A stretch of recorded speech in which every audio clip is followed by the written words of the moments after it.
Oh, okay. So,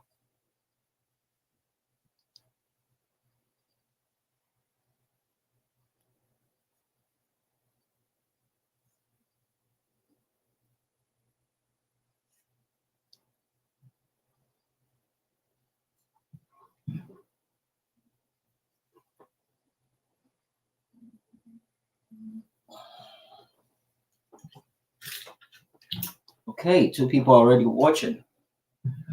Interesting. I'm not gonna start with any video today. I'm just gonna go straight into the topic. Um, okay.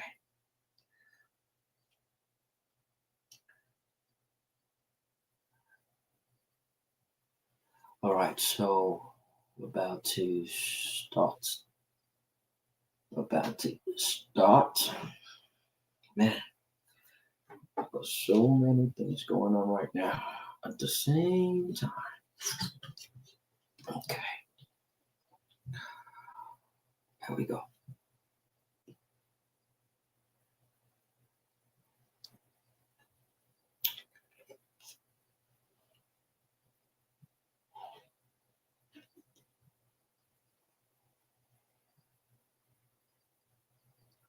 Right.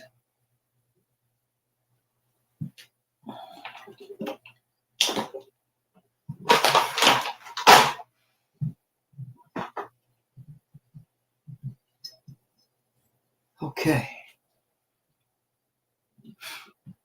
All right. Welcome, guys. Welcome. Off the cuff with Jimmy. 1 minute. Trying to set up the whole place before we start.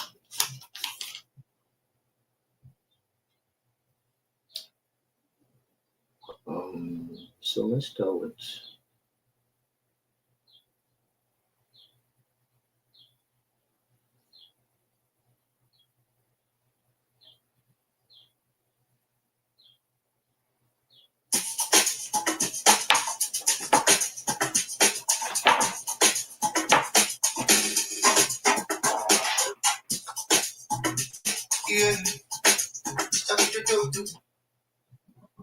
Yeah.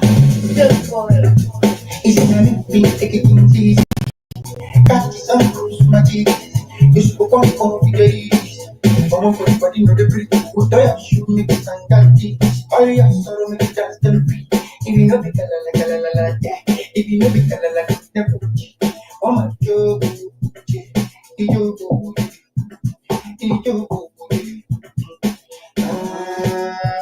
you want my jodo,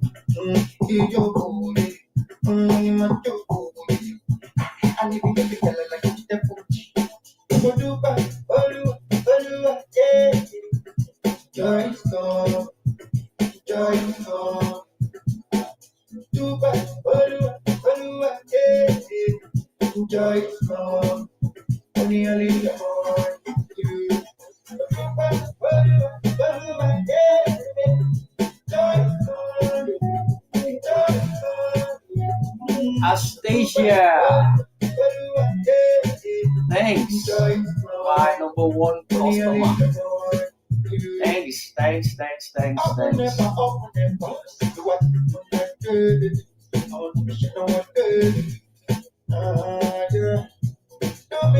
Don't make it. I want to put you on leg. I want to put you on leg. Yeah, easy now, take it easy. Got some cruise my teeth. It's book on for the days. Come on for the body, no the breathe. Put your shoe, make it stand that deep. All your sorrow, make it dance and free. If you know it, la, yeah. If you know it, la, never. Oh my God,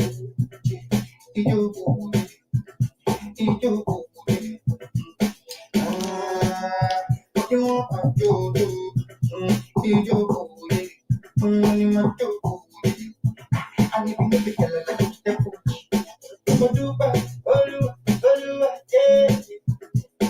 is gone, joy is gone.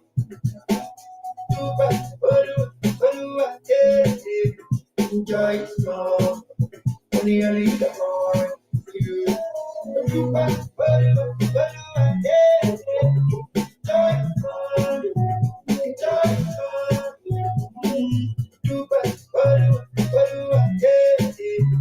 Joy is gone. Only the heart you.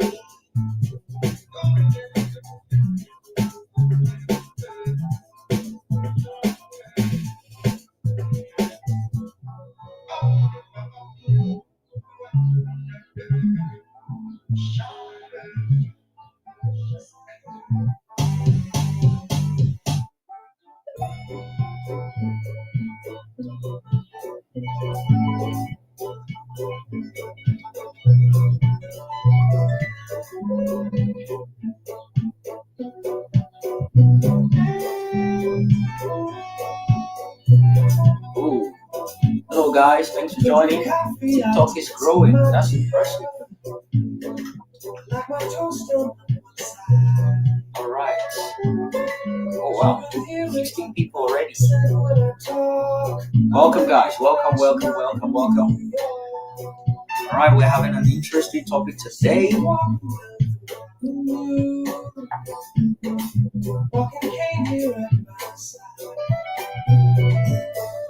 Taking everywhere I want.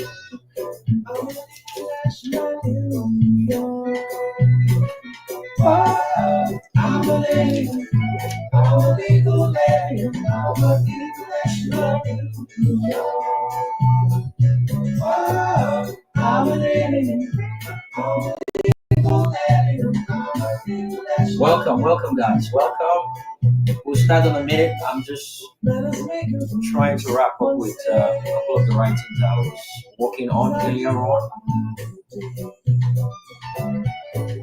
Takes a man to suffer, smile, be yourself, no matter what they say. I'm a lady, I'm a legal lady, I'm a international in New York. I'm a lady, I'm a legal lady, I'm an international in New York. I speak of writing, the little of writing,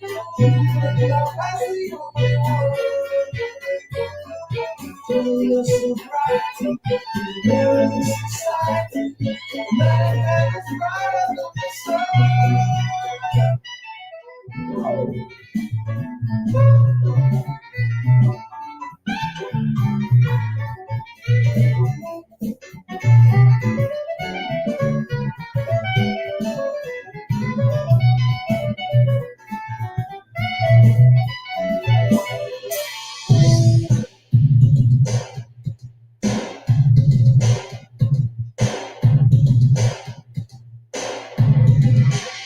Takes more than combat to make a man. Takes more than a license for a gun. Confront your enemies then when you can. A gentleman will walk. Welcome guys. I can see Michael, Juno, Juan Lopez, Judas, CJ, Foster. Guys, welcome. Takes a man to suffer, smile, be yourself, no matter what they say. Be yourself, no matter what they say. Be yourself, no matter what they say. Myself, no matter what they say. Only go ahead, be yourself, no matter what they say. Myself, no matter what they say. Only go ahead, be yourself, no matter what they say. Myself, no matter what they say. Only go ahead, be yourself, no matter what they say.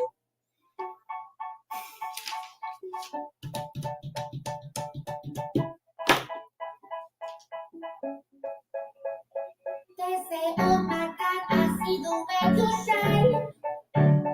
Take your hand, my dear, bless them walking by. Who knows who stopped me dead while I was passing by? And now I beg to see you dance just one more time. Ooh, I see you every time. And oh my eyes, I like your style. Ooh, you make me wanna cry. And now I beg to see you dance just one more time. Say, kiss for me, oh. You can't be monitoring spirit. I never seen anybody do that thing to do before. Say, move for me,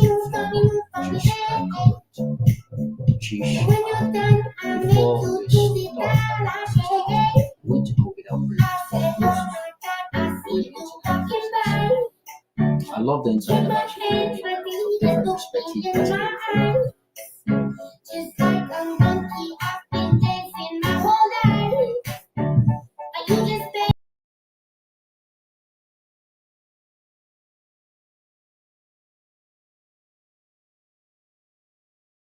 Oh my, I like your style. You make me wanna cry. And now I'm ready to see your face just one more time. Say, dance for me, oh. I never seen anybody do the things you do before. Say, move for me, yeah. And when you're done, I make you do it all again. Say, dance for me, oh. I never seen anybody do the things you do before.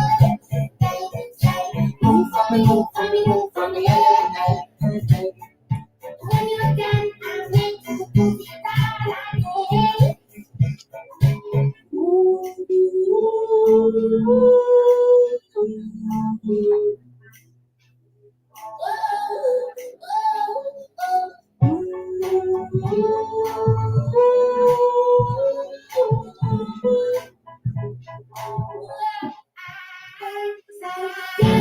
Dance for me, oh. I never seen anybody do the things you do before. Say, move for me, yeah. And when you're done, I'll make you do it all again. Say, dance for me, oh. Never seen anybody do the things you do before. Say, move for me, yeah. When you're done, I'll make you do it all again.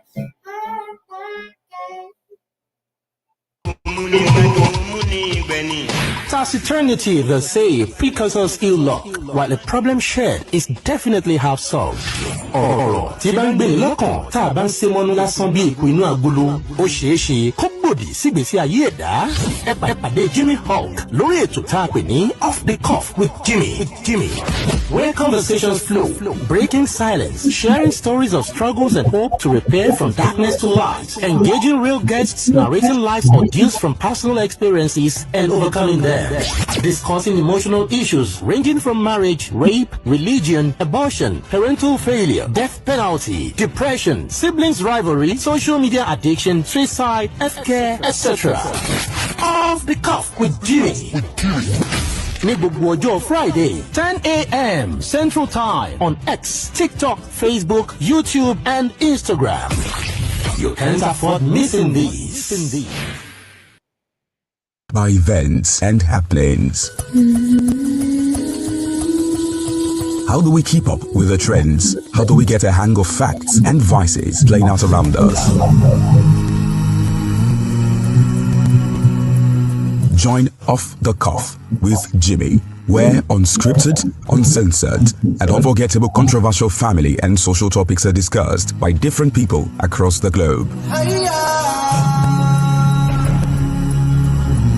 Topics ranging from depression, abuse, homosexuality, marriage, sex, anxiety, drugs, suicide, mental illness, bigotry, near-death experiences, parenting, PTSD, racism, culture, rape, peer pressure, abortion, and many more. Listen in on Fridays, 10 a.m. Central Time Zone via YouTube at Off the Cuff with Jimmy, TikTok at Off the Cuff with Jimmy, and X Off the Cuff Jimmy. Join us to explore today and tomorrow while shedding some outdated views from yesterday. If you want your story to be heard, contact us via WhatsApp +1773 461 7622 or X handle at Off the Cuff Jimmy.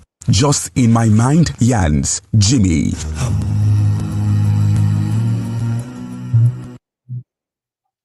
All right, welcome, ladies and gentlemen. Welcome to another episode of Off the Cuff with Jimmy. Thanks, guys, for being part of this. I can see the regulars. Allow me, Juniors, Shade, TK on the Twitter handle, and over 31 people watching on live stream. I can see 15 people on TikTok. Guys, welcome. Thanks for being part of this. The live stream includes the X platform, of course, YouTube, Facebook, and Instagram. Thanks for being part of these, guys. This episode of Off the Cuff with Jimmy is proudly sponsored by, BG Fruits, where traditional meets tastes. Whether it's their rich palm oil that you want to try with your ogbono or egusi, a smooth yellow or white gari, and my goodness, the thought of it is just actually making my mouth watery. I had some yesterday. They are ogbono, man. I got the ingredient for the ogbono, and my wife made some for me yesterday. It was beautiful. OBG brings authentic Nigerian flavors, straight from Africa, straight from Nigeria to your kitchen, and you have a taste of the culture. You have a taste of quality when you purchase OBG food. So you can argue about different ingredients. You can argue about different method of cooking, but you're cooking without your BG food ingredient. Don't get me wrong. I'm not saying your food won't taste nice. I'm just talking about the quality of ingredient that are being used, which I can testify to. So, Off the Cuff with Jimmy is in partnership with OBG Foods, and they're the sponsors of this particular episode. So, thank you, guys. Now, let's get into today's conversation. Today's topic is going to be, well, it's already out there, sex education. I'm going to be talking about it from a different perspective today. It is something a lot of people have spoken about. I've been on spaces that spoke about sex education and talked about sex education, but today it's going to be a little bit different, controversial, because I have a couple of points, or let me say segments, that I want to cover today. I'll list them out in a minute, but I want to focus on sex education, and precisely in Nigeria, because it's surrounded by perfect sum of silence, shame, fear, and misinformation. And we need to break that barrier. And until these barriers are addressed through policies, public awareness, and open dialogue, the consequences of sex education tragedy will keep falling upon the shoulder of the young ones and the uninformed. And that's the reason why I'm having this episode, to educate us. And for the past couple of days now, there's been, a couple of issues involving the lack of sex education, especially in Nigeria. And we're here to talk about it. We're here to have a broader conversation about it. And it's going to be interesting, just like sex education needs to be clear and real, so does what we do on our platform here. And we do not hold anything back when it comes to having a serious conversation with our listeners and what we stand for. I'm going to be talking about a couple of segments regarding sex education. The number one point is going to be why this topic matters now. That's the first segment. We're going to discuss on how and why it matters at this point in time. The second segment is, what does sex education actually really means? What does it mean? Sex education. What does it mean to you? We're going to be talking about that. And another segment will be, uh, when is the right time to talk about sex education to our kids, of course. When is the right time? We're going to be talking about the right time today, and the Nigerian silence. Um, Cases, instances whereby these things happen in Nigeria and nothing came out of it. Absolutely nothing came out of it. We're going to be pointing out those instances here, and we might get to engage people with real life stories regarding what they've been through, experiences regarding sex education on ground. As time goes on, we might do that, and um, another segment will be based on what can parents and school actually do to enlighten their words, their students more on sex education, and enlightening them on the do's and don'ts regarding sex education. We'll be talking about all those today, and I'll be listening to a couple of submission as well. I always love learning from people and listening to people's take on topics like this. Um, no one is a fountain of knowledge, and one of the things that keep me going is the fact that I know I learn a lot from people that speak on my platform, and I make use of some of the ideas, some of the suggestions, and some of the things that are being said to um, that being said to ourselves on my platform. I love the debate. I love the intellectual back and forth, and I love the togetherness it brings when we talk about sensitive topics like this. One of the reasons why this topic um, actually came across my mind is a compilation of over the couple of last weeks incidents. A couple of kids found messing around in the classroom, and the shameless cameraman with the phone videoing the whole thing.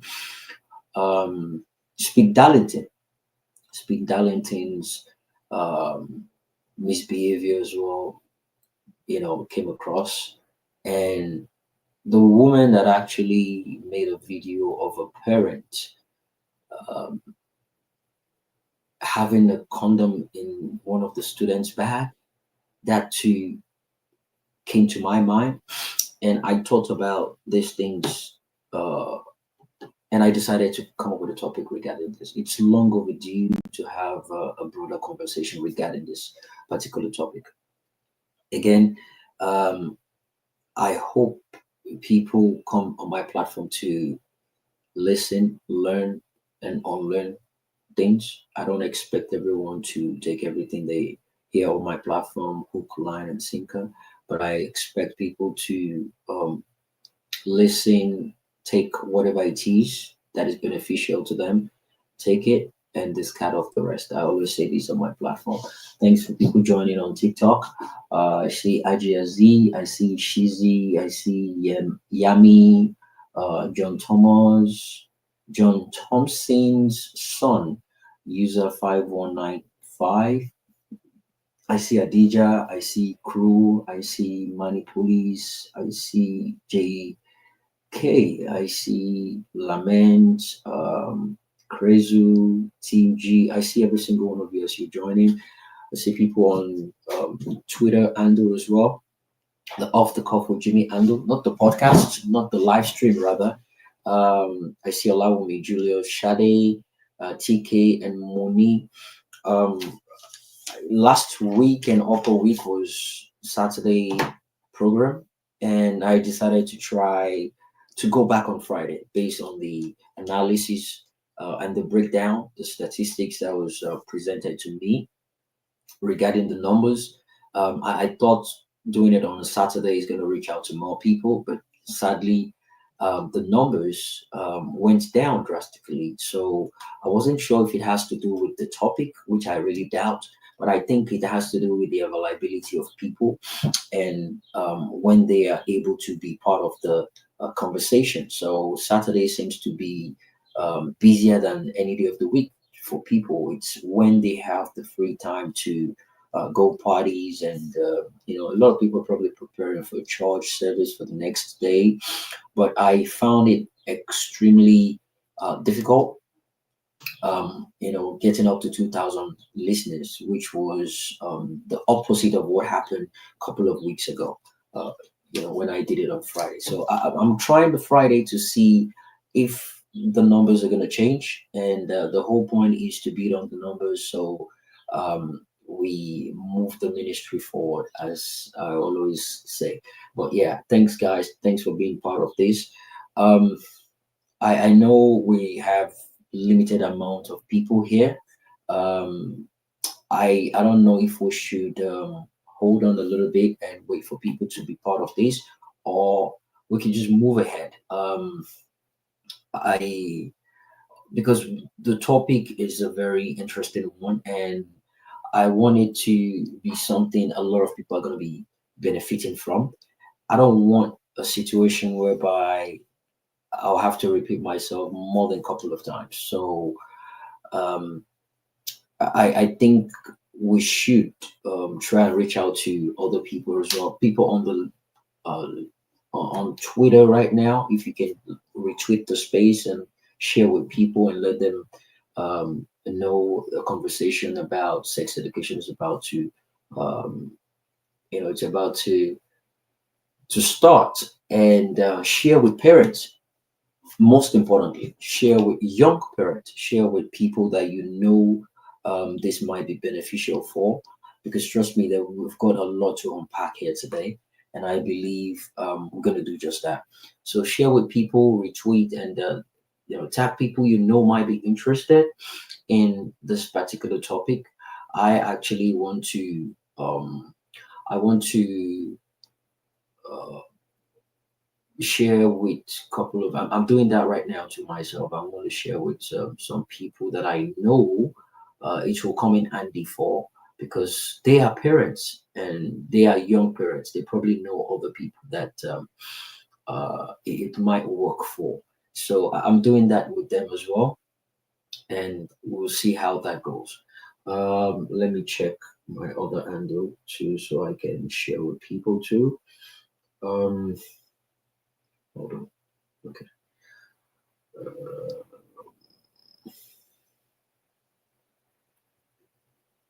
We are live.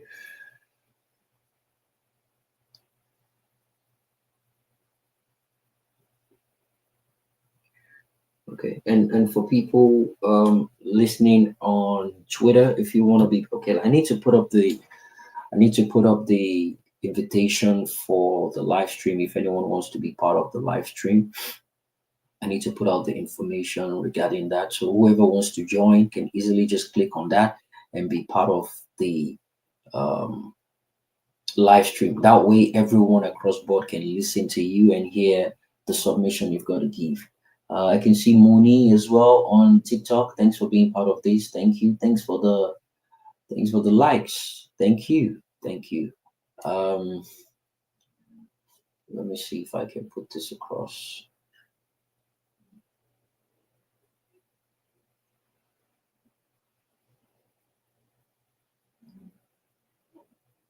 Okay. All right. So let's see. I want to send this to a couple of people to be part of this. So maybe we can get the conversation going from there. Um, I also want to share the link to people on. Okay, I want to share the link with people on the Twitter space, so they can have access to. What did I send that to? So they can have access to. Um, okay, I think I sent it here. Sorry guys, I'm trying to multitask here. I want to make sure I do all the assignment before we jump right into the topic fully. All right, so join the live stream conversation.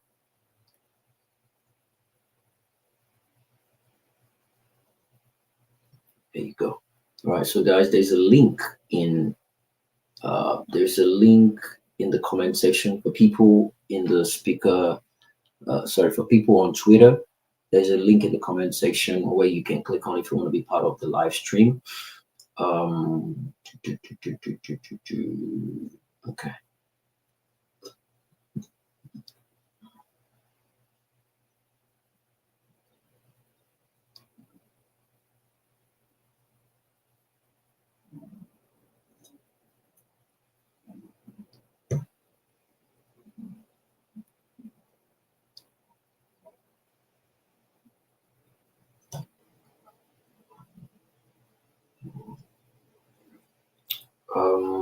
What's the topic again? So people might see a slight difference in the topic on live stream compared to Twitter. Is simply because of the amount of space given for topics on Twitter. It's fewer than the amount of space given for topics on other social media platform, or let me say the live stream app, to be precise. So I try to rephrase and compact that topic in a way it can fit in the gap given for the Twitter one. So join the live stream on this topic. So the topic is, why is sex education essential, and when should it start?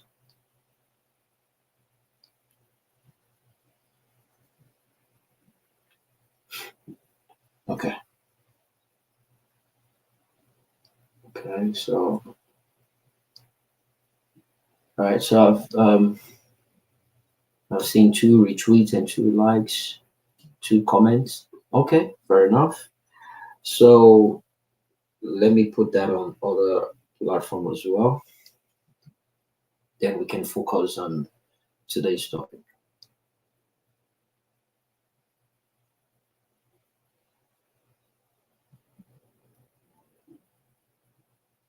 Okay.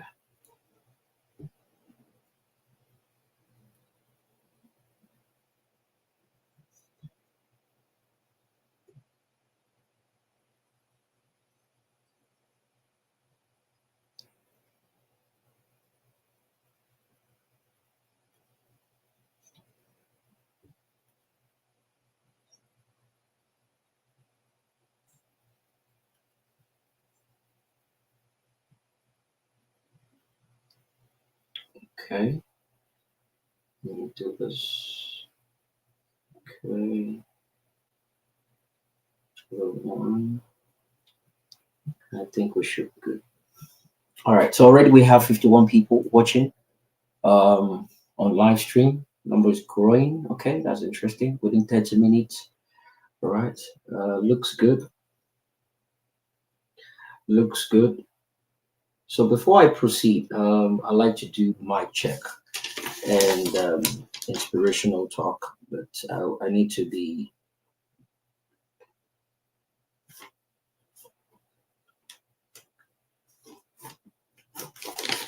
So, guys, if you can hear me, can you show me 100? Allow me, Julius, Shade, TK. If you guys can hear me, just show me 100. I want to be certain I'm not talking to myself. If you can hear me, just show me 100. 100, 100, 100, 100, 100. I know there's a little bit of delay. You probably hear what I'm saying in the next couple of seconds. There we go. All right. All right. Thanks, guys. Thanks. By the way, Shadi, I saw the picture you posted today. You look sharp in the suit with the laptop bag. You look sharp.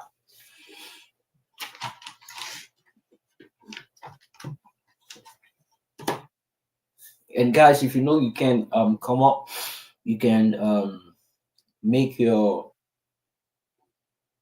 thoughts or your view known in the comment section. I'll read it out to people. It's all about sharing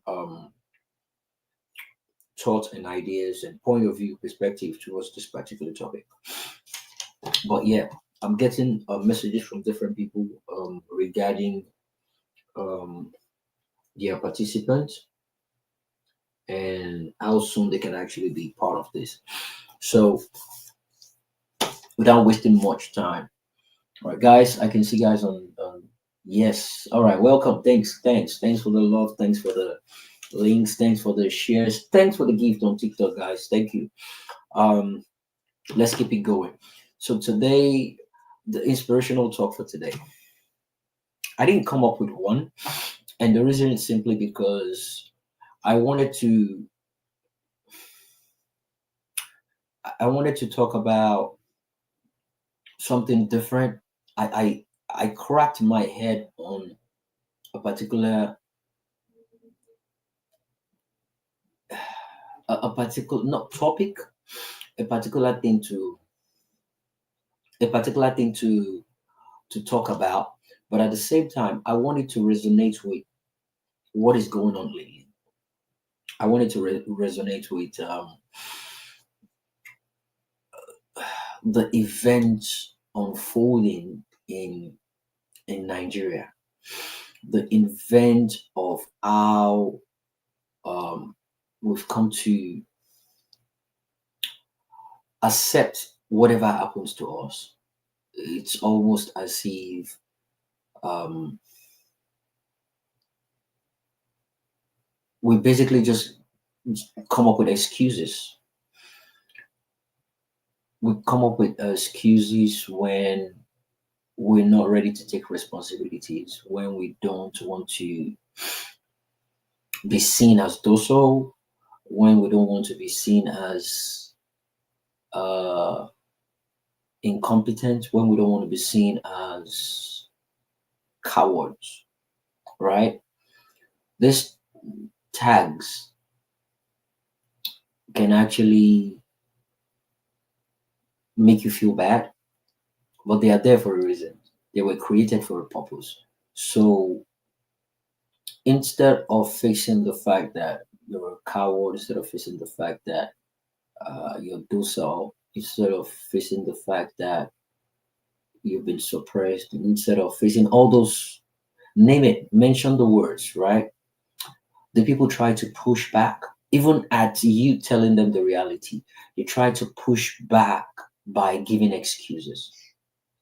They push back by giving excuses on why things are like that in Nigeria. It's getting to a point at which it's now a blame game of who did what and who didn't do what at the right time or at the at the wrong time. It is important to always understand when to take responsibilities of your actions. It is difficult. We were not brought up like that in Nigeria.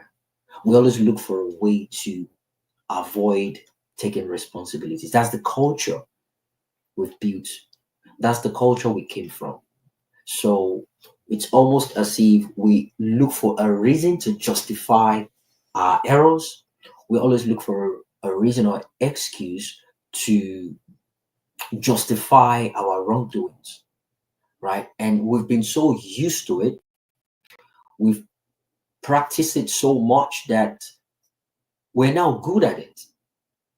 We're now so good at it so much that there is nothing anyone can tell us about what we're doing that would justify that we're not right.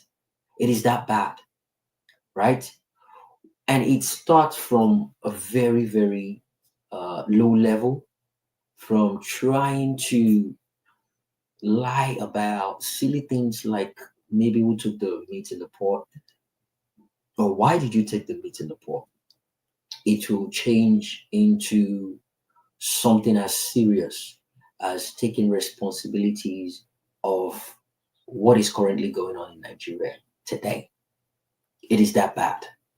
I made a tweet this morning, and the tweet was just simply addressing the issue of people creating hashtags like Reek and Die 2027. When I thought about that, it all boils down to the fact that they've all shifted. It's almost as if they are postponing the inevitable, right? They know the right thing to do. They're scared of doing it, but they are scared to accepting that they are scared, right? So therefore, they look for the next closest thing that is postponed in the nearest future that they can lynch on as a form of hope, as a form of getting it right. So when I made the tweet, I was like, people are meant to be promoting a hashtag Tinubu must go. But instead, they are promoting Rig and Die 2027. Between now and 2027, thousands of people are going to die in that country. Don't get me wrong, death is inevitable, but it can be avoided untimely, right? When people die naturally, I mean, of course, it's natural. But when people die based on the lack of government doing their duties, then it's disgusting. It is terrible. But they don't want to accept that. They don't want to accept it. They will argue till the end and justify the madness they are doing. They don't want to accept it. They don't want to accept that what is happening right now is not meant to be happening. So when I made the tweet this morning, I said, you're pushing for 2027, rig and die 2027, rather than Tinubu must go now. And someone came there to attack my tweet. In fact, the person pissed me off so much this morning. And he called me naive. He called me naive, and my way of reasoning is simply because I'm far away from reality. I can't feel the pulse of what is going on in the nation, that the people, that I want to push people to their death by pushing them to go and protest. It is so redundant that if you go out there to protest, the possibility that they will shoot at you simply because the people allowed it is there. And the possibility of you dying of hunger is also there in Nigeria. In fact, the only thing that might happen to you when you go out there to um, protest is either they arrest you or they shoot at you. Probably death, right? Okay. If you don't go out there to protest, the chances of you dying, let me list them out. The chances of you dying is has to do with a lot. Has to do with a lot. I want to list them out the way it was mentioned earlier on, because it was a point that the moment I mentioned it, it just went off board with that person, that particular person. But let me see if I can pull it up now, because I made a reference to it. Okay.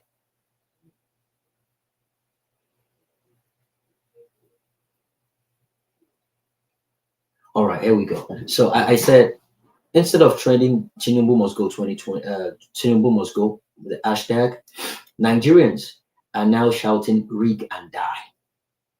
The harsh truth is many may not even make it to 2027 because, and I listed, because suicide caused by hopelessness, that is paramount. We all know that.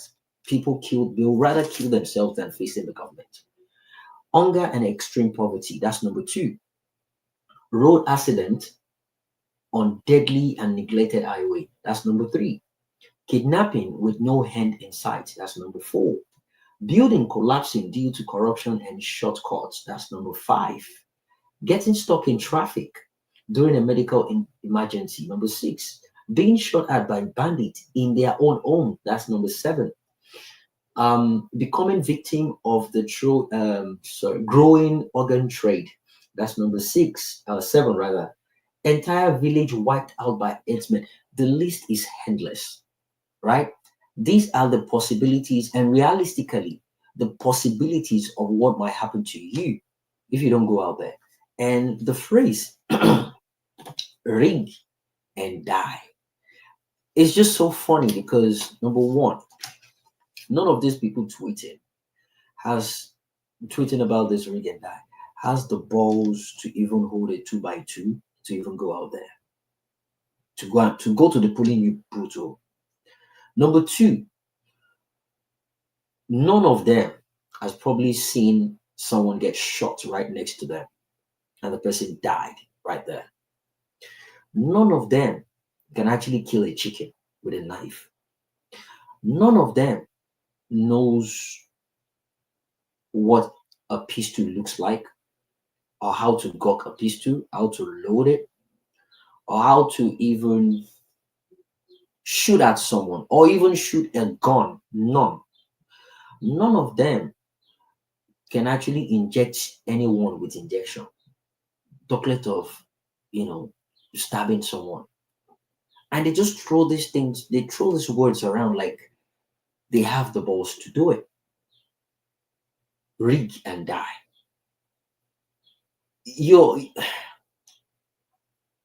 It's a joke. It's a joke. And I deliberately decided to use it as my inspirational talk today because we've been fooling ourselves for a while.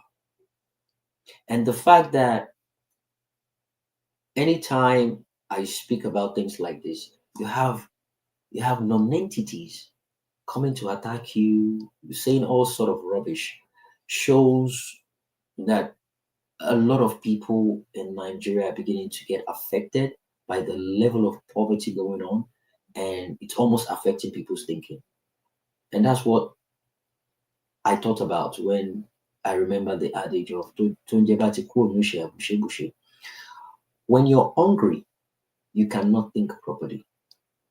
When you're stressed out, you cannot be bothered about governance. And that was exactly what Tinubu has done to people in Nigeria. He has compounded people with various issues and problems that they don't even have time to think about, his office. And this person is telling me that the only hope Nigeria has now is voting Tinubu out of office in 2027. How naive can you be based on that?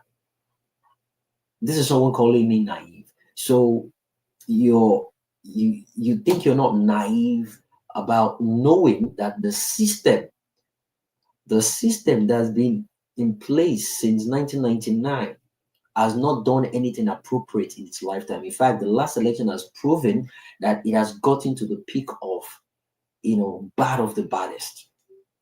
And you still somehow hope. I don't know who is selling this false hope to people, but yeah, let's just keep pushing it that way. And maybe eventually they'll open their eyes. But the sad part is this: time is not on people's side, and they don't understand it. I just hope one day they'll be, they'll be smart enough to open their eyes and figure out that, look, the closest chance to you having a better country is an uprising compared to you looking forward to 2027. That's the fact. But guess what? I'm only here to support just one person. PO, whatever his decision is, regardless his decision, I will still speak my own truths, but it's left for them to take it or not.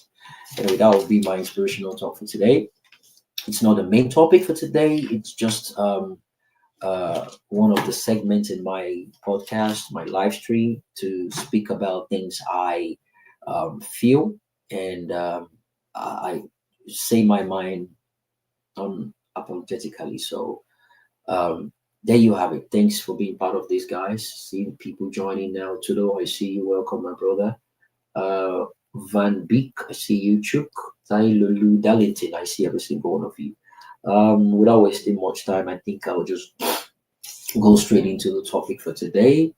Um, so I spoke about the topic. I mentioned it earlier on. It might be different on different platforms due to the space of how to put the topic or the capacity of how many letters the topic can take. So, is sex education essential, and when should it start against religion? So, someone reached out to me and asked me, "What do you mean against religion?" That part is not clear. So, what I meant by that is religion teaches us, oh no, sorry, let me rephrase. Nigerians are so religious that they believe it's a taboo speaking about sex to your kids. It's a taboo speaking about sex to children. They don't believe in sex education. I never got one. My siblings never got one. None. They never got sex education. You never speak to anybody about it. It's a taboo. So even when you're abused, you don't even know what it is to be abused because no one called your attention to these things. And this is besides the fact that we've somehow come to nickname all the body parts.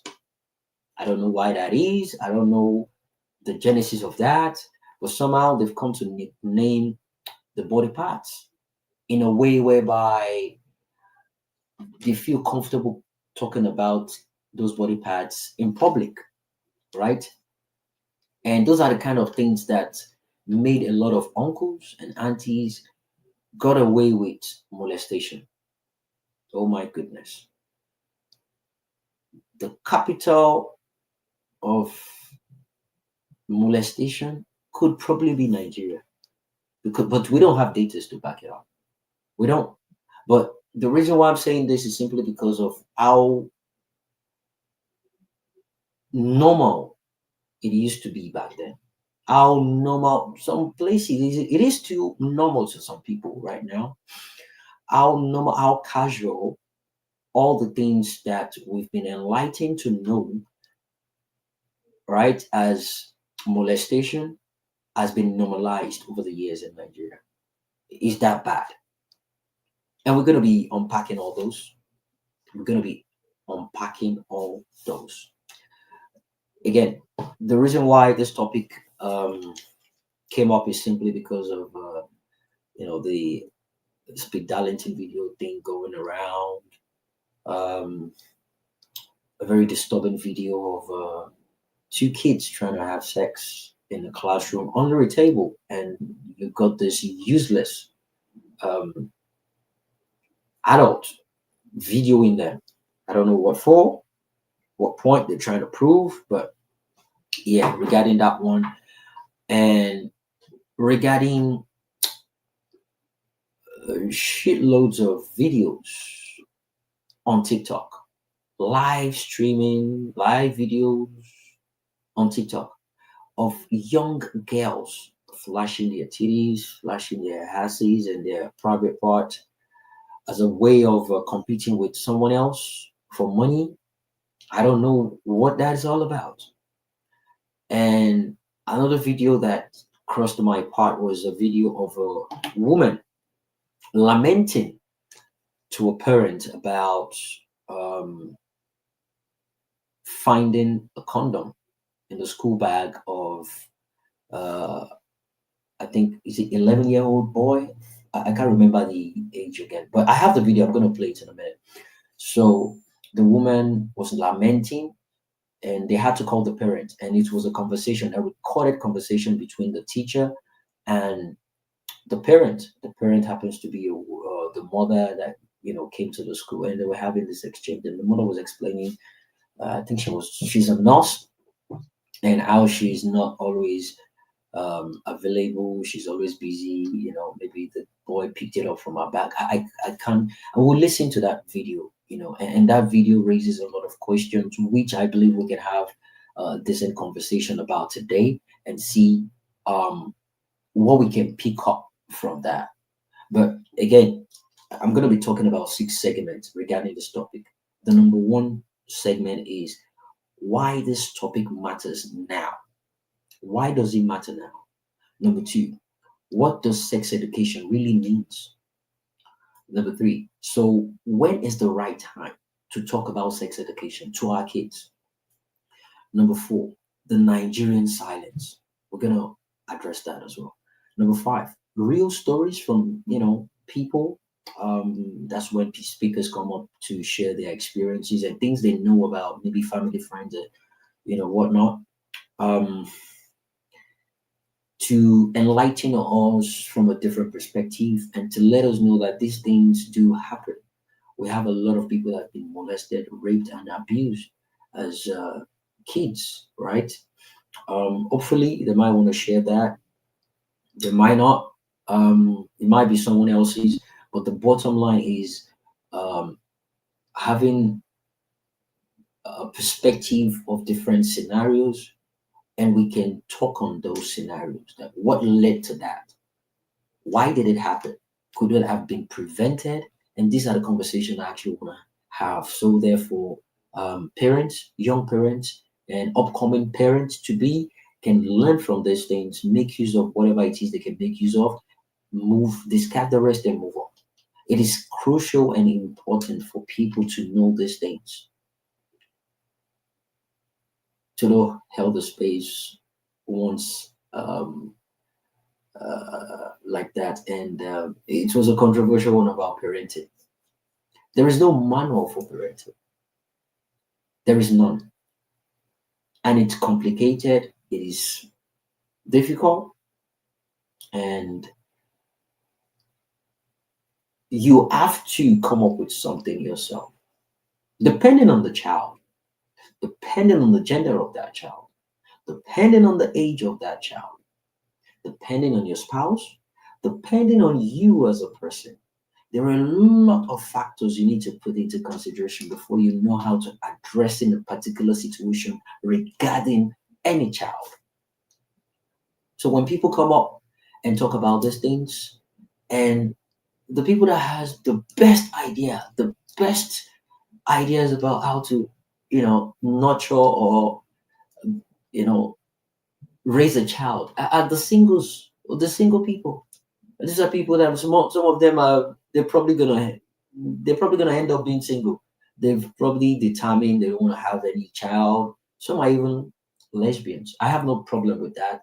But my point is, you have no intention of having a child. You have no clear understanding, no practical understanding of how to raise a child. I don't think you're in the best position to educate someone that has a child of maybe 10, 15 years old. You might want to learn how they manage to raising that kids to that age. That is the point.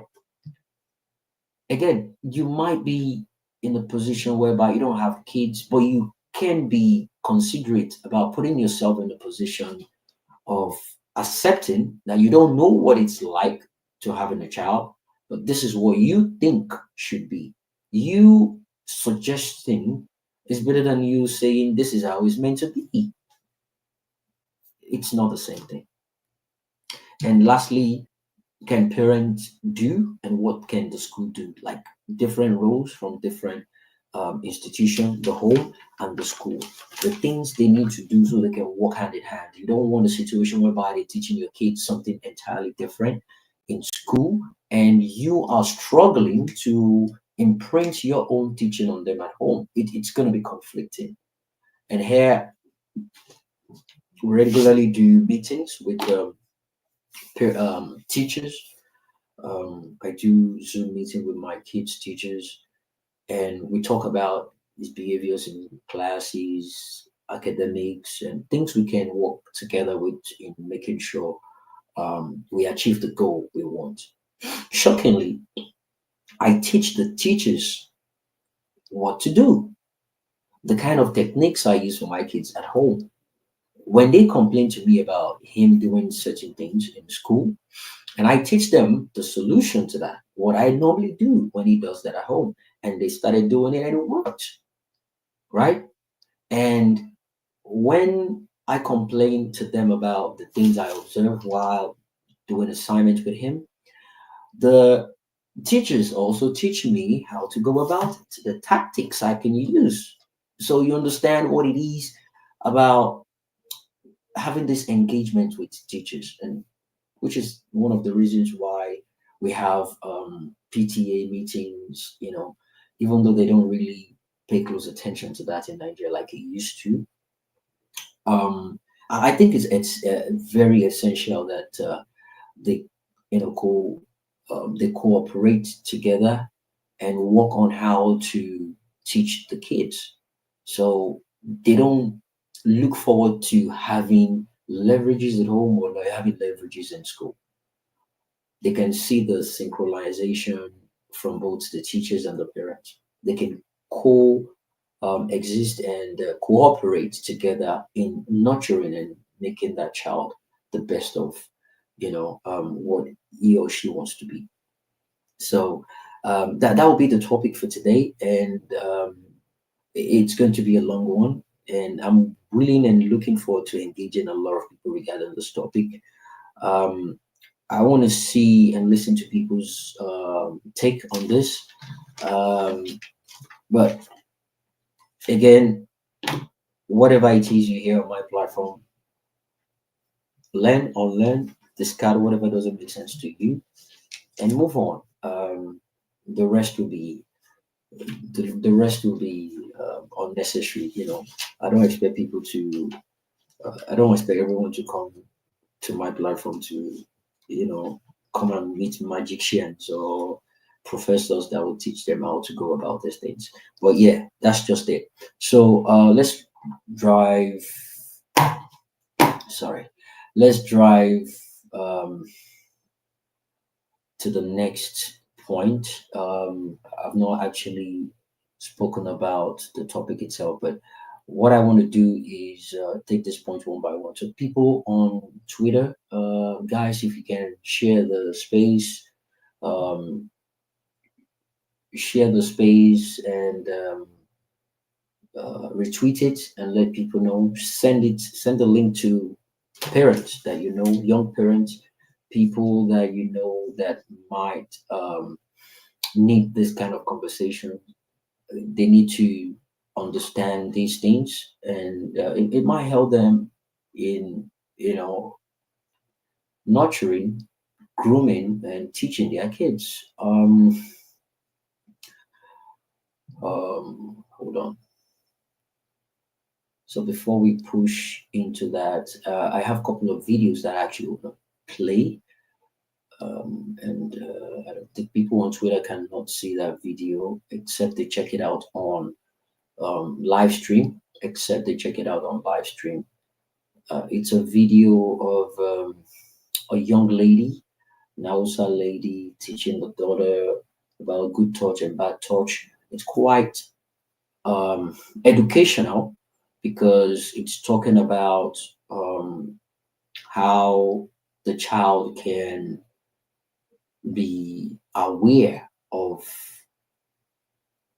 when people touch them inappropriately and what they can do at that point in time. So I saw the video, I was like, yeah, this is a good one.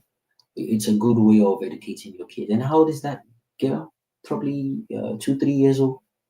It's a way of enlightening them and letting them know that touching you here is wrong. Touching you here is okay, good, right? We need it.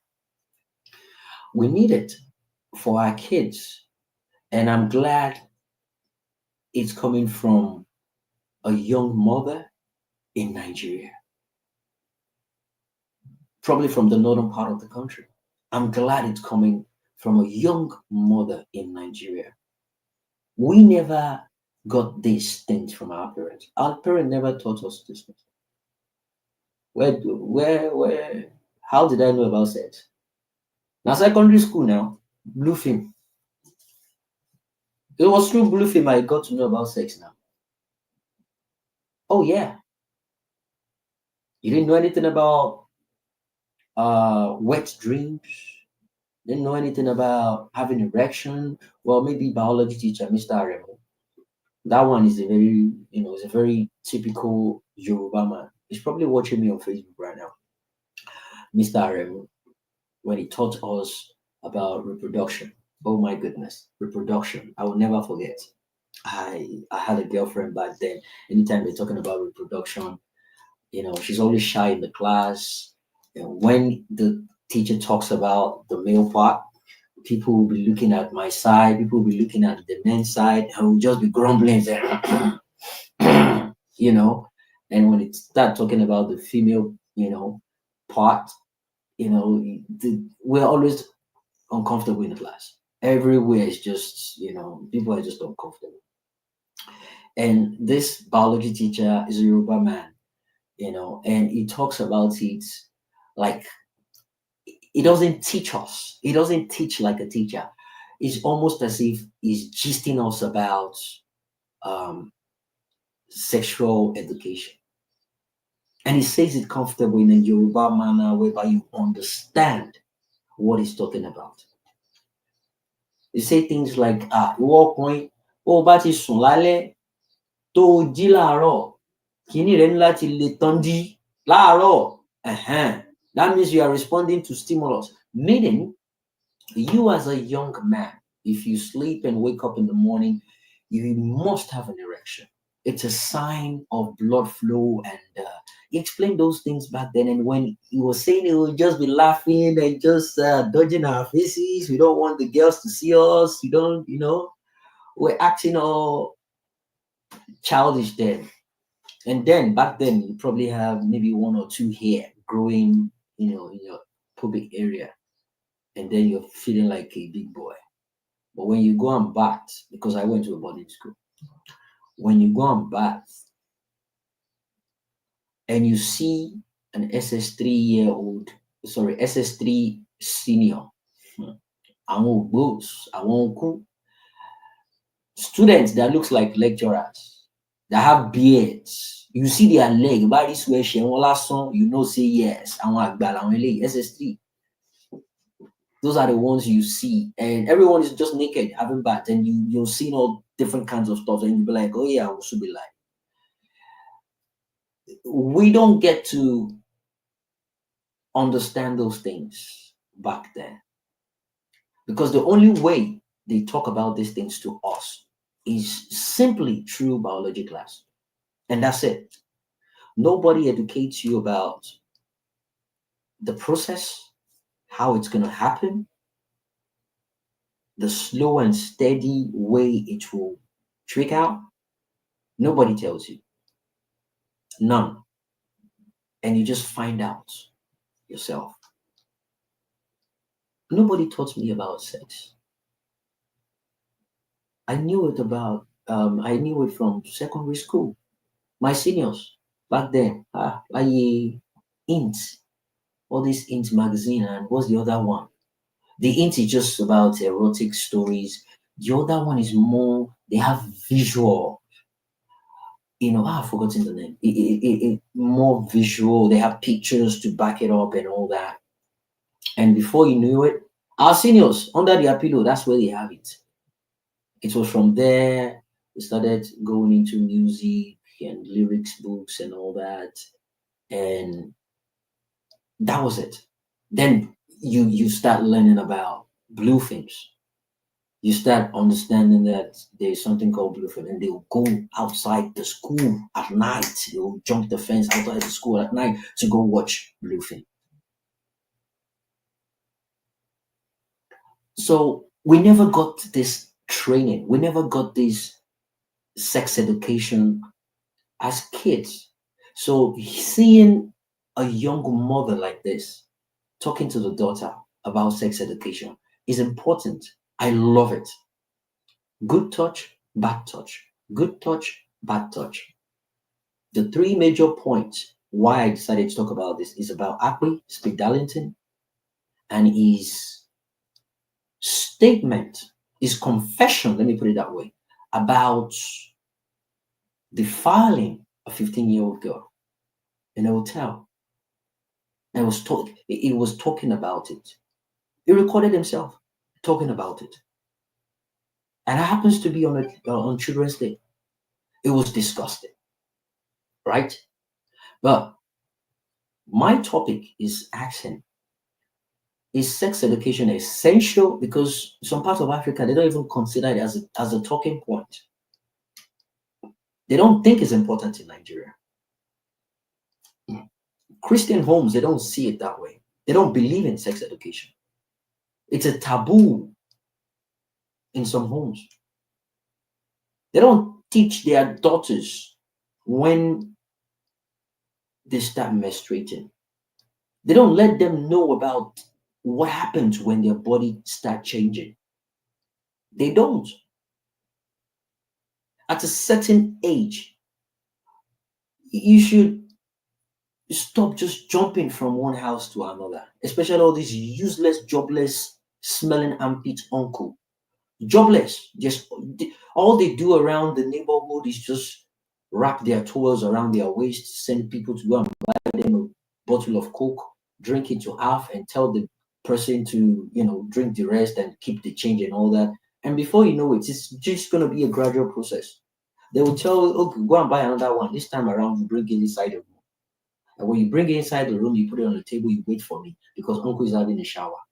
And you want to make sure uncle sees that you delivered the Coke and you hand it over to. Before you know what is going on, uncle just rapes the girl.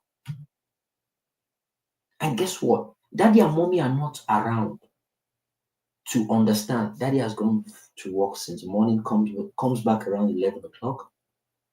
By the time he's back, he's tired, probably just eats or barely eats and goes to sleep.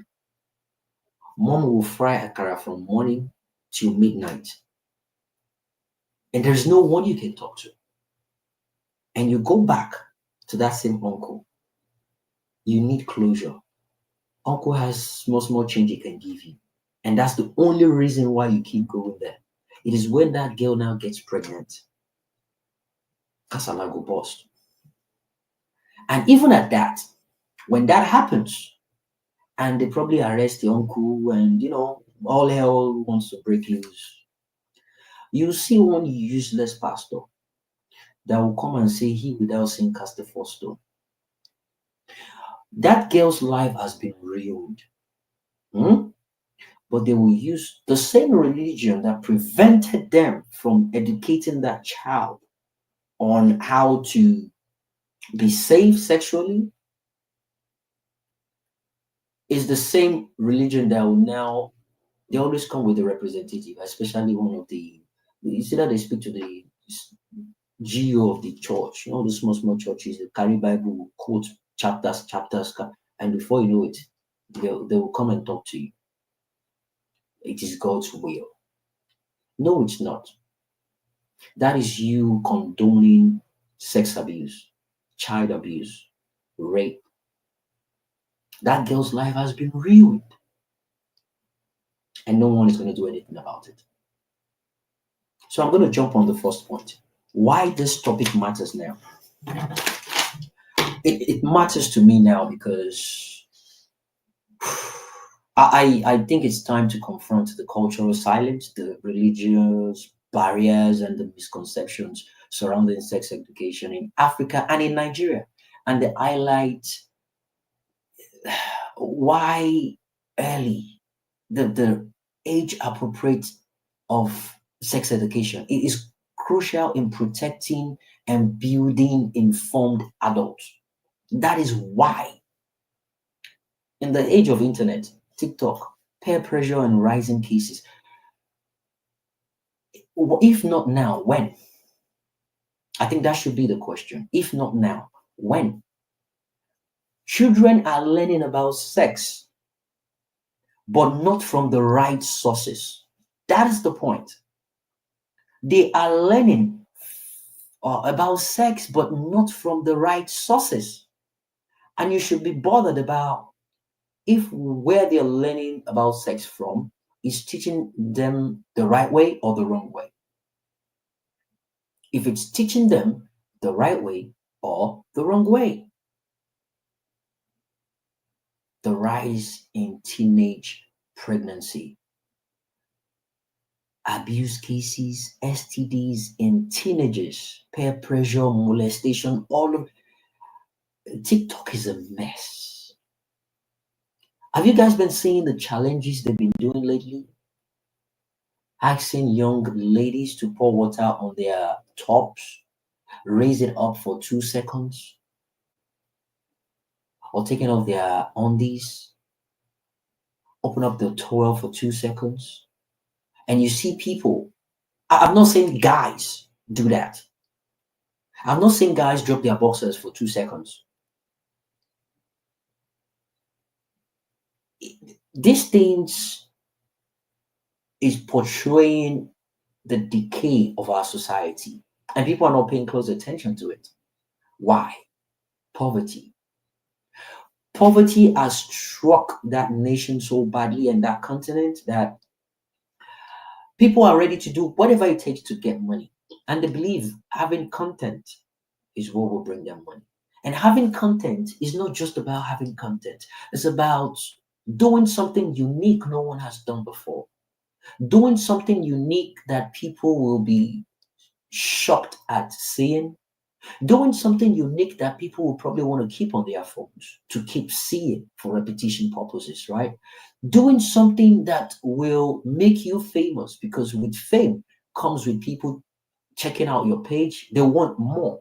They want to see more of the perverted view you flashed them.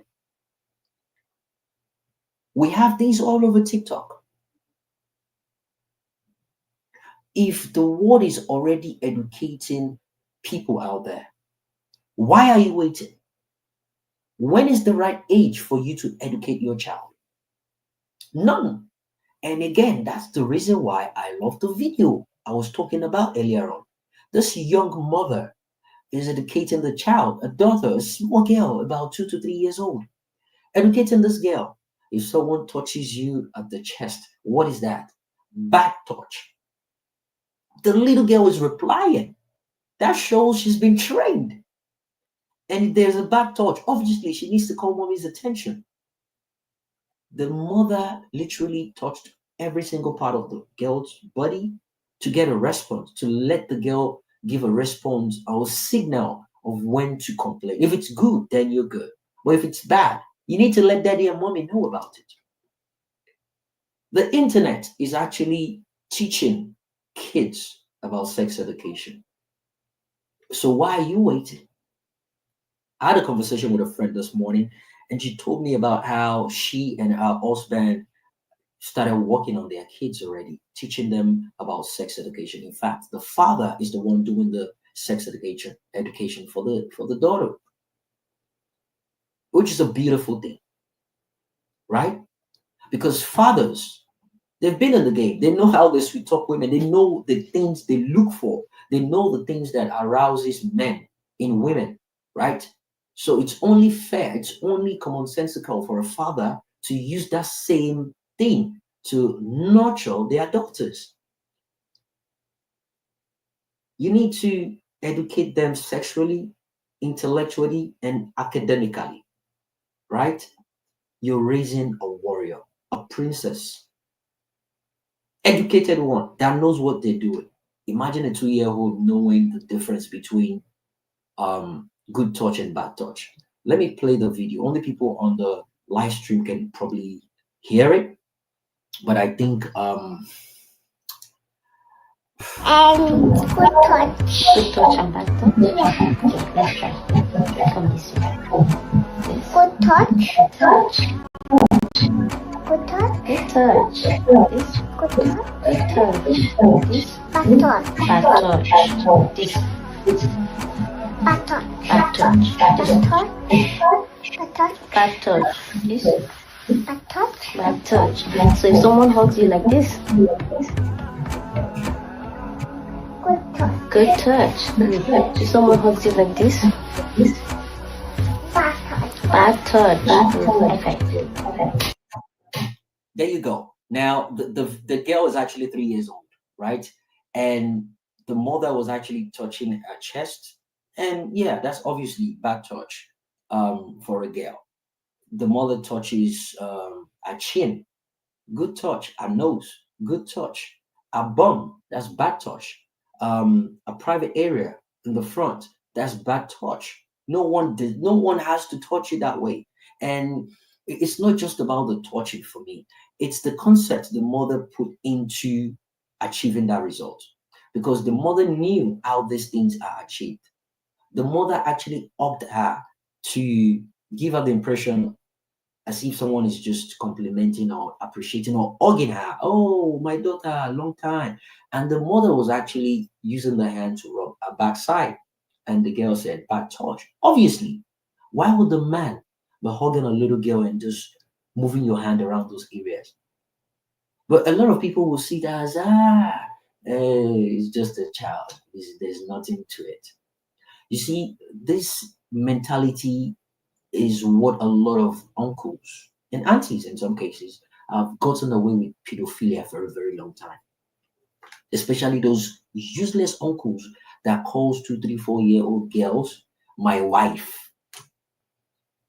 My wife. We have those in Nigeria. Ah, my wife, come and sit down on my leg. And they'll be juggling their legs like that. To be bouncing, to be bouncing. These things need to be talked about. We need to educate our children rather. Our kids needs to be enlightened about this topic. And thanks guys for joining, Penaj and Boss Lady. Thanks for being part of this. So let me just wrap up with the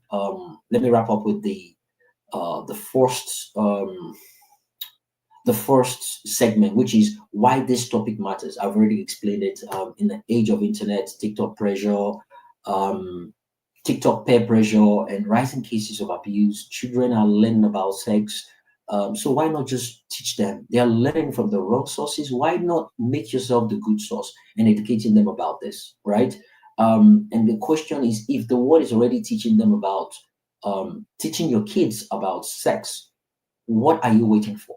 Why can't you start doing it yourself? So that's the first segment. The first segment is why this topic matters now. Thanks for being part of these guys. I can see people joining me on Twitter, people on live stream, TikTok. Thanks, guys, for being part of this. Thanks, Boss Solani and Pinach, for being part of this. I can see you guys on the speaker section. Pinach, I believe you have something to say before we go to Boss Solani, because I know she's loaded regarding topic like this. And as a matter of fact, I thought about her when I came up with the topic. Coincidentally, she happens to join here today. And the reason why I thought about her is simply because I think sometimes 2 years ago, we happened to be on the same space. I think it was a Zimbabwean space or South African space about people discussing the legal age or age of consent for sex. And people were arguing about 15-year-old. I think it was 15-year-old for a particular country. I cannot remember, but I remember the conversation, very vividly. It was 15 years old consent. And these guys, adults, and they are comfortably, boldly saying, as long as it's within the law, they're not doing anything wrong. As long as the law allows a 15-year-old to have sex. So a 40-year-old can actually have sex with a 15-year-old. And they were saying it with so much courage. And they were even posting the law on the Jumbotron. Like, what does the law say? Is it right? Are they going after are they against the law? No. And I think it was Boss Salani or someone else that countered that madness. And I will never forget that point. And the person said, all you useless men talking about as long as it's within the law. If you have a 14-year-old daughter, and on the eve of her 15th birthday, men are actually queuing in front of your house, waiting for her to be waiting for 12 o'clock to knock so they can go after your daughter simply because it's within the law. How are you going to feel about that as a father? How are you going to feel about that? And you have People say things like, well, as long as it's within the law. That is a pedophile right there. That is a pedophile right there. And is ready to give out his own daughter just to justify a point, just to justify his own pedophilic attitude towards little girls. These are grown men, educated. On their handles, you see different alphabets there: PhD, DG, doctorates. You see these are learned men, but they are hiding behind the law. The law says 15 as the consent age. Doesn't mean it's right. And they're not even talking about you fools. They're talking about within the same range of sex. They're not meant to, but if they have to, I mean, it's okay between 15 and 20 years old to do that, right? But they're not referring to 40-year-old fool like you. You're a pedophile, and you're just using the law as an excuse to display your pedophilic attitude on young girls. And as a father, you feel comfortable about anyone coming after your daughter simply because the law says it. You're sick and you need help. It's not an echo chamber, guys. Thanks for listening to my monologue. I decided to take that long because we didn't have enough people at the beginning, but I'm glad people are now part of this conversation. It's going to be an interesting one. No one is a mountain of knowledge on my platform. I come to learn and unlearn a lot of things. Even as the host, I look forward to, hearing different people's views regarding topics like this. And this is sensitive, and I hope young parents can learn from what we're about to discuss today. It's going to be a very interesting conversation. So, guys, please, you can send the link, share with your family, friends, share with parents that you believe needs to hear things like this. Retweet it and let them get the information about this particular topic. I think it's long overdue that people get um, educated on this matter, knowing right from wrong and knowing what to do as a parent. Being a parent is not it's not an easy thing, but based on different people's perspective, experiences from different part of the world, it's only okay we come together and talk about this, and people can learn and unlearn from what we talk about here. Again, don't take everything you hear on my platform hook, line, and sinker. Take what you need and what makes sense to you and discard off the rest. Thank you guys for being part of this. Once more, this beautiful segment is brought to you by OBG Foods. I spoke about OBG Foods. They're we're in partnership with Off the Cuff with Jimmy now, and we'll be doing this every week now. We'll be doing this, every week. OBG Foods. They're into ingredients and Nigerian ingredient products, all the way from Nigeria, the southeastern part of Nigeria to America. Um, they have a website, obgfoods.com. And that is where tradition actually meets taste. They send me a package of what their ingredients are all about. I have a box of that with me here. It's absolutely phenomenal.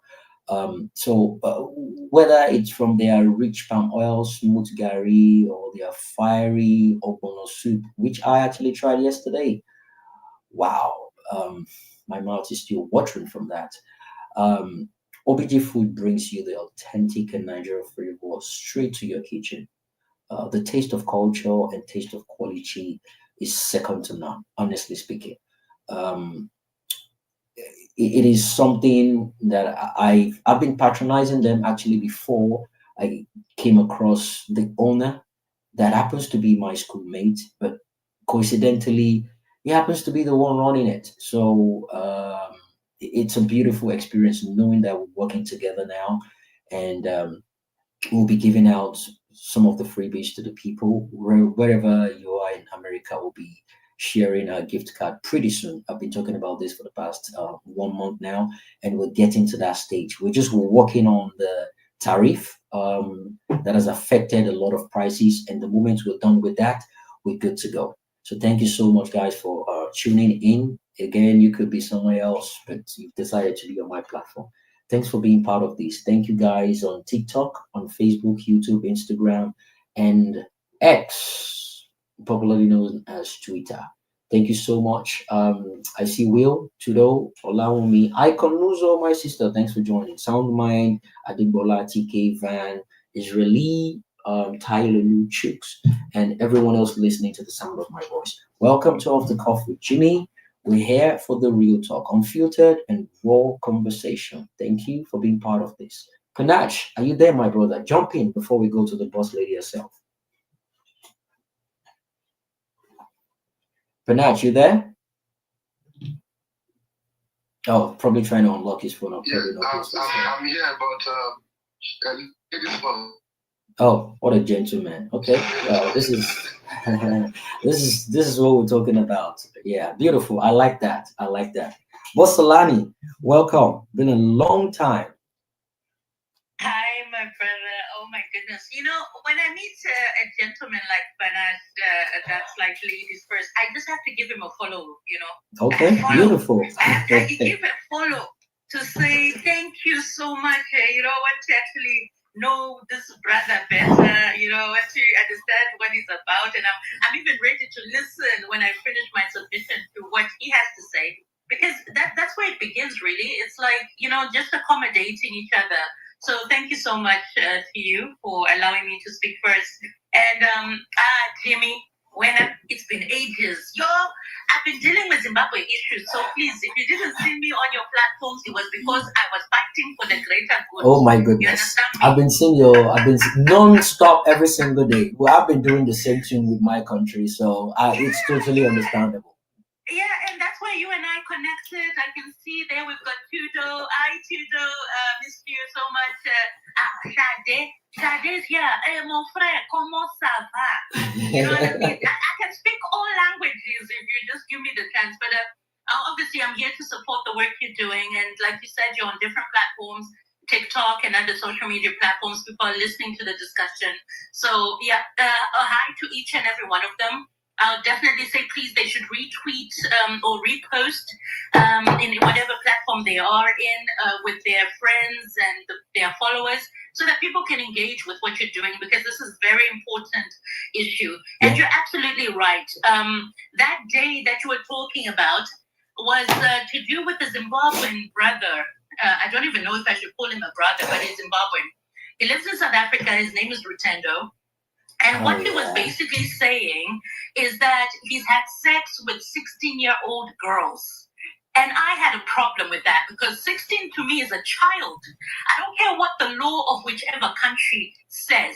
16 is a baby. That is a child, for Christ's sake. Mm-hmm. And on that particular day, I was holding him accountable. And whenever I've got an issue with him, I remind him and say, you know, you remember you've got a daughter. She's 16 years old. So would you like it if men did that to her? So that's what you were talking about there. And I remember you were on the space. And I fought vehemently for our babies, our children. And I said, this is nonsensical. I mean, someone putting out laws and saying the law allows. Hey, it's about your integrity, man. It's about your person, your morals. You know, you need to respect. And 16 is a child, 14 is a child. These are babies, for Christ's sake. Even 18-year-old is still a child, because the time they start to understand the things of sex, is it not 21, 25 when they are at least a bit mature? Like, let's talk about that, ladies and gentlemen.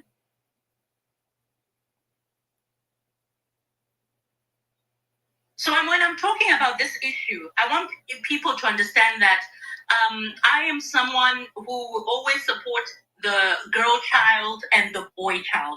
Let's not forget about that. And I'm so glad when you're speaking earlier, Jimmy, you mentioned the fact that it's not just the men. No, right? It's not. It's not just the uncles who are touching in inappropriate places. Even the aunties. Hey, we've got lesbians out there, you know? It's a whole pandemic. I don't mind what you do in your personal time or your sexuality, but keep it away from our children. Simple and straightforward. I mean, are we not the adults? Are we not existing? Can you not come to us? The people who've experienced life, are we missing in the game? We are there. But you would choose to go through the vulnerable, those who don't even understand what it's like. And when we're talking about sex education, it is essential. It is absolutely essential. But let's also define the type of sex education we're talking about, Jimmy. Because now we've got this LGBTQQQ, blah, blah, A to Z. Okay?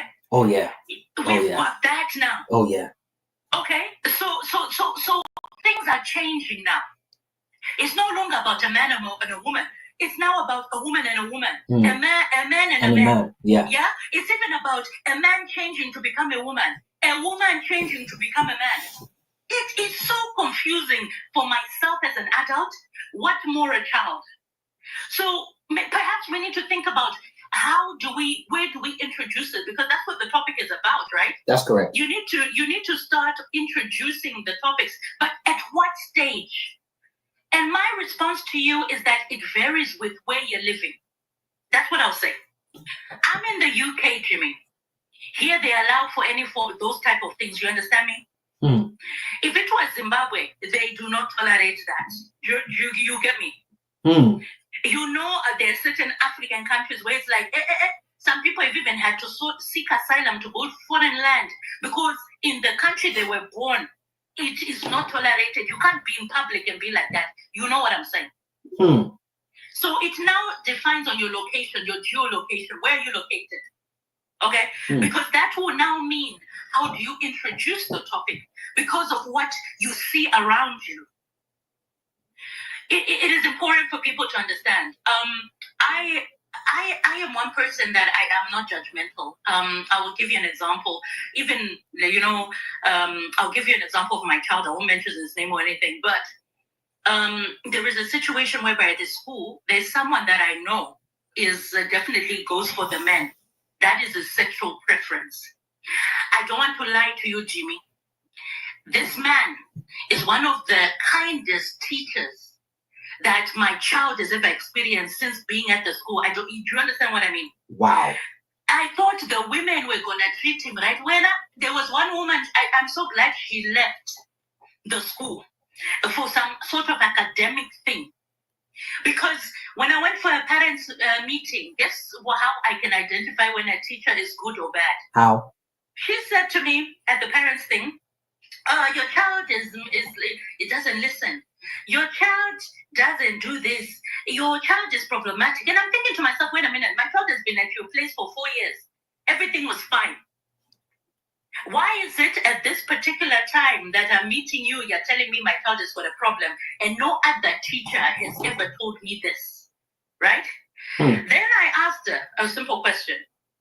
Why did you wait if you saw that there were so many problems with my child to tell me on parents' evening? Weren't you supposed to call me aside during the many times that I've done school runs and picked up and dropped off my child that, can I have a word with you? That's what someone who wants to fix a situation or someone who knows that there's a problem and wants to work with a parent will do. You call me aside and say, can we work on this because this is what I've identified. Andre. I asked her that question. She had no response. And it was a month later I heard she was leaving the school. So I knew that it's not that my child is a problem because I even had to then email the head teacher and the other people, and I was like, I was so this parents' evening that I've had, I left there worried. If there has been a problem with my child, as this person was saying, why didn't any of you notify me? Because when I leave my child in your hands, you are responsible. True. When I collect my child, it's now my responsibility. We're working together, is that not it? If there's going to be an issue where you guys are going to do some sexual education modules, you notify me. You don't just bring a book in or bring a speaker and say, oh, the children learned about this. No, you tell us and you ask us if it's okay first before you do it, because each and every one of us has got our own cultures, our own way on systems that we raise our children. You can't just take that parental responsibility away from me and decide that because we're at school we're going to do it like this. No, you come back to us as parents. That's why in every school there should be a governing body where they ask about the curriculum. Should we introduce this?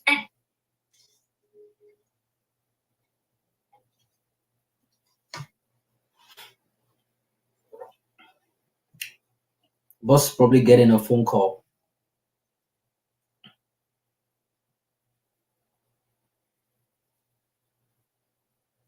But Solani, we can't hear you anymore.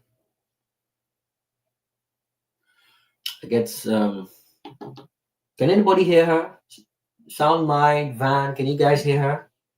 No, not at all. Okay, I believe, yeah, she's receiving a phone call. Someone is trying to call her. Yeah, I mean, she's making a very valid point, and I agree with the part she said. Um, the kind of sex education we teaching our kids very important, in as much as we know that we have um, all different kinds of preferences now. The LGBTQ community. I can't rule that out of the table to start with. I can't rule that out of the table. But what I'm actually focusing on is letting them know about penetration and when it is okay to have uh, sex as as human beings. If it's okay to have sex as human, at what age is okay, and to observe when people touch you inappropriately, so you can call it out for what it is. So I believe the sexual preference being we can actually educate them on that, letting them know that there is something called gay, there's something called lesbian, um, daddy and mommy. This is how daddy and mommy came to have you. Let them know that, educate them, right? So they don't get to be educated outside, because they might do it the wrong way for them outside.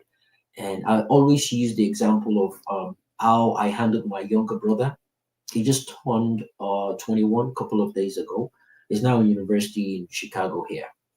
And what I did with him was, before he went to college under my roof, I looked after him.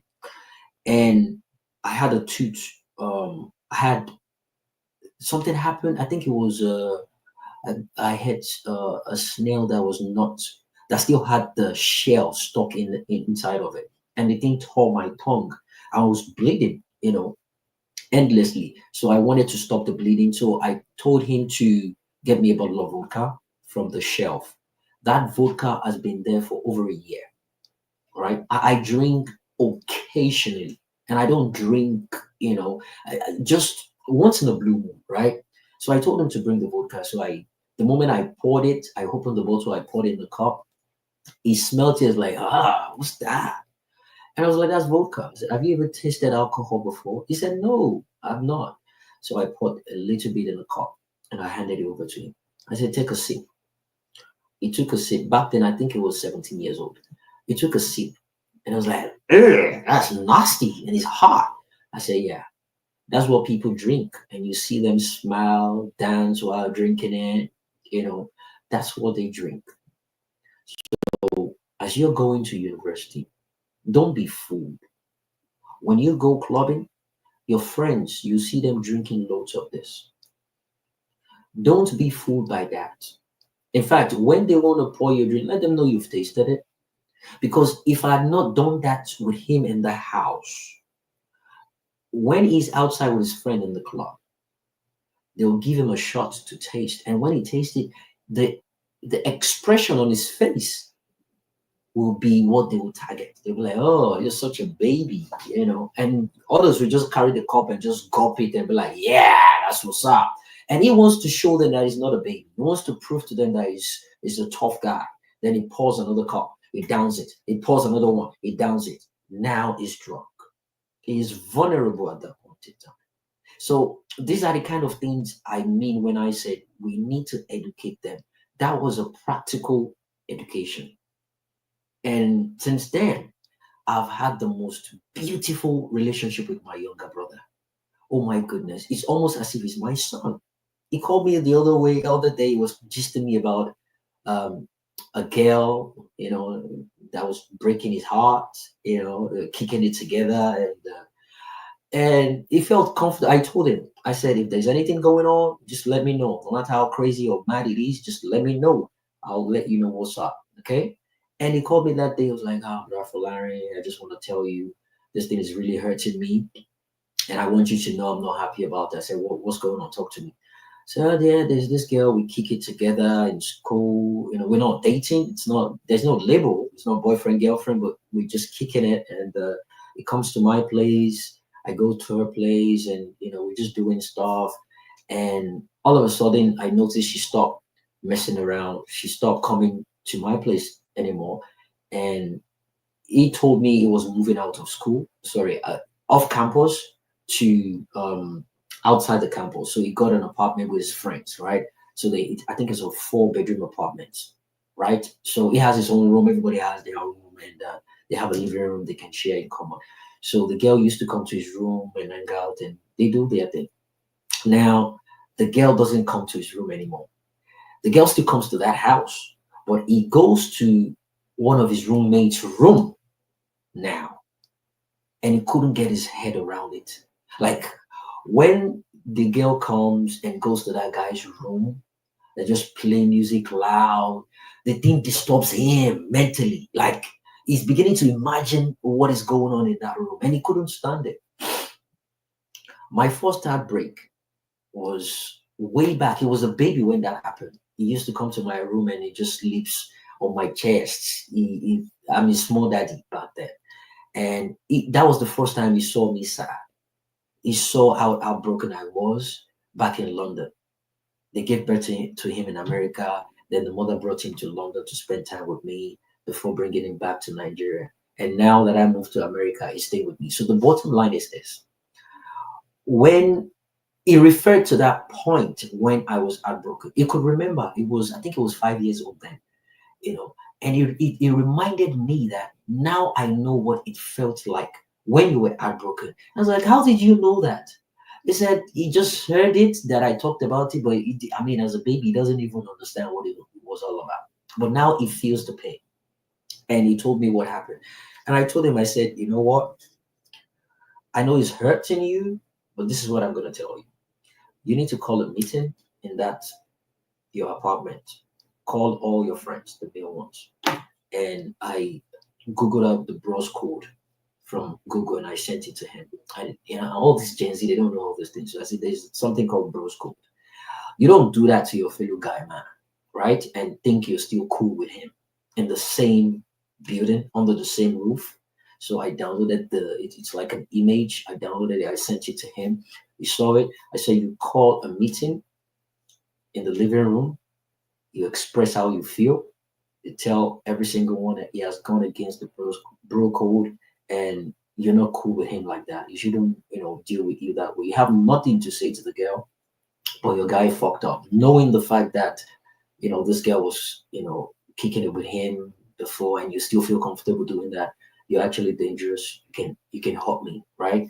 So just make it known instead of you avoiding him childishly.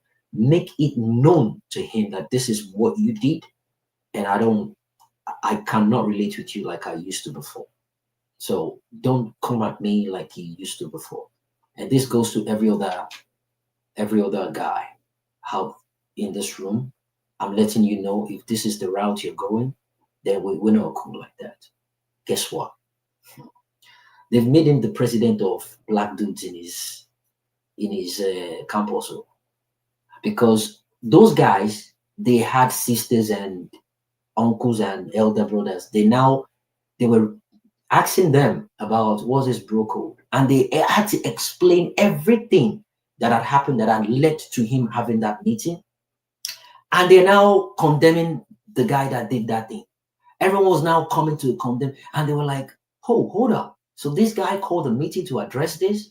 I was like, "No, it's smarter than you, man. It's brilliant than you guys. Like he's on a different level. You need to respect that dude. You need to do this. You need to do that." And he felt happy that that gave him comfort, that I actually directed him. I taught him what to do, and the word went across the whole campus. And the girl involved is now very shameless. And now, white girls, oh, Puerto Ricans, oh, Africans, oh, they're after my brother now. And I told him, I said, look, again, I just told you all that, but remember, I need your A's. Okay? We had a deal. A's all throughout. He sent me results 2 weeks ago. I've never been so proud of my brother. He had straight A's, just 1B in accountancy. And I still asked him, I said, why the B? He just laughed. He said, Prof. Olani is so hard. I went out of, I'm me with being brother. I know if you do account, me, I know Sabi Mass. I know Sabi Shigmai Mass. And I was, but I wanted to pass a message to him to let him know you can do better, right? You can do, I'm so scared of maths that I wanted to be a doctor now. Back in primary school, what do you want to be a doctor? Me, I want to be a doctor. It was when I entered secondary school, WAEC, and now listing the subject we have to do if you want to be a doctor. There is maths, there is chemistry, there is physics. Okay. And guess what? There is further maths. I said, bam, bam, bam, bam, bam, bam. Wait. I never maths finish, and I want me to further. No, team maths here further. No. Please give me one job that doesn't involve maths. They say lawyer. That would be okay now. Oh yeah, art class. Go see what literature, government. Oh yeah, let's go. Hope there is no maths. They say there's no maths. Go see what let's go. That's just on the lighter note. But the bottom line is we need to communicate with our younger ones and our kids on how to relate with one another when it comes to sexual or peer pressure. I just thought I should mention that. Boss Salani, sorry, I believe you had a call earlier on. You can carry on with your conversation now. Welcome back. My brother, I'll be so, you know what, let me be honest. I got so carried away, I forgot that my battery was low. So that's why I dropped it. It wasn't even a call. Okay. Thank God for iPhone.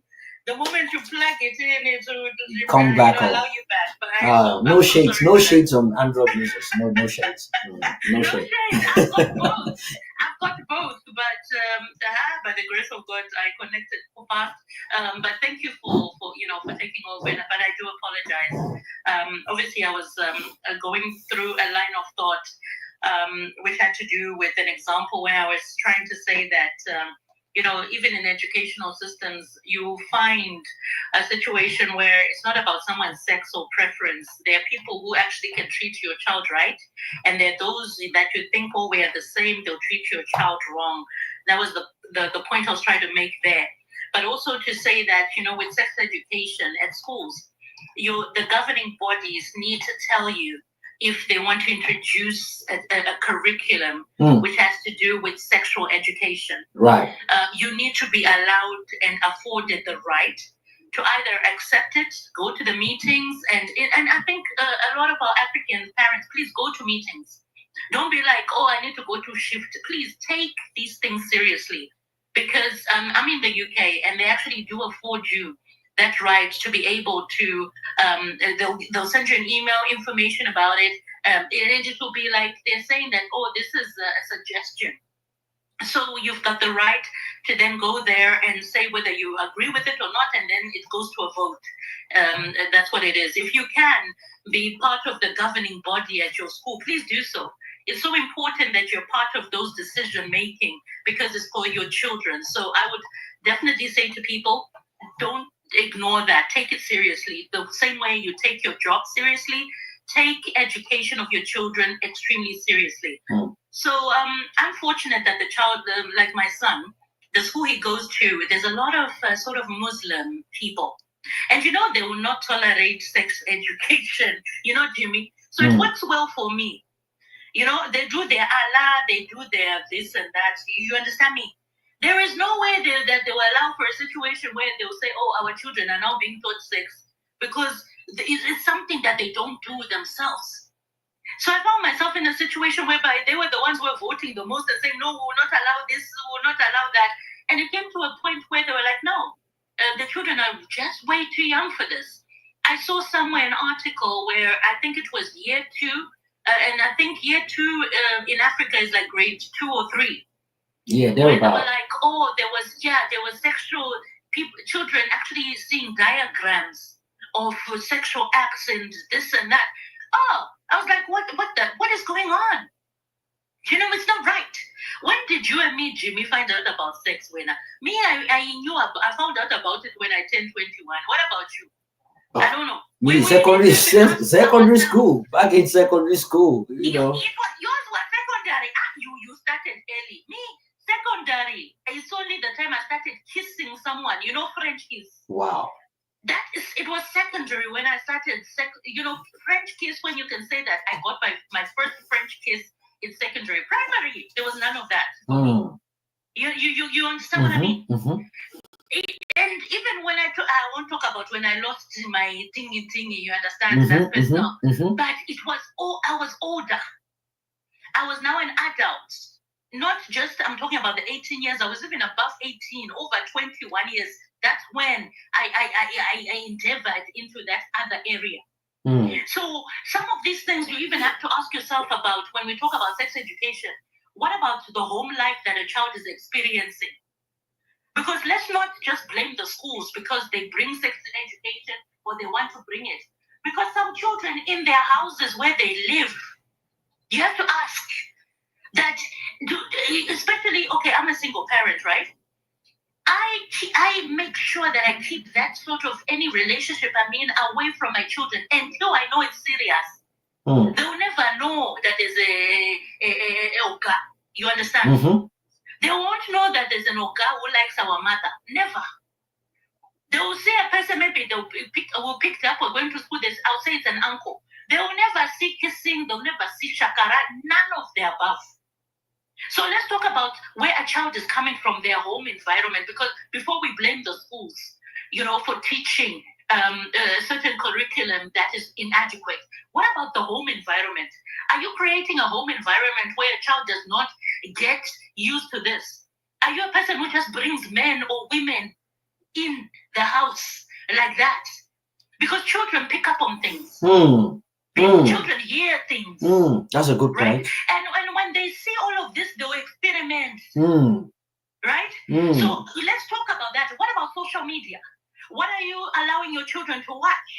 Are they watching videos or films where there's sexual activity happening? Because whatever you watch, you want to try. Is that not it? When they told us, don't touch fire, did we not go touch that fire? Before we understood that fire was wrong for us. So these kind of sex education things, we also have to open in my opinion, my brother, let's open the discussion up. And also let's critique ourselves, our parenting skills. Are we doing the best that we can? Are we protecting our children? Because the video that you were talking about that you played, I saw it. The mother was teaching the child. If someone touches you here, it's not right. Right? Someone touches you here, it's okay. Someone touches you here, it's like that. Yes, there's a reason why you have to do that, because when it comes to social media, when it comes to even the friends that our children play with, you don't know where a child is being raised and how they are being raised. True. You don't know what sort of influence they can put on your child to try something and say, oh, my mom does this with her boyfriend. My father does this with his girlfriend. And this might be the 5th or 6th girlfriend in the child's life. You understand what I mean? It's influence. Everything about our children has to do with influence, what they experience around them. There will be things that you can control, there will be things that you can't. But you also have to create an environment where your child is like, no, I don't know this. We don't do this. My mother doesn't do this. They use you as an example because you are not opening the door for them to feel like it's okay to do it. I gave you an example and I said, my children don't know any man that I date if we're not serious. Never. It will take time, right? The longest relationship that I had, it took him 2 years before he got to know my children. Do you understand? Do you know the seriousness that it takes for you to be hiding the fact that perhaps you are doing shakara with this individual, but your children don't know? All they knew is, well, this is uncle, this is uncle. Even up to today, the person, they know them as uncle, but they don't know that there was a shakara that happened. Right. That's how you protect your children. Because that's also sex education, my brother. And as I'm land, I'll say, sex education doesn't just happen in the schools, it happens in life. So be a parent that teaches your children the right type of sex education to be like, oh, they don't, they, or even say someone will say, oh, but they need to know so that they can prevent. No, they will know what you don't do. The reason why I was late to enter into sexual relationships was because I never saw my mom do it. I never saw my father do it. Do you understand me? Right. So to me, I was like, this is a no-go area. So it was nothing to do with me seeing it or being told about it. It had everything to do with me never seeing it. So when you would approach me to say, oh, this is nice, I'll say, I don't know it. I don't want to do it because it's not something that I'm used to. It's not something that I've seen. It's not something that I've been told. So let's also think about that. That sometimes also not being too quick to tell a child the right or wrong can also help them, because by you showing them how you live your life, how you portray yourself, how they can also prevent themselves from doing something that they've never seen you do. I'll end there for now. Thank you. Thank you so much, Bosolani. That was a beautiful submission. Lengthy, insightful, practical. I love the fact that you laid out the point and you actually used yourself as an example, showing, coming from a practicalization of how you do these things. It's beautiful. I mean, you didn't have to do that, but you put yourself out there to explain how it's possible, how it can be done. And these are the kind of conversation I want to have. It's not just people saying things based on what they believe or what they think should, happen. You giving a first-hand example, on how it can be done, how you've practiced it, and it's working well for you. That is beautiful. These are the kind of things I want to listen to. And I had a beautiful topic last week, and it's the stigmatization of widows, spinsters over 40, single mom, and divorcees. It was a beautiful one. And a lot of people were just, man, they were on that topic. On the good side, on the bad side, you have the Christians talking about the reason why people are the reason why we have many divorces is simply because women are not submissive. It was engaging, it was beautiful, but it was much way educational because people learned from it. People learned from the fact that stigmatization is not just for widows, not just for women above 40, it's not just for divorcees, and it's not just for single mothers, right? It cuts across board, and it happens with men as well. In fact, the moment you have a divorcee attached to your person, you've been seen as a failure from a view of a woman. But for a man, they'll be like, yeah, you've gained experience. But for a woman, it's like you are a failure because they believe from a young age you've been groomed, you've been taught, and that's why you have this saying that goes home training, home training. The home training is about you learning how to cook, clean, and prepare food, and look after the house and take care of the compound and all that. It's almost as if they're teaching you that for the purpose of you getting married, not for educational purpose, not for anything you have to do in school, because they believe that the primary goal for any female child is to end up getting married. And when you're married, you're meant to do these things in your husband's house. So if you divorce, they believe you failed. All the years that they've taught you about these things, you've failed. So they consider women as a failure if they divorce, but men as stronger and more experienced if they divorce. The double standard doesn't add up for me. But yeah, thanks for that. That was a beautiful submission. I love it. Thanks for chiming in. Thanks for the input. Much appreciated. And thanks for Panaj for being such a gentleman and giving her the platform to go first. We have new speakers now. Shade, Sound Mind, and Van. Oh, Sound Mind drop. Anyway, you can come back when you feel like this is your home. Panach, thanks for doing that. Jump in. Let's hear from you. What do you think about the topic? And before Panach goes, Boss Solani, there's another important question I want to ask, which is going to be much more interesting as time goes by. It's about, can you give your teenage child, or can you put a condom in your teenage child's bag to school? We'll get to that. Panach, jump in. Panach, you All there? right. Oh, Yeah, yeah. I'm here. I'm here. All right, I'm here. let's go. Well, that question that you asked now, well, for me, I won't. I will not try to do that There you because go. I know it's, let me say, doing that alone, you're encouraging the child to go and try to do nonsense when you know that you actually sending the child to school to learn. And there are things that you don't engage children with. I want to give a shout out to boss lady. In fact, I mean, she really did justice to what she said, and I believe that she has already spoken.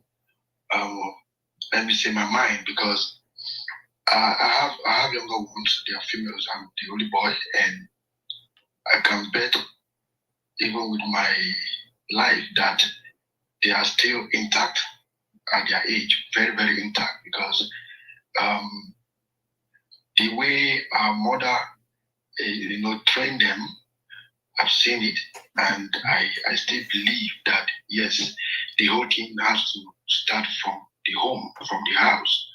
So if your child is actually watching you doing things that are not supposed to be done in front of them, they will actually practice them. And I've seen kids in school too when they watch movies. Like I don't think for me, even till I finished secondary school, I wasn't able to hold, to handle hands. Then self handset, I mean, it don't come out at least. But I know that I wasn't even opportune to even stay late to watch movies, and I was not even opportune to do certain things, So, but I know quite well that in my boarding school, FGC there are guys who actually will go to the female hostel at night, pick them out, and they stroll out, all those kind of things. But I was not opportune to do that. That is to say, environmental matters a lot.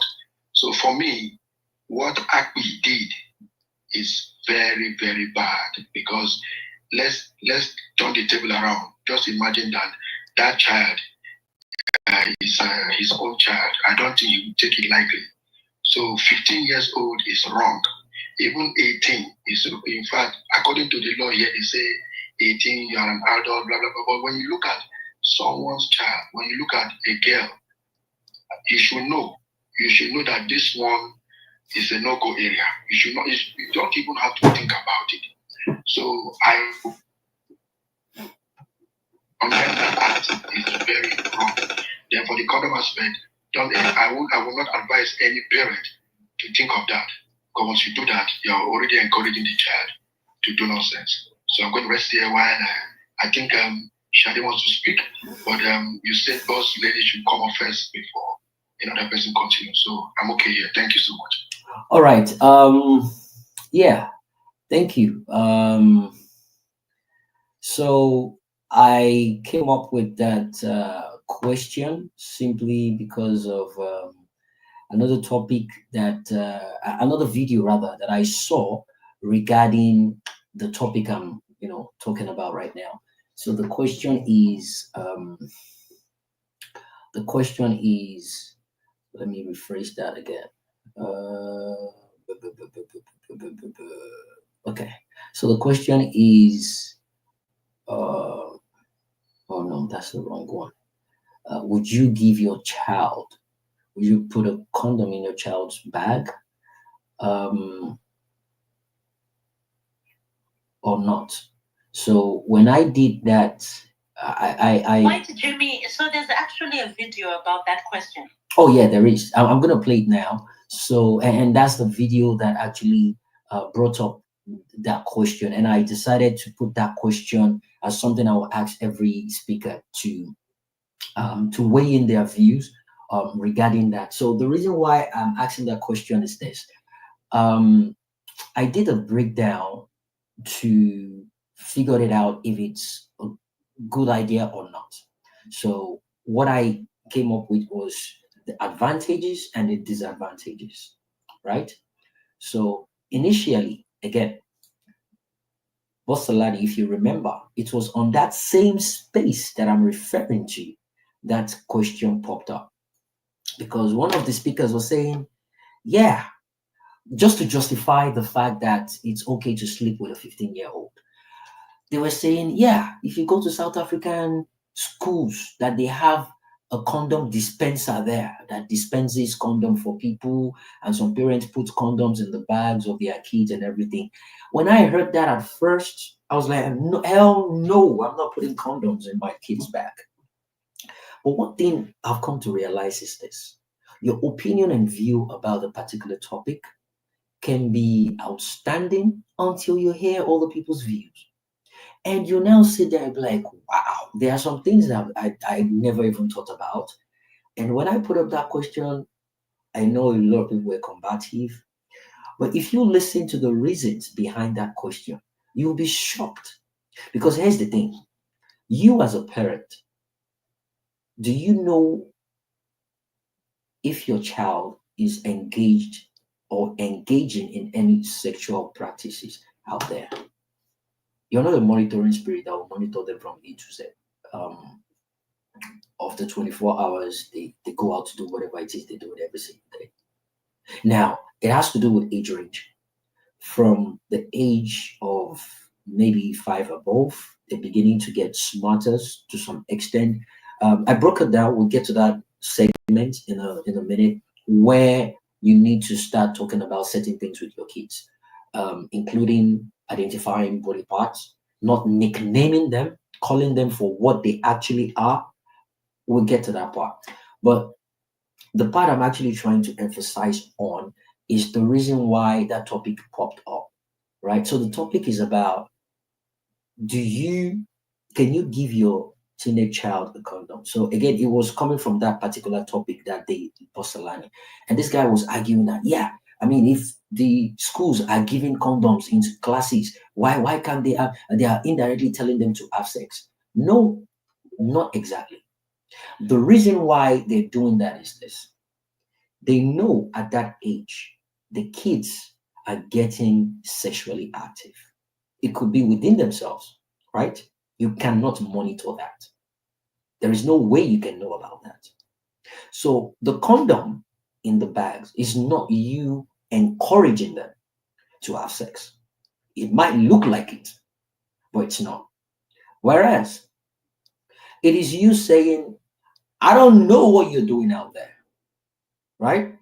But whatever it is you're doing, make sure you're protected.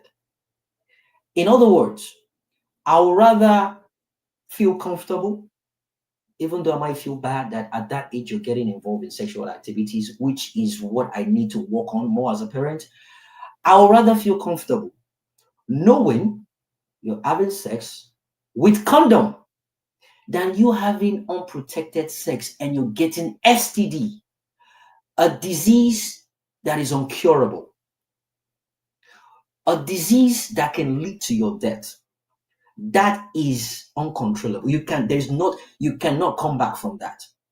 But you can come back from it if you don't engage, isn't it?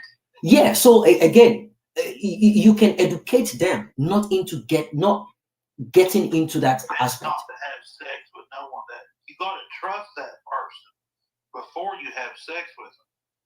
Right, Aaron. Just 1 second. Thanks for that. But one second. We have a queue here. Don't worry. It will get to your turn. But again, you made a valid point, right? But what I'm saying. 2 minutes each. Say that again. I mean, I'm willing to wait, but you got about 2 or 3 minutes. Huh. Okay, I don't know what Can that you is. respect the host of the Yeah. space? So it's fine. No, I am being respectful. Don't say that I'm not. That's disrespectful to say I'm disrespectful. Boss, don't worry. Don't I ever got say it. that again. Yeah. It's okay. Aaron, I got this. So anyway, my point is this. The point is would you rather, Dr. Ho, why are you laughing? Would you rather um get told that your kid was involved in a sexual activity in school and they were caught, though they had used condom, than you getting to realize that your daughter or son got infected by a sexual transmitted disease based on something they did in school and you had no idea about? The reason why they had condom dispenser um, in schools in South Africa is based on the society. They know clearly that the society is a situation, or sorry, a location where high rise of STD diseases And child pregnancy. and child pregnancies are paramount, right? They understand that as a fact. So it's a situation of prevention is better than cure, right? And that is what they're standing for. Again, it doesn't erase the fact that you can nurture them into not even having sex at all, right? But we cannot keep monitoring them in and out. So you might want to look at it as a way of how you're probably encouraging them to having sex. You're not. In fact, you can let them know that, look, I'm not encouraging you to go out there and have sex. The reason why you're going to school is to get educated, and that should be it. But if You're there's a talking too much, brother. You need to let other people speak. so but if you get to a point at which you realize that you can't control every single thing your child does, then I think it's only safe as a parent for you to be watchful and figure out how you can protect your child. So, Aaron, if you're hearing yourself twice, rapture came early, and whenever you become born again, you can request for the mic again. Hopefully, you enter heaven. All right. Let's move on with that. I hope that Panaj you get the angle at which I'm coming from regarding that question, but I'll still break it down for them. I want other people to give their point because I did a quick search on the advantages and disadvantages of actually giving your child a condom in the back. But before we proceed, let me play the audio. It's a video, but for people listening, I want to, again, the Christian religion almost. Sorry, Jimmy, I was going to say, on your platform, if people go to the comment section, Mhm. I can actually, I can see you live. Yeah, exactly. Or I could see you before. Yeah, I can see you now. Yeah. So when you play it, can't we see it as well? Yeah, you can. If I play it on the Okay. live stream, you can see the video. For Oh, people, wonderful. yeah, for people Wonderful. watching me on live stream, but for people just listening to it on Yeah, Twitter. Jimmy, sorry, can you actually post the video on X and put it on the Jumbotron? Yeah, I will do that. I'll do that as well. So That is better. yeah, it will. It is actually better. So I'll play the video so people can understand where it's coming from, and I'll also tweet it and put it on the Jumbotron for much more easier. Condom in your child's bag. A 15 years old child. SS2 students, madam. What is this? Look at it. I saw it. I personally saw it in your child's bag. 15 years old child. Is he not too young for that? Is he not too young? SS2. Ma, I'm really speechless at this point. I don't even know what to do. Like condom, I'm perplexed. Condom in my child's bag. Madam, do you know that the other day I saw cigarettes? This same boy. Oh my god. Cigarette, a stick of cigarettes in your child's bag. And now it's condom. This boy must be finished. God, what do I do? Ma, please, I'm so sorry. What do I call this? The thing here is I'm a nurse and I have a mini shop that sells drugs. So probably he came to my shop to take this condom. I don't just know. I'm so sorry. And the annoying thing is that I'm a religious leader in my own church. I'm a worker in my church. And I'm so addicted with anything religion, Christianity. Like, I'm so sorry. Look at me now, He's corrupting others. I don't know what He's to do corrupting again. others. I'm Are tired. you sure Madam, are you sure you are close to this boy? You know, I'm a very Do busy you person. create a bond with this child? Oh my God. Did you check his bag? Man. Did you monitor his friends? What type of friends is keeping for this thing to be in his bag? I'm so sorry. Condom. I'm so sorry, ma. Is irritating. I'm really A sorry. child of I'm so sorry. SS2, 18 years, 15 years old, is not even up to 18. He's just 15. He just clocked 18 this February. Jesus I don't just Christ. know. I don't know. And I'm a very busy person. I'm very busy. I go to work. I work in the night. Sometimes I come back very late. I do everything. Even my husband is always around. I just keep them with my nanny. I don't know what to do. I'm just tired. Ma, please, even if you are a busy person, you have to make out time. Trying. We are mothers. People You don't have be to able make, to yes, accept I it. know, but still you have to create time. You make out time to check them, to monitor them, monitor the type of friends they keep, Oh my God. monitor the people they are moving back with. Feeling. See Please, what you're doing. Feeling. Let's get on. Feeling. what See is what all you're this? doing. No problem. He's No tarnishing problem. your image. Oh my God. You will Please. not finish with this one.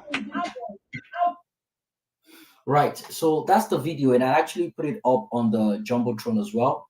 If you guys check it out, it's on the Jumbotron. So the the teacher, probably the principal or something, is having this back and forth with the mother. You can hear what the mother was, giving as an excuse. I'm a busy mother. I play, serious role in the church, and all that kind of thing. So it boils down to how they actually perceive this. Okay, the things the woman listed out. If you pick things up from her statement, she said, "We are trying to put food on the table." She's already coming up with excuses on why they cannot pay close attention to that child, which was what I was saying, right? And she doesn't even believe in. Another thing is, they're not looking at it from a different perspective. What gave that boy the mindset of actually using the condom? He could have gone ahead to do whatever it is he wants to do without a condom, right? But the boy has actually learned something enough for him to understand that condom plays a significant role, and he decides to use a condom.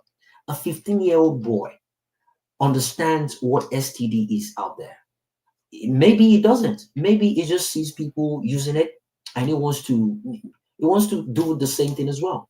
But the role of that condom, can it be totally condemned compared to the goodness it does? I don't want to use the word goodness, not to seem like I'm encouraging it. But the point is, prevention is better than cure, right? You just made a statement as a parent that you don't have time. And I think she said she's a single mom also, or the dad is always busy as well. These are the points I laid out earlier on. For parents that has time to nurture their kids, be there for them, you cannot do it 247. Talk less of the ones that don't even have the time. So would you rather have a condom in your child's bag, not to encourage them, but to let them know that you can actually call them and sit them down and talk to them about it, not to have sex at that point? And you give them genuine and compelling reasons not to be involved in such a thing. But having the condom is, if you find yourself in that situation, prevention is better than cure, because as a parent, you can deal with the fact that your child has a protected sex out there, than facing the stigma of your child having a permanent STD for the rest of his life. And you're probably going to end up taking it from one hospital to the other for the rest of your life. Austin, how are you? How are you, brother? So Man City, I'm doing great. Thanks for asking. It's a sign for me to shut up. I understand. Don't worry. It's gonna get to your tongue, but I want other people to I want people that came before you to have a go before we move on the mic. Okay. I think the one that I found with his hand raised, I think he eventually took it down. Before I forget, the certain things that I wanted to talk. Yeah. So before, no problem. You will definitely speak. No, not a problem at all. You're gonna speak. But what I'm saying is there are people here before you. So again, it's a sign for me to shut up. I will shut up. I'll move on the mic so other people can speak. Then it will get to your turn and you speak. In fact, I want to try and speak less now so other people can actually speak, and we'll move the mic forward that way. Thanks for reminding me. I think Shade is meant to go now. After Shade, yeah, we have Van Beek, we have Man City Hodge, then Maureen in that order. Thank you guys. Jump in, Shade. Excellent, brother. Can you hear me to start with? Crystal, loud and clear. And so can everyone else. Thank you so much. Good afternoon, good evening, good morning, everybody, all our regular, to those anti-integrity, Baoni. I greet all of you. Jimmy, first of all, I want to congratulate you and thank you for looking after your big brother. It is a pleasure when us who are big brother, we look after them. I did the same with mine. The age difference is only 4 years. 4 years only, but he's my best friend. Wow. Whatever you wanted to do, Shade, I wanted to do that. Do you think, do this? All I did, do this, do that. To a point where he is now a senior cybersecurity engineer in USA. He's one who settled in Texas. He worked for shitload of company, including the White House, and he is the officer reserve in the USA Army. Oh wow! He is my go-to when I'm short of 1K, 2K, 5K to finish a project. Wow! The reward is more than what we give them. As I told you, only 4 years different. I've never seen him going to any uncle, mom, or dad. He knows that I touch money at a very young age, and he followed it already. So that's why when you were mentioning your brother, I felt, yes, that's like me. Thank you for whatever you did. Thank you. Any listener here, if you have any younger brother or younger sister, please take good care of them. The blessing is endless. Thank you. You're welcome. I wanted to thank Boss Salami for what she said about the school will invite the parents to decide about the education. Yes, I also live in the UK. It seems like she is not lucky. She is in somewhere where there are a lot of people. We need to meet you and me. We're both in the UK. We need to meet you. Yeah, I'm coming for you. I need to tell the kids that I'm not their uncle, I'm your lover. Anyway, so whenever there's things like that, Jimmy, the school called us, they send email, they attach the program, they attach the education material, everything. It is not just about Muslim who voted no. I live in a predominantly white Caucasian family. They all voted 100%, including myself. No, do not teach our kids under 12 this kind of a program. Leave that to us as parents. We guarantee you that we will teach them what need to be taught them at home. Scrap. All this madness, show kids this, yeah, it's good. But let them be kids.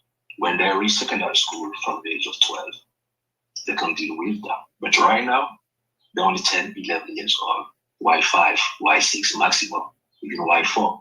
Do not show our kids that. We all voted unanimously. Only one parent said, I don't know. So that is how it is very, very important for parents to be part of the child education. It starts from home. Going to the condom issue. This is the beauty of your show, Jimmy. We all came in with our own experience. Will I put a condom in my child's bag? I will go with my own experience. I've got one of my Benin brothers here. I think he's in the old store. He's listening now. Elosh, maybe he's gone. I can see him. He was here. He may testify what I'm about to say. I was at university at the age of 16. When people start university by 21, 22. At 19, I was in my third year at uni. Dad put condom in my bag because he started seeing me with girls. Who did? My own dad. Wow. He called me Shade because I was his son, but I was also his friend.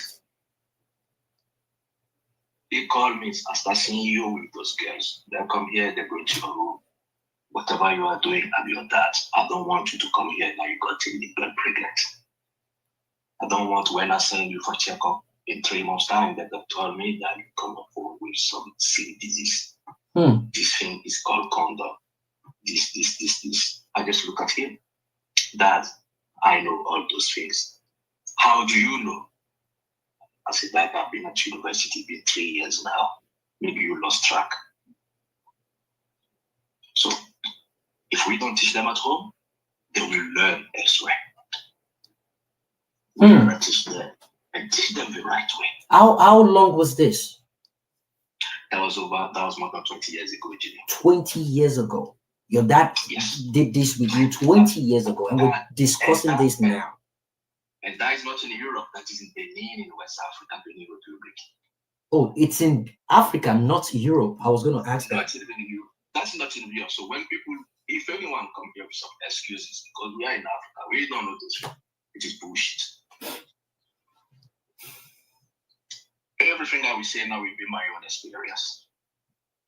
I've had 8 sisters. My dad had 8 girls. All beautiful. My sisters are beautiful. They were the prettiest girls in the area.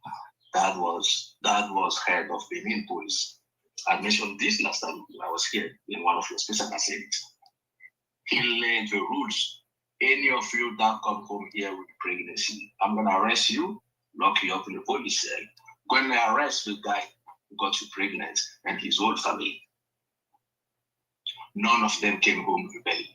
All of them graduate from university and not good job. What we see is they start bringing home the person who want to marry them. That is how we have been raised, Jimmy. There was no excuse. I see my sisters who have girls, 22 years old, because I'm the youngest one. My brother and I, we are the youngest one. They'll be big as my sisters. My nieces are now 25, 26. I was home last time. My sister slapped her own 25 years old daughter right in front of her. Kilo Dena, why are you slapping Morayo? Have you seen what she's wearing to get out of this house? That is a girl who is 25. Master in this, master in that. She is working already. But the mom said, until she's married, she's not getting out of my house. It is about education. And that's a girl who can just buy a ticket and go to France. She doesn't need a visa. She got a French passport in her pocket. She can do whatever she wants. But she's still obeying to what her mom said. It's all down to how we've been raised and what we show our kids at home. Still my own experience. I got 2 daughters, Jimmy, you know that. 15 years old, beautiful. Ayo, 11 years old, Omolara, beautiful. All this education and all that. Their mom, who is a medical doctor. Their grandma, who is a guy. Their aunties, who is a school teacher. The second auntie, who is a teacher. I've seen them sitting down with those girls, telling them this is this, this is this, this is this. What have they shown you in school? Is my daughter, oh, we know about this, we know about this, we know about coercing someone into having sex with them. We know. So what they give them at school, we add more at home and show them the wrong and the right. Do not ever leave anything to destiny, or it may happen, it is God willing, and then start coming up with excuses like that lady was saying that video of can you, a 15 years old, come up to school. And to us African parents, we shy away from having those conversations. We have to. We can't avoid them. Will my own daughter come home the next year after 16 years of prom, saying that I'm pregnant? I already know that is wrong because she knew we have a contract. I keep telling her about her aunties. In fact, it's not even me who's telling her. It's my own sisters who are now educating her. Coming to holidays, you mentioned earlier that the useless family uncle who do nothing. We tell them to go and buy coca, bring it to my room. All our kids they know about it in Africa. They know. And we also educate the boys to not to do this because we keep talking about girls.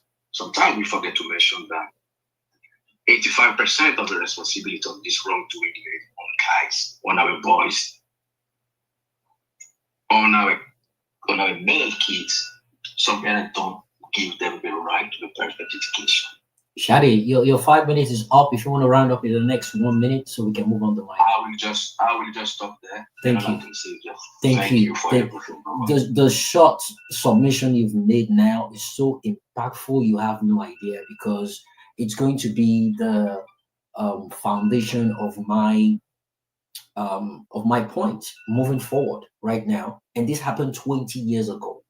You've come to put more essence to this topic based on practical example. It is more than 20 years ago, slightly more than 20. There you go.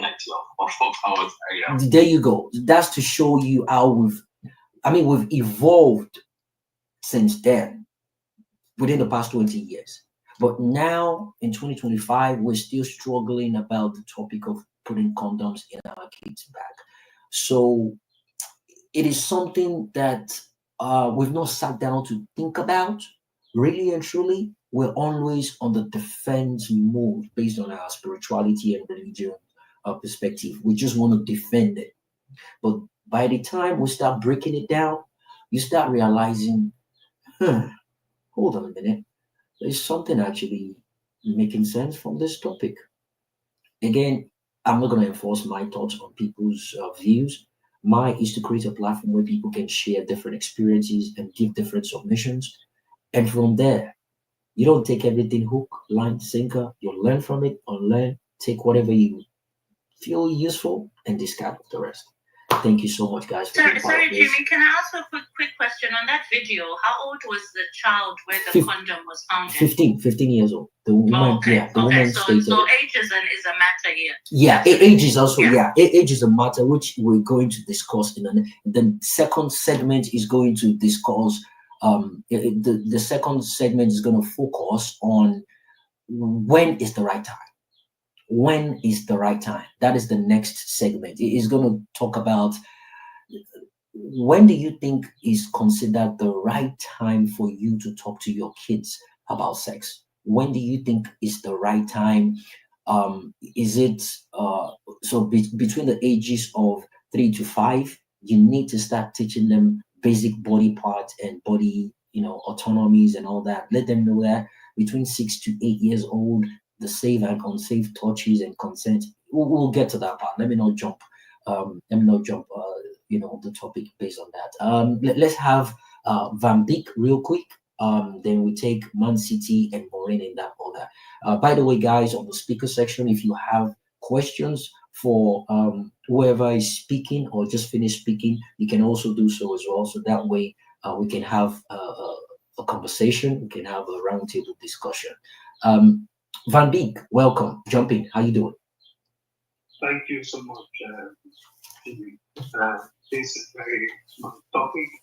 Good evening, everyone on the space. Welcome. Jimmy, I want to say first of all, thank you for this very important topic, because this is a very important topic that most of our younger generation, mostly in West Africa, and we will talk about. That's affected so many of our young kids and younger brothers. Even the older ones who are growing up and don't get this information about education, they ended up going into different kind of life and ended up being very happy. You see? So first, I'm going to go answer the question you asked, which is it good to give a child the condom? For me, it's hell no. And I don't really buy that whether you should give a child a condom. I think the time for you to give a child a condom should be at about 18, when it completes that, 18, 19, now it's an adult. And then you can say, okay, since you're now an adult, you want to go out, maybe have friends and stuff. Yes, condom. But below 18, no, because children, they actually follow what they see, and they do what they see also. For example, if you give a child a condom, he will ask you what is this if he does not know what it is, and from there he will try to make research about it, and he wants to know what is useful. Yeah, but Van, the whole point of you giving the child a condom is to tell them what is the purpose of the condom, what is used for. Yeah, I mean, you can give them, I don't know, when they are 18 and above, okay? But below 18 and above, you should not take them condom, because if you give them condom, they will ask you what to do, and then they want to try and use it to know exactly what it is. Yes, so if you give them below, okay, so let me start from here. This is a very important point, and I love it. It's going to address a lot of skepticism, around this topic. So the whole point of, okay, so let me start this way. Can we both agree that from 13 years old, 14, 15, they are doing something in secrecy that we don't know about? Can we all agree to that? Right? No, we don't agree, because if you look at the size of the condom and at that age, me, I was not fitting in any condom. Oh, at that also age. because the balloon. Yeah. So I couldn't fit. so let me get let me get this straight. Sorry, Van, don't worry. I'll post your time. Don't worry, you regain your time back. So my point is this: the purpose of you. Okay, first of all, let's start from there. You need to educate your kids about not getting involved in any sexual activities whatsoever, right? It's you equipping them with the best of knowledge No, but about wait, this. Jimmy. Condoms, are they sold to under 18s? No, they're not. So why would you buy for a child who's underage when they cannot even buy for themselves? They don't need to. There's an age where they're bought for, isn't They, it? so they don't need to buy. They don't need to buy condom. They will sell it to you. In fact, there are some kids that when you see them, their sizes, you won't even know they're actually on the age. And I love I love the conversation we're bringing up, and I love the points we're making. I want it to be a roundtable conversation, and all these points should be tackled without exempting any single one. So that's a very compelling point. I mean, back in my own time, we know how to forge ID cards to show that we're over 18, right? We know how to jump fences to go outside and party and all that.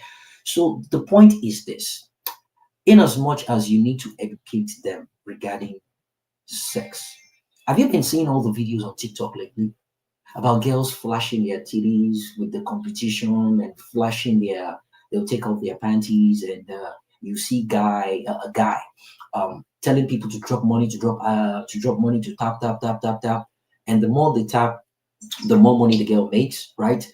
And all the videos I've been seeing, over hundreds of videos, I've never seen a guy in that competition dropping his boxes. It's always the women, the young teenage girls, telling them to pour water on their shirts. They'll tell them to wear a t-shirt, a transparent one, pour water on it, and just shake their, titties and all that. And you see people tapping, tapping, tapping, tapping, tapping.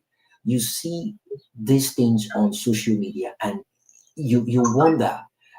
It will get to a point. Already, they're already doing it. By the way, people are having live sex on TikTok now. People are having live sex on TikTok. The videos are out there. They're having live sex on TikTok, and you see people send them money, betting who is going to come first or whatever on TikTok. I'm being honest with you. So my question is this: are you saying because they are under age 15, you believe they cannot get involved in sex, so therefore you wouldn't give them the chance, you wouldn't even hand over condom to them, that you handing over condom to them, they will now be curious on what the condom is used for? Obviously, you giving it to them, they know what the condom will be used for. And that was the reason why I made the example of what I did with my younger brother about alcohol. I told him that, look, this alcohol is what you see your friends drink in public. There's nothing special about it. The bottle has been in the house for a very long time. I told him to take a sip. He took a sip, and it spoiled his mouth. He was like, it's hot, it's, gross. And I was like, yes, if you give this expression in the club, they will bully you. There will be a peer pressure of, look at you, you're still a small boy. And you would want to convince them that you're a big man. You want to convince them that you're a big boy. Then you tell them to pour you another shot. You drink it with a straight face. Then another one to show you're better than them or you're stronger than them. Before you know it, you become drunk and you're vulnerable at that point in time. So the moment I showed him that, he called me one particular night. It was noisy. He said, I'm in a club with my friends. And what you told me the other day is actually working, because now they are drinking and they are threatening me with an alcohol. And I told them I already tasted it. I don't like it. And he got himself Red Bull. If I had not done that with him, he will fall for the peer pressure. And the fact that he could call me, it has to do with the relationship you have with them. There should be a comfortability at which you can relate with them. They can open up to you. He told me about his heartbreak and the girlfriend you were messing around with, but that's just by the way. So I'm just saying that to back up the fact that you can give them the condom and still educate them on the reason why you're giving them. You're not telling them to use it. It is just for safety purpose. If it gets to that, again, prevention is better than cure. But anyway, go ahead. I'll restore your time to 4 minutes now. Thanks. Thank you very much. So, Jimmy, everybody has their own opinion. In my own very opinion, I think that talking about sex with a child who's still in the kindergarten is not okay. You should let the child get to about 6, 7 when he's now going into school. Then you can talk to a child about these parts of the body here to touch or not to touch. Because at a tender age, I still think they're still very fragile. Children, you don't need to talk to them like that when they are going to kita, because in kita they play around with children, touching, those things are not meant for 2 years or 3 years old. So in my opinion, I would say, okay, when the child is trying to get into school at about 6, 7, 8, you should talk to them about it. And we both know we come from Africa, where our parents are very tough on us. Although that is some of us who our parents are educated. Some who their parents are not educated, you see, they live this kind of life. People at the age of 12, you hear a child getting pregnant in Nigeria. That's it. In my own family, my mother will not kill you. My mother will beat hell out of you. My mother has poured hot water and pepper on my sister just because he brought a boy home.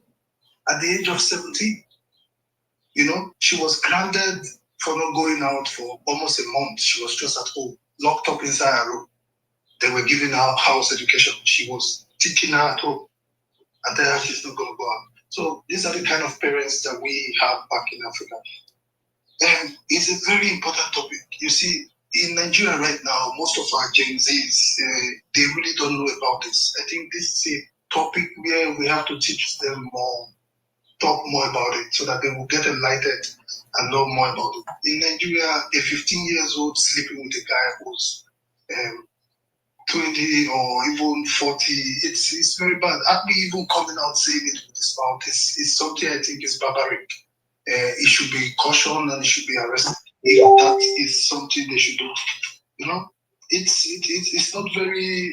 I don't see it for a child who's under 18 should be having sex. If you train up your child very well, they should know that sex is not something they want to do from this age 8 till when they get to 18.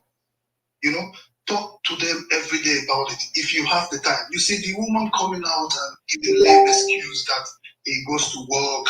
And these are very lame excuses for you not to train up your child. That means he even went as far as say he works in a pharmacy and the child stole the condom. That means the child is not just taking condoms to do whatever it is. The child is also a thief. You go and steal from your parents, you steal condom, which is very, very bad. For me, it's the way they brought up the child.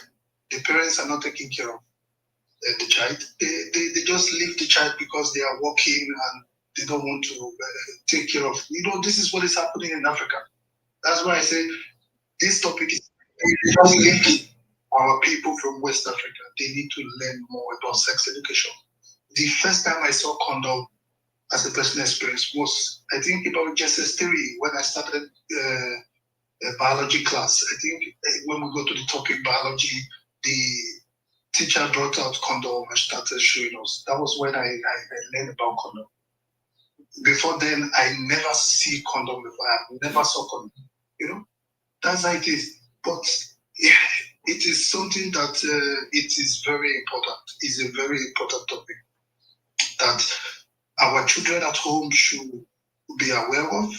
A mother and a father should be able to talk about these topics to their children from at about 7. This is my personal opinion. Till when they get to 18, they should talk about it. You know, in Africa, there are some family who carry their children to the hospital and check them if they are still virgin. Yeah, most of our parents do this because they want to safeguard their children from getting into this thing. So the mother will make sure that every 3 months, he take the child to the hospital to check if this child is still a virgin. You know, I know parents like that who live very close to us. The woman goes to Senate Church. He was very crucial about this. Every 3 months, he will call to get back from school, even when they get there to the university. They will call her back home.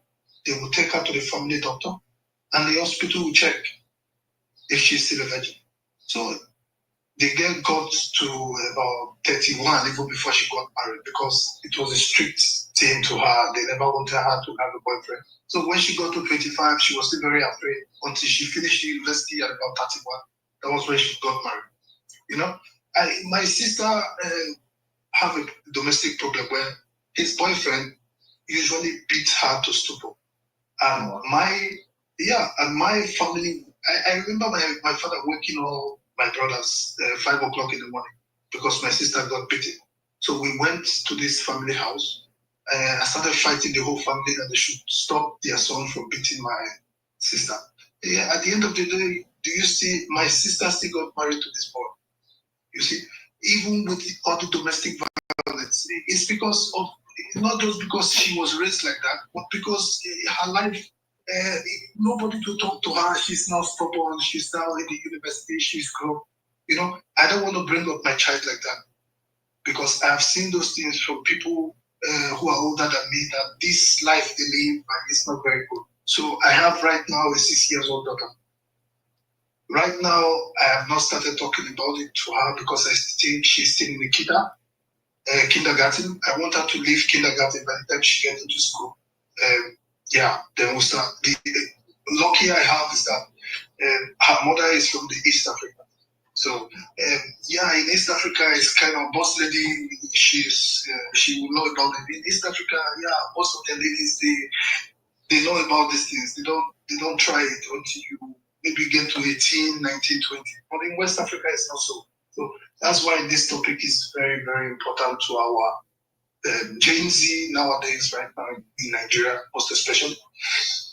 It's very important to them. And it would be good if this topic is also going into TikTok right now, because you already seen what's going on in TikTok.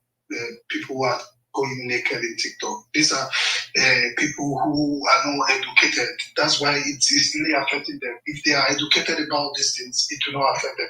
So the topic is very important, that we should not just talk it on Twitter. We should also go far as YouTube, like as you are doing it, TikTok, and just discuss about it, share more light about it, try to see if we can reach more people, more younger generation that are ready to learn and know more about this, so that it will help. So thank you very much for this topic, Jimmy. It's very, very important, and I'm really happy you are doing it. And I'm just going to keep sharing, and if I see how it is that I can get to other younger generation to come to TikTok and maybe listen to this topic, it will be very nice. So thank you very much. Thank you. Beautiful, Van. Beautiful submission. Again, I'm not imposing this this topic on anyone. We're just here to rub minds and share ideas, perspective towards this. So I totally respect your view towards this, and I believe other people they've listened to you based on your submission. Thank you for that. Again, it's not a situation at which the topic is telling you that this is a must or this is not a must. Okay, It's me creating a platform for people to have this dialogue, listen, learn, unlearn, and the recorded version can be heard by other people as well. And that way, we can listen and see things from a different perspective, right? And a lot of people have been sending me messages, and I'm gonna read some of those before we move to Man City Art. And someone said, Mr. Jimmy, this thing get advantages and disadvantages. It's a good platform where people can actually understand from both sides. And the person went ahead to list out the advantages. It says the advantages of giving your child a 15-year-old condom is that it sends a strong message that if you're going to do it anyway, they must do it safely. It's helped prevent unwanted pregnancies, STI, STDs, HIV. Number two, opens the door for honest conversation. It signals to your child, I'm not here to shame you, I'm here to guide you. This can lead to deeper discussion about consent, emotional readiness, and respect and responsibility. I don't want my name to be mentioned, but I'm speaking from experience. Why doesn't he want or she want her name to be mentioned if it's okay to think like that? Yeah, so I think it's basically, as the person said, because it happened to me as a mother, my son actually got involved in sex at the age of 14, and now he has HIV.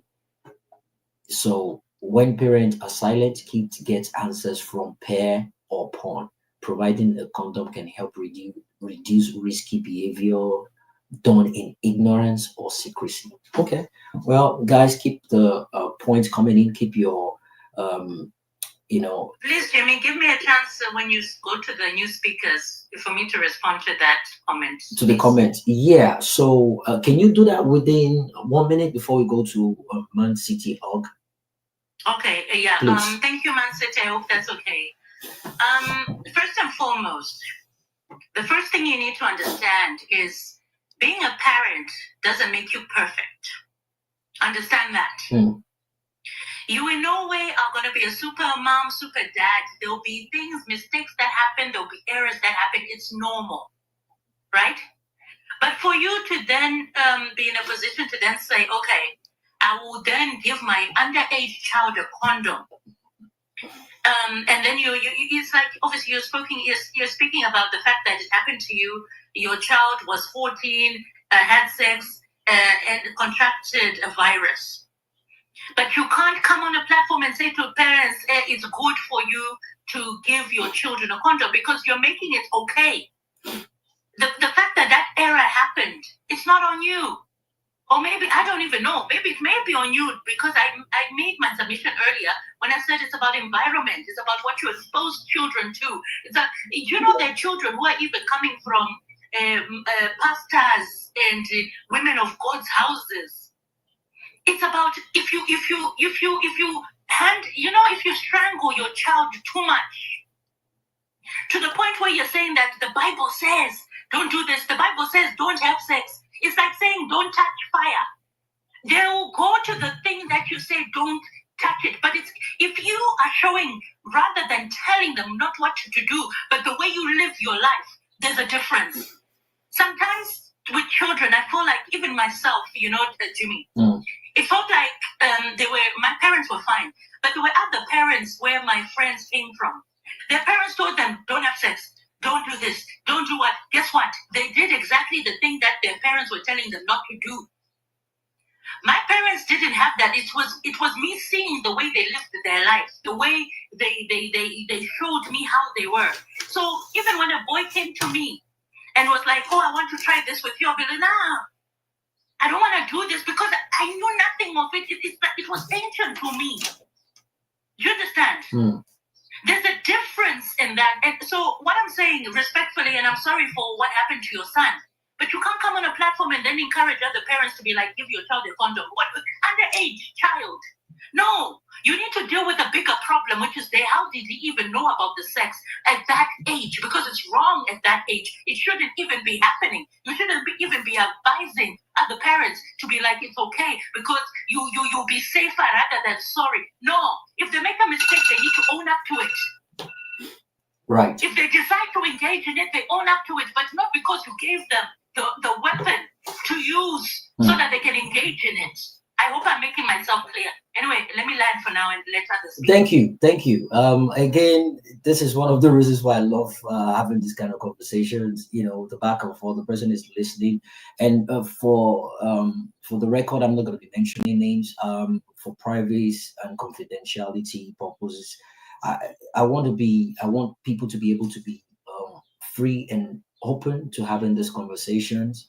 If it's a made up story, then it's up to them. I'm just reading out what people are sending me, and these are the kind of things or experiences we need to share on platforms like this. And at the same time, I love the fact that you are actually giving a countering argument to that submission. That's the beauty of the conversation here. It's an intellectual debate we're having here, and we're making the people make that decision themselves. All they need to do is listen, understand, learn, and unlearn.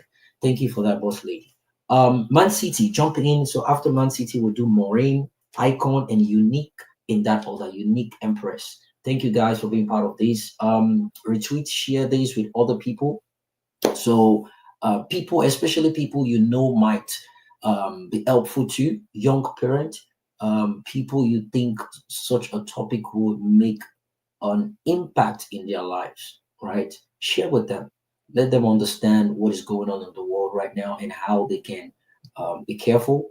I mean, being a parent doesn't come with a manual. Trust me, it doesn't. And the kind of kids you are up with depends on the parenting, the father, the mother, the gender of the child, and how many of them you have in the house. The way you address your daughter is different from your son. The way you feel free with your daughter is different from your son. There are some boundaries that needs to be kept that way, and these are the things that are actually crucial in what we are talking about here: sex education. And the case in point, Acme Darlington, Speed Darlington, is one of the reasons why I came up with this topic. And the woman that the teacher or the principal that found condom in the bank. Sorry? Okay, let me give you my submission before my battery runs down. All right, so all right, no problem. Go ahead. Okay. Thank you, Jimmy. I think it's my first time to interact with you and other speakers that have joined. Sisaran, how are you? Yes.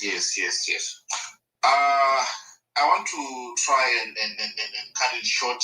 I have my own beliefs when it comes to sex education, my own beliefs in how I was raised regarding around sex.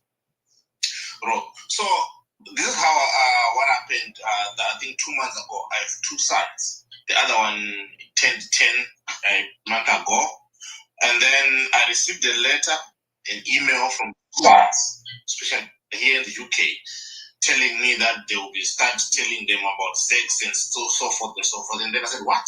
This boy is 10 years old. He doesn't know much of sex. And then, okay, I said, okay, we are in modern times. Maybe it's okay. And then beginning of this month, was there's a one who is in year one. They also send a message that they are also going to start teaching him about sex. Then I said, no. It's not going well. And to make things worse, the last one, he wants to know. You get, he's not that kind of person that you bright off that, okay, this is a vagina, okay, let's stop it there. No, you have to ask you, what does it do? So what does it do? And no, you're lying. Somebody said this. So me growing up, we grew up with girls. We never thought of sex until almost 18, 19. That's where we started thinking of sex. because we never had to try and do anything. I think my first sex I was after from we call it Form 4 somewhere in Southern Africa there. Almost I was old enough somehow. I told you in the beginning that at 13 I couldn't wear a condom. At 13 I couldn't fit in a condom. I was young, so I'm surprised. I know boys grow the different way, but at 13 we could still kick the girls at the bums. We were not seeing bums as like the way you see these days. We couldn't see that way. We were not seeing it romantically or sexually. What? So I now believe that okay, in modern times, we are growing this thing different because we are in the 80s. The 80s we didn't have phones. We were not. We didn't have computers. These guys I know they're capable of having computers and cell phones and whatever. They're always on Google searching things and stuff. I understand that, but I do believe that as an African, you can raise our kids the way we were raised. Because I remember the first talk that I did with my father, and then she saw me limping. So and then he saw me limping, and then said, "Come in." And that was the first time my father talked about sex. I was 19 by that time. He said, "Why are you limping?" Yeah, why? And then I said, "No, man, we were playing soccer in the street." And then I got here, and then unfortunately the finger wasn't even sore, but it was painful. So he called me, come here. And then I went there, and then he said, "Take down your short." I said, "Why?" I said, "Take down your short." On the veranda. I'm telling you, those guys were crazy. I took my short on the veranda. I put it down. Said, "Take out your thing. Pull it like this." In front of him. Then I said, "Oh." Then I did that. They said, "Oh, okay, you're fine." What he was expecting, maybe if I pull it my thing, I could do some mourning and whatever when you're STI. So I do believe parents that there's a time that we need to teach them about sex. If you see how your child is, my first child, she's 12. She started going to the period 2 months ago, and I'm very worried. My first born, she started going to the period 2 months ago. I think it's now high time that I have to sit down with her, and then I start that the most difficult topic. It's not a topic that is nice. And then to make it very fast, the condom issue, to give a child a condom, is 2 ways. One way, I believe that you give that child a permit to go and have sex, and he shall want to use that condom. It's clear. The best way is abstinence. Don't have sex at this age. Don't. I don't blame those ones who always want to check their kids' virginity. I grew up in that era. There were people who were being checked for virginity. They were so afraid to have sex because they know that if we have sex today, they're going to be checked tomorrow. Some of them, it made sense. They got married nicely, the way we want the African way. You get married to go in their family and so forth and so forth. Don't just bring a belly at home. So, giving a child a condom and teaching a child about sex at early age, for me, it's a no. I know we can raise the kids in different ways and how we want it, but I think we must start talking about sex at age of 18. If it's possible. We can't teach sex about 10 years old, 12 years old. I remember when I was in high school, I think when we went for, it was integrated science of biology, the productive system, it was very funny because it was something that we were not used to. When the teacher was drawing things on the board and so forth. So I encourage those who are in the same shoes with me, but if it's not okay to teach him at this age, let it go. If he doesn't ask you, or if he doesn't show signs of having interest in any girls and any boys, stop it. Don't try to trigger something that you won't be able to stop it. That's where I can stop for now. All right, thank you. Man City. Oh, thanks for that. I guess you were desperate to just give your submission. People know. You said his battery was dying. It was dying, yeah. So people know it's a different Jimmy on on Off the Cuff with Jimmy platform. So I just had to just let it go. But yeah, it's working good for me. I love the fact that I'm juggling between two personalities, and someone said in the middle that you are flexible. You can actually be as gentle and calm, and if you want to go the other way around, you can do that as well. Yeah, self-control. It could be annoying sometimes, but it's me trying to see how I can how far I can go in listening to people. There are a lot of topics. Before I go, I want to tell you something. Okay. My woman, the one that gave birth to this first girl of mine. Do you know we dated for 2 years without having sex? I'm being honest. For 2 years, seeing a girl every day, but not. Yeah, but I hope you weren't cheating on her with someone else, though. No, we couldn't cheat by that time. There was nothing like this that we are doing now. But I'm telling you, because we were not sexually more active, that you miss sex and so forth and so forth. It was nothing. Okay, fair So enough. I didn't have some money. If you weren't sexually active before you met her, it wouldn't have been difficult. Some of us have done from sexually active, went to a relationship of more than 3 years without sex. I've done it with two. I've done it with 2 different girls, and I'm not going to do it again. I promise, because those girls after everything are still dirty. Sorry, I'm just saying that you went from being sexually active to then staying away from sex with, and it was difficult. Yeah, it was difficult because I used to know how to do it, and I have this beautiful girl with me, and she wouldn't let me do it. And she would allow me to do other things. That's worse. We can kiss, touch each other, but I wouldn't do it. It was torture. Then after So you were fasting with sex. After everything, this girl woke up one day and told me that it's like God is punishing her for having a boyfriend that she doesn't want to do again. Oh boy.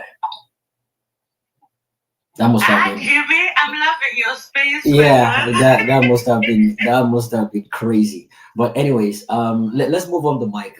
People have been patiently waiting. Man City, oh, that was beautiful. Thanks for that. Maureen is meant to go next. After Maureen, Icon, Unique, and Inem and Karigwe in that order. Wasn't it Unique and then Maureen? Sorry. No. Maureen came before Unique actually. Oh, okay. Yeah. Maureen came before Unique, and I mean, of course, we have a regular. Sorry, Jimmy, please don't forget to remind them to share the space, please. Oh yeah. I've already done that. Guys, please share the space, and you don't know people that actually this might be helpful to. We have a lot of madness going on back home, not just Nigeria, even in Africa. Our people are not paying close attention to these things, and there are some things that we've normalized in Nigeria that are considered abuse. And we need to mention this to people. If you know any young parent or any new parent that needs to hear these conversations, please do send it to them personally. Your WhatsApp, your Facebook, just send it to them. They can listen to the quality of conversation going on here, learn from people, and unlearn as well. It's a platform where no one's submission will be undermined or underrated. And I know Boss Salani is a permanent speaker here. Karigo is a permanent speaker here. Icon, all these ones they can come in and out anytime they want. This is their home. But people joining for the first time on my platform, I do this every Friday, guys. And I'm not doing this alone. I have a sponsor now, which is OBG Foods. They're the new sponsor. Well, only sponsor I have right now. Whether it's their rich palm oil, smooth gari, fiery ogbono, as I mentioned earlier on. What they do is just make the plant, the harvest, the package African ingredients way from Nigeria, the southeastern part of Nigeria, and they ship it all across board in America and in Canada as well. They've been doing this for a while now, but now we're in partnership and we're bringing these episodes to you thanks to them. I mean, we can talk about sex education as we can. We can talk about sex education as we can. The local food and ingredient items that they are into can go as far as you can imagine.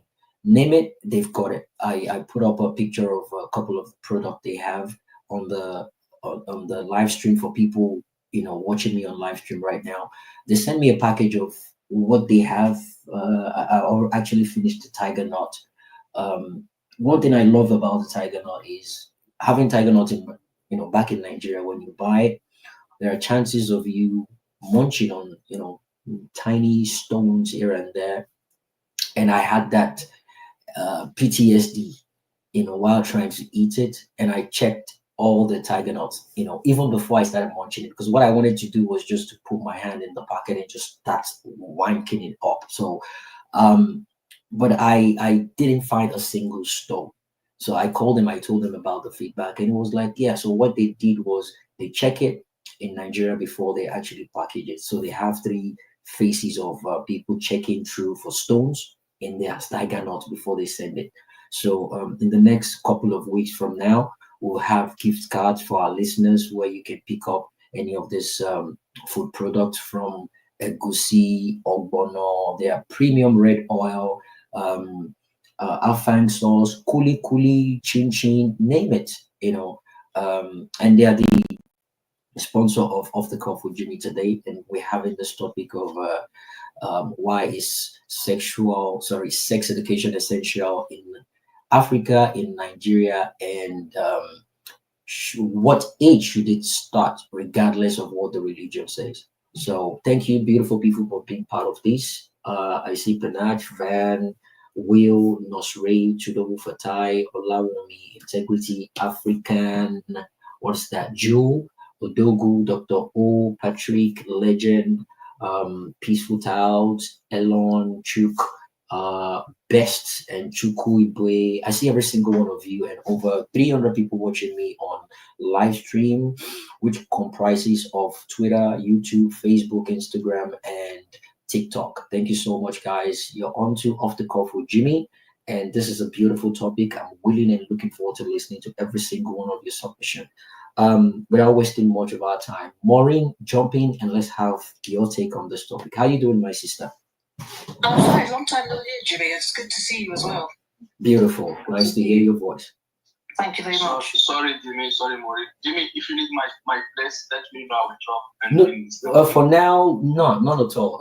People are not requesting for Mike. Yeah, we need the male speaker. Stay there. Yeah, so. Sorry, Maureen, for cutting you off there. No, it's all right. Maureen, go ahead.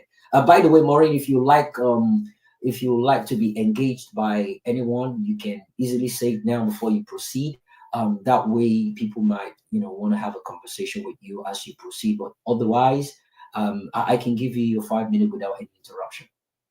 Thank you very much. Yeah. Anybody that wants to ask me questions, feel free. Boss Kalani, it's a pleasure meeting you. I think I've been on a couple of your spaces in the past, and yeah, I always like the spaces that you're in. Thank you, Maureen. I truly appreciate it. Thank you so much. I'm gonna follow you. I follow you, Maureen. Yeah, that's what I'm saying. Oh, wonderful! Bless you. Oh, you're such a treasure. Thank you. Oh, thank you very much.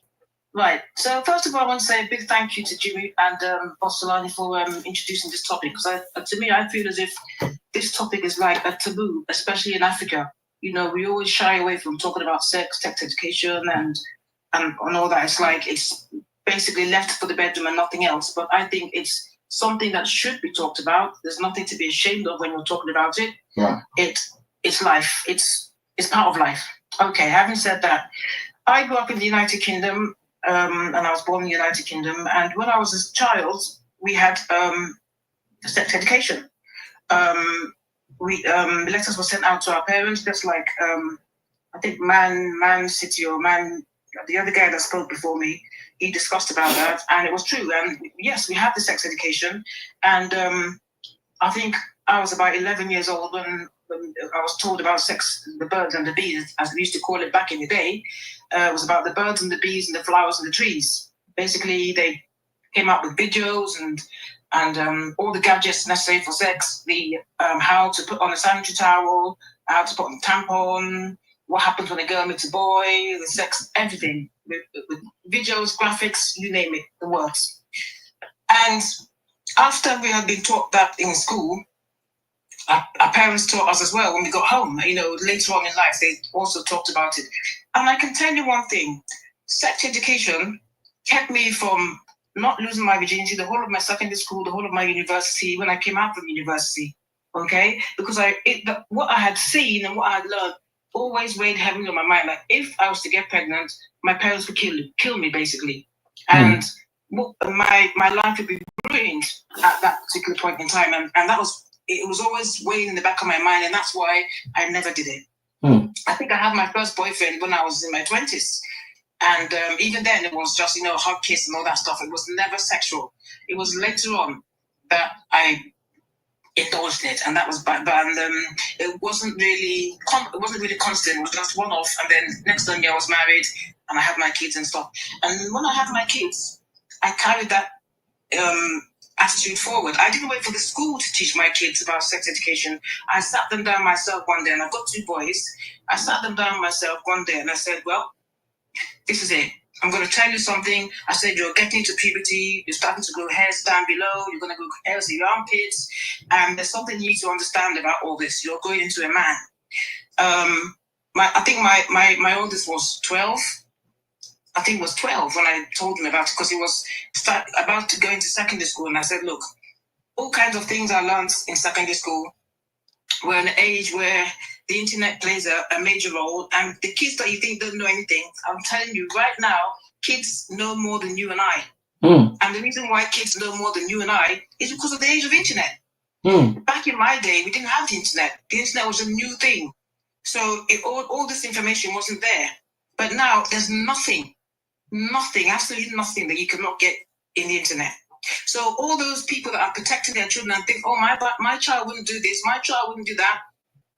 That's bullshit, forgive my French, but it is, because your child will see. They might not act upon it, but they will see, and it registers inside their brain. Sometime in the future, they're going to do it.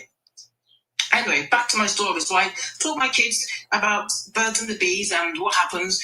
And each time, because my boys went to boarding school, and each time they came home, I used to ask them, did anybody touch you inappropriately? Did they touch you in a place you're not supposed to touch? Did the teacher talk to you in a way you weren't supposed to be spoken to?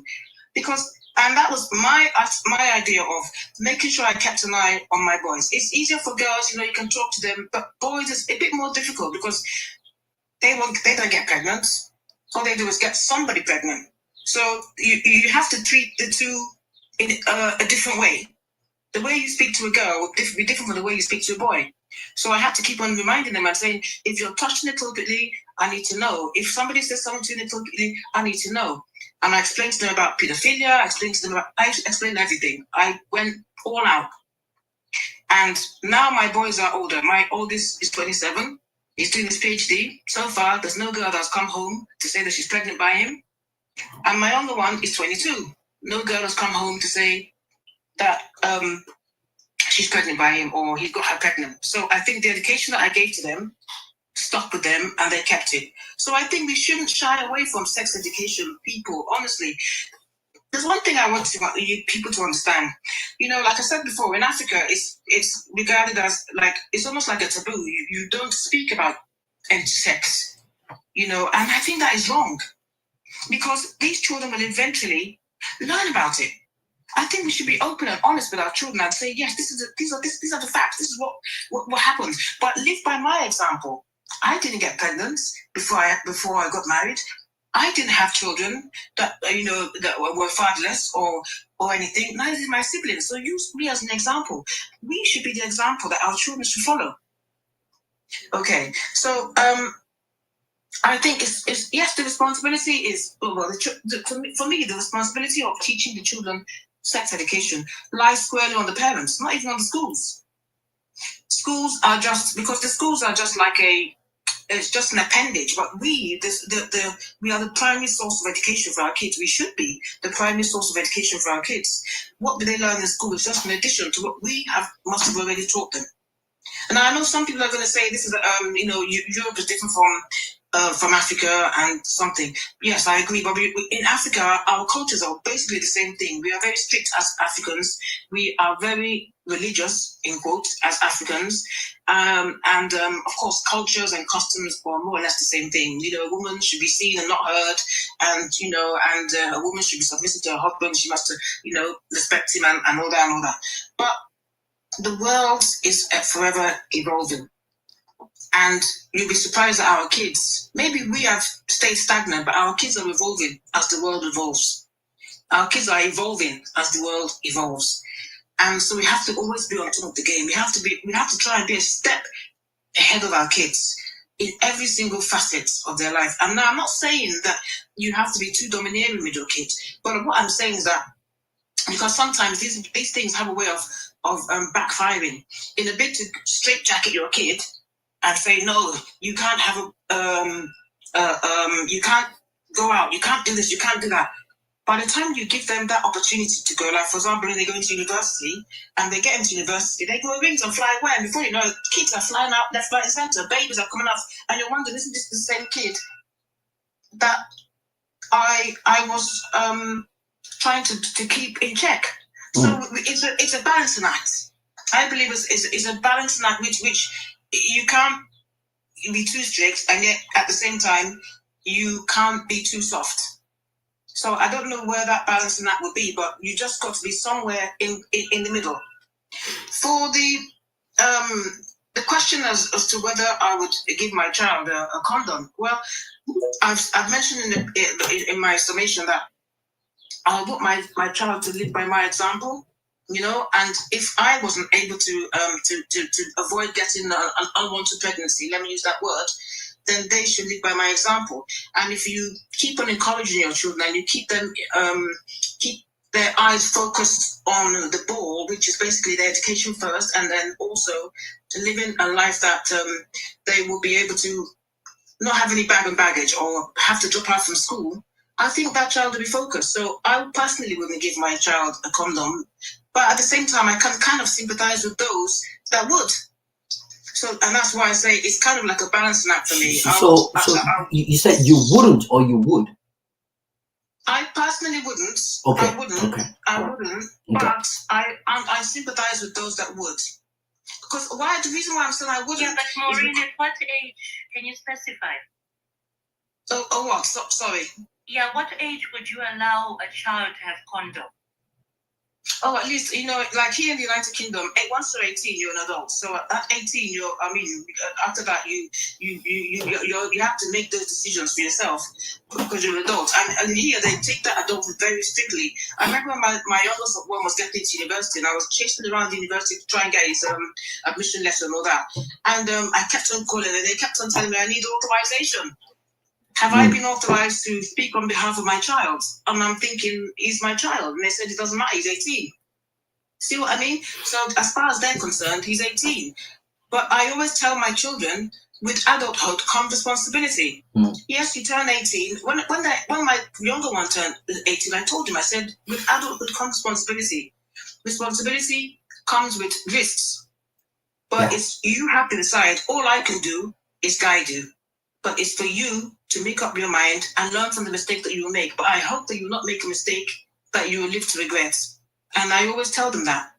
And I think that has stuck into their head, and they've come out good so far. So I'm happy. So I think I don't want to overflow this. Yeah, you've done justice to the topic. You struck all the. Jimmy, sorry, you're gonna hate me.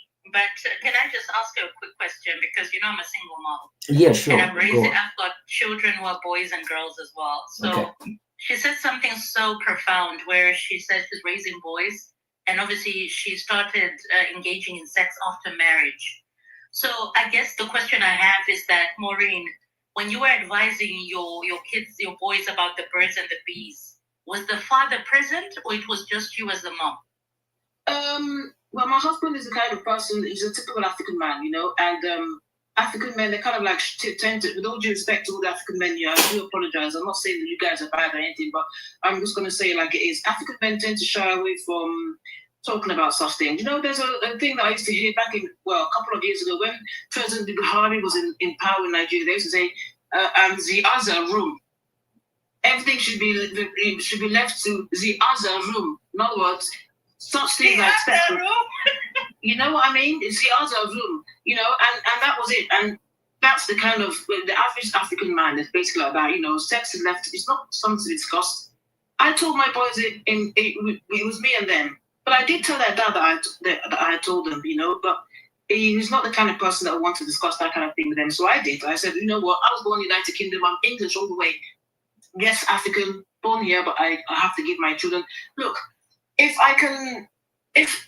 my essential point is I didn't want my boys to end up regretting some of their choices and regretting some of the mistakes that they made, and that's why I did that. And I couldn't care. I really wasn't bothered whether he was there or not. I just said, well, I'm going to tell them.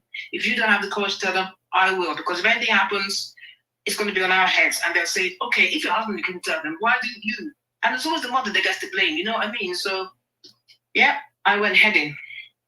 All right. Wow, that's beautiful. Yeah, Maureen,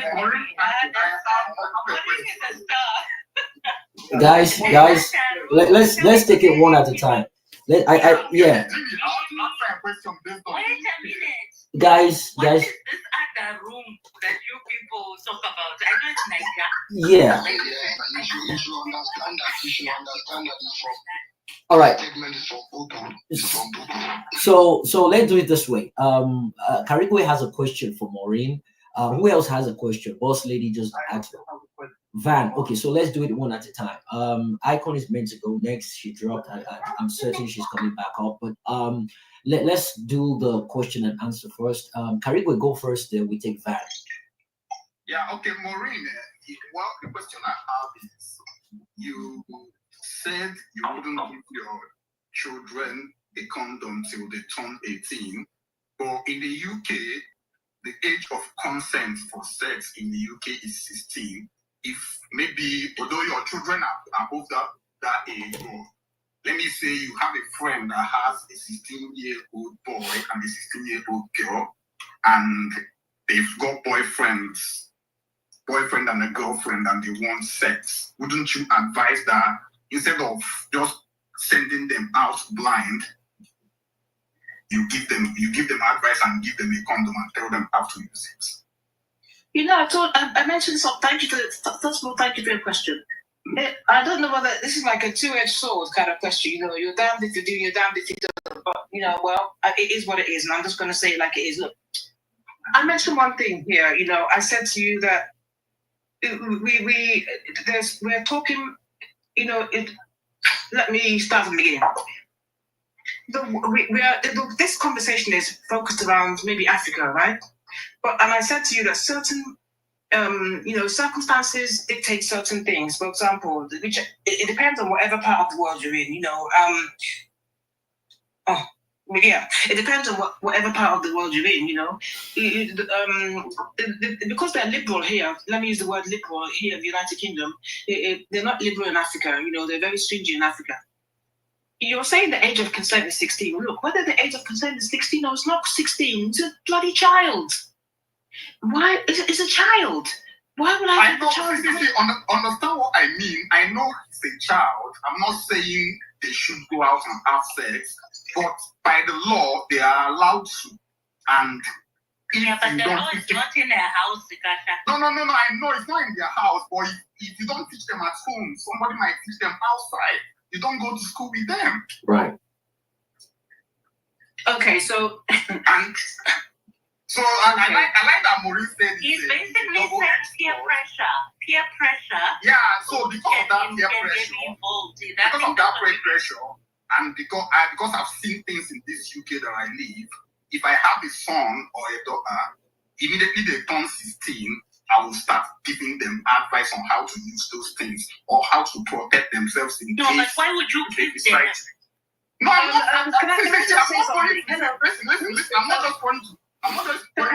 Sorry, can I say something? You know, look, in here, you know, I'm happy that you live in the United Kingdom, and you know that the age of consent here is 16, and that is absolutely true. But here in the UK also, you're aware that they do teach sex education, yeah? You are aware they teach sex education in schools. Yeah, they No, do. you I know they do. Yeah. But So- you as the parents should still do your part as well. Yes. So yes, I as a parent will do my part. So already they're aware of the consequences of what happens when they have sex, even though they've been taught sex, so they know the consequences of what happens when they've been when they do have sex. Okay, so why am I giving them a condom when they already know the consequences? And to give them ammunition, imagine how do you No. Maureen, hold on. No, let me I'm not saying you just call them. I'm not saying you just call them and give them a condom, but at 16, they are allowed to go on a date.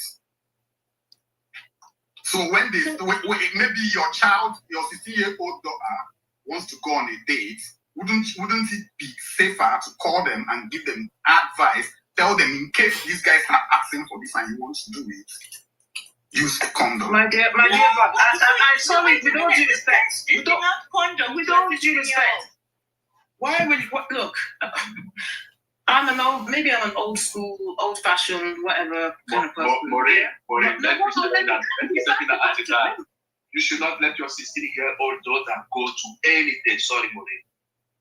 What he says is not right. Yeah, so no, guys. It's got a problem because I wonder if when you say rev, are you a pastor or what? No. So putting rev in front of your name. Okay, and so I'm thinking you're a religious person. Why would you even give your 16-year-old a condom? Okay, so is that what Christ said? Boss, number one, Garigo is not a pastor. Number two, is a realist, and he says it the way it is. I mean, we can disagree with his No, view. but is he a reverend or is just a name? No, it's just a name. It doesn't really matter, actually. It's just a Twitter thing. But my point is this: he has rights to his opinion, right? I'm not here to castigate his views, right? I'm here to listen to what he has to say and what his point is aiming at.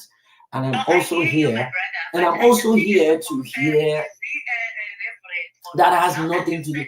But that has nothing to do with the topic, though. It does have something because we are going to the religious aspect. Remember, it says against religion. Yeah.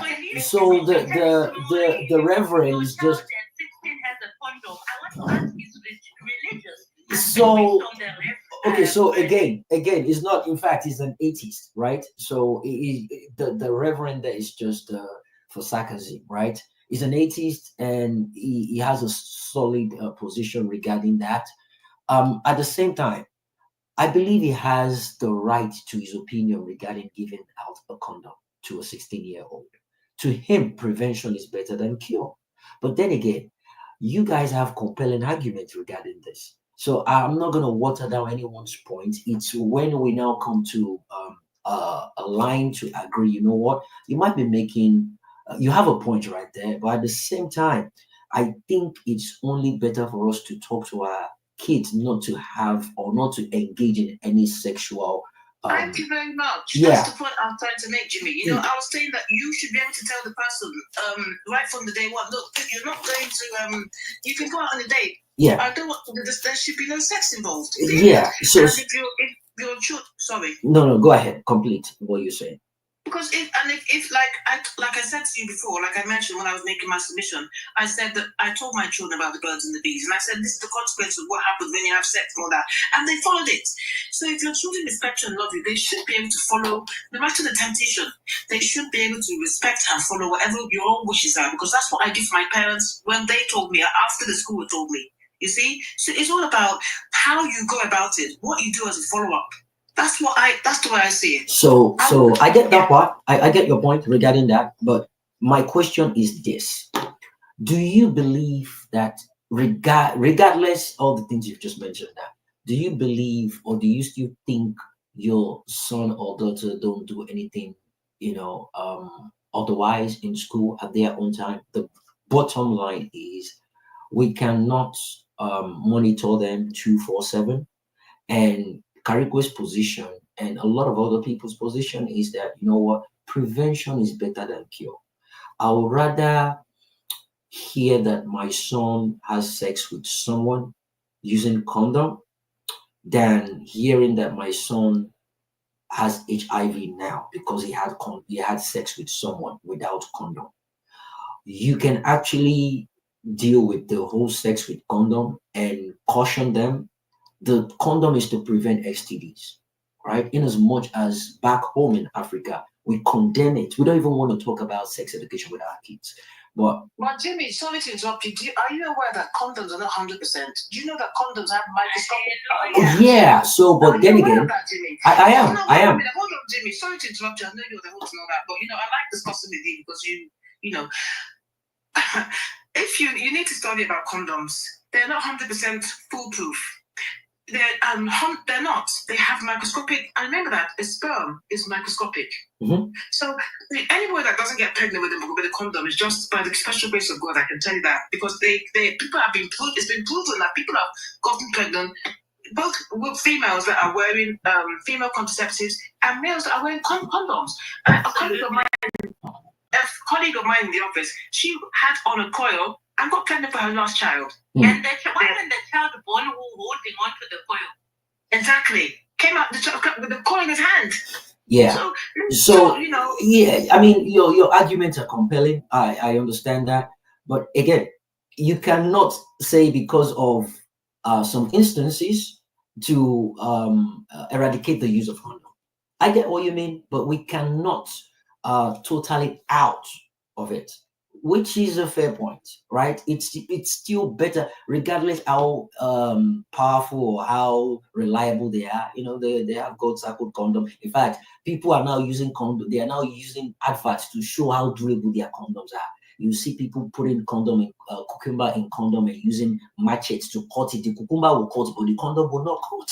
So that's another topic for another day. But I mean, again, you can use condom and still get pregnant, right? You can use condom and still get STDs from your own point. But it is better to still use it than any other thing. That is my point. I don't want us to waste much time on this one. To abstain. Sorry? It's better to abstain. Yeah, fair enough. Absolutely. Okay, fine. I mean, I agree with you guys on that one. We can't dispute that. I'm just trying to be the devil's advocate here. I do apologize. No, it's fine. I love it. And that's the reason why we're having an intellectual conversation. And I love the fact that people are listening. When Karigwe gives his own submission, I'm certain people will listen and hear from his own perspective as well. But before we move on, Icon is meant to go next before Unique. I don't want to waste more time. People are requesting for Mike. I have a question. For who? For both Reverend and Maureen, I have questions. All right, so hold on to that. We'll end up having an open round table.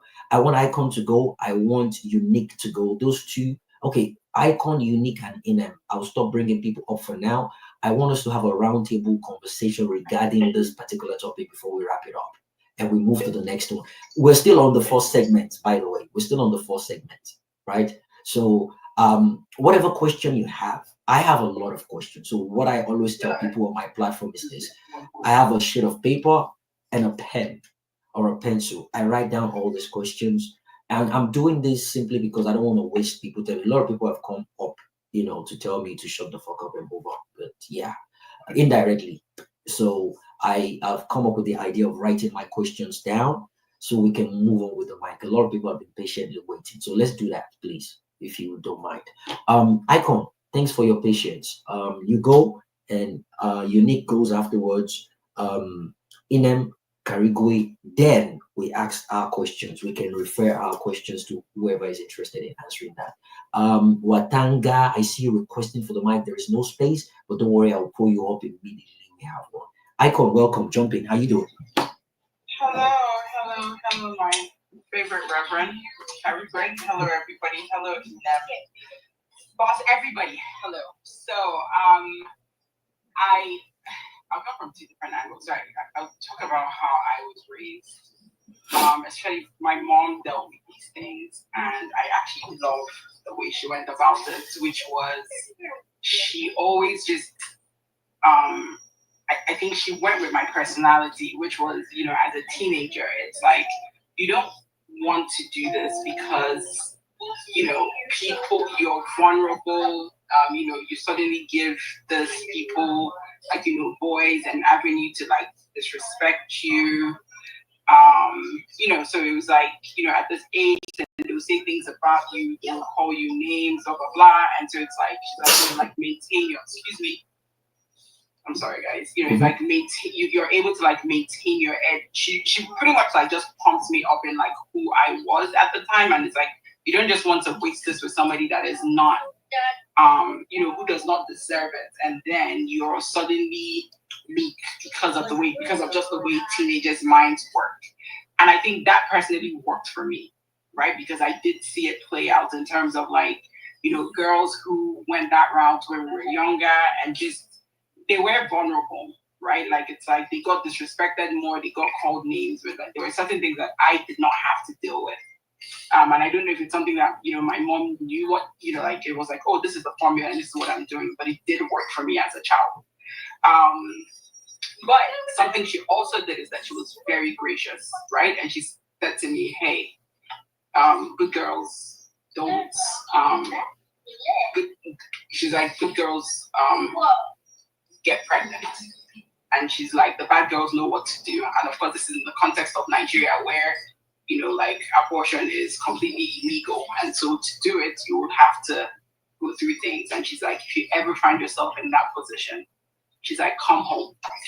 She's like, I will be there for you. Like, come home. Don't be afraid, because for me, I think she was putting my life first, so that I never found myself in that position. So it was like just an open conversation. And I'm very, very appreciative of that, because I realized that most people did not have that. And I felt like it helped me to like, when I got to that point, to be able, I was in a loving relationship, etc. I did not do something that I wasn't ready for. I did not do something that had been, sold to me as this, like just, or, like just, how it is, like don't do it or whatever. So I like that.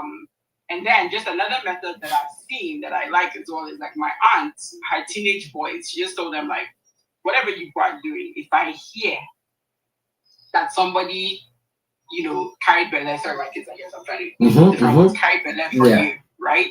She's like, once I just hear, she's like, I'm not even confirming, I'm just must marry her. She's like, my grandchildren will not be outside. So she's like, so whatever you are doing, and that thing kept her boys in check because they know their mother, right? And so she was like, whatever you're doing, you better act right, because I'm not hearing denial. Once the story comes to my doorstep, like, it's not, oh, we're taking the child, you are getting married. So she's like, you better not do anything that you're not ready for. Or like, don't go and take on any responsibilities that you're not ready for, because this is what will happen. And like, this is how it will go. And they're both married now in their 40s, but that has always like just resonated with me, because it's like she immediately put the consequences with them. Now, when it comes to parenting, and this is where I disagree with my sister, my sisters that have spoken earlier is which of them? I think Maureen? I think it was Maureen that spoke before me. They're saying that, oh, if your children respect you and this and that and that. Yeah. Okay. I think, and this is, for me, raising kids is every child is different. Every child is unique. Right. And it's not that a child is bad or a child is good. People are just different, right? There are some people that you tell, there are some people that are rule followers. You tell them this, and they respond. There are some people that, unfortunately, they need to get burned. No matter how many times you tell them, until they experience something, they just don't listen. Right. I don't think it's because they are bad. I just think it's nature. Now, for me, I have, I'm neurodiverse. My daughter is neurodiverse, and just based off of research, a lot of things, you start to learn that there are things that are beyond people's control, right? So there's impulsiveness. So you could have a child who, does something, but it's not because, oh, I want to do this thing, but it's like they have impulses that it's beyond their control sometimes. And so they tend to make drastic decisions. A lot of times, unfortunately, bad decisions.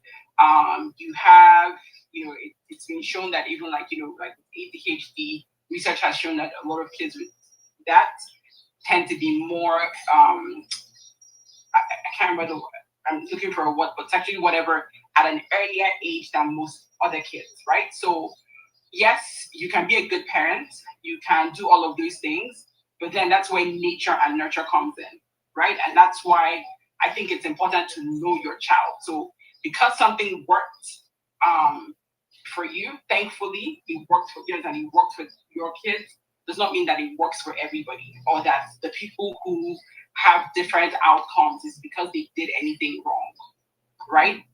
Sometimes it's just lack of knowledge. It's not, like I said, it's like for me, I feel like my mom, I would say it unconsciously, spoke to me in a language that I understood, right? She knew what was important to me and she was able to teach me via that language, right? And a lot of people unfortunately do not have that skill, right? A lot of mothers, a lot of just don't have that skill or don't have that level of knowledge, right? To know, what works and what does not work.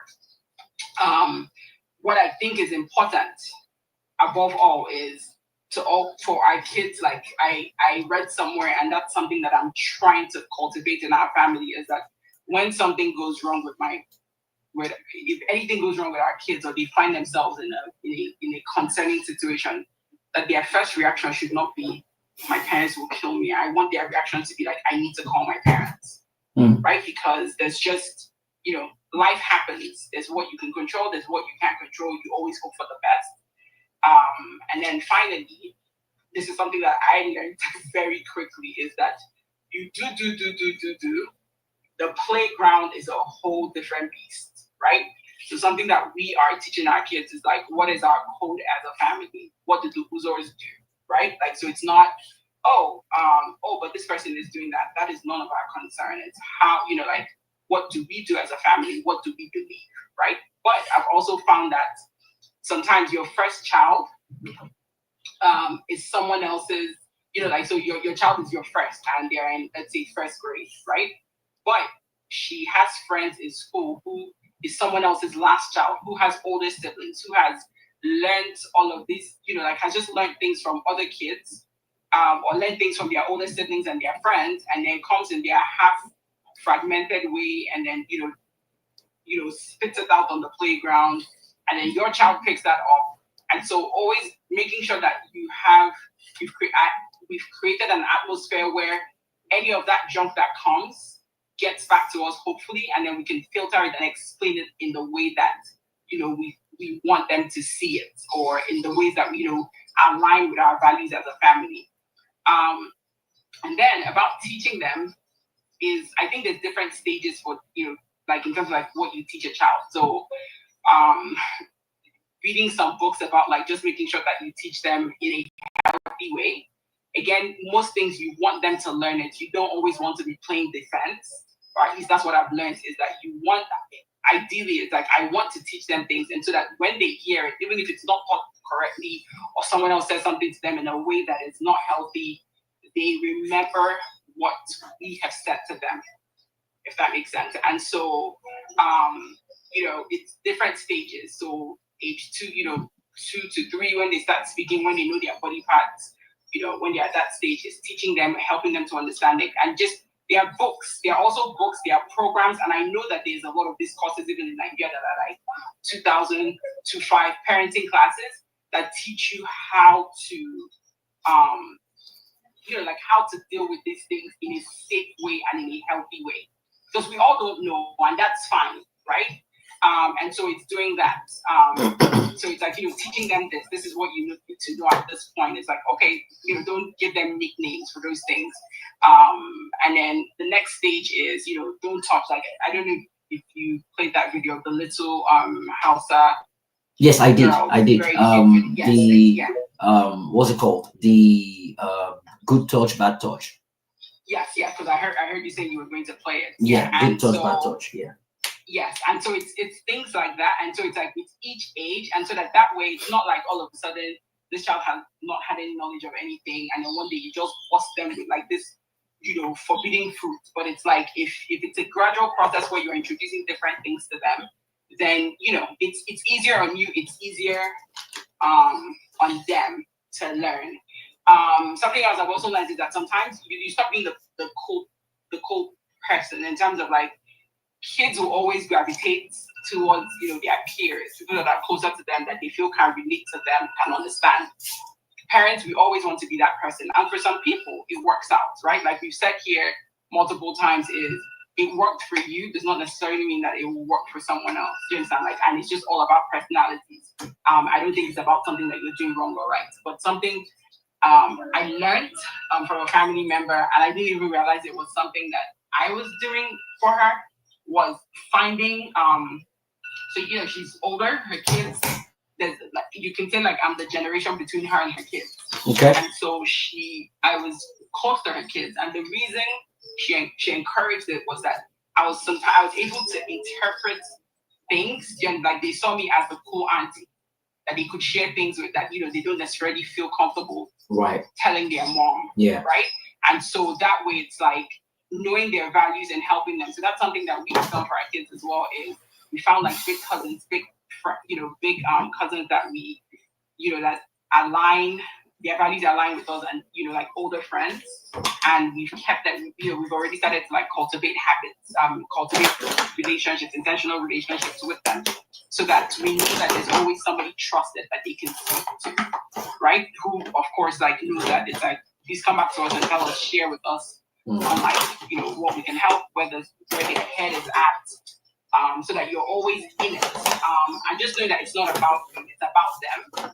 Okay. Right? It's not about, oh, this is what I want, blah, blah, blah. It's what works for this child and how to help them, hopefully, in a healthy way to navigate the world. All right. So, yeah. Thank you, Icon. I picked up a couple of points from what you mentioned in your submission, and I noted them down. But I want us to have that engagement where we have an open floor where people can actually have these conversations. So you mentioned how what worked for you so far is what you're now using in bringing up your kids, which is quite beautiful. Again, you mentioned also that different kids, different ways of approaching, different ways of bringing them up. That's also a valid point. Okay, there are some people that you tell them not to do something and they get it straight, and there are some kids that you have to keep hammering it in every now and then before they get it. I love that. I know other people have questions for you, so we'll just keep it this way for now. I want to hear from every single person. I've listed out all my questions for each person, and we'll get to that stage in a minute. Unique, jump in. Then after that, Inem, Karigwe, and Watanda in that order. Before we have an open space for questioning and answering. Unique, jump in. And after that, Inem, Karigwe, and Watanda in that order. How you doing? Thank you, Jimmy. Good evening. Good evening. Maureen, Icon. Good evening, everybody.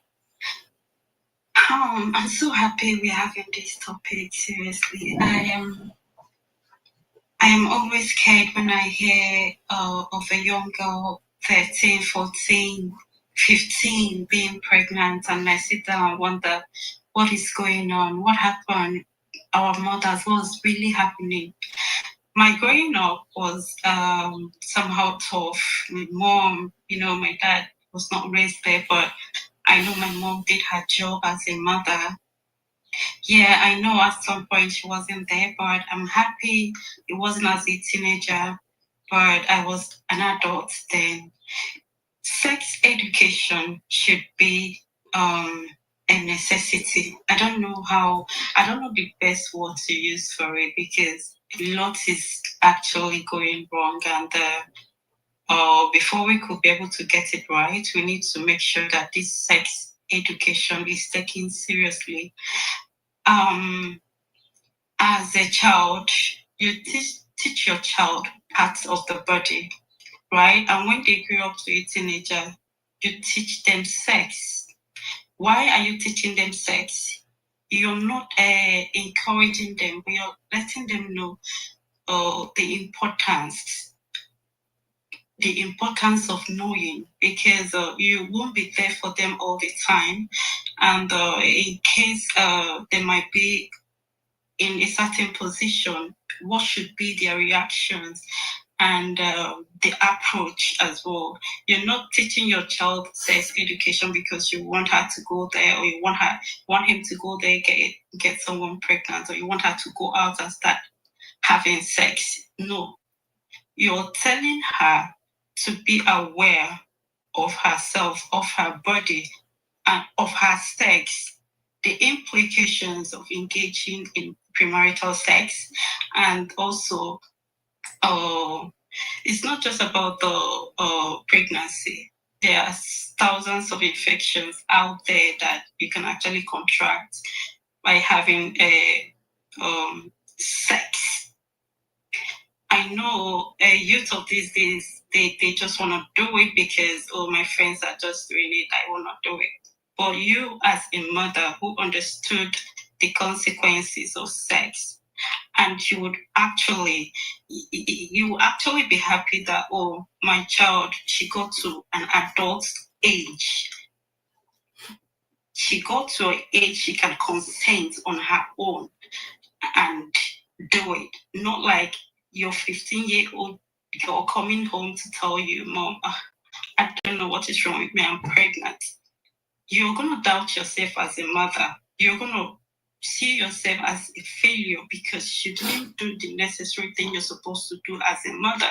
Because if you were able to teach her sex education, tell her the implication of engaging in an early sex, I don't think she would have the boldness to engage herself, no matter how no matter how friends pressure her into doing something like that, or how, I know most times people say, oh, these things happen because of circumstances.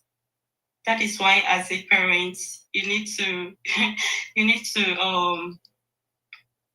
your primary assignment as a parent is to take care of your children. As a parent, like, I would actually encourage people, if you know you're not ready to take care of a child, do not engage in a premarital sex. Don't engage in sex. But if you're an adult, you feel like you want to have sex, use protection. Because what is the essence of giving birth to a child? Tomorrow the child is in the streets. She's out there without no mother, no father. It's just, walking around, messing around with boys. What? God. So I lost words to use. Yeah, I can. You're overwhelmed with so many things about the topic. I understand. It's almost as if you've been longing for the topic to come up with and talk about it. I've seen videos of 14, 15, 16 years old girls being pregnant, and I sat down and said, what happened to the mothers?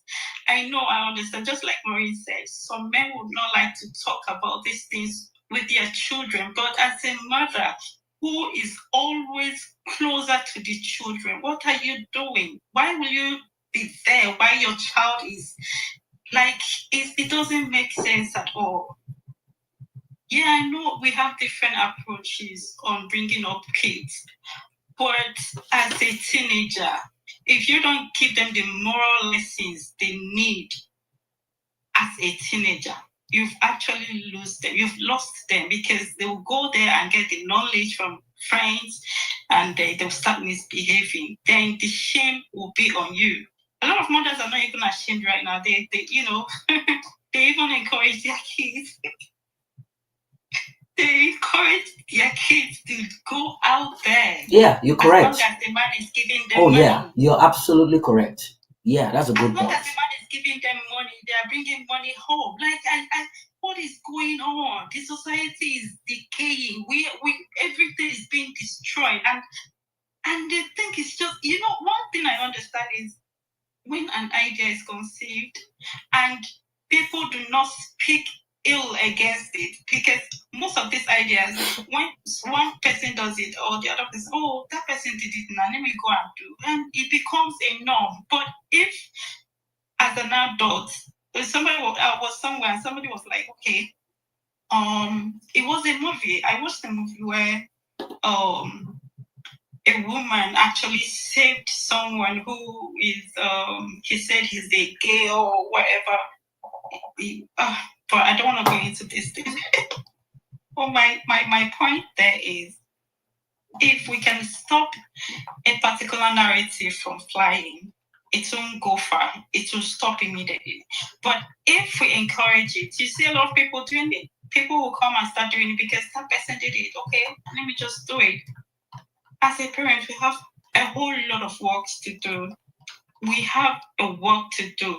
Most times it's not even maybe, oh, you're not the one that bettered this child, or you see this child doing something wrong. You couldn't call her or him, but I decided to say, my daughter, I don't know, maybe your mother must have told you, you might not listen, but let me just be at this point, this thing you're doing, it's wrong. How do you think your mother will feel? But I don't know. Some mothers are encouraging me, so I don't even know. Like, I'm just lost of words. I don't even know what to say. But generally, mothers need to do more because our kids are going, they are being destroyed on a daily basis, and nobody is nothing is being done about it, and a lot of them think it's a norm. It's yeah. I have the right to. They don't have the right to as a child. You only have the right when you are an adult.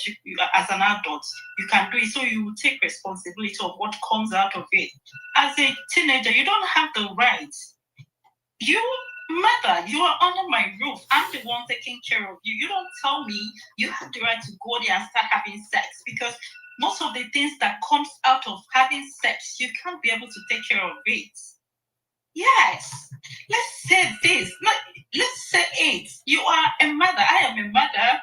You are my daughter. I can't let you go out there having sex because others are doing it, because there are so many implications surrounding having sex as a young girl. It's a fun. As an adult, you can have a fun with whoever you want to have fun with. Protect yourself, you know yourself, you know who you're dealing with. But as a child who is under my roof and you're under 18, you do not have the right to do whatever you want. As long as it's sex, you don't have the right to. I fed you, I clothe you, I give you everything you need. What makes you think that you have the right to go there? For what reason? If you want to have fun, don't worry, there will be a time you'll get tired of doing all these things. There will be a time you'll be like, oh, no, I just want to be alone. I don't want to be with anybody. But at this point, you are under my roof. These are the guidelines I want you to follow. These are the rules I want you to adhere to.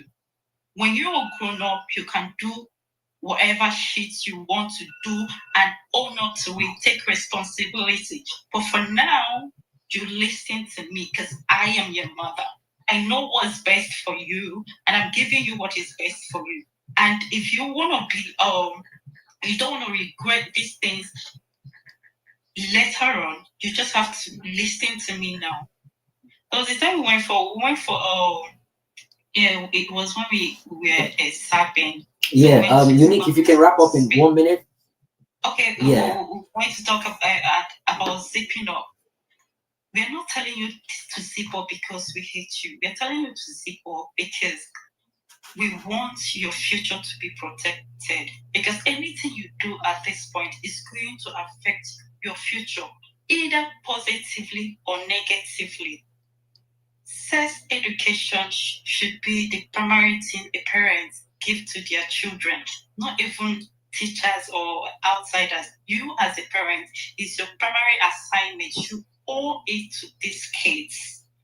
Let's take it seriously, because a lot is happening right now. A lot of kids are just getting pregnant anyhow. But we can actually do something as parents at home. Thank you.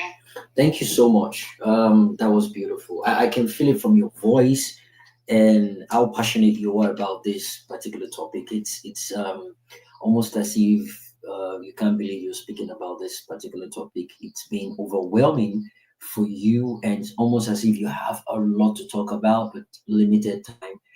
I can sense that from your voice. and I'm glad you're here to have this conversation. Thanks for being part of this. But again, I have questions for you, and I want it to be an open session where we can ask ourselves these questions. It's going to be an interesting one in the next 10-15 minutes. But let's hear from Inem, Karigwe, and Matanga in that order, and we'll proceed with our questions. I listed out all my questions here, and I'm actually doing. Yeah, Inem. Sorry, 1 second. I'm actually No, doing. Jimmy is me before Inem, I think. No, I think Inem came before you actually. Oh, Yeah, so you're going after Inem. Inem came after you, so it's going to be 5 minutes. So that's why I said 15 minutes from now. We want to have an open discussion where we can tackle all the questions. And I've been doing some research regarding the amount of underage pregnancies in Nigeria and underage pregnancies in Africa. It is mind blowing, guys. And they, I think the algorithm have been altered in a way whereby they're trying to protect these kids by not exposing their names, their pictures, and all that, which is quite understandable. But the facts are there, right? The facts are there. In fact, they broke it down by region, different regions that encourages things like that, and it boils down to even how many underage abortions that are taking place in that country. It is disgusting, it is mind boggling and heartbreaking. They would rather, based on religion, they would rather um, not be bothered talking to their kids about sex education and let them get into that. And at the end of the day, they prefer going for an abortion for an underage. And the perpetrator probably work because one pastor has come to interfere and be like, ah, he without sin cast the first stone. You know, all those madness, right? Or the person comes with his entire lineage and they're all prostrating, begging. You've ruined a girl's life. Anyway, let me cut off the monologue. Go through and we take Carigo afterwards. Thank you very much. Thank you, everyone. Jimmy, thank you for the space. Sorry, before you proceed, Inem, I know this topic is a very personal one to you, considering the fact that you're a teacher and you've been involved in so many cases. I'm gonna add additional 2 minutes to yours, and the reason why I'm doing this, guys, is simply because I've heard her speak about this particular topic at a point in time where kids. She's a teacher and she wants. Jimmy, let her take like 2 minutes for my own appeal on top of the one you. Thank you. And the reason why I'm doing this is simply because she is a practical example of what is going on the ground, grassroots level. She works with the students. She's been involved in a situation where kids got pregnant, a girl got pregnant, and it was probably the father or the stepfather that got her pregnant. They got arrested, and it's the mother that is going there to beg. She deals with these things over and over. This I'm talking about practical engagement with such incidents. So I want us to hear from someone that is in that picture and can justify from the topic. Do you recommend sex education, and what do you think about having a 15-year-old having condom for protection, or do you think it's obviously not a good thing? But thanks for being part of this. Welcome on board to Off the Cuff with Jimmy. Take it away from here. You have 8 minutes, please. Thank you very much. Is sex education essential? I say yes. Having been a teacher, I'm teaching in rural areas, not because I cannot take transfer to the city center. No, I decided to stay there from one rural community to the other. I decided to work my transfer there for a very special reason to me. Is sex education essential? I say yes. From, in fact, as early as you can. Even immediately you notice some children begin to understand things at one and 3 and 6 months. They begin to understand many things. Whatever is within your power, do whatever you can at home. But where I am coming from now, the home front is useless. I'm sorry to say this. Where I am coming from right now, where I am speaking from as I'm standing here, the home front is useless. You know, most of you are in the Western world where the system work, where you can use money. Even with the money, some children can still slip away a little and they slip back and forth. Here, there is no money. Here, these children are left in the hands of their grandmothers. These children were given birth to early when the said victim was also either in a secondary school or was supposed to be in a secondary school and could not finish and then give birth to this child. So you can imagine a child giving birth to another child. Now I am teaching reproduction right now. Somebody spoke about reproduction. I am teaching it. And in that class, I explain things the way they are. I am a science teacher. I am taking reproduction now with SS2 class. They are 15 plus. Some are 16 plus. So in that class, many things are said by me. And I am proud to say that I took about the last set that left, go to IEC last year. Nobody was pregnant. By God's grace, I think that was on my account. There is no year. That was what I heard before I was transferred to the school, that a child will not be pregnant. Either 1, 2, 3, 4. So when I came, I told them, see, everything is in your hands. I have sessions with them. I have sessions with those children. I call them my children. I have sessions with them. They are the ones I see, like the ones in SS1 now. I was their class teacher in JS1 class. I've been there. We are getting to 4 years since I was transferred to this very present school I am. So saying sex education, okay, how will these children look at me if I go to class now and shake condom? The village will stone me, sir. The village will stone me. I'm talking about as a pure African teacher right now. I'm not talking about Western world. You people can do anyhow you like. There's no problem. I'm sorry to say this, but imagine me going to class, especially SS2 and SS3, and then I call the boys aside and then put my hand inside my bag and begin to shake condom. Do you know the disaster that condom will break and pregnancy will be like that everywhere? Pregnancy, because they will say they love me so much in this school. Students love me. They walk up to me with personal things that nobody has ever heard. So then the figure they were looking at is now endorsing sex.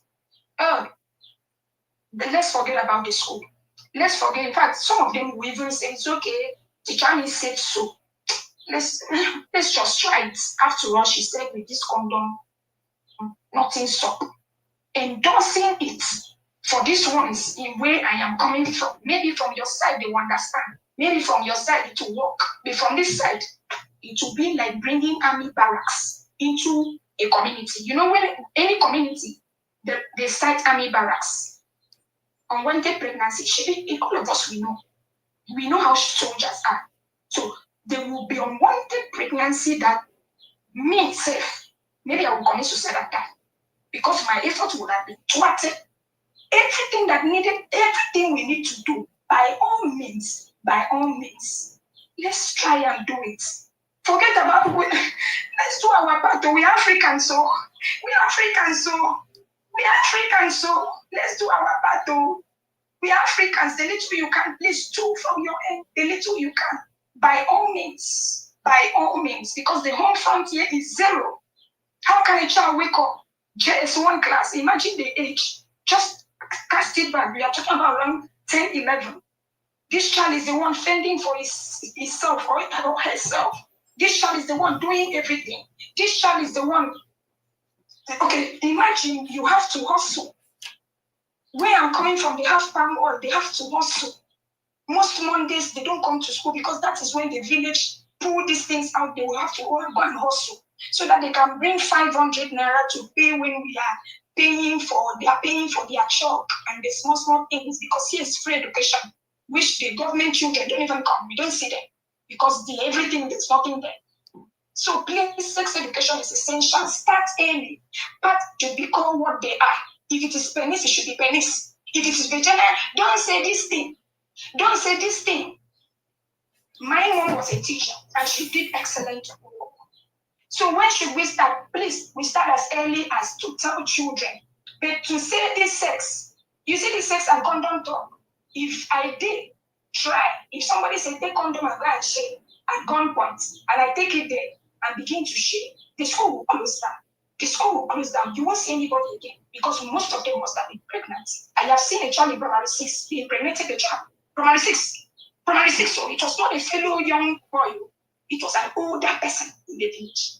In my former school, I was asking, they hide it away, they did it people. I say, who is the person? So these are the issues we are looking at. And most of the time, the Bible says money is a defense. Well, wealthy parents have some control. I'm saying this from a place of pain. Wealthy parents have some control.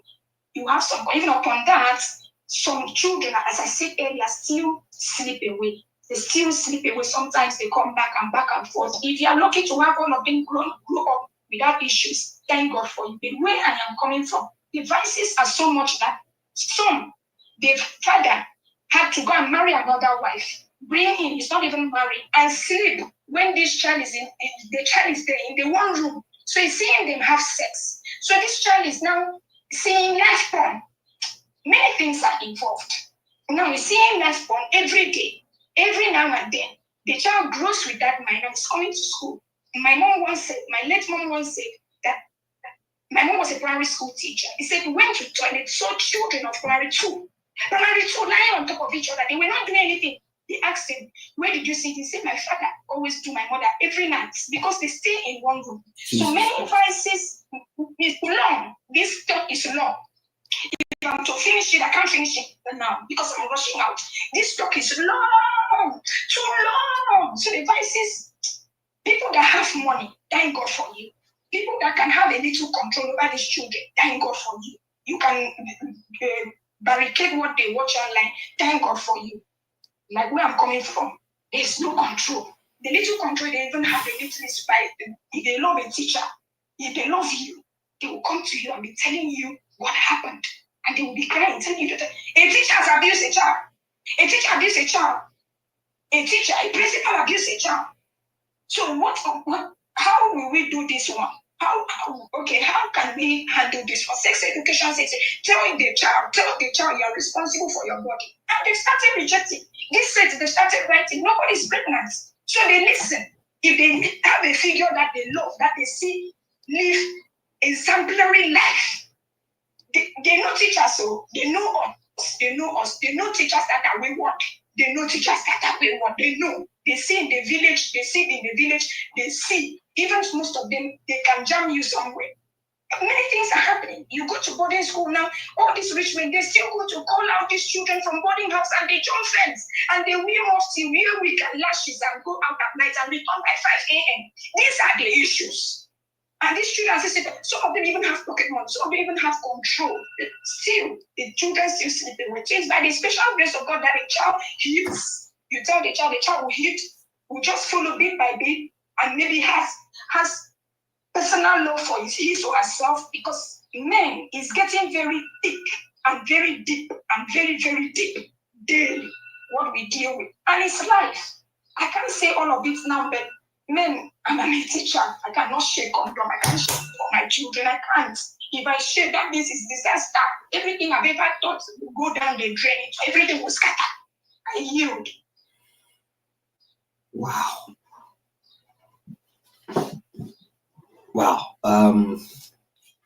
Yeah, so that was loaded, passionate, emotional, and very sensitive. I mean, I've heard you speak before, and that's the reason why I decided to give you enough time. And this is a different perspective you're coming from, and exactly my point that it has to do with different location, different environment. In your case, with the picture you just painted now, it's a suicide you giving out condom because they cannot relate to the message behind it. To them, they believe it's just an encouragement, and simply because it's a pandemic in that society. So you giving it out is you encouraging them to keep doing it to them. So again, it is an environmental thing because of the location.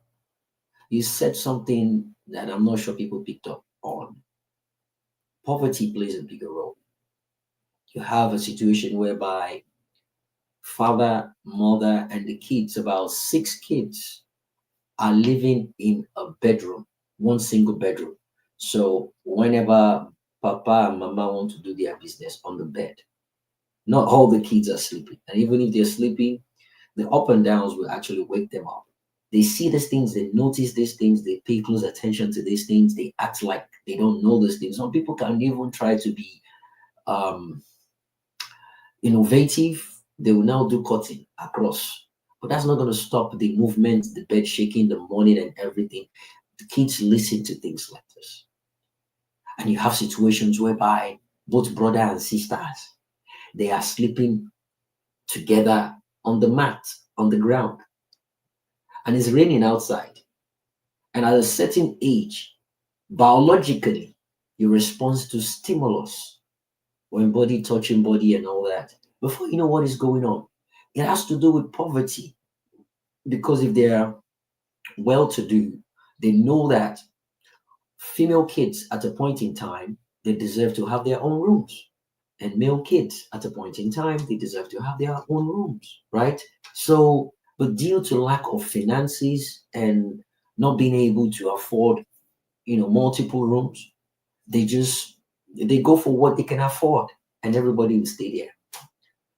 If papa come out to go bath, comes back, it's the same room he will be changing, wearing boxers, wearing everything. Or they'll probably send people to go out, the kids to go out.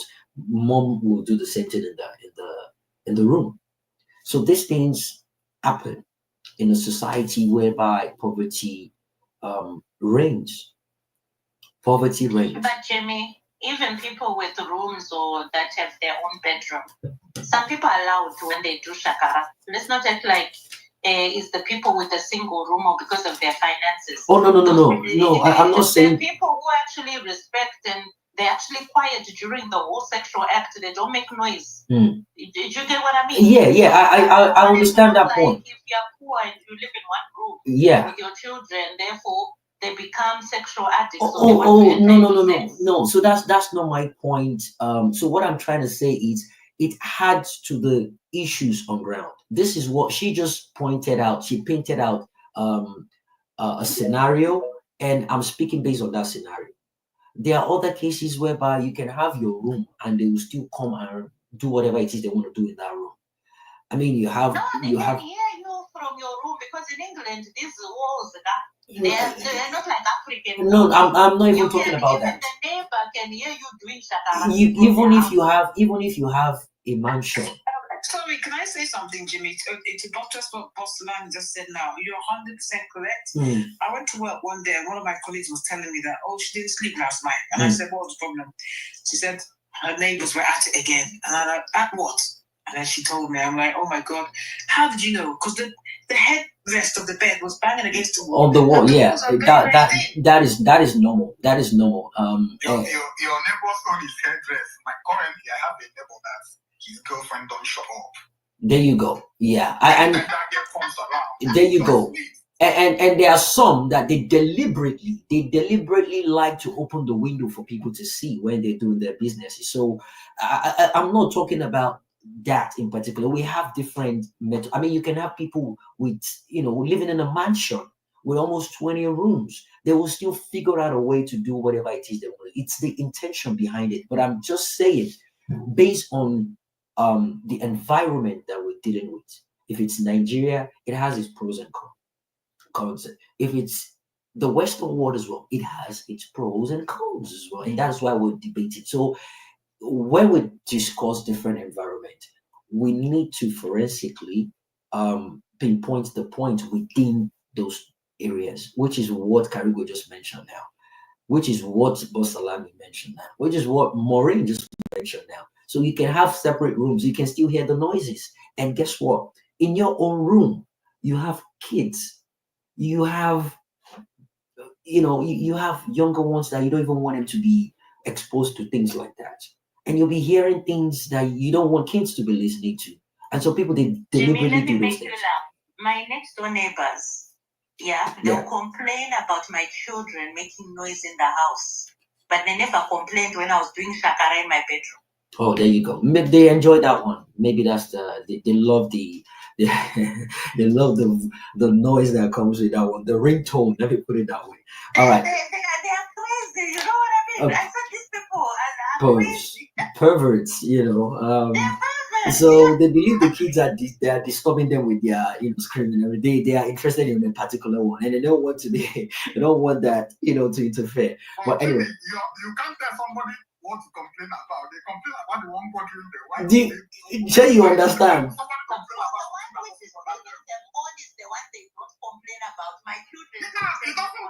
It doesn't bother them. That one doesn't bother them. The ringtone doesn't bother them. In fact, it could be a situation whereby, okay, funny enough, it could be a situation that you want to keep the kids busy and you put them in the living room to watch Teletubby while you're doing your business. But they know something is going on. About nighttime when the children are fast asleep Oh, so and I know my bedroom and their bedroom are side by side. Okay. So that one they won't complain about. Fair and enough. It happens late at night and early hours of the morning. Okay. You understand what I mean? Yeah. Yeah, morning up. We call it morning glory. Oh yeah. They don't You complain even about have a those. name for it. That's it. They don't complain about my kids enjoying themselves. Morning and playing in the glory. house. Morning glory. Oh my goodness. I've heard another one today. Morning glory. Oh my goodness. Morning glory. I like that. All right. She said like tonight and early morning tomorrow, meaning that she's planning to do it tomorrow. Of course, exactly my point. Morning glory. That is the point. Karigo, you are a reverend. Go ahead. It's your go actually. So let's take it from there. So when I spoke about giving a child condom, I think they misunderstood me. I did not say call your child and say here have. Teaching your child how to use condom can be interpreted as giving them condom, making them aware of that device. Let me call it device. Is giving them condom. You don't go to the shop and buy condom and hand it over to them, but make them know that there is something like this. But because you want them to abstain, also when you're teaching them abstinence, you teach them to protect themselves in case if somebody pushes them and that impulse takes over. Like I had experience. I think I've shared this experience on to those space before. I had a friend when we were in school because jump delayed me, so I went. My first year I was 22. But we had this guy the guy is 17 years old. He got admission. He was with us. We lived together in the same lodge. This guy, his mother and his father are reverends in church. They never talked to him about sex. The only thing this guy knows about procreation is that when you're old enough, you get married and God blesses you with children. So in his own small mind, what he thought was that whenever if you get married, children just start appearing, depending on how many you want. Kids know what you like. Yeah, go ahead, Tariq. So he, unfortunately for the parents, he met, as in the girl that he went and became close to was one of the most rugged girls in our department. This girl was in her late 20s. I don't like using this word, but we all knew that we all call the girl is Abuja connection. She does runs. Okay. She liked this guy very well. She always buys him stuff. Then the first day this guy had sex, unfortunately for the parents, the guy became addicted because he couldn't imagine the sweetness of what he just experienced. Before we finished the first year, the guy got someone pregnant and they had an abortion. And I'm very, very sure. You're making me laugh. I'm very, very sure. Fortunately or unfortunately? I think unfortunately for the parents, the guy got someone pregnant and they didn't, the parents wasn't aware of it. He took the girl to one hospital in Ababa for the people that knew him. They had an abortion, and I'm very, very sure till today, the guy's parents doesn't know about it. Then it comes to my own personal experience. When I was 7, I was sexually abused by our house help. I did not tell my parents about it. Even till today, I haven't told anybody about it. I just talk about it on Spaces. But because I didn't really know what was happening, I did not see it as an abuse. I actually did not see what this girl was doing to me as a bad thing. I enjoyed it. How my parents found out about that girl was she did it for 3 years. When I was 7 till I turned 10. She traveled. Then because I was a clingy child, if she's around, I sleep in her room. If she's not around, I sleep in my mom's room. So that day she traveled and I slept in my mom's room and I started touching my mom the way the girl tells me to touch her. So my mom was kind of, what that? This is not the normal you. Normal you will just maybe hold her hands, hug her. I don't touch her in the private areas. Or I started doing that and she was kind of, what's the meaning of this nonsense? I said, this is what me and Auntie Choma used to do in her room. She now said, okay, that I should show her more. As in, she pretended as if nothing was wrong and said I should show her more. I showed her more, told her that at a point she would tell me to bring out my EMI. That's what I called it when I was small. As in, the thing I used to urinate. And she would tell me to bring it out and I will bring it out and I'll put it in her own memory. So my mom said, okay, no worries, that is good. When I knew that there was trouble, in the morning, I saw my dad packing the girls' load. Then I asked what was going on. They said nothing. Then when the girl came back on Sunday, they sent her out of the house. So all these things still boils down. The reason why I didn't know what was happening is because nobody told me about it. It was even when I grew up, I think when I was about 20-something, that I sat down one day and really felt bad about what happened. But I don't blame her because she was in her teens then. She didn't know anything. I think she must also be thinking she's playing. Maybe she learned it from somebody else. Maybe an adult is even abusing her and nobody knew about it. So all these things is why it is important as a parent, make sure you teach your child so that others will teach them for you. Because if you don't teach your children, they will learn it some way or the other. After my mom died, my dad is a very busy person. My house became the chalet for me and my friends. We were in the hostel, but my dad would travel. Any weekend I know that my dad would not be around. We would collect permission from the school, come back home, or everybody will say they are going home. They will come to my house, will camp in my house.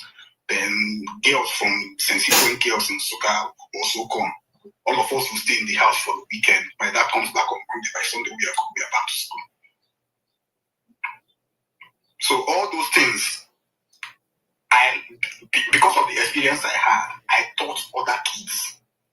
And these kids taught other kids that had no idea what was going on. And we had a very, very stupid biology teacher in school that didn't even teach us reproduction because she's a deeper life woman. Oh, God. Yeah. So we taught everything I knew about sex today. Yeah. I taught myself. So if I have a child as early as 10, I won't call you and tell you go and start having sex. But as early as 10, I will make you aware of all these things. And I will make sure that if you're aware, if you go outside and somebody touches you where they are not supposed to, you can only report back to your parents if you know that what they did is wrong. And the only way you will know that what they did is wrong is if someone told you that this is wrong. And most parents in Africa don't do that. They let their children, I think about 90% of adults in Africa learn sex from outside.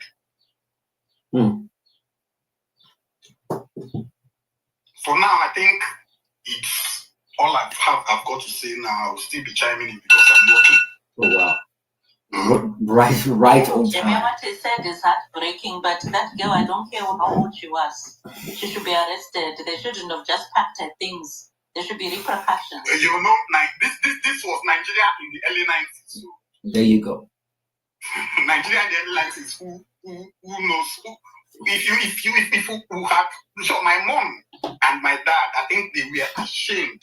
They didn't even want, our neighbors didn't know about it. Of course. What they just know is that trauma has left. Yeah, of course. And people will be asking, and in fact, when your neighbors start asking your parents why she left, they will come up with another story.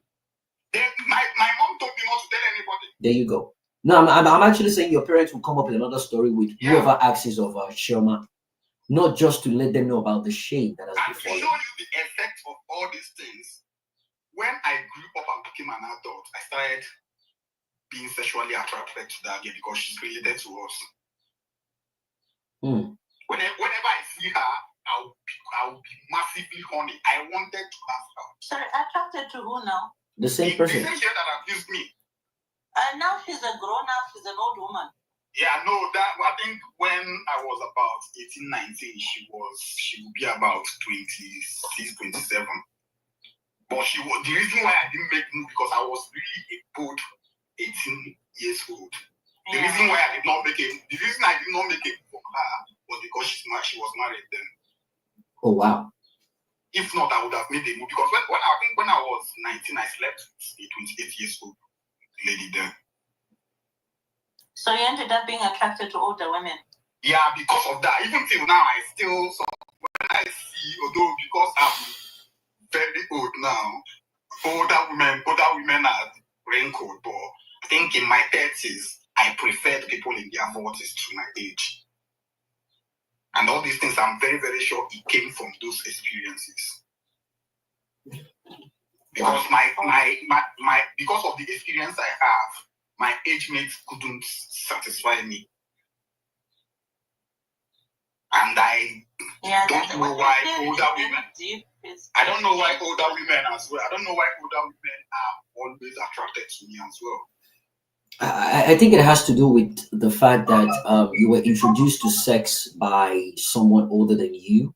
And yeah, I don't know. Now that I work in mental health, I know that is the reason. So the fetishness is coming from the fact that you want to, now that you're grown, you want to be able to show that older person that you know how to do this thing sexually better than they are, and you want to handle them with the mindset of, yes, I'm in charge. Because back then they're the one doing the teaching, telling you what to do, but now you want to be the one to let them know I'm grown and I know what I can do to you sexually, and you'll be satisfied. I think it's coming from there. And let me just say, thanks, Karigwe, for sharing that. You didn't have to. And Jimmy, let's also appreciate the fact that even though someone older than him went for him when he was younger, he's not doing the same. Because there's some people who use the excuse. Oh, thank you. I was just going to say that. Oh, yeah. And use the anger and put it on everyone else that it comes across. Like every younger person that comes, to his life. He just keeps doing that. But he put himself in a position whereby, you know what, it might be because the person that did that to him is older than him, but he had the option of doing that to younger people just to feel like a boss, to feel in charge, to be the one in charge. But he never did, right? Never did. I think what saved me and made this thing not turn to a trauma for me is that idea in Nigeria that men use sex as a trophy. So it was a kind of, when I was growing up, that experience was a thing of pride for me. So whenever I'm talking about it, I'm kind of using it to brag. I kind of like feel as if, look, I'm not a psychologist and anything, but, I kind of feel as if there's something they call when Like, for example, if a person is kidnapped and then they have an opportunity to escape and they don't escape, and they have some kind of affinity to the person that's held them captive for so long. Yeah, Stockholm syndrome. Yeah, Stockholm kind syndrome. of feel that that's the kind of the vibe I'm getting in my head here. Not exactly. It's like So kind of a Stockholm syndrome kind of thing. yeah, so it's not as if is justifying what the lady did. I think it's just now that he's grown, he now feels like, you know what, I think I was bullied because I was not aware of all this sexual thing. But now, I mean, you've had sex with a lot of No, Jimmy, I'm not saying that he's justifying what Stockholm syndrome isn't when you justify what the person's done. Stockholm syndrome is that you sympathize with what the person has done, even though the person's oppressed you, you still sympathize. Yeah, but he's not sympathizing with the lady. No, Maureen, I'm not sympathizing with the person, and I didn't sympathize with her even when I was small. But because of the kind of environment, but you have an attraction to her, so let me explain why that attraction came. Okay. Because of the kind of environment we grew up in, when we started being sexually active, all those experiences became a thing of pride for us. So it was kind of the obsession with older people. I think it came because I wanted to conquer. I wanted to show my friends that I can do it.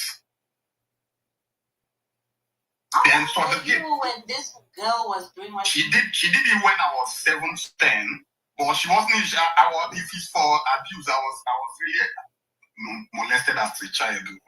The experience too much, but this is the one that kind of got stuck in my head. Wow. Because I was what you would call a cute baby. Girls always come to me and do shit to me that I will look back to now and I want to go and it's just like in Nigeria, they don't have counseling. There has been I see a real picture. Me?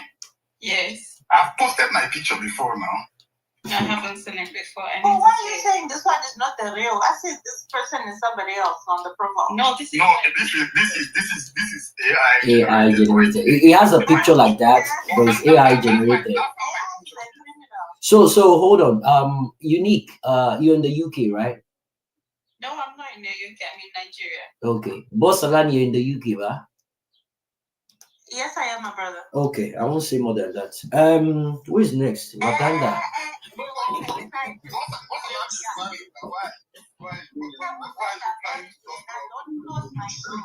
So hey, hold on. Boss Alan, you come again. You say something now.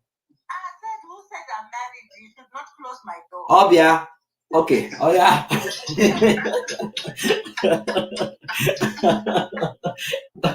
Oh my goodness.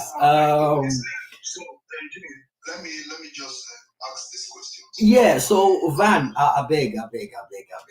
I really see. I have questions here too. The ladies too, they want to ask a question, but they just had to chip in real quick. They make use of that time. Most of them just jump into. Yeah. So what they did was Okay. All right. So yeah. All right. So let's do this. All right. I want to be as fair as possible. A lot of people want to chime in as well. Icon wants to chime in. Other people want to chime in. So I think what happened, they've not asked any question, to be fair. They're just making they just jumped into that conversation because number one, we didn't see that submission coming. Coming. Yeah, we didn't see it coming, and we didn't see it the way it came through. It was a sensational one, emotional and sentimental one. So I understood why they were triggered to just jump in, right? I'm not encouraging that based on the rules I've laid down. But here's what's going to happen. Say what you want to say within 1 minute for the benefit of Watanda and Chive that are here. Icon hand has been raised up. After these two speakers, I want to open the space for a table conversation. I listed out the questions I want to ask different people that made their submission here. But 1 minute, say what you want to say now, so we move to Watanda, Clive, and we can, open the space up for everyone to have a roundtable conversation. Okay, actually it was because of what Post Salami said and so. You see, in Africa, it's really an issue because poverty is one of the main reasons why these things are happening. When you see a family of 5 sleeping in one room and they see what their parents do, it encourages these children to do these things. And so poverty is one of the reasons why these things are commonly happening to children in Africa, mostly in Nigeria. Because a child who is very poor, he wants to raise money for himself to do 1 or 2 things. He will go about sleeping with people, and at the end of the day, he gets pregnant at the age of 12, 13, 15, because poverty makes him to do this thing. You know, so when you say the life in Europe and in UK is kind of different from the life of those who are living in Africa. Yeah? So it's not just because 2 people, the children are living in a separate room and the parents are living in another room that it happens like that. No, poverty, the question is just getting out of me because you guys have talked so much. I'm not really getting the questions out of you guys. So the second question is to Reverend. You said something before about your child in UK, that when a child gets to 16 years old, he's allowed to do whatever he wants. So my question to you, are you saying when your child is 16 years old, you are allowed to give them condom and do whatever they want? Is that how it is in UK? Is that the life? In the UK, 16 years old is the age of consent. So a child that is 16 years old can consent to sex. So if someone, maybe a 25 years old person, sleeps with your child, it's not seen as an abuse. As far as the child is not intoxicated or drugged. So when the child is at 16, it's allowed to go out and do whatever he wants. I just say something, please, because that's the wrong notion. So, because I live in the United Kingdom, okay? So, if you don't mind me answering this. So, yeah, exactly. So this is what I don't want the whole thing to move into, and that is exactly the reason why I said let's let other people speak. Otherwise, everyone's gonna have to come up with one thing or the other. So again, I think sorry, who's that? Someone say something. Okay, I think I'm already got what I wanted. Yeah. So again, I have a list of questions I really want to ask everyone that has spoken, and I wrote them down. So please, we'll get back to that. Please, guys, you will get the chance to ask questions. Let's take Watanda and Clive in that order. Then we open up the floor. I really want to listen. In fact, I might just put aside my own questions because I know a lot of people have questions. So we'll just listen to what people have to ask and who their questions is directed to, and we can learn from that. So Watanda, thanks for your patience. You never interrupted anyone. Let's just have your 5 minutes, then we move to Clyde, then we can have a round table. How you doing? Welcome. Yeah, thank you, Jimmy, and good evening, everybody. First of all, my name is Wankada. Oh, sorry, Wankada. Wankada. Yes. Okay, noted. So, me now, I'll be speaking as the children that we are trying to educate. Not that I'm a child, I'm an adult, but my teenage age is, let's say, less than 10 years equals into. So I know how it was.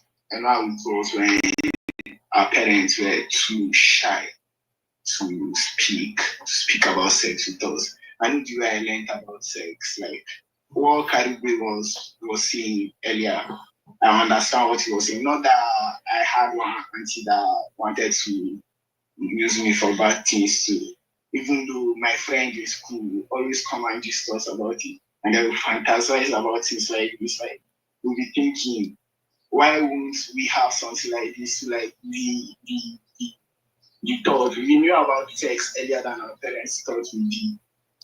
we knew about sex from school, from people we met. Like, even if they didn't want to tell us about it, we'll go out, we'll see something, we know that see sex is existing. I will know that it's something bad that we shouldn't talk to them about itself. Me, my suggestion personally is if we have access to these kids, like it doesn't have to be their parents, because you don't expect most time maybe all parents like just decide to start telling their children about sex. Like other people like us around them can educate them. If you feel you are that close with the child, you can educate the child about sex. Not deep into details, so you can tell him the things that you think could help. Because me, I learned about sex personally, and it doesn't help me. Within young age, I don't say I don't do plenty bad things because of I learned sex. I wanted to explore when I got the chance to. I went to university at a very young age. All those boys that learned at 17 years old, I know what I saw.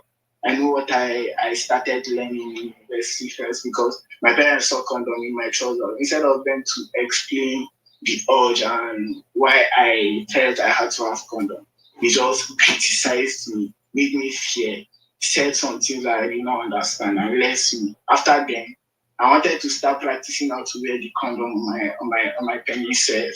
Like I wanted to know what are these people talking about. So it's not from home. It doesn't depend from home per se.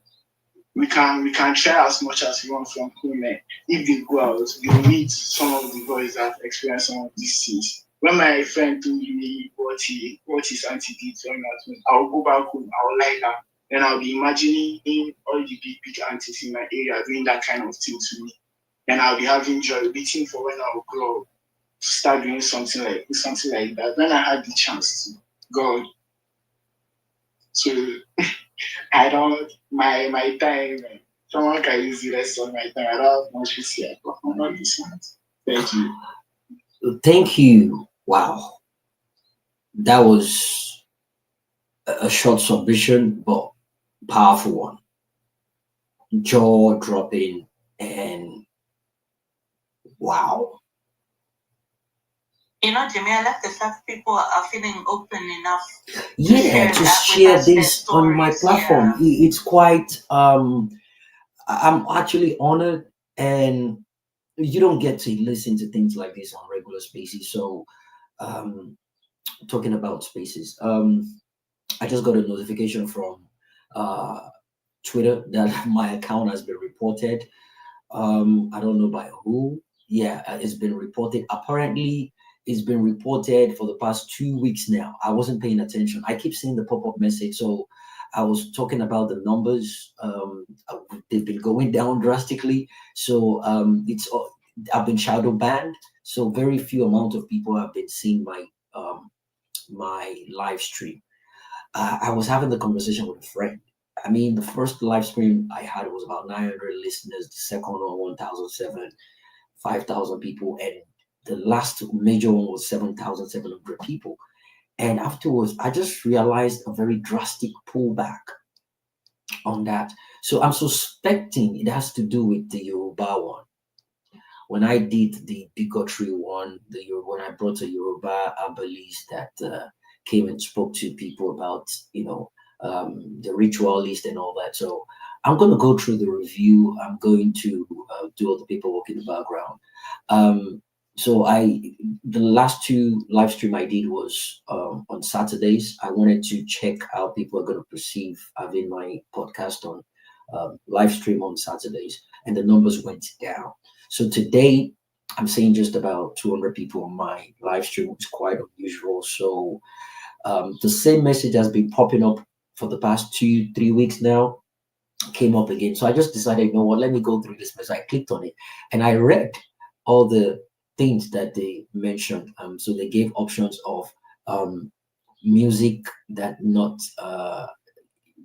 allowed and all that. If you notice, I did not start with music today. I just went straight to the topic, and I started seeing things about people reports on some of the topics, and they were giving options of different topics. But I didn't want that to distract me. I just focused on the live stream as I keep going right now. So it's something I'm going to have to deal with the admin in the background and have this conversation. It will cost me a couple of emails and exchange to figure out what is how I went against the rules and regulations. But having said that, this last submission is so powerful that thank you, by the way. It's so powerful that it is something we know is happening in Africa, in Nigeria, but to have someone come up and speak about it, I don't even need to know who you are. I don't need to even see your face. But the fact that you can speak about this and you speaking about it, I can actually understand from your perspective with the way our parents shame us out of things like that. They never gave us the opportunity to explain ourselves. They never try to talk to us about our wrongdoings in a way to accommodate us, to let us be free to talk to them about anything that bothers us. It was almost as if we've committed an unforgivable sin. So therefore they will shame you. And it's not just about the sex topic. If you do something that involves your colleagues and maybe you're reported to your parents will embarrass you in front of everybody. They won't even give you the opportunity to explain yourself. They might tell you, okay, explain what happened. And the moment you want to start explaining, they will say things like, shut up your mouth, come on, get away from here. Ben what she saw, kilo verso, kilo wale, that kills your self-esteem in front of people. And you don't want to shout at your mom. You don't want to express how you feel in front of your mom. It might turn into something else. So the fact that you mentioned that, I can relate with what you meant. And you said something about when your friend tells you or gives you a picture, an imaginary picture of what they do in their own area, their own spaces, and you go back home and you start imagining that with all the big aunties in the neighborhood. It's almost as if you're picturing you having a sexual intercourse with different aunties in the neighborhood, and that arouses you and probably leads to masturbation, and from there you get relieved. Now what I picked up from that is you weren't satisfied with that masturbation alone. You had at the back of your mind that when you get to the stage of having sex, you want to do that to every aunties in that neighborhood. When you get to the level of having sex, you want to do that with as many aunties, as many older persons than you that you can come across. And these are the dangers that comes with ignoring sex education with our kids. The second segment I mentioned earlier on is, what does sex education really means? What do we consider the meaning when we say sex education, what does sex education really means? Because the topic talks about sex education, and the first segment was why the topic matters, and we've spoken about the reason why it matters. So, what does it mean exactly to discuss sex education? I'm going to say this before we move to Cliff, and we open up the floor. It means not just teaching your kids about sex, all right? It's educating them about the body boundaries. It's knowing the difference between safe and unsafe touch, understanding concepts, peer pressure, and respecting others. Teaching body anatomies without shame, promoting healthy relationship and self-esteem. All these things combined together gives you, right, the full package of educating your child sexually. It has to do with their self-esteem, It has to do with having a healthy relationship with their male friends and their female friends, where to draw the line, knowing about their body anatomies, calling it for what it is, not giving it nicknames. Call the penis the penis. Call the breast the breast. Let the kids know the difference. At a point in time, your sons and your daughters will stop sharing the same bed. At a point in time, it is necessary. These are the things we as parents need to pay close attention to. Again, I mentioned about a very disturbing and graphic video of two kids trying to have sex in a classroom under a table. I think Carigo made a comment about that video, and it was so disgusting that an adult was standing there videoing that. What I said, that adult, I don't know whether they later arrested this stupid person. Anybody, the person that recorded that video should be arrested. In fact, I was going to cite that as an example, but me putting it up here is me sharing it. Sharing it, and it's me sending it out there. And a friend confirmed that as well. That if you put that up there, Jimmy, it's you encouraging it and spreading. Even though you might want to bring a message out of it, but it will be considered as you sharing it. So it's that sensitive that we need to pay close attention to things like this. It is bad enough that you stood there with your phone to record such a thing. It is now more ignorant of you to now post it on social media. You're meant to stop that incident from even happening, but you felt too comfortable. I don't know if you're trying to prove a point from that. I have no idea what you're trying to do. You're meant to shut it down at that point. Are you even sure the person is not the person that encouraging it? There you go. Are you sure you're not the one encouraging? Because guess what? There are some perverts that will save that video and they will be satisfying themselves just from the sight of that. So regardless how you want to try and educate people or tell people about what is going on, be rest assured that some perverts out there are saving this video for a different motive entirely. We'll get to that. But thank you, my brother, for speaking up regarding your experience and what you actually went through. I know people have questions for you, and we'll get to that after the next speaker. Thank you so much. Cleve, are you there? Yeah, sure, I'm here. Thank you. Thanks for your patience, and you didn't interject anyone. Thanks for doing that. All right, let's have you 5 minutes, then we'll open up the floor. We have a roundtable discussion. Yeah. Thank you. Thank you. Well, firstly, I want to appreciate the topic that we have. It's really important, and there's a very big and wide gap that we have in our society. Where I think if we had more people who, were more hands-on on trying to educate, our kids and our youngsters on the topic of sex, we would be, there's a lot of drawbacks and problems that we would be proactively avoiding and limiting. So I noticed that this could be a very unpopular opinion, but it's something that I've actually been able to, spot on some traction on it. If you look at white people, like for those people here on this space that have interacted with white people, especially in the Western environment, you notice that white people, when they go to college, like when their kids go to college, they are hyper and overly sexual.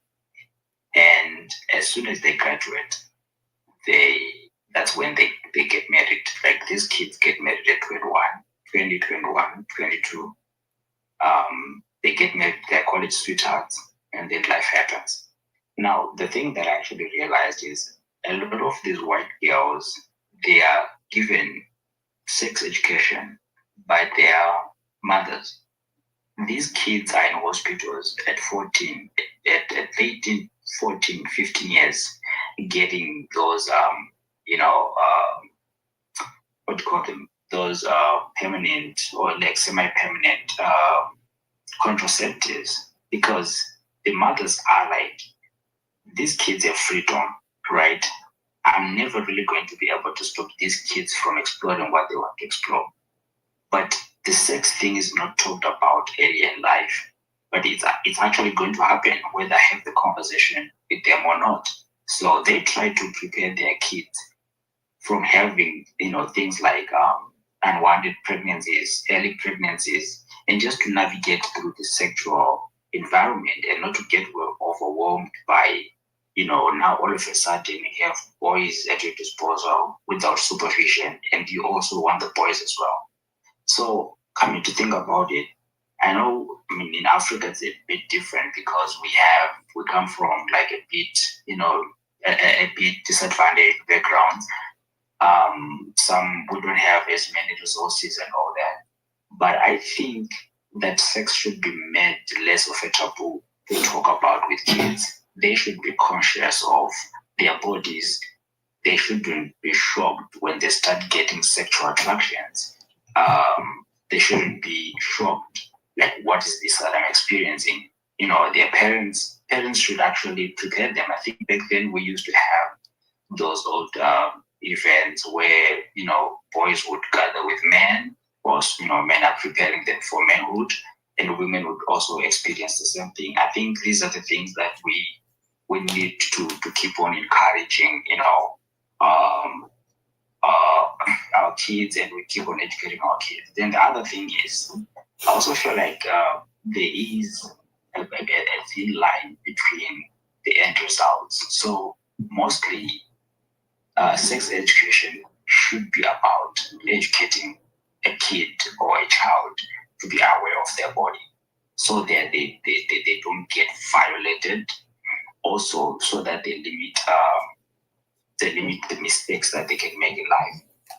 We're not going to, there are things like abuse, there are things like, rape and all that. We might not be able to totally eradicate everything, but I think that's a step towards even having our own kids exploited. Like, those underage marriages. I think kids can voice out, like, I'm not going to do that. And if a kid is aware of what the age consent is for their country, they will know that even if they're forced into child marriage, they know when to say no. Like, yo, I know you forced me to marry this person, but I don't want to engage until I get to this point. Then we also need to avoid, the other thing that I actually notice happens, especially in our African communities, is as kids are growing up, they have the wrong role models. Like, for instance, we can be, as young men, I'm still 6 or 7 or 8, I'm growing up in the community. The guys that I've exposed to that are older than me, the kind of material they download onto me, or the kind of material they pass on to me, like, they make it cool, they make it appear cool to even end up sleeping with older women. Like, sex is portrayed and passed on to our minds the wrong way. The reason why men then end up engaging in sex is not even for sexual pleasure or sexual for feelings or whatever. No, there's ulterior motives that come with that. Like, oh, if you conquer this woman, if you do this, so it goes into even, when you're fantasizing about body types, it's not for pleasure, but it's for ego issues. So all that toxic based material can be limited, and I think it can be controlled once they have, formalized education points, either between children and parents, or children and qualified personnel. Like, what, as you're navigating into teenagehood, or even as you're growing up, you need to know this is that, and this is you should do, this is what you shouldn't do. I think we'll be in a better space. Thank you. Right. Thank you. Is it Clive? Cleve? Thanks for that submission. Clive. All right. Thanks for that. Beautiful. By the way, Icon, Tudo, and my regular customers, why are you guys not coming on StreamYard? People could actually hear you all at once on StreamYard, but it seems like everyone prefers the Twitter space right now. That way, everyone can hear you on all the platform. So right now, everyone has been talking, and people can only hear you on Twitter. Though I just, connected the speaker to it so it can be louder. But speaking on the live stream, everyone else can hear you. But I guess you guys prefer to hear. So, anyways, thanks guys for being part of this. I commend all my speakers. Thanks for being here with me. You guys could be elsewhere having another space with someone else, but you decided to come here for educational purpose. Thank you. My customers are here. Yeah, that's what's up. Yeah, those customers, are they giving you money? Oh yeah, they are. These are customers that send me, on TikTok said they've been giving me different kinds of flour. I'm waiting for my lion. People need to send me lion. Was he baby lion? That's good. Yeah, on TikTok. So all the money making emojis, the lion. yeah, baby lion. That baby lion thing. See, guys, I'll be correct on town. Just flash me baby lion, I'm gonna kill it. Oh my goodness, I'm gonna kill it before you even think twice. I'll take down that baby lion straight up. Icon. So after speakers, we don't get no lion. Oh, you are, that's what you are, speaker. Icon, are you with me on StreamYard? Let them hear your loud voice. I am here. There you go. Can you guys feel the vibe? Can you hear the loudness of that voice? Welcome. So now we want to open the Icon here on Twitter? Yeah, Icon is here on Twitter, and she's on live stream as well. You can hear it from heaven. Yeah, there you go. I'm glad, even from hell, even though Lucifer is not here to testify to that. But yeah, the link is in the comment section if anyone wants to enjoy what it feels like. It's actually beautiful having people join me on StreamYard. Everyone can hear you on the platform. So and by the way, I give privilege to people on StreamYard over Twitter. It's not for anything, but simply because people can hear you across board on all the platform. That's just the reason why. It's not as if they're smarter or better than anyone else. So I employ everyone to do so if you can. The link is in the comment section. So now let's open up. It is 100% safe. You won't be hacked or anything. Yeah, it is. It is safe. Yeah, it is safe. Shadi, welcome. Shadi is there with me too on. Advance to join. Please accept me. Oh yeah. Sure. You can send the request. I'll see. Maureen, you're going to stream now. Everyone is coming. Maureen, TK is here as well. Everyone is popping in. Everyone is coming. everyone is coming on the StreamYard. Shadi, are you there? Let them hear you. Shadi, are you there on StreamYard?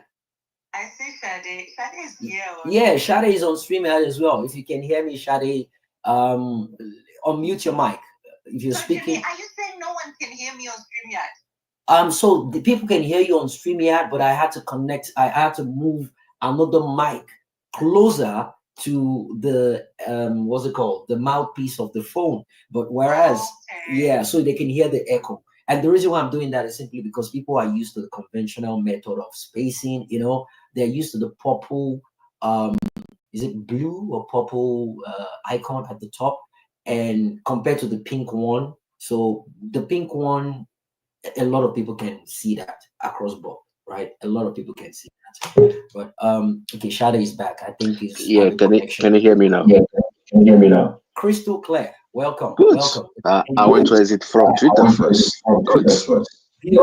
Beautiful. So we have let me TK here. Let's hear you. TK, are you there? TK, are you here on StreamYard? TK, are you there? Okay, so we cannot hear you, TK. If you're there, I can't hear you. Can unmute your mic if you're probably speaking. Your mic is muted. Maureen, are you there? Maureen just joined us. Maureen, are you there on StreamYard? Maureen, if you're there, I can't hear you. Though Maureen, your mic is unmuted, but I cannot hear you. Wakanda is actually here. He's on with his video. I can see you. Are you there, bro? Speak up.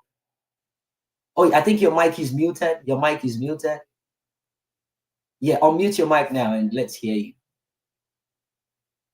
Oh, I can't hear you. I still can't hear you. Watanda. I don't want to mother that name. But anyway, I can see you. I see the video. I can see you loud and clear.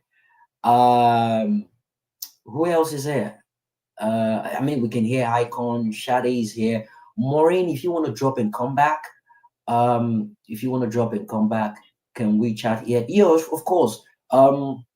Yeah. So, Shade, we have two comment options. So whatever comments you make on Twitter, YouTube, Facebook, I get it here. And if you want to chat with me privately, only you and I can see whatever you send me it's at the private chat. Okay, yeah, it makes sense. That's true. All right, beautiful. So let's go. It's now open floor. Let's talk about this. Okay, so hold on. Maureen, are you there now? Oh, this is heartbreaking. Maureen, your mic is actually on, but I cannot hear you. I don't know why. I think she need to exit Twitter completely. Yeah, no, not necessarily. Icon is on Twitter. She's here as well, and the guy You know, said, icon can do anything. So "Oh yeah." So I mean, it could be the update. Check your Twitter update. I mean, there's no update for StreamYard. But yeah. Anyway, Boss Salani, are you here, boss? On Hey, mute. hey, hey. There you go. There we go. There you go. I don't like to be left out. I know, right? Nice to have you here. Everyone can hear your voice. Everyone, it's clear. Unique, are you here? Yeah. Yeah, I'm here. Can you? Oh my goodness. Oh, unique. Nice to have you here. Boss, someone wants to see your face. They're asking if you're on video, that they are ready to come on StreamYard so they can show their video too. Maureen, please talk to me. I want to hear your voice on StreamYard. Maureen, what is wrong with your connection? All right, so let me check. Another good thing about the connection is it tells me what is going on with each person's connections. So TK, your connection is completed. Bossalani, yeah, your connection is good. So Unique, you're using iOS Safari, which does not support local recording due to browser limitation. So you can try the StreamYard mobile app. So for Unique Empire, that's what the app just suggested. But Solani is using iOS. Yeah, but Solani is in iOS Safari, which does not support local. So there's a StreamYard app. You guys can download it. If you download it, if you click on the link, it takes you there straight away. So that way you don't have any complications with either using Google Chrome or Safari. And Icon and regular customer, Icon knows what's up. So yeah, other than that, guys, thanks for being part of this. Let's just jump right into the conversation.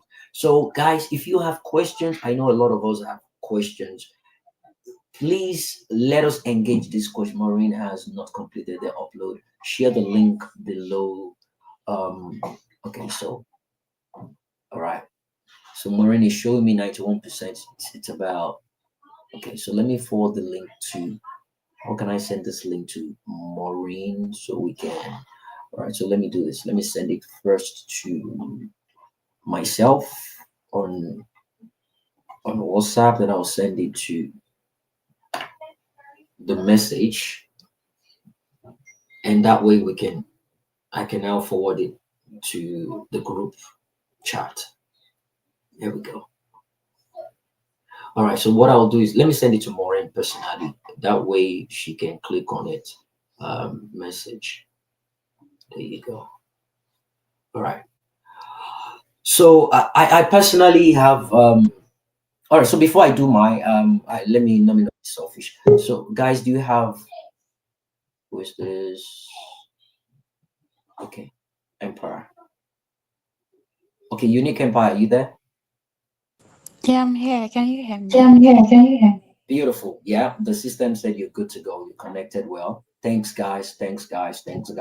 So before we move on with the open table round discussion, let me do this real quick. For the purpose of people just joining the space, I do this every Friday. Off the cuff with Jimmy. every Friday, and we discuss the most difficult, sensitive, and controversial topics people try to shy away from. Let me not waste time, going back and forth regarding that. I have an audio that does that explanation for me, and just give me like 2 minutes. Let's hear. Let me advertise my market. Huh? Let me advertise my market. Then we go with BG Foods. Then we get back to the confirmation. Thanks, guys, for being part of this. Let's go.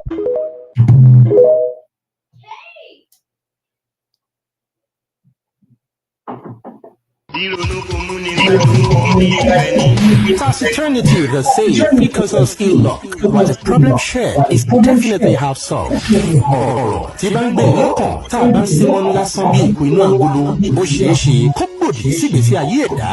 Ẹ pàdé Jimmy Hawk lórí ètò tá a pè ní Off the Cuff with Jimmy. Where conversations flow, breaking silence, sharing stories of struggles and hope to repair from darkness to light, engaging real guests narrating life's ordeals from personal experiences and overcoming them, discussing emotional issues ranging from marriage, rape, religion, abortion, parental failure, death penalty, depression, siblings rivalry, social media addiction, suicide, healthcare, etc. Off the Cuff with Jimmy. Ní gbogbo ọjọ́ Friday, 10 a.m. Central Time on X, TikTok, Facebook, YouTube, and Instagram. You can't afford missing these.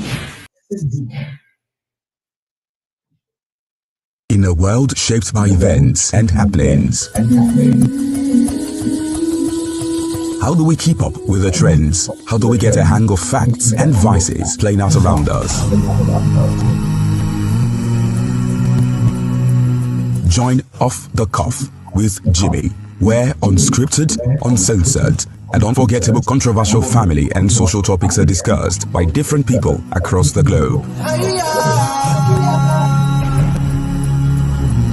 Topics ranging from depression, abuse, homosexuality, marriage, sex, anxiety, drugs, suicide, mental illness, bigotry, near-death experiences, parenting, PTSD, racism, culture, rape, peer pressure, abortion, and many more. Listen in on Fridays, 10 a.m. Central Time Zone via YouTube at Off the Cuff with Jimmy, TikTok at Off the Cuff with Jimmy, and X Off the Cuff Jimmy. Join us to explore today and tomorrow while shedding some outdated views from yesterday. If you want your story to be heard, contact us via WhatsApp +1773 461 7622 or X handle at Off the Cuff Jimmy. Just in my mind, Yans Jimmy.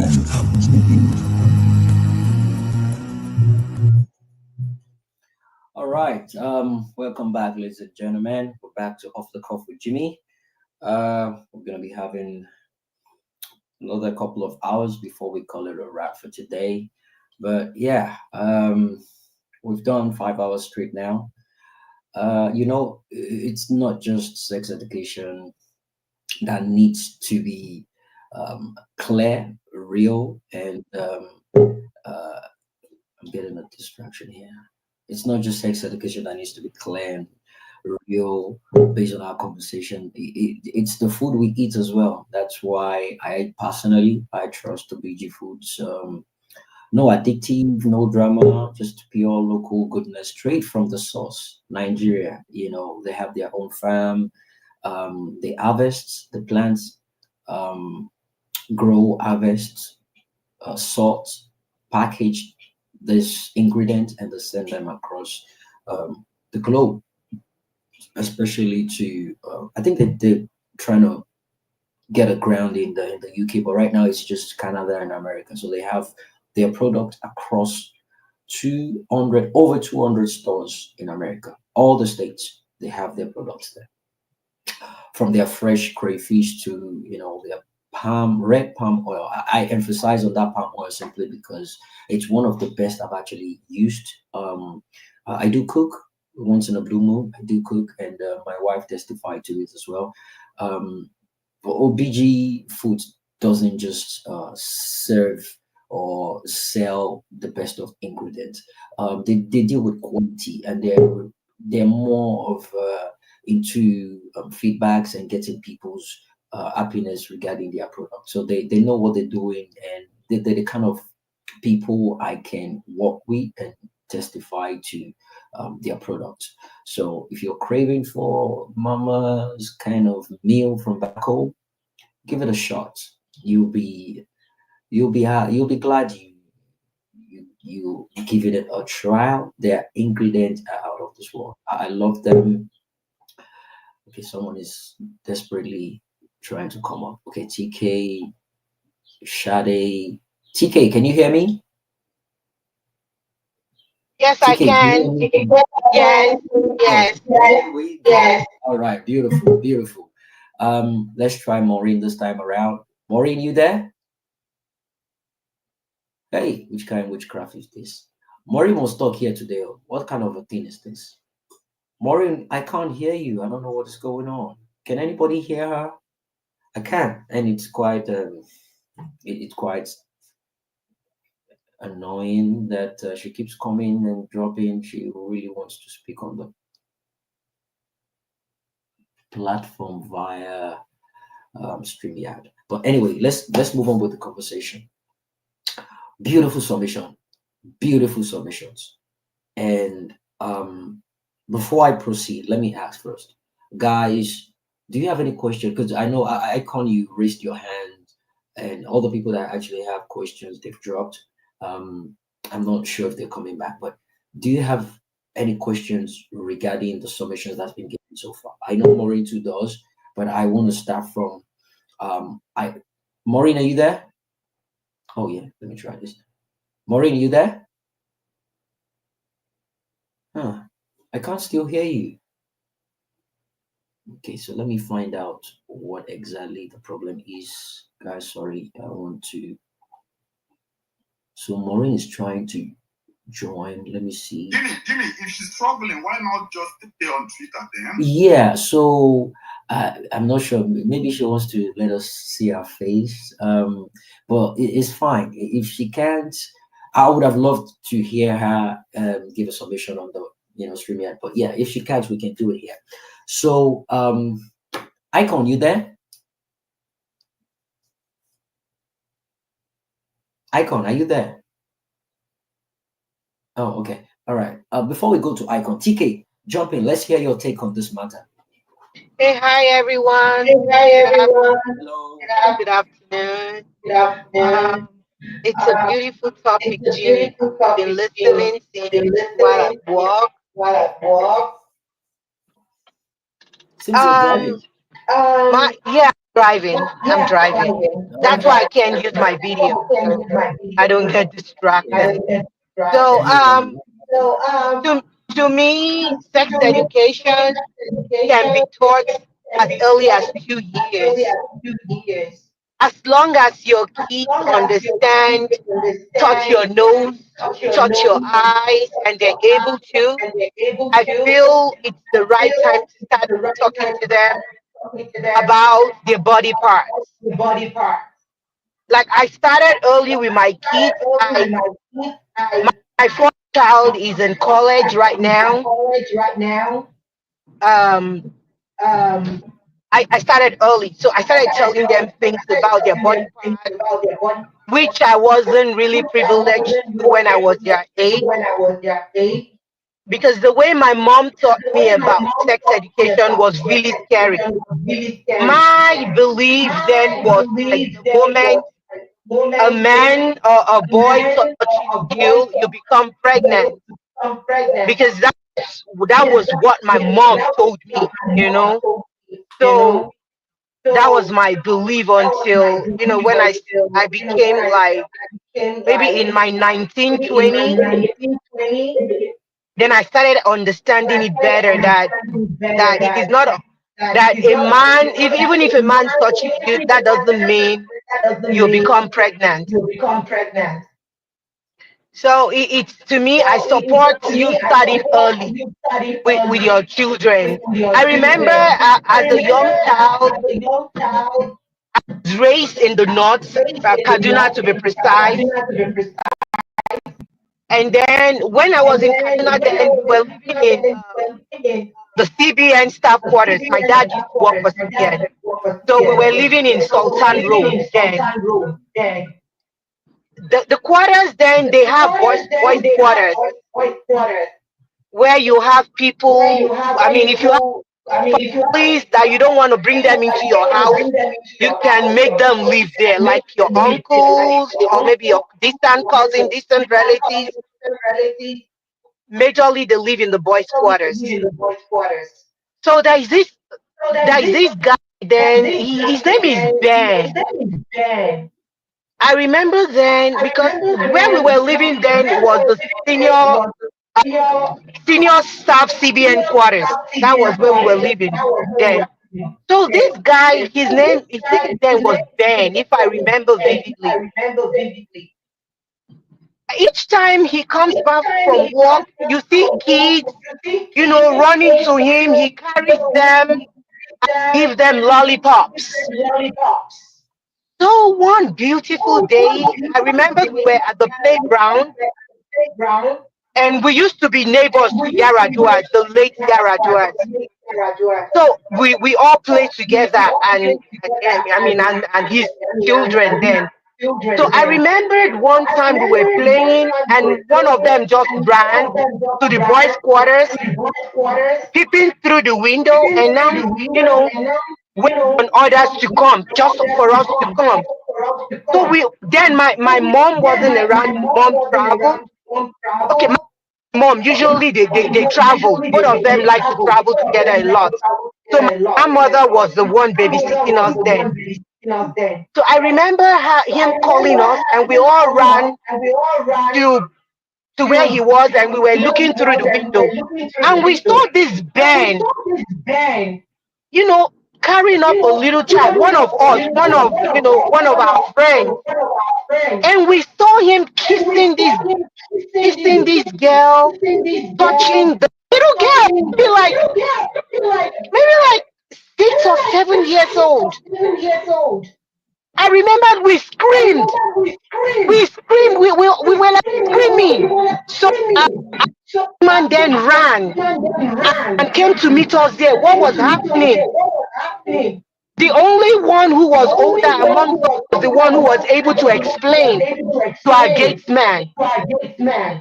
And immediately, one of the gatesman just, picked him up, held him to the floor, and then alerted the parents. So they came. That's my first experience of seeing someone who is older like that, taking advantage of a minor. I am very sure, as at that age, the girl does not understand what that was all about. So it's so sad that happened, because if our parents actually told us that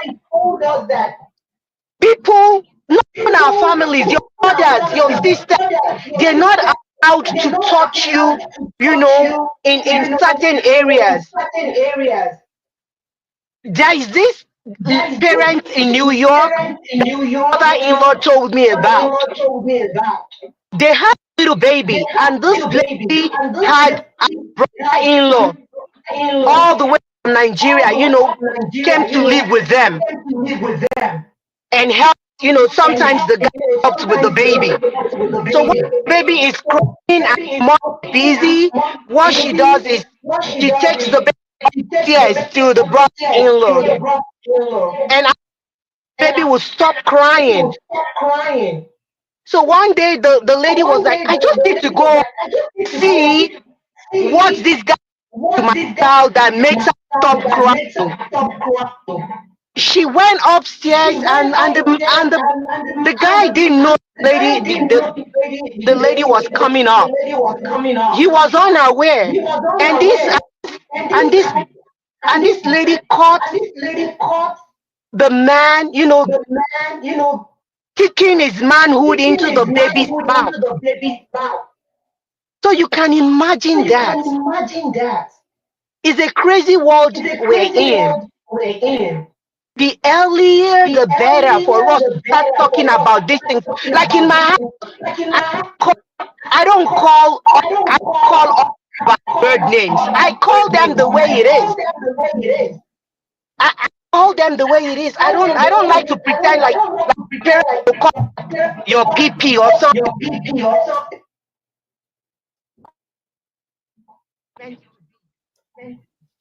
TK, you're actually breaking. I'm sorry. I have to take the call. Yeah, It's fine. yeah. It's fine. A call coming through. Let me pick the call. I'll come back. Sorry. No problem. No problem. Thanks. I think we get the picture you're trying to paint. And thanks for your submission. I love the angle you two came from. I love the practicality behind the points you've made, right? And this is what a lot of people have been talking about from the beginning of the space. Icon, are you there? Icon. Okay, I'm guessing Icon is still busy. So this is what a lot of people have been talking about based on their personal experiences in life regarding this topic. And my the two people that I have questions for, Wakanda and Karigwe. I know, what's that? Maureen, you there? Maureen just came up on StreamYard again. I don't know why it's difficult for Maureen to actually. I don't know. Check the app. Check Twitter app. Check the. I don't know why. Maureen, you can hear me clearly on Twitter, right? Maureen, are you there on Twitter? Huh. Okay, I don't even think. Can anybody hear me? Okay. I can hear you clearly on Twitter. On Twitter, yeah. So I don't know why, you can't. Your mic is actually unmuted on StreamYard, but I don't know why I can't hear you. I guess Yeah, I'll just stick to Twitter then. It doesn't really matter. At least I can hear what you're saying. And yeah. I would have loved you to actually experience it, but it's fine. So I know you have a question for Karigo as well, and let's start from you.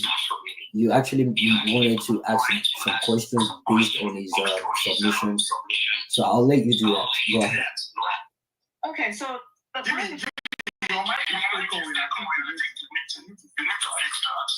Yeah, I just picked that up now. I don't know why that is.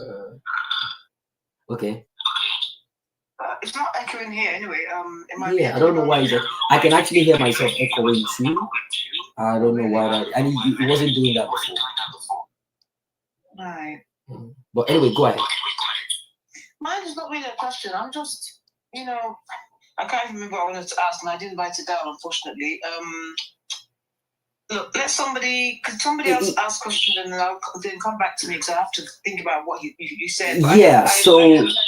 yeah. All right. So he spoke about he spoke about the sexual abuse by the house help, and what the house help actually did, and he never saw it as an abuse, and he was so much into it that it was when the house help traveled, right, that he loves staying over at the house help's room anytime she's around, but anytime she's not around, he has to go stay with mom, right? And the things he does when he's with the house help in bed, he got carried away, and he thought it was the house help, not remembering or realizing it was next to his mom, and it was about doing the same thing. And the No, mom, Jimmy, that it's not that I thought I didn't know it was the house help. I didn't know that what I was doing was bad. was So I thought it wrong, was okay. and you wanted to. There you go. So he never even. So it wasn't as if he didn't know it was right next to his mom. He knew, but he thought what the housework was doing to him was okay. So he wanted to do the same to his mom, right? And the mom was like, "What kind of nonsense is?" Because normally the mom is used to him staying over, and this is between the age of 7 and 10, and all he does is hold his mom's hand and just sleep, like an innocent child. But now he's now trying to do the things, the house help lets him do whenever he goes to that room.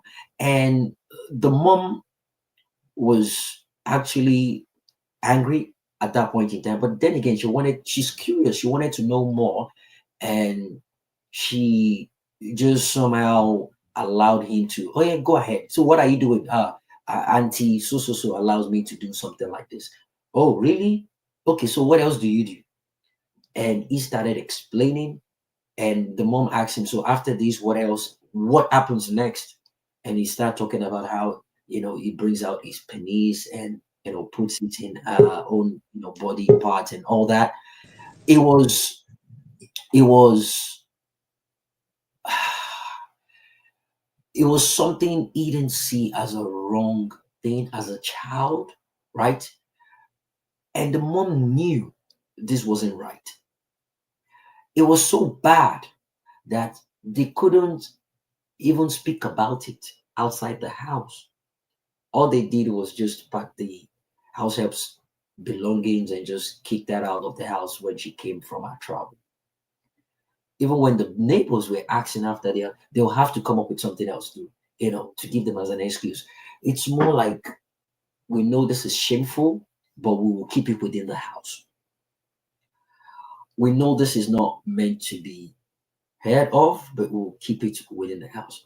But guess what?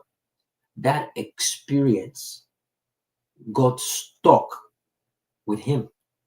And at a point in time, he started having the urge of doing it with elder people or older people, right? He doesn't want to have anything to do with, peers. He wants to try older people.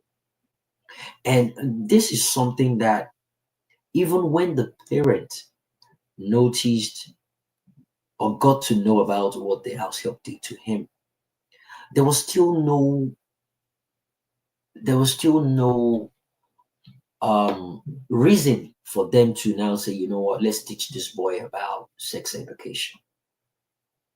There was still no reason for them to be like, okay, what you were exposed to. I mean, if it was in the Western world, that child um will be taken to a counselor. They'll have a therapy for the child, and they'll go through different kinds of you know what's it called, activities to let the child get his sanity back and let them understand that what had happened to them wasn't meant to happen, wasn't right, and they right the wrongs, that the child doesn't grow to have that memory. They somehow come up with, where planned out um, table of events on how to get rid of that memory, if not totally, but at least change the perspective towards how the child sees life, sees other people, and moving forward. But we never had that back then. And even at that, they try to bury it. They try to not talk about it, and they try not to. They never saw it as it's important to educate our child about sex education. I mean, at 7 years old, between 7 and 10, the mentality is not, this boy is now exposed to sex. Let us teach him. And which leads me to my second point, the second point I was referring to earlier on. It has to do with, at what stage do we think we need to start talking about certain things? When is the right time? And I explained earlier on, ages 3 to 5, basic body parts and body autonomy. You need to let them know their body parts. You don't need to code name them. You don't need to nickname the body parts. All this PP, wee wee, and all those nonsense. No, call it for what it is. Call it the name that the world knows it as, so they can understand it. Let them know the good touch and the bad touch concept, which was one of the videos I played earlier on about a young, beautiful mother teaching the daughter the good part and the bad part touch, educating that child on, when people touch you, in this manner, it is good touch. When they touch you in this manner, it is absolutely bad touch. So kids can pay close attention to things like it is important, right? So ages 6 to 8, safe and unsafe touches. Remember, 3 to 5, teach them about their body parts. My head, my shoulder, my knee, my toe, that sort of a thing, right? But you do it with the sexual and sensitive areas as well. Let them know what it is, what it's used for, and who can touch you and who cannot touch you. At a point in time, I believe some fathers should stop changing diapers for their female daughters. That's just my own point of view. And when that is clear, right, where we can establish that, I believe it is still a father's job to sexually orientate their daughters on how to relate with men. I mean, fathers, you've been on the game. You know how you chide girls, how you talk them into doing all sort of things. You have what it takes to protect your daughter and let them know these are the tricks that they'll be using. Don't fall for this, fall for this. Tell your daughters how beautiful they are. Encourage them on how they don't need anything from any man. They don't need any validation from any man. They don't need anything from any man to show that they are up to the task. They don't need anything for any man to justify who they are on any level. You need to build that self-esteem that they feel so confident amongst their peers. No one can bully them, pressurize them into doing what they're not meant to be doing. We need to make our kids know that. It is very, very important. And another thing that we've been shying away from that country and that continent is self-esteem. That thing is so important that our Nigerian parents don't regard it. They don't regard it. In fact, our parents do more damages on our self-esteem than even outsiders. The way they address us in the house, the way they belittle us in the house, they don't know the side effect that is actually having on us. They do it out of anger. They do it out of, how they were brought up. They were abused. They were not trained. They were abused while they were growing. And it was almost as if they transfer that aggression on with the kids. That's the way I see it. And I'm beginning to notice, Maury, you wanted to say something? Yeah, I wanted to say something. Based on what you just said now, because one thing I've come to realize is that whatever we speak over our children, eventually it comes to pass. Because the power of what we speak is very powerful. Words have power. And once they're said, they can't be taken back. So we have to be really, really careful about what we say to our children on a daily basis. And there's one thing I wanted to even add among the things that we need to be careful of when we're maybe between the ages of maybe say 8 to 12 or something like that. Some of us parents tend to dress up in front of our children. We don't mind standing naked in front of our children. Some of us wear clothes in front of our children. These things also have an effect on them as well, on their mind, on their psyche and everything. And they see it and they start seeing your body parts and it has an effect on them. I remember anytime my children used to come into my bedroom without knocking, they just breeze into my bedroom, or our bedroom, me and my husband, we just have to get out and then shut the door if we're in the middle of getting dressed. So, you have to make a conscious effort to ensure that our children don't see us naked or partially dressed, because it's all part of what they start to fantasize as they get older. Thank you, Maureen. That was a beautiful point you mentioned. Beautiful point. And my wife has been training my kids regarding that, and they feel so comfortable. You know what? While they were growing up, they can jump on the bed, come bash into the room and just jump on the bed and just go under the duvet and want to sleep between daddy and mommy. They feel so comfortable doing that. But as they grow older, they still think they have that luxury of doing those things. And my wife is beginning to tell them, you knock before you enter. You knock before you enter, not just the room, the bathroom, the toilet. You knock before you enter. You just don't bash into the toilet. It's part of the education we need to let our kids know. Don't say because you're a father you feel like you can undress in front of your male kids. It has to do with the age as well. It's not even appropriate. But then again, there are certain things you need to speak to them um, yeah, about their physiques and their sexual appearances as a father. And mothers need to do that with their sons as well. Father needs to do that with their mothers, with their daughters rather. But in a certain way whereby certain boundaries are not crossed. I was speaking to a friend this morning before I started the live stream, and I was talking to her that mothers are meant to take responsibilities of some certain things in the daughters, and the father meant to do that in the sons. And she was like, well, yeah, I get it, but in my own case, my husband actually does this with my daughter. A beautiful thing. And the example was that men understands how men approaches women. Very good point, valid.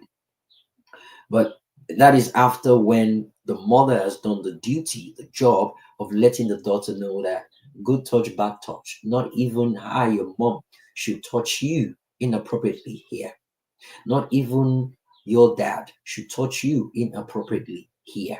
Once that line is drawn, once that educational purpose has been passed into them, then the father can do the job of talking to the daughter, going to shopping malls, holding your daughter, giving her the self confidence, the building her up her self esteem, letting her know how beautiful she is, encouraging her, and empowering her from within, right?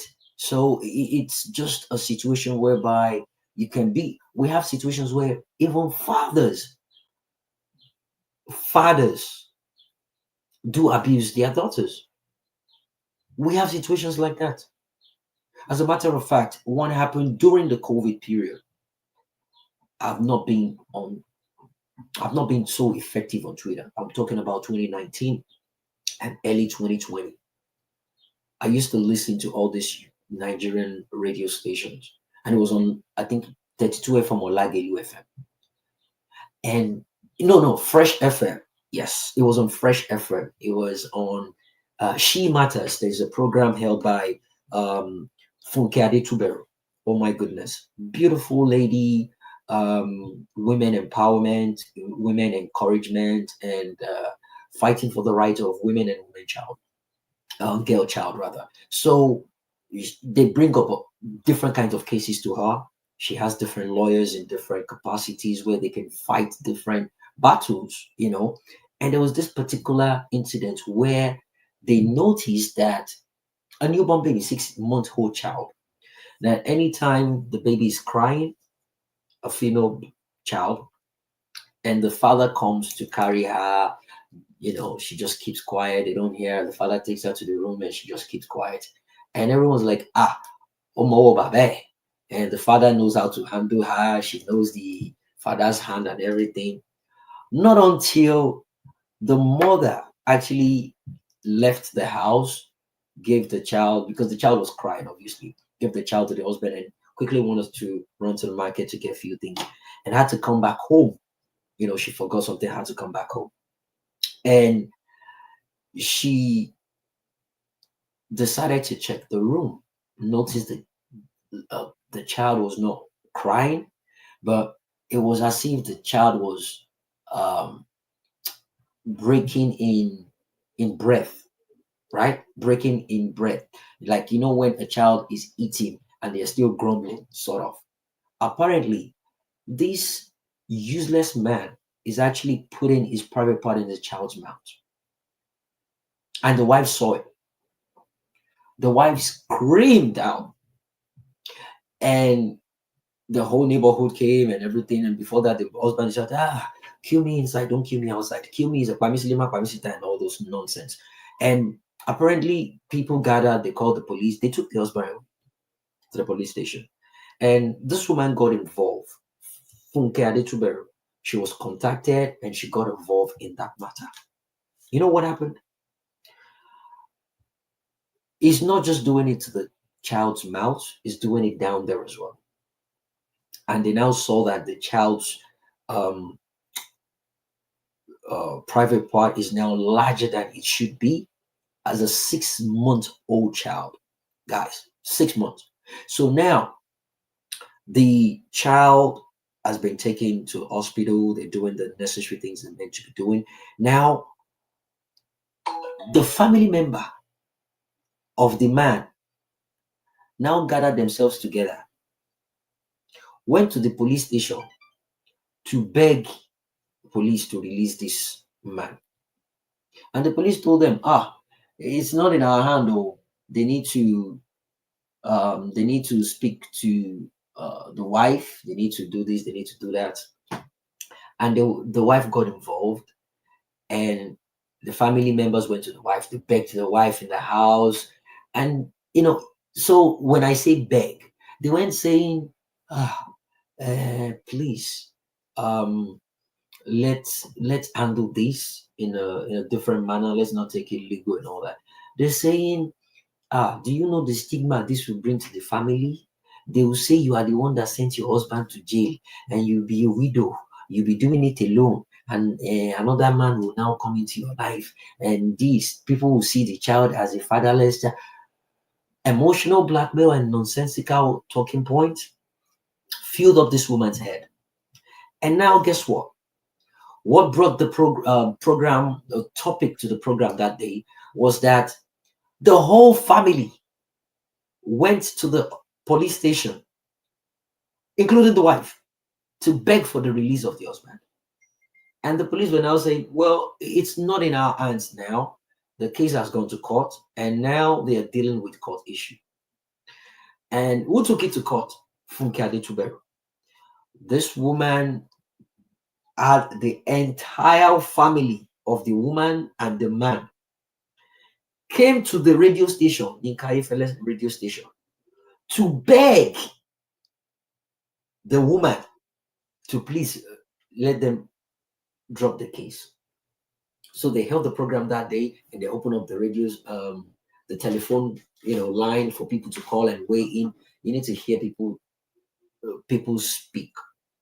This is where I'm going. It was a mixed feeling, right? People in UK were calling. They were boiling. This is crazy. This shouldn't be allowed. That man needs to go to jail, no matter what the situation is. That man needs to be dealt with. That man needs to be this. That man needs to be that. Could you believe the people in Nigeria are the ones begging on the phone? Oh, they are calling into the program and telling the woman that she should please, you should hand it over, leave it for God. That she has done her part. That man has learned his lesson. You know what is surprising with this thing you're saying now? Yeah. The case is not supposed to even be. It's not supposed to be Funke taking it to court. There you go. Now you understand my point. Say you on Karigwe. The state, they don't go beg the state. The state is actually ready to drop it. It is this woman, this advocate, that is saying, no way, the man needs to go to jail. No, it's not. No, it's not. So the wife agreed for her husband to be released. The wife is one of the people begging that they should release the husband. For a pedophile? Yeah. There's no other two ways to it. That's what it is, a pedophile.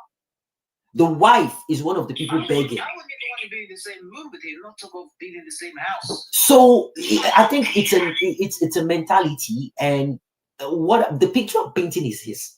And I'm very, very sure, Jimmy, that man was still doing that thing to that child. Besides that child, the man went ahead and did it to someone else. And guess what? They brought it to the same radio station. And the woman was like, can you see what we're talking about here? So the point is this. The society encourages that madness. Because what I picked up, right? From that is this. People, Nigerians, Yoruba or Igbo, Hausa, in UK, America, they were condemning that, and they were telling the woman, stand your ground. That man is a pedophile. He needs to rot in jail. He needs to do this.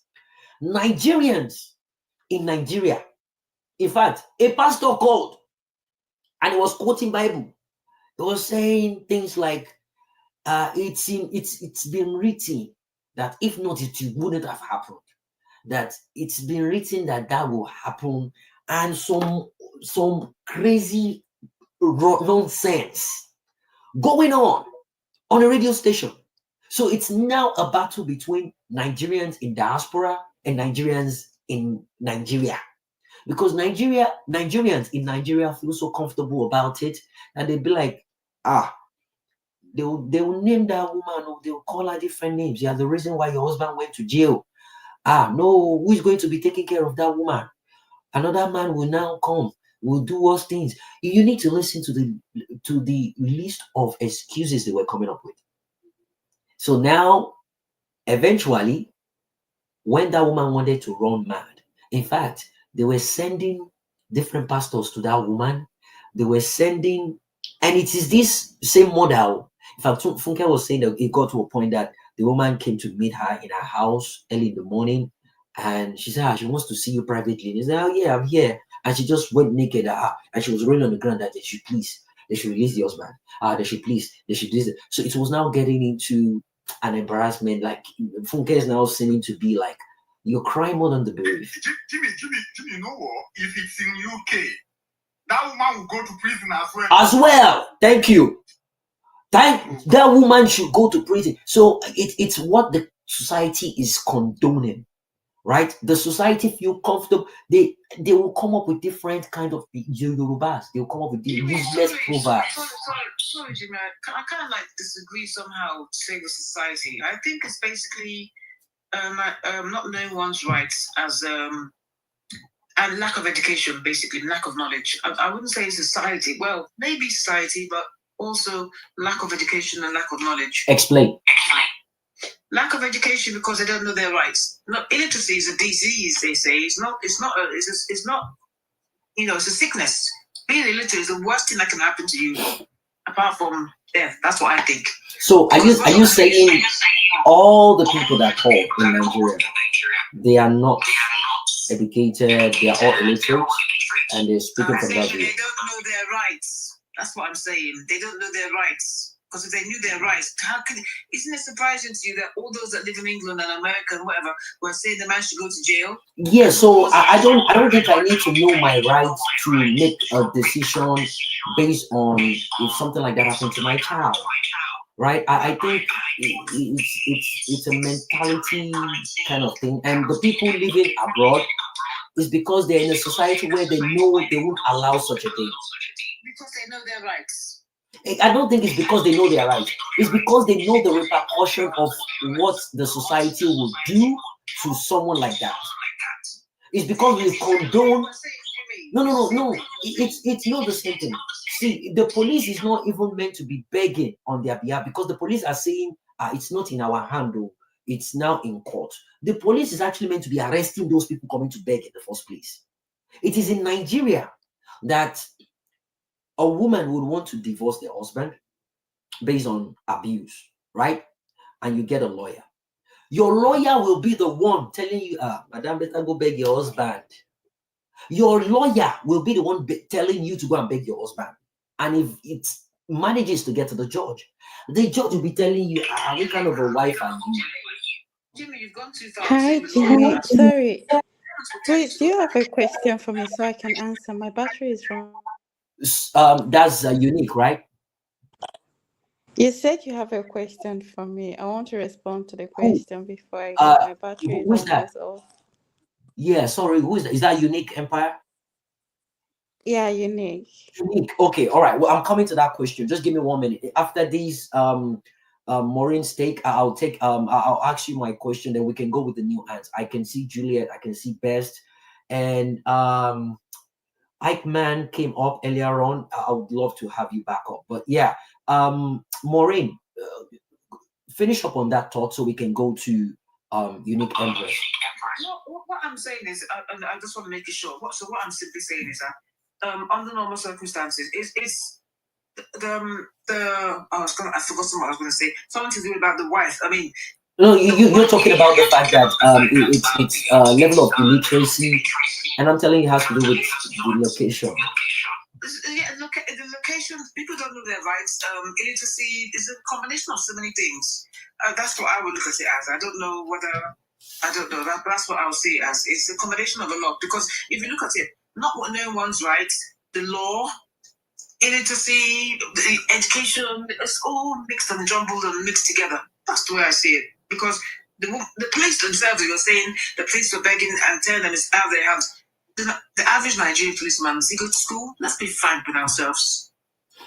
There's illiteracy is rife everywhere. People don't go to school, people don't know their rights, and that's what happened during the election. I don't want to go into that anyway, but anyway, yeah. All right, thanks. Unique Empire, real quick before we move on to the new speakers now.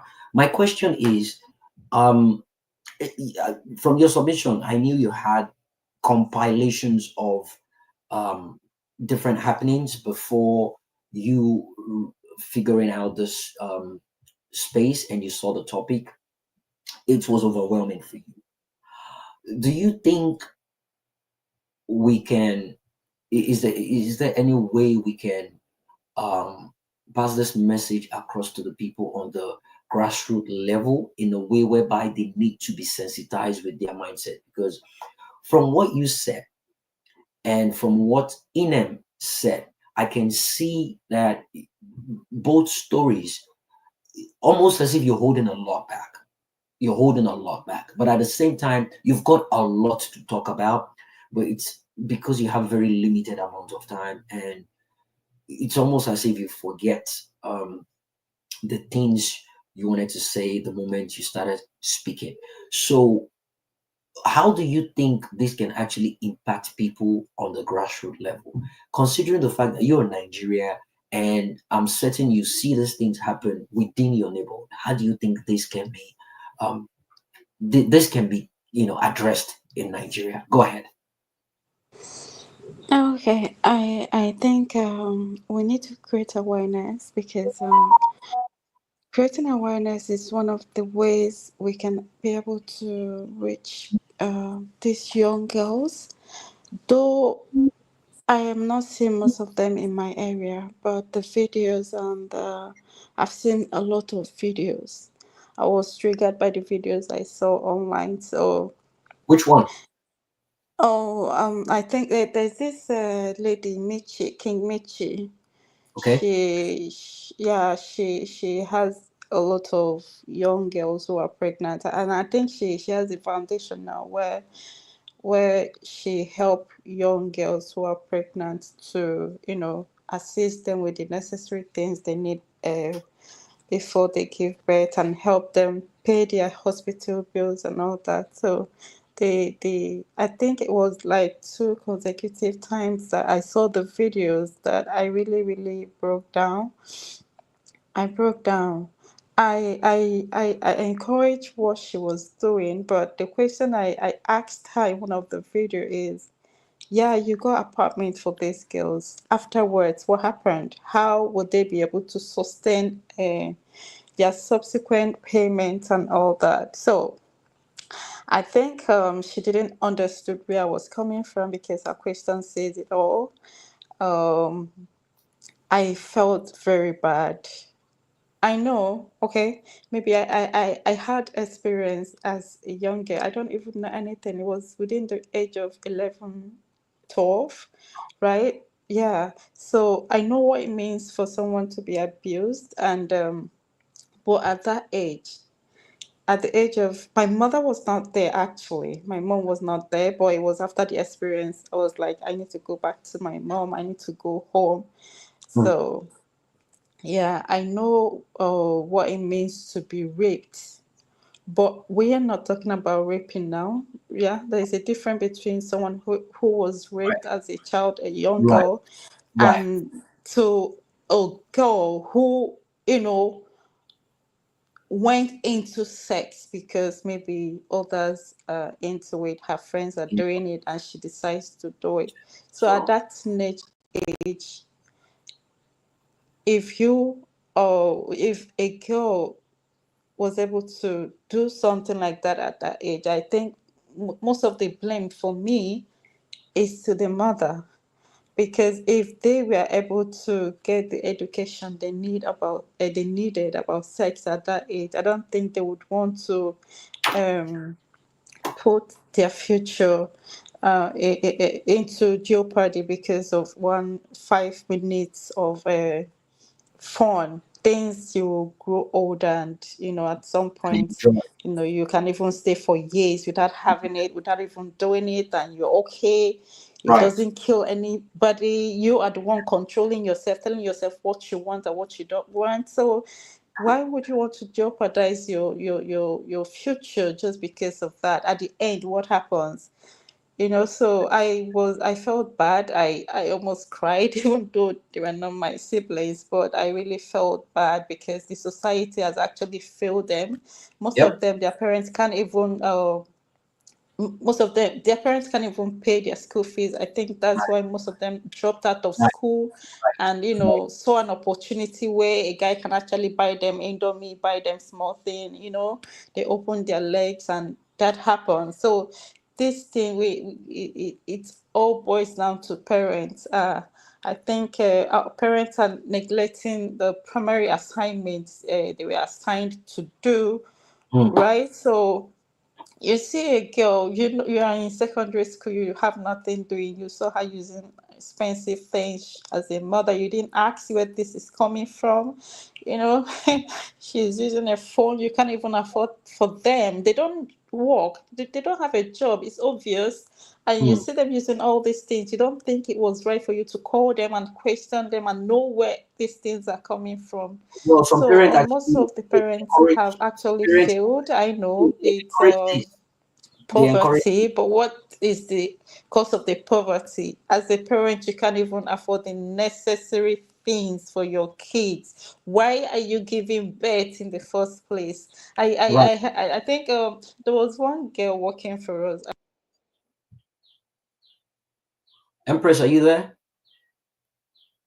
Oh, I think our phone battery just died now.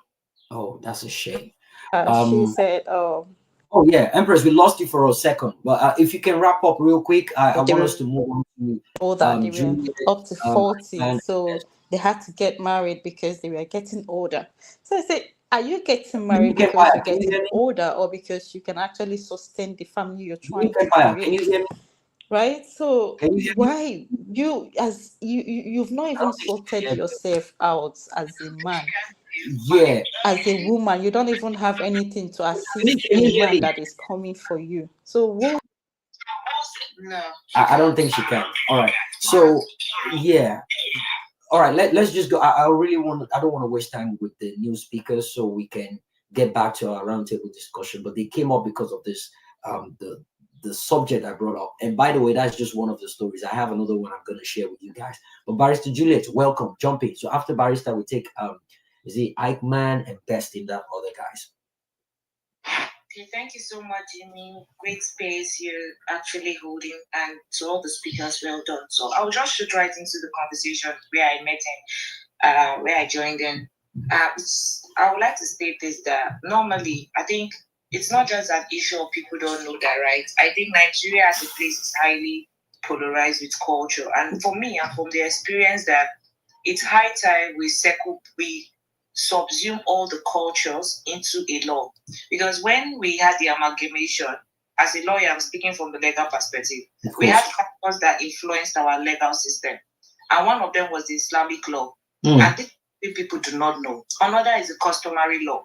And finally, the common laws. I'm sure any lawyer here can also affirm this. So the common law was what we accepted from the British. Then the customary law were all the multiple practices across all geographical area in Nigeria.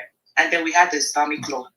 And this thing has regressed us as a people because at a point it now made it look as if the law in which you practice, the center is no longer holding its form. It's now a lot of practices going on, and it has shaped the mindsets of the people. So if Nigeria can move forward, and that's why I said it one time I had this space, but I still understood that a lot of people do not even understand what's going on. If Nigeria can move on to have a common law that they practice, so even if this is not from the British, but from everybody saying, okay, this is what we want to live by, but it's going to be difficult because you're going to have those who are Islamic, who are engaging in Islamic practices, telling you that they can afford to marry an 8-year-old or a 9-year-old.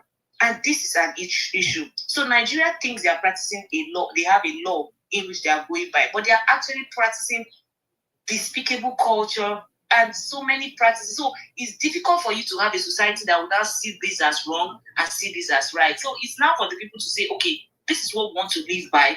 Other than that, we continue to have various experiences that will influence how it shapes homes. So if we can actually come to, but it's going to be difficult. So most times it's just as if we're just talking, but this will not be solved until Nigeria has a particular way of doing things. VAPA will not even domestic VAPA against there's people who have been violence against person will not fly, because these are the things you just explained, Jimmy, when you said the parents will still go beg.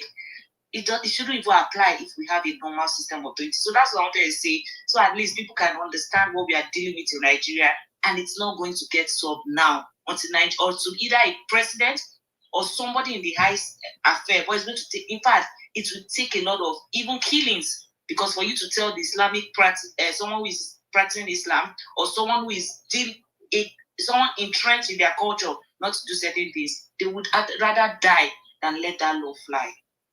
Thank you, Barrister Julia. That was beautiful. Coming from a legal practitioner, I love the angle at which you came. I'm just hearing about this for the first time, and these are some of the reasons why they try to bring in all these imam and pastors to come and dialogue with people, because they know it's been infused into our law, and it's quite sad. Ike Man, jump in. Jimmy, before I jump in, something I just want to say something, although it's my annoying. Go ahead. From what Barrister said, are you seeing the reason why me and Dr. O shouldn't stop? No. I mean, I've never come against you guys, even though I might not agree with the tactics at which you go all out, but I read many of your tweets and your argument, and I be like, they're quite compelling. And I'm trying to figure out why people, if they can put aside the aggressiveness at which you guys go about it, and just think about the point you guys are making. I'm definitely certain we'll not be in the position we are right now, but it's simply because they are more focused on the language you guys are using, and how to many of them, they believe, how dare you call God this sort of name. People, they can't imagine, they can't stand it. So that alone takes away their logic of reasoning with you, right? But if they can go beyond their emotions and look into the points you guys bring out, I'm certain they would understand where you're coming from.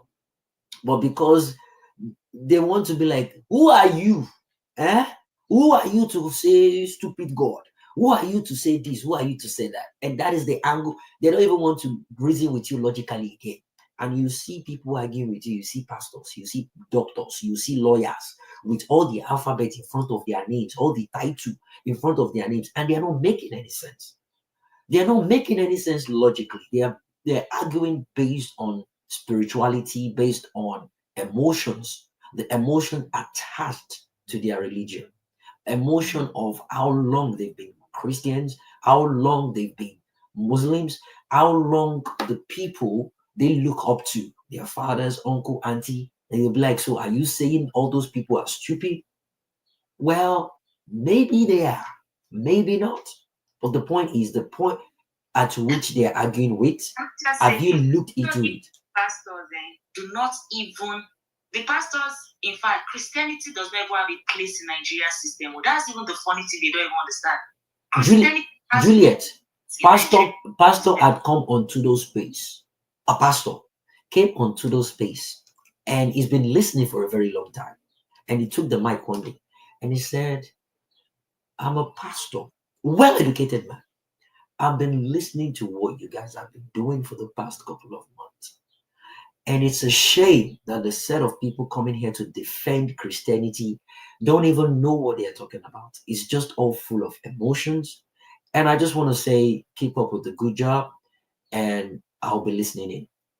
Pastor, I will never forget that day. Honestly, because Nigeria does not even have an application of Christianity. There you So go. what the Christians should even be doing is, okay, can we all come together, shun your customs, and let's have a rule of law There that you we go. abide by. In fact, Christians, I don't think they should even ask the government, where are we in the scheme of things? But you see a Christian mumbling up customary practices that tells you female children should not inherit this. So they are mumbled up. But an Islamic practitioner will tell you it is their Quran, their Islamic practices they are going by. And the law accepts it. The Constitution of Nigeria sees them, but they don't see you as a Christian. So what these pastors are doing, they're just all about propagating the Bible. But in the true sense of things, Nigeria does not see them. Nigeria does not hear them. Nigeria does not know them. Powerful. I love that. I love that. Barrister, don't worry. You'll be more angered when I give the next story. But let's Ike Man go, then we take best in that order. Ike Man, how you doing? I'm good. Good evening, everyone. Good evening, Jimmy, and to everyone. I like the submission of the barrister. I'm just going to speak on the layman's understanding. I'm using myself as a layman because I believe that. Why does this person sound like Lucifer? Can you hear me? Yeah, I can hear you. You just sound like someone familiar, but go ahead.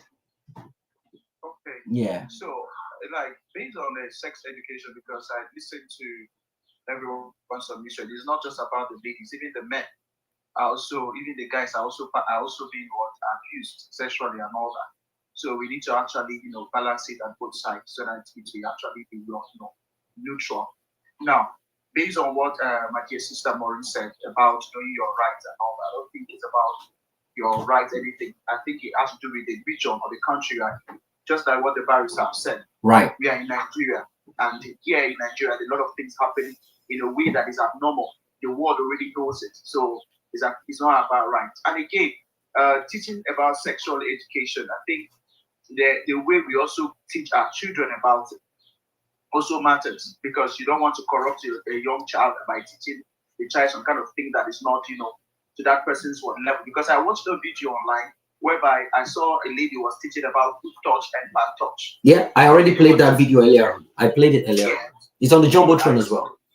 All right. So I love that, the way she was teaching the girl about good touch and bad touch, all these things, come in play in order for us to do what? To keep at that young age, you are grooming your child. So when the child grows up, child will know what to do. Because here in Nigeria, we have, like, even when I was in school, at the point, this scheme came about, we don't have the professional hands, people that can actually teach this thing in a professional way, so that everyone will follow through and you will not corrupt the child's mind at an early age. Now, I just want to speak based on what's going on in Nigeria currently. We are all aware, like, maybe I'm kind of debating a little bit, but I just want to chip it in here. Because now we are having a case whereby on the 3rd of next month, Sister Natasha is coming down to Nigeria in order to answer the case whereby the federal government is suing her based on the fact that she called out, she said that the Senate president was sexually harassing her. These are the people are trying to shut her at all ends.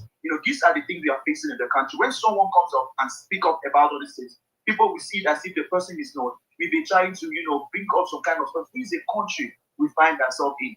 It's going to take a lot of work, just like what the barrister said. It's going to take a lot of work and a good president that will actually do what? Help in order to get all these things. Because the pastors, nobody's listening to them. Nobody is hearing what they are saying. They are just making noise. While those at the top positions are just keep destroying the country more and more. Because how is it reasonable for someone that is a citizen of a country to say, okay, this person, abused me? Then the federal government that is meant to do what? To see how to look into the matter is now accusing the person that said that this person is doing what? Is harassing me. They are now bringing themselves forward. That's the kind of country we find ourselves in. So I'm just going to end it here by listening to others and then try to find. But Nigeria, based on this country we are in fact, we have a long way to go. Of course, absolutely. We have a long way to go, and I'm glad I'm not the only person seeing it that view. Um, I'm gonna share the next the next story with you guys now. I'm sure you guys will be shocked at that one as well. But Maureen, you wanted to say something before we go to best.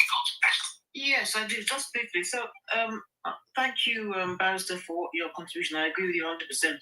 I don't know who spoke just now, but there's something I want to say.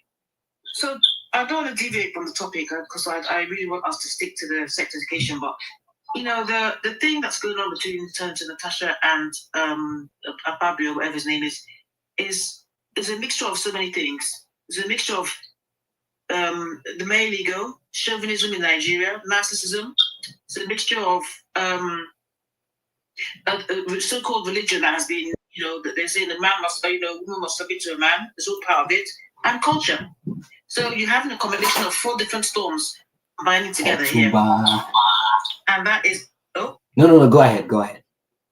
okay. So it's a combination of 4 different storms. You've got the religious storm, you've got the cultural storm, you've got the chauvinistic nature of the average African man, so with all due respect, and you've got narcissism. So that's what's happened. That's what's in play here. And unfortunately, because Nigeria we find ourselves as a country that is it's a male-based dominating world. Yeah. So Natasha has no leg to stand on, and it's unfortunate because she has her case was bungled from the inception till now, because the police should have taken up that case. Even the judicial councils have taken up that case. If I'm not wrong, and so many other. She had so many legal avenues, but she was failed. She has been failed by each and every single one of them, back to back to back to back to back. It's unfortunate, but that's the country that we find ourselves being part of. Thank you. That's another one. That's another angle to seeing this topic from. But I think it has to do with a way of shaming women when it gets to facing facts of Absolutely. they just call them names like Ashawo, because I see no reason why you're bringing in the amount of kids she has with the amount of that is not your wahala. But they're trying to paint a picture like make her look bad before pushing the narrative into something else entirely. But let me go with best. Welcome, Otumba. I can see you on StreamYard. We'll jump right into the conversation after best. I want to hear from best, and I'll quickly state the second example. And when I say example, these are real life events that happened that I heard myself, and I know the people that it happened to. In fact, they created a WhatsApp group back then for Lagelu FM, Fresh FM, and 32 FM when they talk about these things. And there's another program, Taluyi. When things like this happen in the background, they reach out to people in diaspora if they can help financially to support. If they want to take out the babies and how to get them help and all those things. So I know this event unfolded live and direct. There were even some instances where they will have to go there, record it, put it on the WhatsApp, put it on Telegram for people to hear and listen. And you could hear what is actually going on. There was a particular one I got myself involved in. I actually sent money to that woman. She was unstable psychologically. Well, they tend to call them mad people. But this woman was raped. She was raped and she got pregnant, and people saw her laboring. She wanted to give birth, and they helped her to the hospital.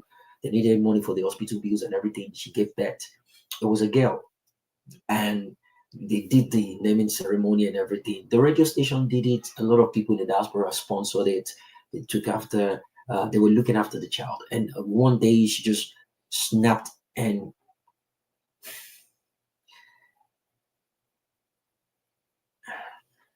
she just ended the baby's life. I'll never forget that because it was something that I took on personally, and I did everything I could to help. At the point in time they took the baby from her, she went into rehabilitation. I was watching over everything unfold, right? and she unalived the baby when the thing struck her again. At a point in time, they took the baby away from her. She was getting treatment, but she was showing signs of uh, getting used to the treatment and changing, and she wanted to have the baby around and everything, and they did that, and they didn't keep the baby with her, but all of a sudden she just snapped one day. At the time they used to take the baby, she snapped, and the way she did it was so brutal, the baby couldn't have survived it. Like, you know the thing Hawk did to Loki in Avengers, that was what she did to that child. And when the presenter called me that day to tell me, I was actually just whoozing like a baby. I couldn't, they were doing videos and everything. I couldn't even see it. I couldn't watch it. I cried my eyes out. And 2 days afterwards, she killed herself. 2 days afterwards, she killed herself.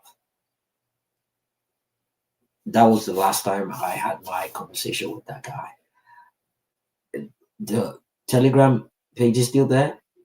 They've been sending me a lot of messages, but I've not said a single word since the very day. It's been over 3 years now. The man sent me that message and said, Lagbaja has gone to be with the Lord. And I've not opened it. I saw the notification. I decided not to open it. But there is another story I'm going to share after Beth's view on this matter. It involved Funke Adetuberu as well. And this happened during the COVID era. But Best, thanks for your patience. Let's hear from you. How you doing? Yeah, I'm fine. Can you hear me? Good evening, everyone. Loud and clear. Go ahead. Okay, so I just want to make my contribution concerning the topic. So, although I don't have much to say, I just want to make it short. So, concerning sex education in Nigeria, I think it will be very difficult for it to be applicable here, especially in the school system, because due to the culture and the religious belief that we have. And concerning this legalities matter, I don't know why many people are not seeing it like kind of like castigating the guy. As in, is that guy supposed to be in jail? From being honest, but although nobody is pressing charges against him. No, they are pressing charges against him. If they are pressing charges, he's supposed to be in jail by now. I don't know why. Yeah, so regarding that, I don't know what is going on, but right now the pressing charge, in fact, I think is due for court tomorrow. They are pressing charges. Yeah, I think it's due for court tomorrow. Okay. Yeah, it's due for court tomorrow. Another thing also is that the person that she is actually saying that he did that with needs to also come forth. Because if the young lady doesn't come forth, it should be like a mere allegation. She was just trying to trend or trying to do something. Yeah, though he came up with a video to say that he already came out with a video to say we content creator, we come up with different things to create content. And after that video, he came up with another one. And he said, he's with his lawyer and he has received the letter and everything. And it was having a go at people criticizing him that it's just, all hypocrisy, that they should go and speak to people in Sokoto. That is because he's from Southeast, they're saying this nonsense with him. That people that are marrying underage in Sokoto and all that, why can't they do that with them? That they are trying nonsense. It's a mess. So at a point in time, when he saw the reception of that video, he knew he messed up, and he came up with a video to apologize and say, we can just do something to create content. And from spaces that people were holding, and you had someone like Ska defending him, saying, go to Sokoto or go to another part of the country and see how they're molesting kids there. He's more or less rooting for Acme, right? And today I woke up to see a video of him saying, yeah, they should go and say that to men in Sokoto, men in this, men in that. It's almost as if it was on spaces listening to all these things, and that actually pushed his morale into doing another video. So again, we need a lady to step out to say, yeah, he did this to me. Then if you remember, Another video popped up that happened, I think 2018 rather, of him being accused by two ladies that wanted to barge into his room. Who's this? Who's this? Who are we talking about? Sorry. Speed Darlington. Okay. Yeah. So the video was there, then they were saying, you were sleeping with an underage, and they wanted to barge into his room, and it was the video is out there on social media. So it's a situation of him now getting that boldness from the reception of some people saying, you know what, you can't say this to him, it's because he's from Southeast. And he got encouraged, emboldened by that. And now he has the mouth to be talking about, go to Sokoto, can you do that with people in Sokoto? So that's where we found ourselves. But yeah, go ahead. Anyways, yeah, I don't know. When I saw that video, I was very, very irritated by what he was saying, because he was describing a lot of disgusting stuff on the video. I was like, this guy is actually the guy is mad, because for somebody to come out and be saying such shit on camera, it means he's a very mad person. But the issue of pedophilia, I think I asked some people about this thing. It seems like, because I brought homosexuality and pedophilia, and it seems like they are found more against homosexuality, and they kind of like they are okay with pedophile in this Nigeria. That's a good point. And I was so like disgusted. Like, how can you frown against homosexual, like two adults coming together doing their stuff in their own private space, which is not a problem because they're not disturbing you. It's just two people doing their thing. Then there's somebody that is taking advantage of a younger person that doesn't even know what is even going on, or doesn't even know their left and their right. Like, the thing is just, I don't know. For me, this sex education and this whole pedophilia thing, I think in this country, Nigeria, I think some people are just like, they've made up their mind that, and this thing, we are okay with it because of religion. Because if you look at it, religion doesn't really like fight against pedophile. It seems like they don't fight against this thing, so people are like okay with it. Right. They don't fight against it. Right. Especially culture too. Culture kind of give room to all these things. So when these things happen, people don't really like frown at it. They just kind of like, they just leave it and overlook it. But this thing is bad, actually. Because if they can be able to lynch somebody that is maybe somebody that is engaging in sexual activity, they will bring that person out, they will flog the person, beat the person. Why not do it to the same person that is engaging in pedophilia? Why are they not doing it? It shows that over here in this part of this world, they are okay with being a pedophile. They are okay with it. It's not. I don't know.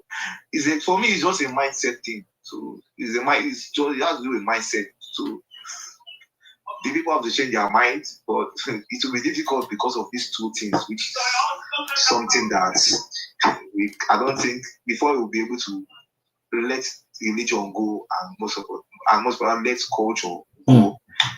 It will be very, very difficult. So, and again, sex education. If you talk about sex, maybe maybe are discussing in a public area with your friends or somebody else. Some people will just be frowning at you as if they don't engage in sex. Meanwhile, they engage, but they will not be looking at you and judging you or kind of like feeling irritated by what you're saying.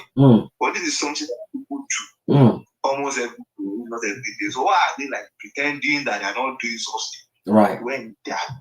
Right. Right. For me, it's just mindset. That's just. Thank you. Yeah, so that's what Thank you, Best.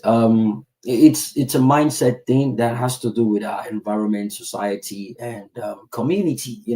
Again, the people in the Nigerians in diaspora, when they were calling on the show that day, they knew that something like this wouldn't actually happen in the society. And I can bet you They used to have that mindset when they were in Nigeria. They used to have that mindset, but it was when they moved to a sane clime, they saw how the system works, and they saw the do's and don'ts, and they saw that if you do this, this is the repercussion. If you like, go bring your mama from the grave, nothing will happen. They will still pass that judgment. In fact, by the time you start dobalaying, they'll be wondering, what are you doing? What is wrong with you? They'll tell you, nah, I mean, it's the law. If just by apologizing is the way we fix problem in our country, then we deserve what we're going through in Nigeria. Every politician can just do the wrong thing, and at the end of the day, they reserve a space for apology, knowing that they will get away with it. It's going to be chaotic. You cannot have a decent society. You cannot grow a decent community in that manner. It's impossible.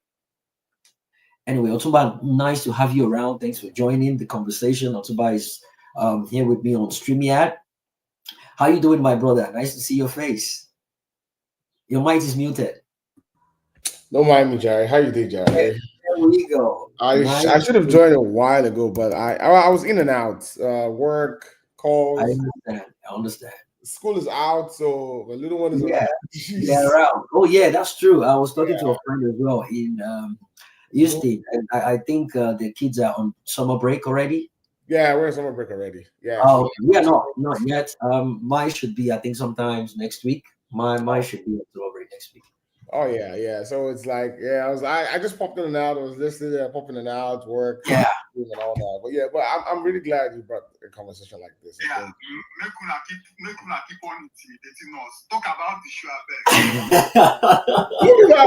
Who is that? Is that we're intimidating them about America? I'll intimidate you, my brother. Not about America. You're intimidating us with my kids. Oh my goodness. Are you know what, man? You to be a grandpa. You've decided to be alone. We're here too, though. Not even from the airport show us, but hopefully. Yeah. Oh my goodness. I was reading the court case where they're trying to come for naturalized citizens. I'm like, okay, whatever. Oh yeah, they're pushing for that too. They're pushing for naturalized citizens too. Yeah, you can bring up whatever you want to bring up. That's fine. We'll be fine. But yes, Jimmy, I am so glad. Like I think we've had conversations like this in the past, and I think it was I don't know if it was Tudo's Space. I think it was Tudo's. Yeah, it was Tudo's Space. Yes. Yeah. And it got really animated. Sometimes, personally, sometimes some of these conversations I don't like having, because with the Nigerian audience, because maybe I am slightly I am very liberal, and so it's like I could come across in a very, very condescending way sometimes, because I'm like, I'm not gonna give an inch. I'm not trying to hear the nonsense you're telling me. I'm not the whole cultural nonsense, like, because I was someone that my own personal experience, the way I grew up, and my introduction to sex education was through porn and friends and uncle and I want to go. That is the worst thing you can ever have. Oh my goodness. I buy good tire for my Mabubo, and at the end of they don't even give me. It is when I want to return the bottle. Shorty, do you remember? I can't remember speaking about. I'm so glad to hear. Do you remember Shorty Sache Calypso? How I started drinking was I was raised in Deeper Life. I was raised in Deeper until like age 10, 12. But there you go. My mom had a store like center of town. So I used to go there sometimes to hang out with her and stuff, help out, learn trading. She was in the clothing business. I learned trading that way. And then I'm like, some of those big wow, sorry about Shinap, was the popular one, the one So basically it's just cigarettes, Marlboro. Remember? And it comes like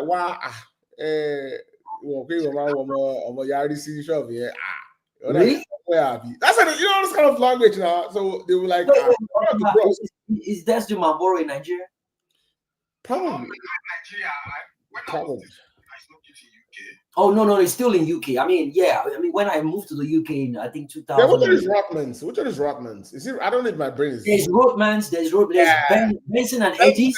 Benson and Hedges. That's the Benson and Hedges. Yeah. Rothmans, Benson and Hedges, the Marlboro. Those were the old school ones back then. But now they have the common ones. Yeah. So Sorry? like growing up, sorry. No, someone say something. What time? Well, you said something? Malboro still in Mali. Like Mali have Malboro there, plenty. I don't think they have it in Nigeria. Yeah, Mali can still have. I mean, a lot of factories left Nigeria, to be honest. A lot left. A lot. But yeah, go ahead, Otuba. So those like why I go now. They will see me maybe talking to one of the other girls, one of the other store's daughter, like the shop owner's daughter. I rang me, I think collabo, like it was just weird stuff.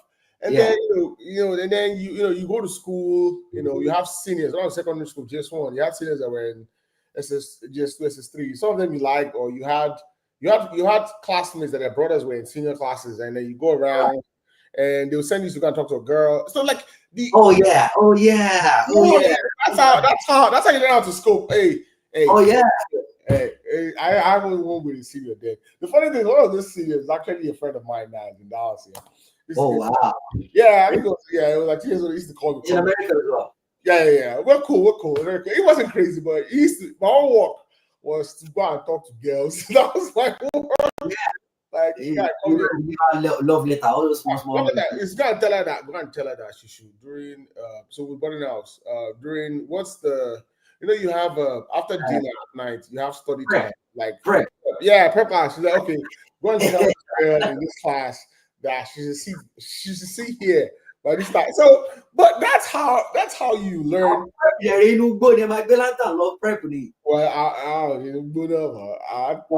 mine was but it was cool, or tell her to wait for me there, or do XYZ, or go to the school. What's the name of those stores? There's a name we call them. You go buy stuff or crazy stuff. So, and and then that graduated to there were phones then, but it was Nokia, but it was more VHS porn. You start seeing. I still remember the first film. Yeah, blue film. I still remember the first blue film. See, the crazy thing is, the first blue film I ever watched, I still remember it till today. Like, I still remember the first blue film I ever watched. I remember the person's house. I remember it was actually it was like we live in the same area, but like they had egg bones that were in university. And you brought a girl over, and we were peeping through the door hole to watch the watch. This is like an age 9, 10, 11, 12, that age group, So but I said to say this, but then when you come home or you go to church, all you hear is abstinence, and if you have sex, you're gonna get pregnant, you're gonna go to hellfire, all kinds of nonsense. But then I was like, I know people that are doing this, and nothing's happening to them, that they are fine. Nothing is happening to them, right? That they are fine. So, but I just wanted to say this, why I think sex education is important is if you as a parent, for example, I'm a parent now, if you're not doing it or you're not having that conversation with your kid, someone else is going to have that conversation. So in the wrong way. Do you want to be the information to come from you? In the wrong way. It's usually very wild. And also, we live in an era where kids are so familiar with technology. There's so much stuff out there. There's so much. You can say I'm going to make sure my kid's computer, nothing. See, sometimes when my daughter, she's 6. When I pick her up from school, I sometimes we just talk. Hey, how was your day? How was school? And it's usually end up telling me something that our classmate told her, which sometimes it's maybe our dad did, the parent did. Like, there's a lot of information. There's a lot of conversations these kids have. They have a lot of crazy conversations. So, what you're saying, if we don't put the time in to learn and teach kids about sex education, they're gonna learn it somewhere. And we can all pretend like, our kids are gonna grow up to be saints. We did not grow up to be saints in a world where things were legal. Well, most of us, or some people are saints. Most of us did not grow up to be saints. In a world where, to me, my opinion, information was limited. We don't even have technology the way our kids are. Now it's like it's wild. I laugh at my state. Texas, for example, Texas passed a law where if you're in Texas, instead of Texas, you can access a porn website, Pornhub. You can access Pornhub. You can access a pornographic site. Texas. That's it. That's it. They don't. Yeah, we're crazy. We're a little crazy in Texas. Because everything's crazy. But all you need to do is just download the VPN. There you go. Jimmy, I think there is a problem to find. I just left the space because I was having network issue. When I came back, to find the space was a war. I know. Yeah, they already sent me the message that I've been shadow banned. I spoke about it earlier. I'm not sure you picked it. On your Twitter account? Yeah, Twitter account. So I mean, you see the young people, you see the fine wahala. No, not on this handle. So I think it was this Bigot 3 space. I know, yeah. We came and some Yoruba guys came and they were doing the back and forth. I held it down. It was controlled, but they were not just happy with the fact that I was being neutral with everybody. So they reported this particular handle. So I was speaking to people. I mean, when I started, 900 people was listening that day. 1,002, 1,007. 2,500, 7,000, no, 5,000 and 7,005. And all of a sudden, I'm seeing 200. I'm seeing 150. I'm seeing 300. They restricted your stuff. Yeah. Yeah. So. I think what you would do is it's either you use your main account or you use Jimmy the Hawk. Yeah, I'll reply the message they sent. I'm gonna wrap up the space pretty soon. I'm having cold, if you can hear from my voice. Yeah, but I'll for almost 6 hours. Almost 6 hours now. I don't know how you do it. I have no idea. Yeah. So I'm gonna reach out to them and I'm gonna I tried that to myself because I have other phones that I tried to look for my own handle and I couldn't, and I've been trying to figure out what exactly is going on. But once they sent me that message, I knew, something is really wrong here. But go ahead, Tumba. Yeah, so I know I'm going to repeat a lot of things, but I think I'm just going to go slightly right, because what is also sex? What is the sex education you give your kid? Especially, okay, do you just tell them, oh, what is sex? What is XYZ? Like, how do you actually give that sex education?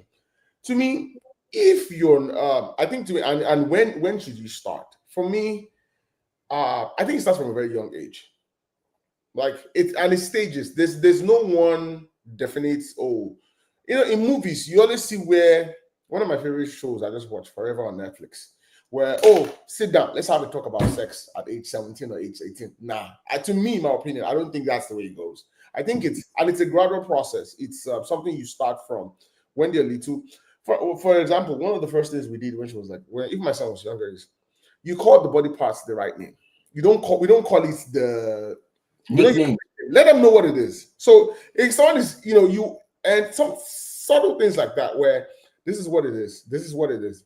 Oh, what does it do? Oh, this is what it does. Like very little things. And then also it also you have, to me, I also believe as a parent, you have to create an environment where your kids can talk to you. And I know people get hubs and arms. To me, none of this will work. You can have seminars, you can talk to them from A to Z. If your kid doesn't feel comfortable to come and talk to you about stuff that scares them, I don't think kids will ever tell you everything, but the moment, to me, part of sex education is also creating a safe environment. Right. And sometimes there are ways where parents break that safe spaces, where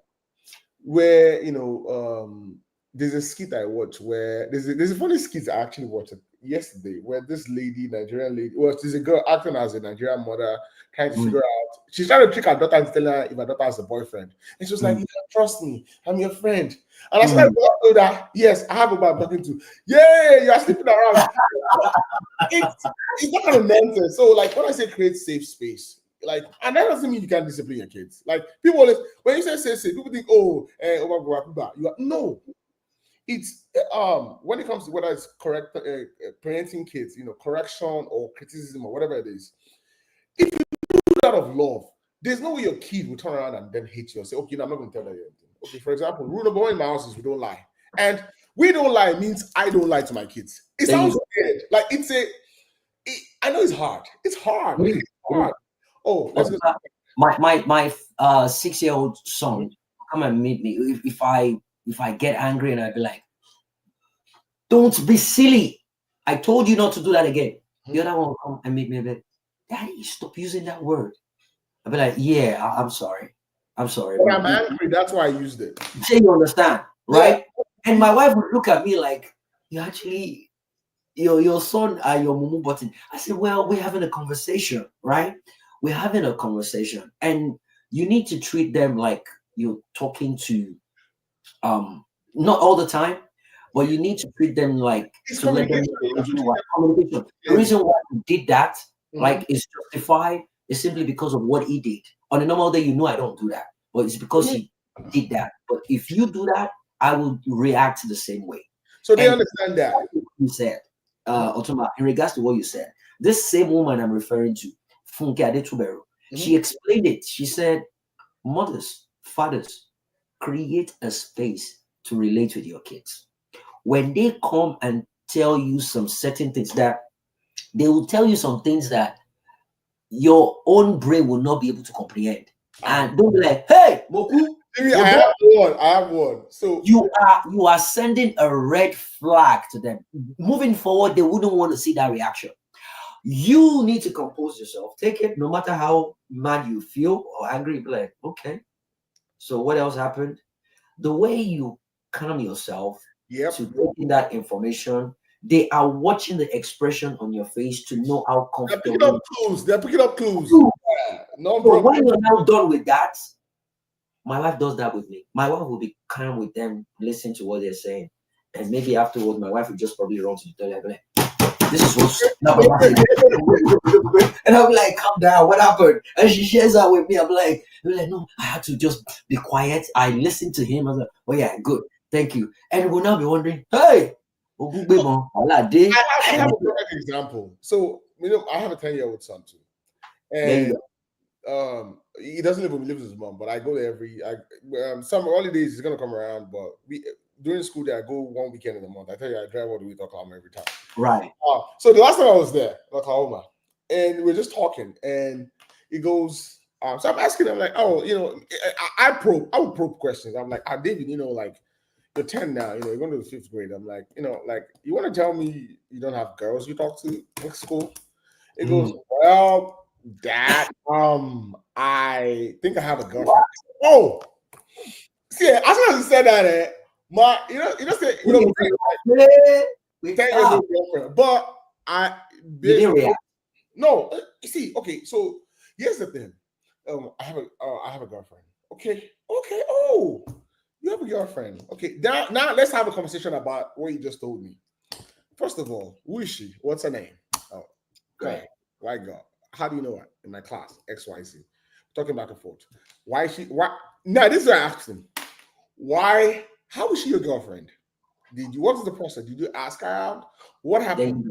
There you go. Goes, well, I just like her. We talk to her. We talk to each other. Every time when we are going to another class or recess, we're always together. So I'm like, oh, you've never asked her out to be a girlfriend. No. He goes, no. So you see my girlfriend. You see, like, if my initial reaction was, I have a girlfriend, I was like, you're too young to be having.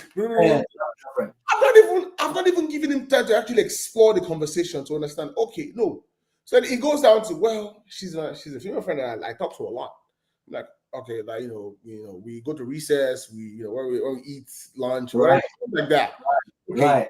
Does your mom know? No. Does your teacher know? Does she think?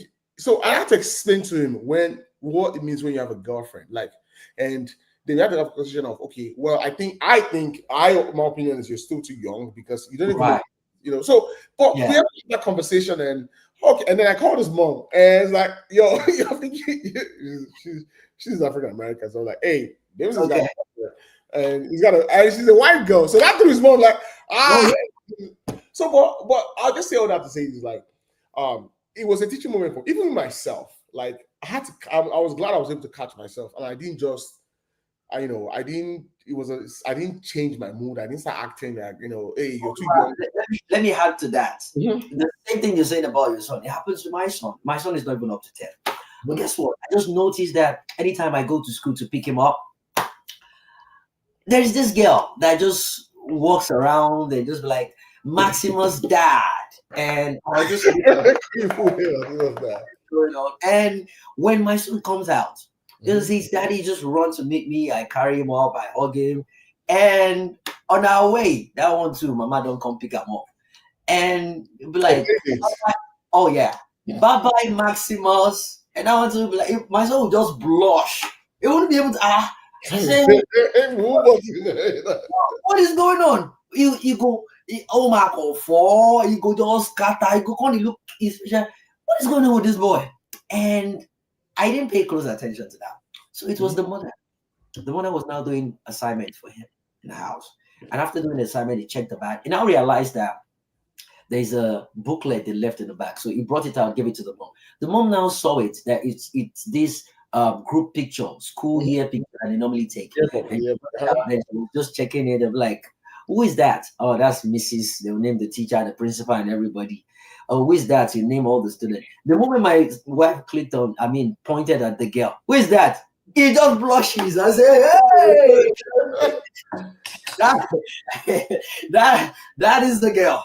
That is anytime you mention that girl's name. So when I got back from work, my wife told me about it. Say, call your son and ask him who is.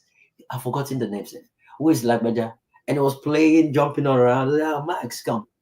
Who is? I mentioned the name, and he just smiled. He looked at the mom. He said, "Mom, stop!" I said, "What is going on here?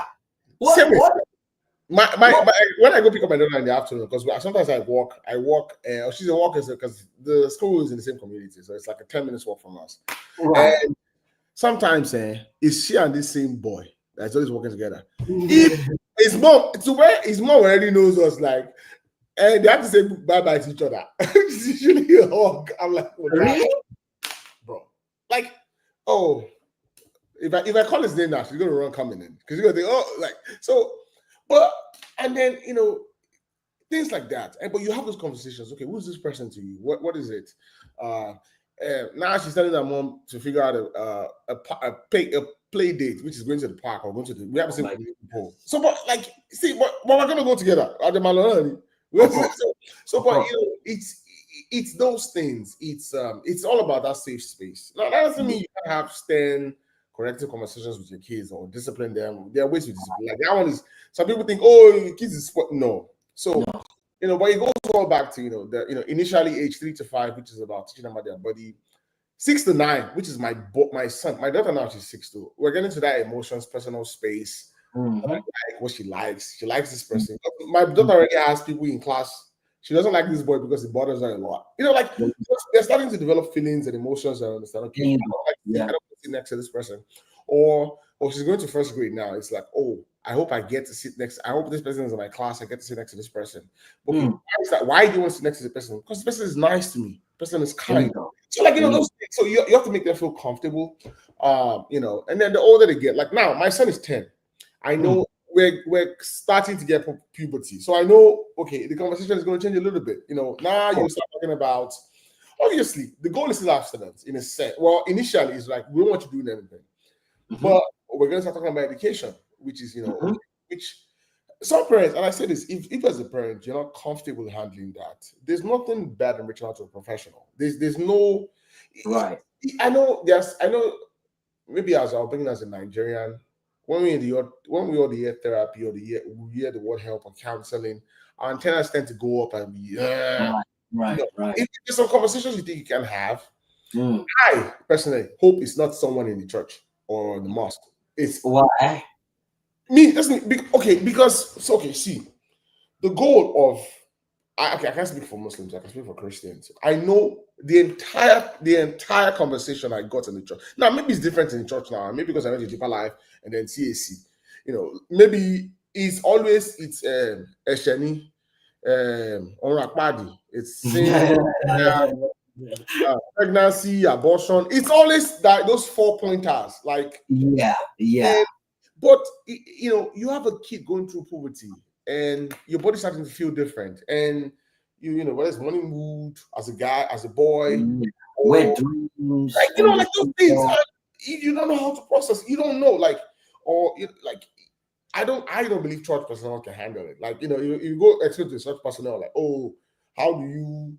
Nah, but that's like, if you can't do it yourself, and doing yourself means you also have to get educated about it, because most of us did not get sex education. We did not. So you We have to. didn't. We You know, didn't. whether it's through books or listening to professionals, or there's this podcast I listen to, Mom and Dad podcast. Like, I listen to podcasts a lot. I'm a podcast person. So like, there are things where you listen to where you hear. I'm not saying you take everything they say, because everybody. I Of can't course. really it's the way right. I say the same thing on my platform. You don't have to take everything I say, line and sinker. You take what you use and What discard it. works, and you can What take what you're comfortable with, what works for your situation. There you go. There you go. And then so it's but yeah, even the funny thing is, even religion, from a religious perspective, even Christ himself did not avoid the hard truth. Jesus, if you read the way Jesus always delivered bad news, also he never shied away from hard truths, but he also did it with grace. So there's a way you have. So if your goal as a parent is if you're one of those parents that believe that your kids will be virgins so they get to their married husband's house, good luck with you. That's fine. There's nothing wrong with that. But we also have to be realistic as parents. Like, I'm a realistic person. I know that, okay, age 10, 12, 13, we're gonna have a full conversation about sex, about consequences of unprotected sex, things XYZ. We're gonna have a lot of conversation about consent. Which is going to lead to the next question, because I asked everyone that gave a submission that, can you give your teenage child condom in their bags? At a certain age, yes. No. I mean 15. When I said teen, yeah. So a teenager, yeah. So okay, so which I would hope, which is one thing I actively do, is to keeping that safe space for my kids. There you go. I would hope where I would be at least in tune to maybe age 13, 14, when I know puberty, where the hormones are really kicking in. Because some of these things, Christianity is hormones. Man, your hormones, it's the way your body is designed to function. And your hormones start to run crazy. It's not. The moment I notice that, I have conversations. Yes, I'm going to teach them how to wear a condom. I'm going to stress the need for that. And at some point, when I see where there's a constant female around them, or I know, like, okay, this boy is starting to text and going to go and text someone. Wow, yeah. I tell people, go watch this Forever. It's a show on Netflix. There's a situation where this boy was going on a date, and his dad came in the room and threw him a condom. I said, put it on. So he threw him a condom and threw him I think it was a kukuba. I can't remember what it was. And he said, put it on. Yeah. So the boy put it on. He put it on the stuff. And then dad turned up the light and said, put it on. And it's like, it's dark. I can't see. Like, there you go. So now, but most of the time it might be in the dark. So if watching that thing based on even though I still do it, based on how we were raised and indoctrination we received, you balk. I'm like, why is that? But here's the thing: a lot of those unwanted pregnancies, a lot of those diseases, things, a lot of those, even rape, whatever it is, some of it stemmed from lack of education, lack of information from kids. It stems from it. And if our primary role is to raise our kids the best way possible, to make them the better versions of themselves, to make them be the best versions of themselves, to me, it's important to harm them with the right information. So if I feel at a certain point where I know it's going to come. If I feel it's at that point, I'm like, yo, do this. Because you can see, we can wish, we can say whatever, it's gonna happen. It will happen. It will definitely happen. And let me give you an example from my own perspective. There's a particular store that I shop from in America here. It's called Mariano's. So it has and strategically, what Mariano's does with their stores is they make sure there is always a school around where their stores are. They try to make sure there is a school around, and that way they have students coming to purchase things and everything. Otumba and guests listening to me right now, every time I go to that store and I use the bathroom, if you see the amount of condoms I see on the ground, the male toilet, and in the female toilet, when the cleaner cleans it up, if you see amount of tampons that they bring out of that place and condoms that they bring out, and not just there, they deliberately hired security to watch them during school hours, and they always place them on alcohol aisles and condoms when they have condoms and all these always pad for female. They have cameras on those aisles, specifically on those aisles, and alcohol, because they know these are the places these kids go to. And there's a law, I don't know if it's across America. In America here, if you take something like that and you walk out of the store, if they don't see you, it's jello, yeah, insurance will cover it. Yeah. But if they don't, they're not gonna start chasing you with, Yeah, it's under $500. I think $500 is some yeah. states $500. If it's below $500, some stores I think $1,000. If it's below 1,000, they just tell you to go, just walk out. They might ban you from coming into the store again or whatever. But they just tell you it's not worth it, right? And it's so bad that even if a bottle drops, on you, it breaks, they will tell you not to even touch it. Because if you touch it and it cuts you, what you will be see? You're liable. Yeah, Take liable. the last song. I mean, you feel bad that, oh my goodness, back in Nigeria, it's busy. But you break it, you buy it. So that's not the mentality here. In fact, if you buy it on your way out, you break it, they'll tell you to come back in and grab another one. Yep. Insurance to cover it. They will tell you to, so they don't even want, they will tell you to leave it there. They have people that will come and clean up and do all those things. So my point is this: when I go into those bathrooms and I see used condoms in there, at first I felt so disgusted. And these are young kids. These are young kids. But when I joined a couple of spaces, I listened to people talk about this, the debate about schools in South Africa, that they have dispensers. They have dispensing machines that dispenses condoms in all the schools. This is due to the high level rate of STDs and all that. And they're arguing about why would they have condoms in schools where but prevention is better than cure. I'd rather hear my child have a protected sex, right? You still get off, but at least it's protected. Like, I'll be pissed. We can talk about that. Than hearing that he now has STD that will probably end up, with him for the rest of his life. Yep. So I will know.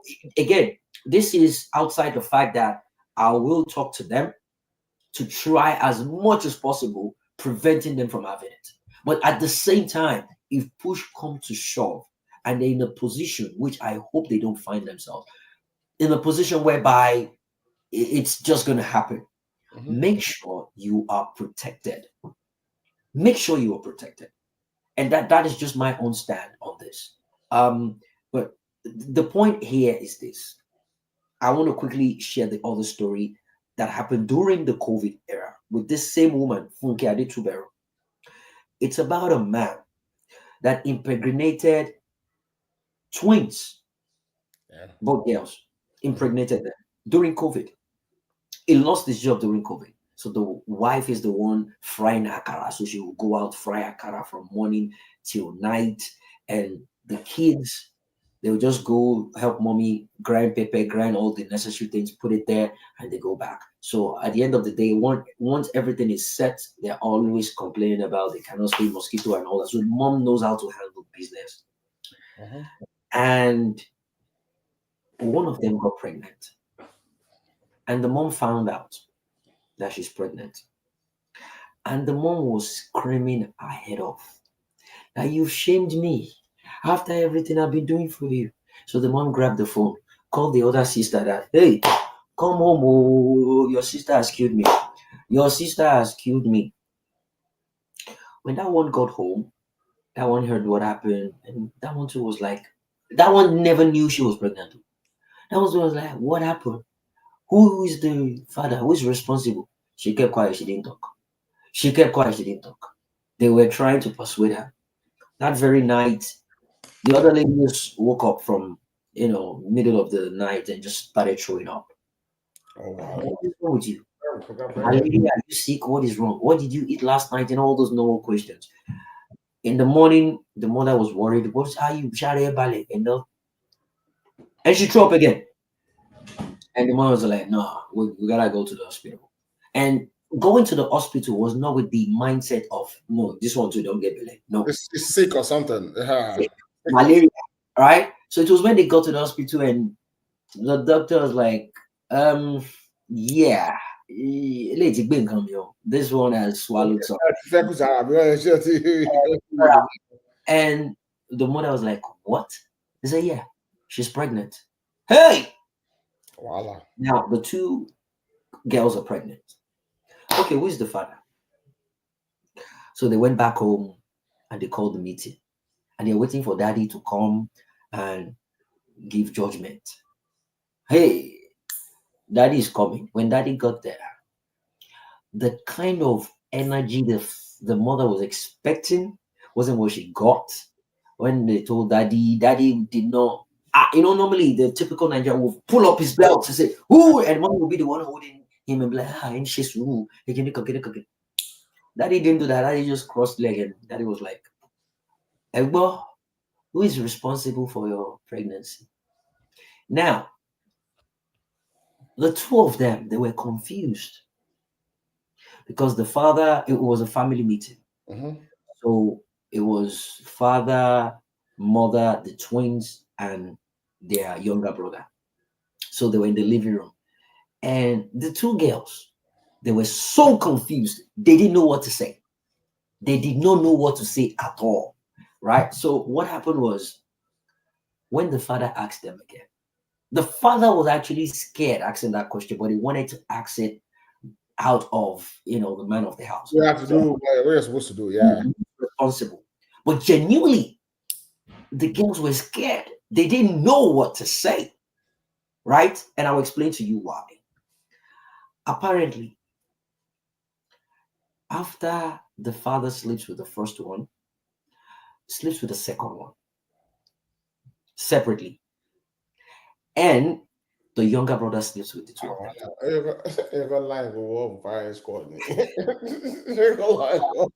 It's not funny. So the younger brother sleeps with the twin sisters as well during COVID. They was shut down. So no one was going anywhere, everyone was, and because they were staying in one room. So they were now figuring out how did this. So the mother was curious, how did this happen? And they brought it to Funke Adetuberu's program, She Matters, on Sunday, and they spoke about it on Yinka Ifele's radio station, Fresh FM, on a Sunday.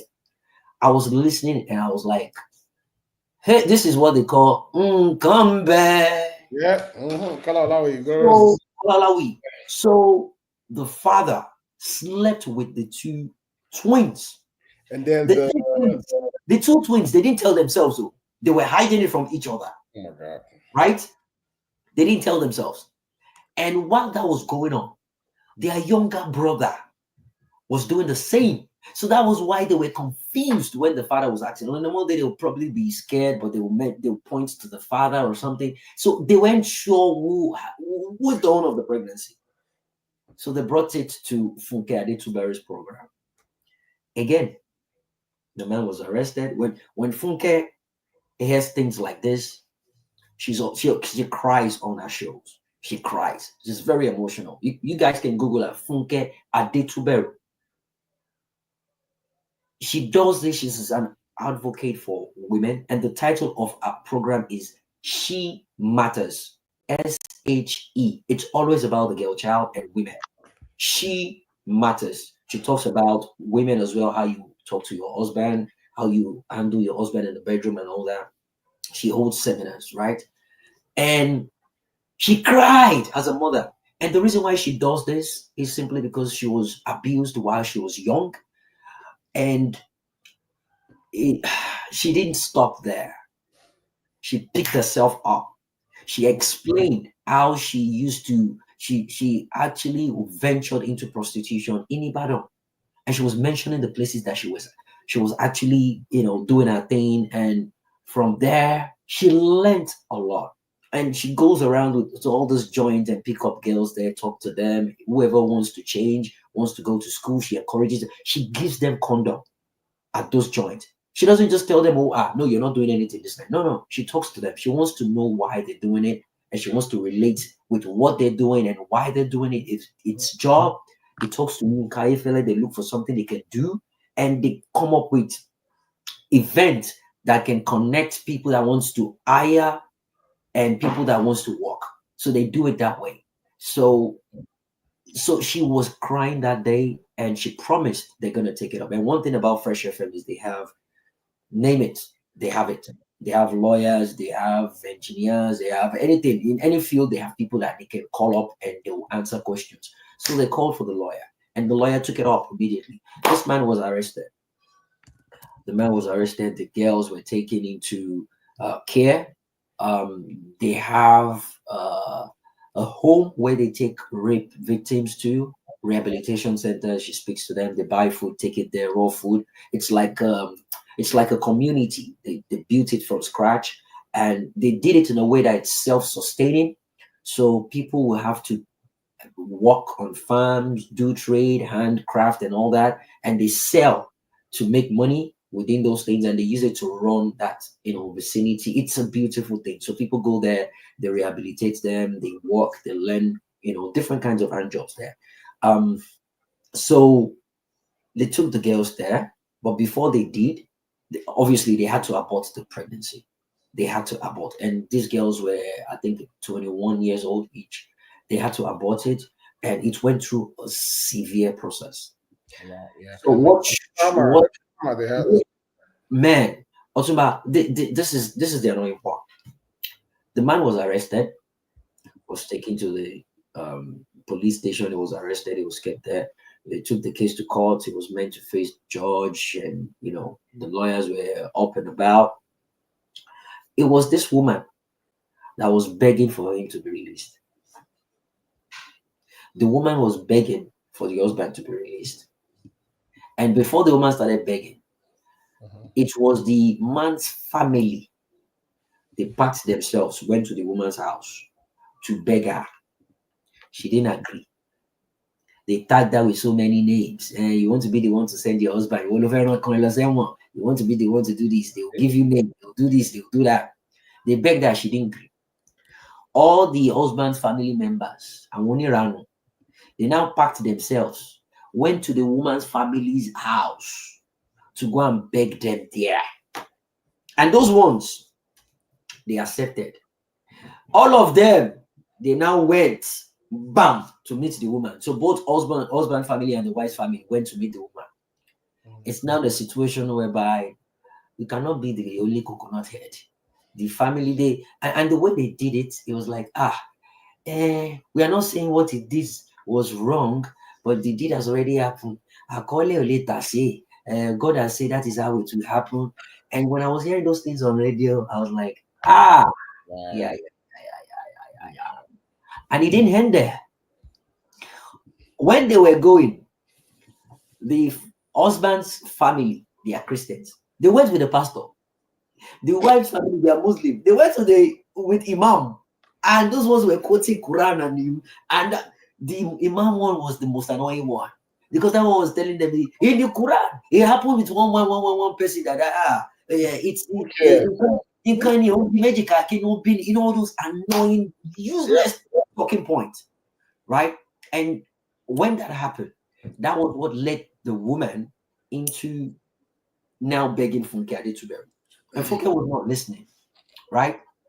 Funke already explained that to listeners on the radio that they've apprehended the man and everything. So Funke had to bring the case back on radio and brought the woman. Guess what? The entire family went to the radio station. The entire family, again, it's the shamelessness for me, Otumba.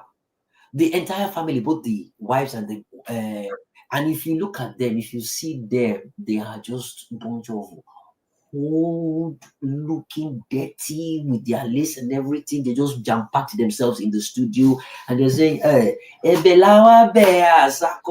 we've not come here to do yanga, we come here to beg. what they are asking for is, it's just almost as if someone stole meat and you want to correct them and they are asking you to just forgive and let go. That was the mentality. They didn't feel any shame in them coming on a radio station like that to beg in public. Then again, as usual, they put the question across to everyone, and people started calling from diaspora, Nigerians from diaspora, and Nigerians from diaspora and Nigerians in Nigeria. Again, Nigerians in Nigeria, they are also begging. Yes, begging. Okay, it's typical. And October, Nigerians in diaspora, they are not like, no way, that man should rot in jail. That man should do this. That man should do that. Then chaos over the phone. Chaos on WhatsApp, on Facebook. People are cursing Imam. Imam came on that show, Pastor came on that show, and their talking point is, you know what? The deed has already been done. And God says in one Bible verse that you without sin should cast the first stone. What's in my idea like that? Baba, for what? You know those nonsensical talking points. And it's one of the major reasons why I advocate for what Tudo does on his space, the religious spaces. That's one of the reasons why I see Dr. O's tweet about religion. Carigo's tweet. I love Dr. O. I love Dr. O. Dr. O. I mean, sometimes it's only political science. That one, don't forget neck. Don't forget leg. You don't forget leg for their neck. Yeah. And he doesn't hold any prisoner. You see, Carigo will listen to you and let you, talk about your nonsensical thing. Carigo doesn't give a fly. It comes at you. Carigo will tell you that F your Allah, F your this, F your that. He doesn't hide his they just go all out. So now the people are emotionally attached to this, their gods, and their concern is how dare you talk to our God like that. So they are not focusing on the message, they're not focusing on the content of their argument. They are now emotionally pushing back that who are you to talk to our God like that? And that is where the problem is. So they do not listen, they don't know the danger the so-called practices has actually caused on our society. Imagine the two stories I've shared now, and you are publicly begging for such a man to be released back into the society. For what? I don't get it. I mean, even if you're going to release him, let him serve punishment. Let him do 5-10 years or something. They don't want, and they change the narrative on that because Funke was saying at least The problem, Jimmy, is I don't know the kind of constitution and law we have because in a country that has sense, even the pastor that came to beg, all of you will be chanting session. Yeah, Barrister Juliet mentioned it. They've somehow infused the Islamic law into the constitution. They've somehow infused it, and that's the reason why they get away with a lot of things. Because for an imam to have the guts to follow you and start begging, and they will, they will tell you, it happened to one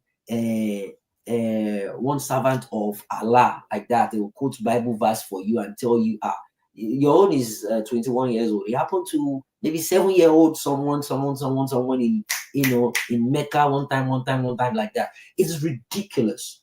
It's almost as if we're using a practice of an ancient era to govern ourselves in 2025.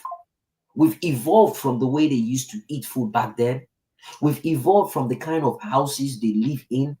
We've evolved from using camel and horses as transportation. We have Lamborghinis now and all that. We have beautiful infrastructures. But we've decided not to evolve in this so-called practice. Which is the reason why I mentioned it last week. And, one guy that carried religion, Islamic religion for head, is now attacking me. I told him, I said, your so-called Saudi, they are now evolving. Women. They just allowed the alcohol free. So they just allowed that. There you go. When I mentioned it, the guy was threatening me. I mean, it's not a religious show, but like, when they say religious opium of the Not masses. just the alcohol, they are now allowing Yeah, women yeah, oh to yeah, oh yeah, oh man, there's some. let down I, their hair, on my Snapchat, drive, and all that. okay, on my Snapchat, there's some girls I follow and some parties I see. I'm like, this is Dubai. I'm like, yo, Hey, damn. Okay. So it's like, bro, see, people use religion. To me, religious laws are for the poor, anyways. As anyone has established that those strict but religious did you see the backlash of Trump going to Saudi and those ladies, those girls were they let out their head and they're doing it. So now people in Saudi, they were not mad. You know the people that are going crazy, the Muslims in London. Yeah, the ones those ones. That one is another. This one's another. Mr. Juliet, I see you jump in a minute. Any extreme any Fundamentalist. I don't. Whether it's Christian, they are plenty on the Christian side. Oh yeah, we have the Christian. I don't mess with. But let me just say, so Jimmy, I put in the chat. There are two studies there because I'm a data person, or like some people. Socio-economic inequality. There's actually two scientific studies that have been done. It talks about how, and even in the US here, where sex education actually leads to less teen pregnancies, less STI. It actually leads to less sex because oh really? Yeah, it does. Oh, there's studies. There's studies about that. It leads to less sex. Because see, one of the drivers is ignorance. When you're not familiar with something, but that's when you become this curious cat. But if you have enough information and education, you can then decide as a young kid, okay, I'm going to wait. I'm not going to wait because you have all the information available to you. Whereas your friend is not going to tell you, oh, XYZ, or someone's going to exaggerate the benefits of sex, or just, so it's that. And kids are smart, regardless of whether they're teenagers, they're very smart. If you give them the right information, in my opinion, most of them tend to do the right thing. Like, they're armed with information. There's nothing, you're not going to sweet talk them. There's nothing you want to tell them. Like, or you can be like a Mormon and be doing soaking. That's another conversation with Mormons. Those are weird people. They're weird. All right. Yeah. But yeah, I posted there are two studies there. Actually, they are Nigeria. One is Nigeria and Rwanda. There's a couple of more studies that are done even in the US or other countries. But oh yeah, I can see it now. I see it in the private chat. Yeah, private chat. Yeah, I don't even want to post it somewhere or post it. Yeah, I understand. Yeah, so if people want fact and figures, I like the second one because it's a very broad. It's both, it even has people's name there. Yeah. So the second one has a name. I can put the name for the second one. But if you type this in Google, and those studies are free, you can download the PDF, you can read it and do all that. Cool. But the last thing I wanted to say is sex education doesn't corrupt kids. It doesn't. Ignorance does. Providing accurate information helps kids. I think it also lets them gain self-worth, self-respect, and then they can deal with things. Like I said, our job as parents is to raise kids to be the best versions of themselves, and we're sending them to the world.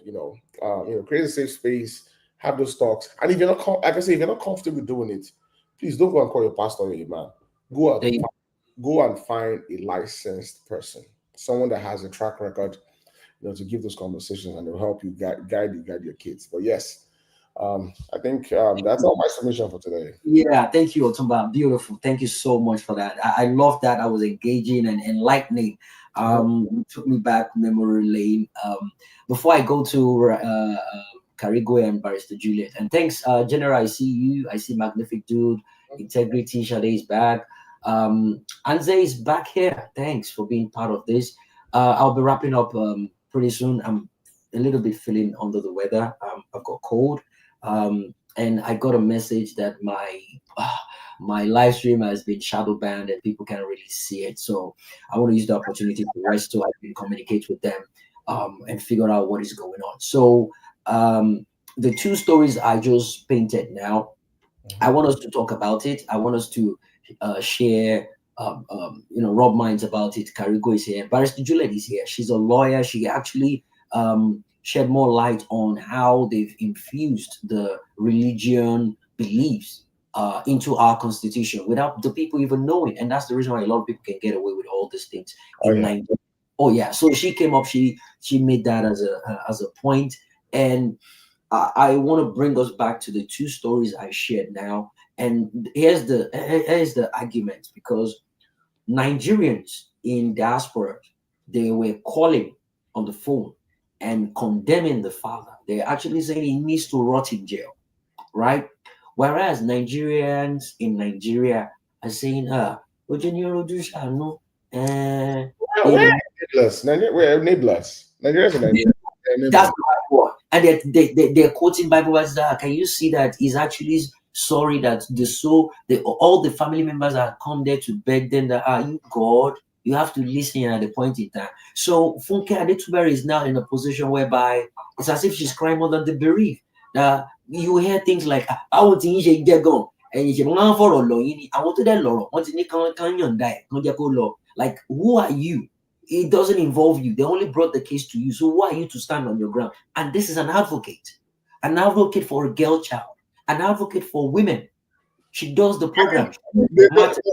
To me, that's where the state should have stepped in. Like even here in the US, for example, the states, even the states are in on this matter.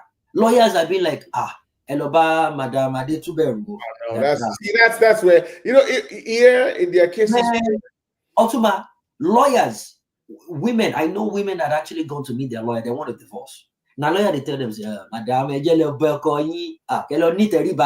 go and submit to your husband. Now the woman lawyer, the advisor, and the woman was like, hold up, is your job to advise me or to be my legal representative? I'm just telling you, I'll do my job, but the way you are talking to me, Seth, is as if you don't even have respect for your husband. So the way you talk to me is the way. So the woman was like, what? Hold on.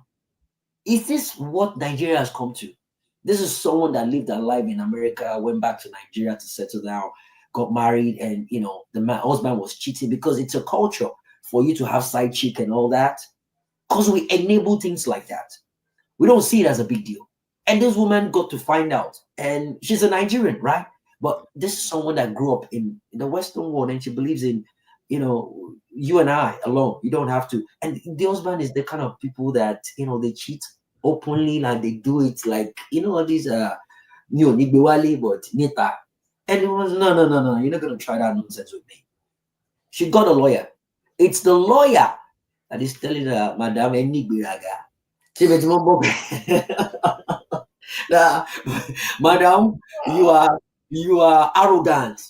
I can see the way you're talking to me as a lawyer. It shows the way you are talking to your husband. You lack respect.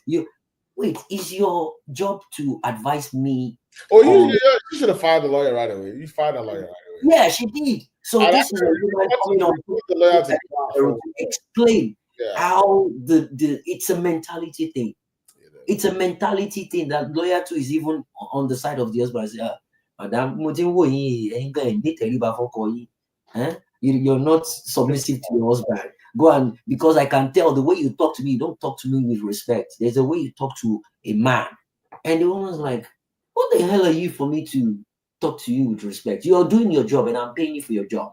And my job, your job is to go with the divorce application and all. And the man's like, no, I can't do it because you are not a submissive wife. If you are doing everything you're meant to do and your husband is still misbehaving, then I can look into it. But now the way you talk to me shows how you talk to your husband. Hey, that's common. Yeah. My goodness. And the woman came on Funke Adetuber. Guys, if you can, search for it. I think she has a YouTube handle. She Matters, as in she for women. She She Matters. That's the name of a program. She does it every Sunday with on Yinka Ifele's radio station, which is Fresh FM. It's a beautiful program. You get to listen to the madness going on the ground in Nigeria, especially in Ibadan, and the ones that they cannot even go to police station and report. All they need people to do, and a lot of people do it out of they need people to help them, and they know that diasporans will contribute money sent to them, and that's how they keep going. But with the point I've made, the first and second stories, Juliet is here, barrister.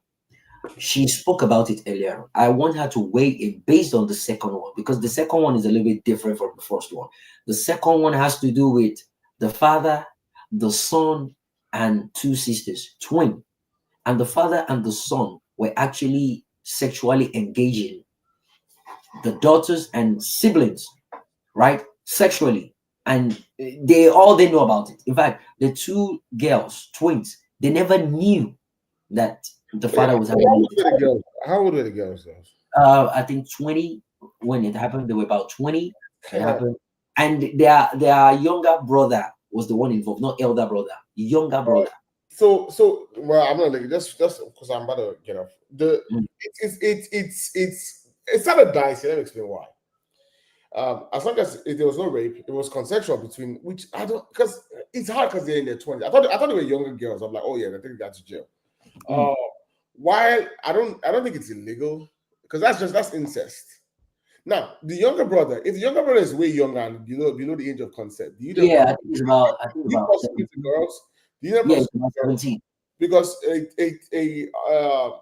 a non-adult cannot give consent. So then if a younger brother that is not at the age of consent is having sex with older sisters that are way past the age of consent, do you then prosecute the girls for rape or what's it Yeah, called? yeah, It's a yeah. mess. I understand the angle you. Yeah, It probably sound right. but, It but, sound right. Well, the thing is, they were coming up with different excuses, and again, it happened during the COVID period, and everyone was indoor, no work, no one was going to work, and all that. So, they were giving excuses of, because the man had the chance to speak. He came there with handcuffs and everything, and he was like, "Are Sokuta, Tia Ibati Gilo Lataro, Yakara Nyowa, Nyomo Dikara." Typical Yoruba man díàkàrà ni ó wà ní ọmọ díkàrà kò sì ní wálé bọ̀rọ̀ kò ní ṣe gbá kò ní ṣàwo díkàrà like frying akara Oh, I like know, Dika. Yeah, oh, yeah. so it's just this is him justifying his act.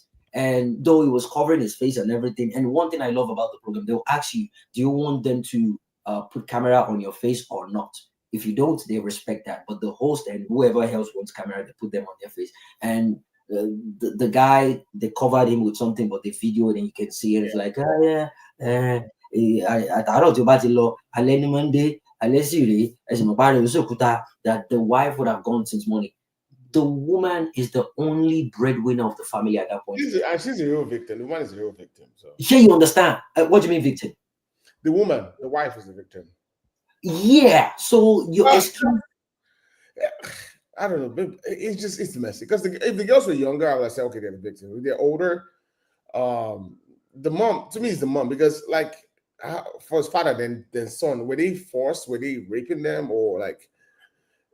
So this is where my own view. The reason why I came up with that example, those two examples, is to establish that the mother failed at a point in time to actually educate them on sex education. Mm-hmm. She failed at that point in time because it seems like it was a new thing to those girls, and they loved it. They enjoyed it. It wasn't 1, 2, 3, 4 times, right? They explained that it wasn't just a one-time kind of thing. So the fact that it was COVID, they couldn't go out and all that, it's now became a pattern they were enjoying. They were looking forward to it, right? And the mother was not there to actually. I don't know how to explain it, but my point is the role of the mother was exempted in a way whereby she should have educated the daughters on sexual activities. That way, they would realize that what they're doing is actually a crime. It's incest, right? But they never saw it like that. They just saw it as okay, they're exploring their womanhood as female. And to make it more worse is that the two twins, these are identical twins. They wear the same clothing, they do things together. They kept it as secret from themselves. That was the only thing they kept as secret. And the mother mentioned it that àwọn èjìrẹ́ ìwọ̀n ìjẹra wọn yàn wọn ń bára wọn jà wọn sì ń fi nǹkan pamọ́ fúnra wọn bẹ́lẹ̀ tí wàá ṣẹlẹ̀ ní òye mi, meaning this my twins, they don't hide anything from themselves. They do things accordingly, they share food, they share drinks, but that was the only thing they kept away from themselves. So the Taye was doing it separately with the father. It could be shame. It could be there's so many things involved. It could be so the shame. It's now involves the brother as well doing it to the. It's messed up. It's messy. It is messy. But again, if the mother had played that role of educating them and teaching them what is right, what is wrong, I don't know. I mean, I'm not a mother. I'm just speaking from a perspective of how I feel about this messiness, honestly speaking. Barrister Juliet, jump in before we go to integrity. I should be wrapping up in the next 30 minutes, guys. Yeah, you people have said so much, so I'm trying to even circle back to the issue. But if let me start from the second scenario. The second scenario now, it borders on there's a breach of fiduciary relationship here. So if you, I don't know what A breach of what?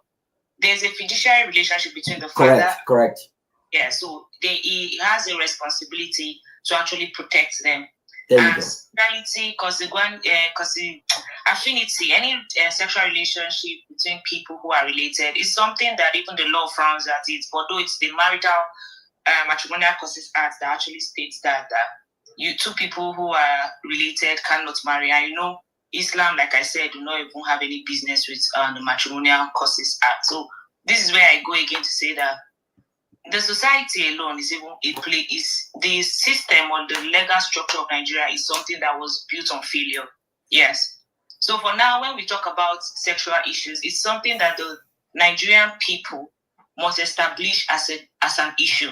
So because even if you train your child, there are other sexual offenses that can arise even without family members conducting it. So you train them to not allow people touch them even within the home. Now, what if they go out and they're even assaulted beyond, that's against their will? So it has two angles to it. So at the point in time, they already know that it's wrong. But now, what do they do after it had happened? The society is not even there to even help them, because even some of those policemen and all, let me say policemen and even NAPTIC, it's always in the confines of the police. So those security personnel, some of them are even, they practice their own thing. There's no even reform. So everything still boils down to governance. I see that Nigeria has not picked out sexual issues as one of the most troubling matters in the country. Until when we start doing, why a lot of people called in from the diaspora is because they've gone out, they've seen things. And people who are well schooled, even in Nigeria, also understand these things. And that's why a lot of them push for the Violence Against Persons Act. They push for it. But it is not a generally accepted act. That is why you see people, even when they met assault on them, even to the kids, they still go and beg and call it a domestic affair. So the system in Nigeria is one built on failure.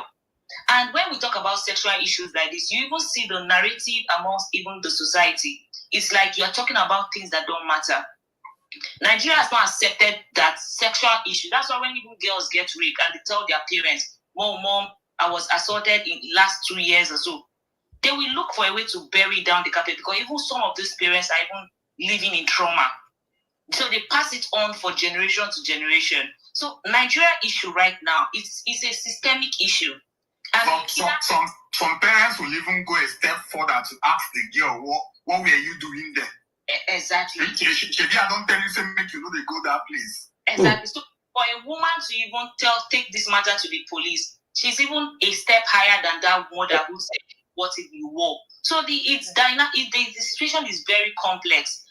There is an angle to it. So we're talking about sexual education now. Yes, it's good. And like I wrote in the comment section under this program, this space, I said it out now. You only do 5% of the work. 5/10. You have done 5%, 5/10, but you have not completed work, because until Nigerians begin to take sexual issues, so anything related from sexual issues as a serious matter, then we cannot have a proper conversation on what kind of way do we go in. But for now, the society does not realize there's sexual harassment, there's rape. It's just few. There's even molestation. There are angles to this thing. There's sodomization. Because when we talk about it, a lot of people think we're just talking about girls. There is even the one against the male child. There is right. So when you see, they find a way. When I watched the video you put in the comment section, I went through a comment one time because this video was trending early this week, and there was somebody I replied, and he even said, "Oh, thank you, barrister. I don't know this person." Which video is that? The video you posted at Bad Touch, Good Touch. Okay. Yeah, so I watched it early this week. That was when it was trending. And as a privacy practitioner, I know something that it's not even easy for a mom to even bring out her child to be for the world. There was a story that trended on Instablog last month where a woman, somebody was like, had a compilation of a woman's daughter in his folder.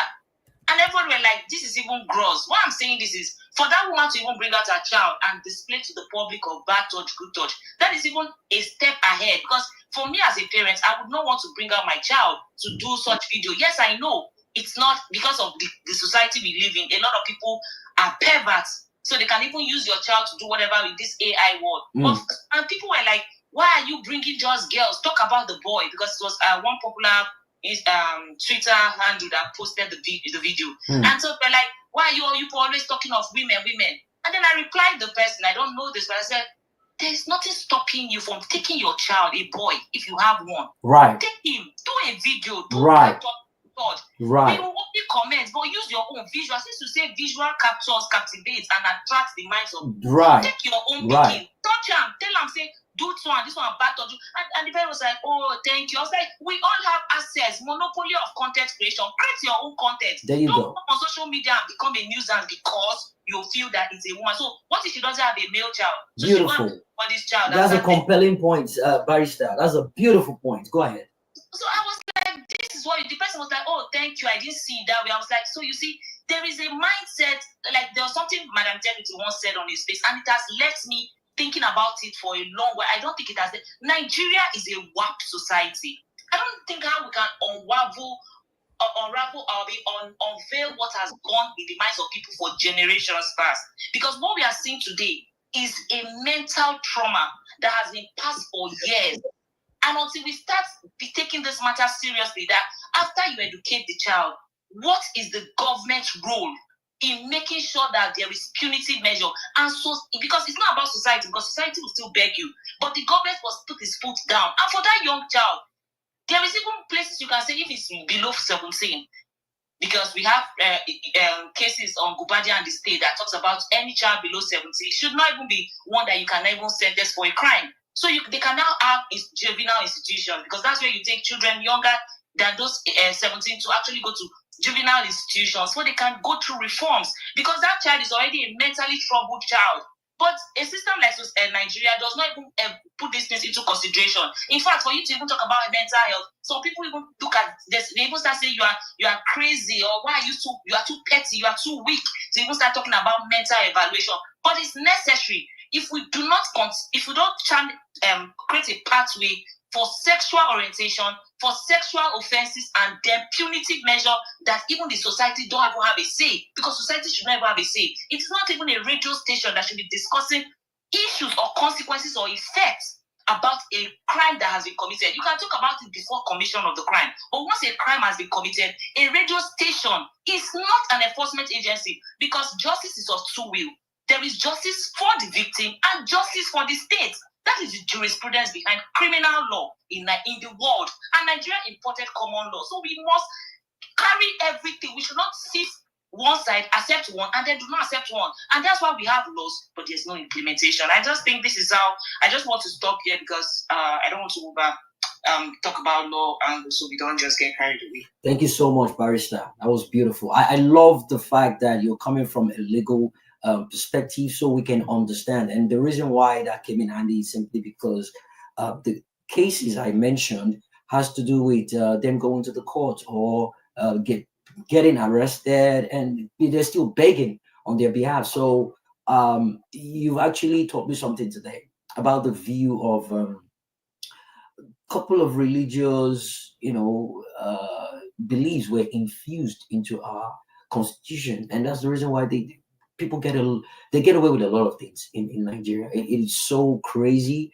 and it's a mentality thing. And from the conversation, it was almost as if everyone in Nigeria felt so comfortable simply because people are begging, right? And Nigerians, outside Nigerians, they felt bad about it. I mean, people that came from that same country but living outside that country felt disgusted. And I can guarantee you that a few years before that, before they even traveled abroad, they might have felt the way the people in Nigeria are feeling, apologizing. I think it's a societal mentality. And the moment they moved to a system that works, they get to realize that, hey, all these it's whistling and calling women, they got to realize that, yeah, that is not right. Yeah, right? And they get to realize that engaging with an underage is not right, it's not proper.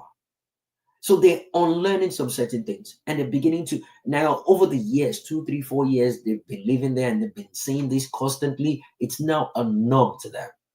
For you to get addicted to an habit, I think it's about 30 days. So imagine 1 year, 2 years, 3 years, you now understand the rules. They will not tell you not to break the law, but there are measures that you have to go through that would make you never in your life, if you even have the chance to even coming out to be a human being again, you would never dare to do that.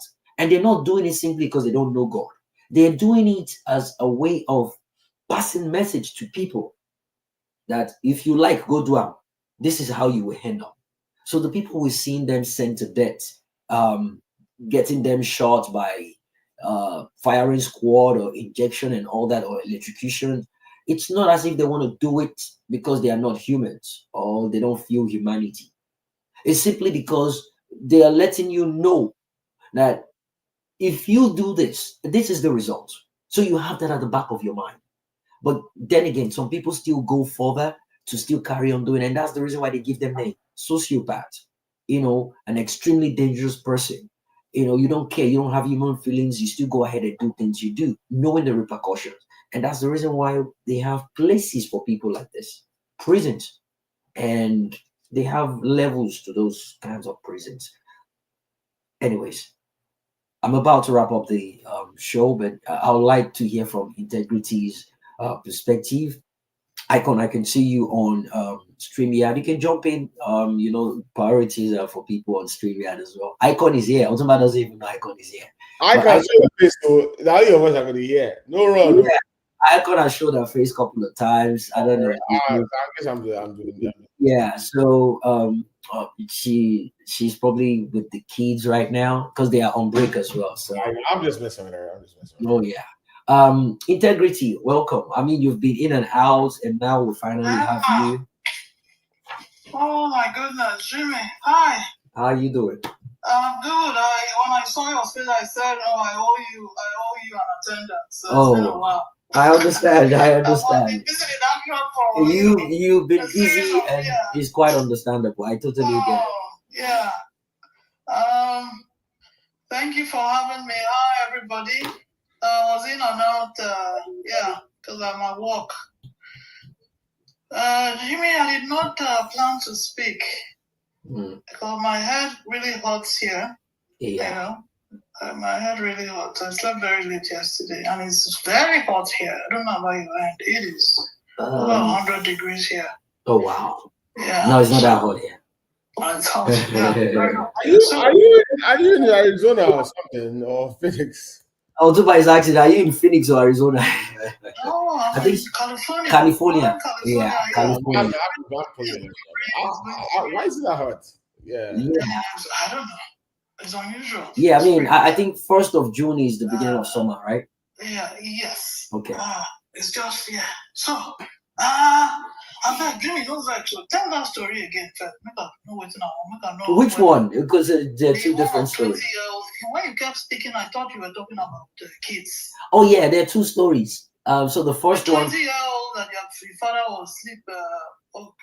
Yeah, so let me. Having sex with the one side and the younger brother. Yeah, so let me rephrase. So the first one was about a 6-month-old baby, a girl, and the father was molesting that child, and it was a situation whereby anytime the child is crying, the father carries the child and he just carries the child and just walks to the other room, and miraculously people will be like, oh, the child don't keep quiet, they're not hearing any noise, that the father knows how to handle the child, that the child is so used to the father's touch, the child just keep quiet. So the wife wanted to go to the market one very fateful afternoon or sad afternoon, and she just left the child with the husband and rushed to the market. So she forgot something and came back. And on our way back, she was hearing the child like when a child is when you put a bottle of drink or food in the child's mouth, and they are sucking and at the same time trying to gasp for air. So that was the mindset. And the woman was like, hold on, this child hurt before I left the house. If anything, she's meant to be sleeping right now. So what is that sound? You know? So she just came quietly into the room and saw the husband putting, his manhood in the child's mouth. And she just went mad and she shouted the whole neighborhood, the neighbor. It was almost as if they wanted to mob the husband, and they rushed to the hospital with the baby, and police came. They arrested the guy that took him to jail. So the family members started coming to beg the woman to let them release it. No, they went to the police station to beg to get the bail, and it has already gotten to the woman I'm talking about, Funke Adetubero. She's an advocate for girl child and women. So it got to her and she called the police. She knows, she has the number of the police IG in Nigeria, all the police in different states. So she called and told them no one is taking that man's bail. They should just let him stay there. So they went to the police station. They told them that they can't bail, it's order from above and all that. So the family members now went to meet the woman, the wife. They went to beg the wife in the house. The wife, she was hungry. She said no. They now carried themselves to the wife's family's house to go and tell them what happened and beg them. So both families now came together, went to beg the woman, and the pressure was getting too much. She now called the Funke woman and told her what was going on. And the woman was like, no, it's not gonna happen. And this woman has already spoken about the issue on radio program. And now she doesn't want it to, she has a reputation to protect. She doesn't want it to look like she released that person. So she now said, okay, you know what? If you guys really want them to release it, come to Fresh FM and I'll be hosting my program on Sunday, so time. Come and speak to the whole world. So it won't look like I'm the person that released it. And shamelessly, they all came to the radio station that day, both family. And the husband family, they are Christians. They came with a pastor. The wife's family, they are Muslims. They came with one imam. So all of them packed themselves to the studio to beg. That's the first one. The second one, it happened during COVID.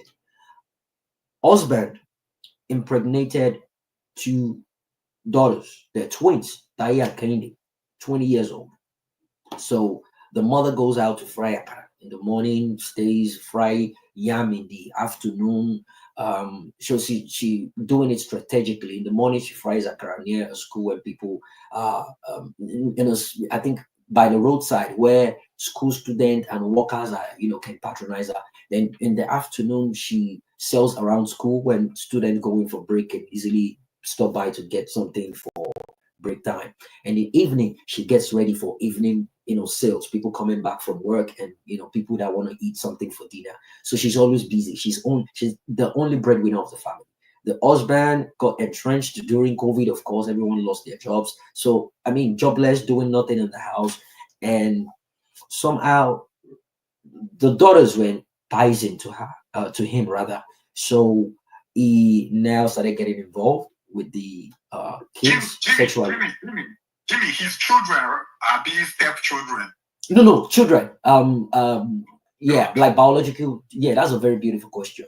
That was what I thought, step, apparently, but it was and so that was one of the reasons why they aborted the kids. So it was clearly incest. So it was a situation whereby the father was in the house and he would do it to Tai without Kende. And when they were asking them on the show, I remember now, they will ask the father, so how are you doing this without the other one knowing? And he says, I send the other one to go buy something, and I send the boy to go do something. So they don't suspect that. So they're now realizing it when they were on the radio station that day.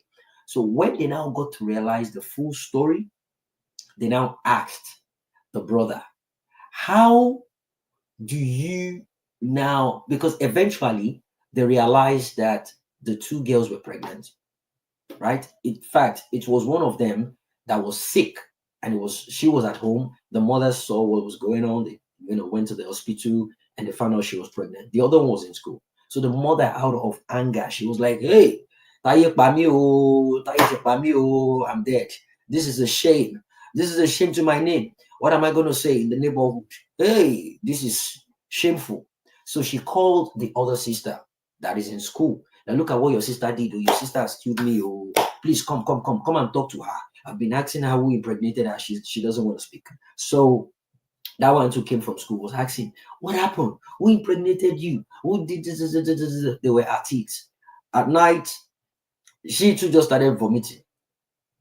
They thought it was malaria, and they overlooked it. The next morning, she vomited again. The mother said, okay, let's go to hospital. We need to treat this malaria. They got to hospital. They got to realize she's pregnant too. The woman was fainted, right? So now they went back home. She went back home with, hey, your father must hear this night. And they're all waiting for daddy to come, so daddy will be the one to make judgment. And when daddy came, daddy sat down. Daddy had done chop. Daddy was with his toothpick, and they mentioned the whole issue to daddy. And daddy asked them, who is responsible? Now, this is where it got tricky, because there are two girls, one younger brother, the mother and the father. So on a normal day, the girls would have probably just said, it is you, either way. But they were confused because they couldn't answer that question. Why? Because the younger brother was sleeping with the two of them as well. So when they came on the radio station, that was when they now realized, hold on, the father is sleeping with Taye, the father is sleeping with Kehinde, and they got pregnant. But they are so confused that they don't know what the father is, because the younger brother is sleeping with Taye and the younger brother is sleeping with Kehinde. So now that's why they couldn't answer that question that, daddy, you are the one. So when they came on the show and they were asking that question, that number one, they're living in just one room apartment. So curiously, how did you guys manage to do this thing without anybody knowing? First of all, Taye and Kehinde, they don't hide things from themselves. They eat from the same plate, they wear the same clothes, all those kind of identical tweets. But that was the only thing they kept secret from themselves. So when they asked them on the program, they decided not to show their faces for private and confidentialities.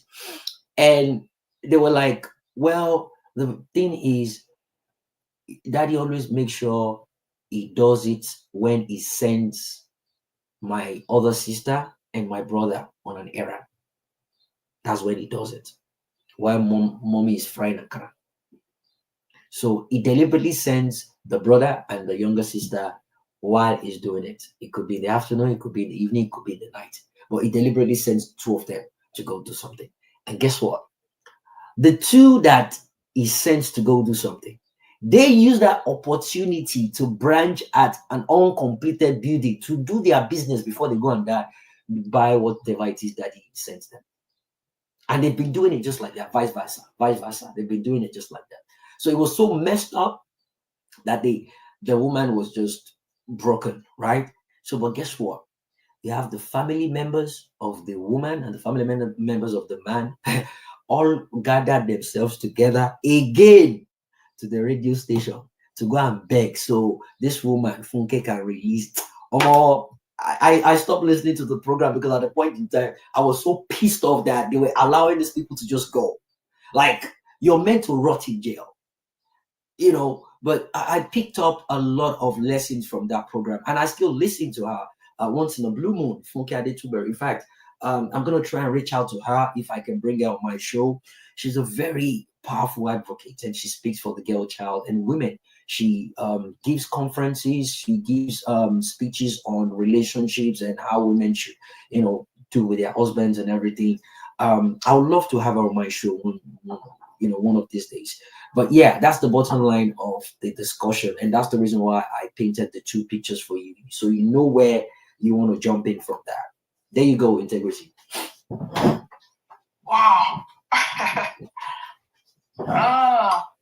I don't know what to say. That is, I'm trying to find the right word to describe that situation. That is a very sick family. Very sick.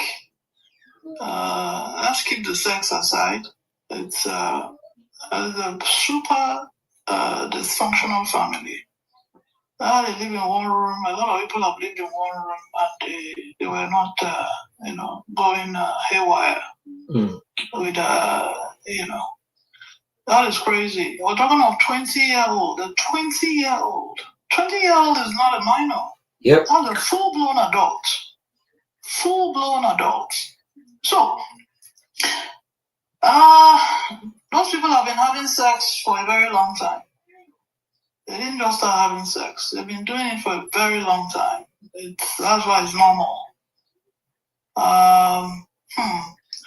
That is crazy. A 20-year-old or two 20-year-olds. That is, yeah. I don't know who the victim is here. I'm not sure. I think I heard one or two people trying to say one person is the victim. I don't know who the victim is here. They're all in it together. There's no minor amongst them. So who are we calling the victim now? The young ladies that do not know what sex is, even in the village. Do you? Jimmy, how old is their brother? Their brother is 17. Okay, their brother is the victim then. You see, that's what I said. That's what I said. I was like, the brother, they should prosecute the two girls for the brother, and then prosecute the father for the father. So let's hear what let's hear Integrity's point. But I get what. Yeah. Look, like I said, you don't just wake up and start having sex with your daughter. The man has been having sex with those girls for a very long time. Even the 17-year-old has been having sex for. So Integrity, do you think the mother should be blamed for not probably educating them about sex? Or? I think that's the part I even heard you. Yeah, I think that's why I even picked up why I requested for the mic. Right.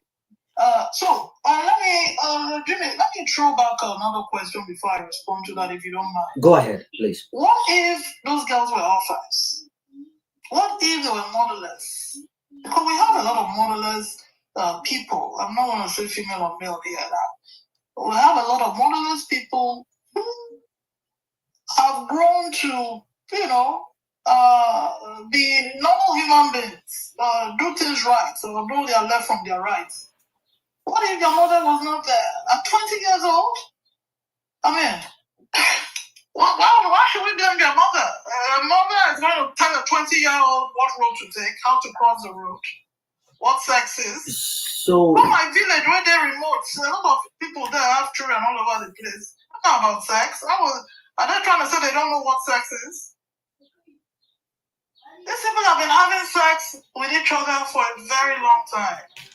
Maybe right from when they were kids. You think so? I mean, they couldn't have started at 20 years old, Jimmy. I mean, yeah. So the way I'm seeing seeing it, 20-year-old around you. I mean, that's a full adult.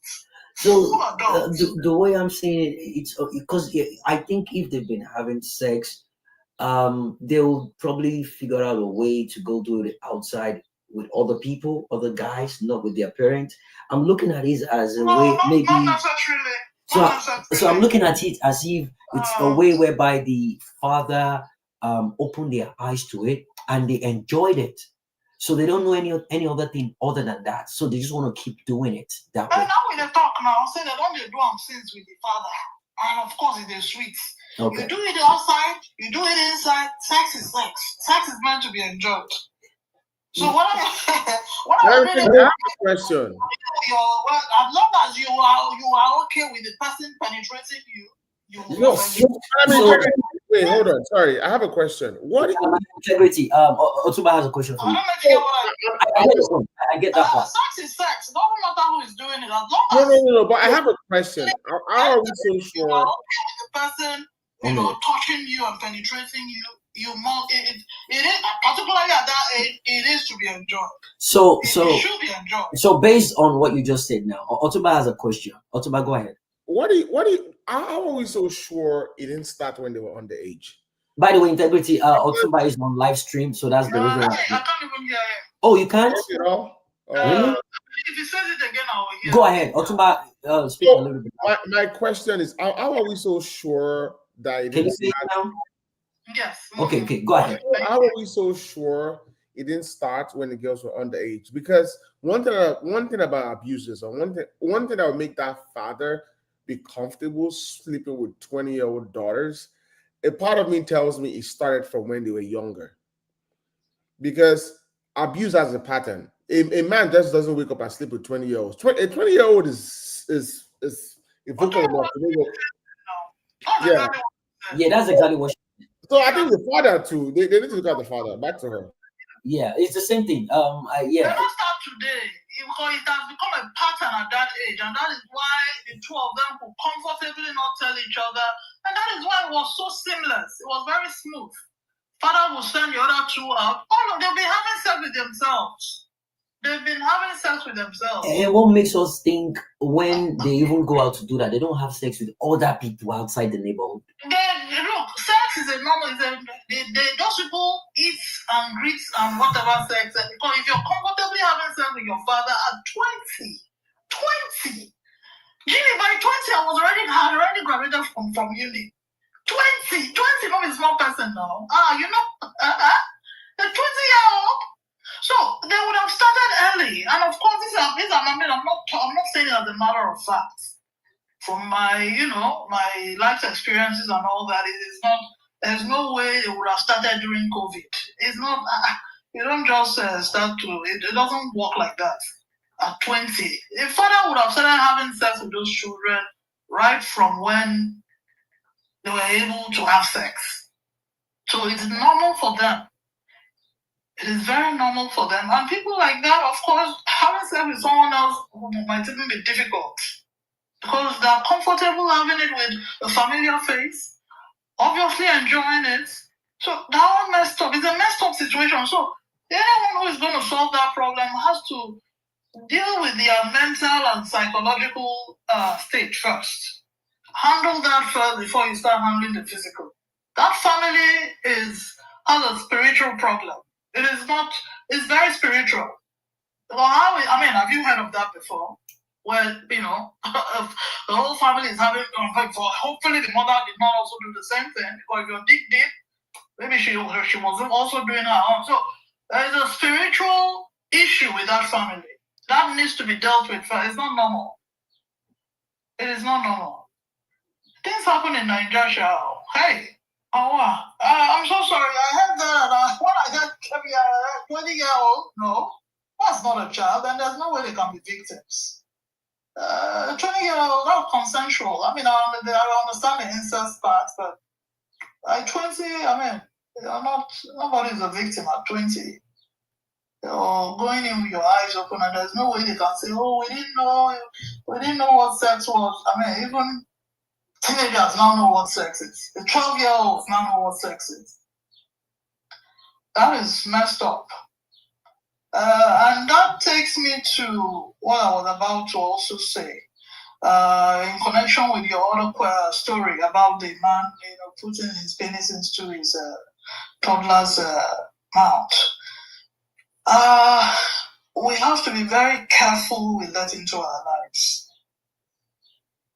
We have to be extremely careful who we let into our lives, because that is an abomination. Yep. And you don't need to be educated to know it is an abomination.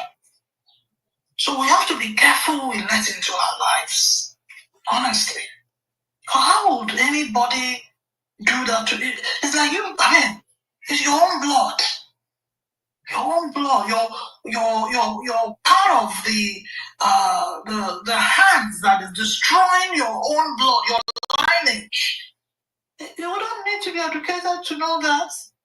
Right. That's a mess. That's a mess. And No matter how you try to, that thing has been going on for a long time. And it will be difficult. It will be difficult to, stop it. It will be difficult for those girls to marry. Because they're comfortable, 20-year-old. A 20-year-old is comfortably opening her legs for her father to go in, and her younger brother to go in. That is messed up.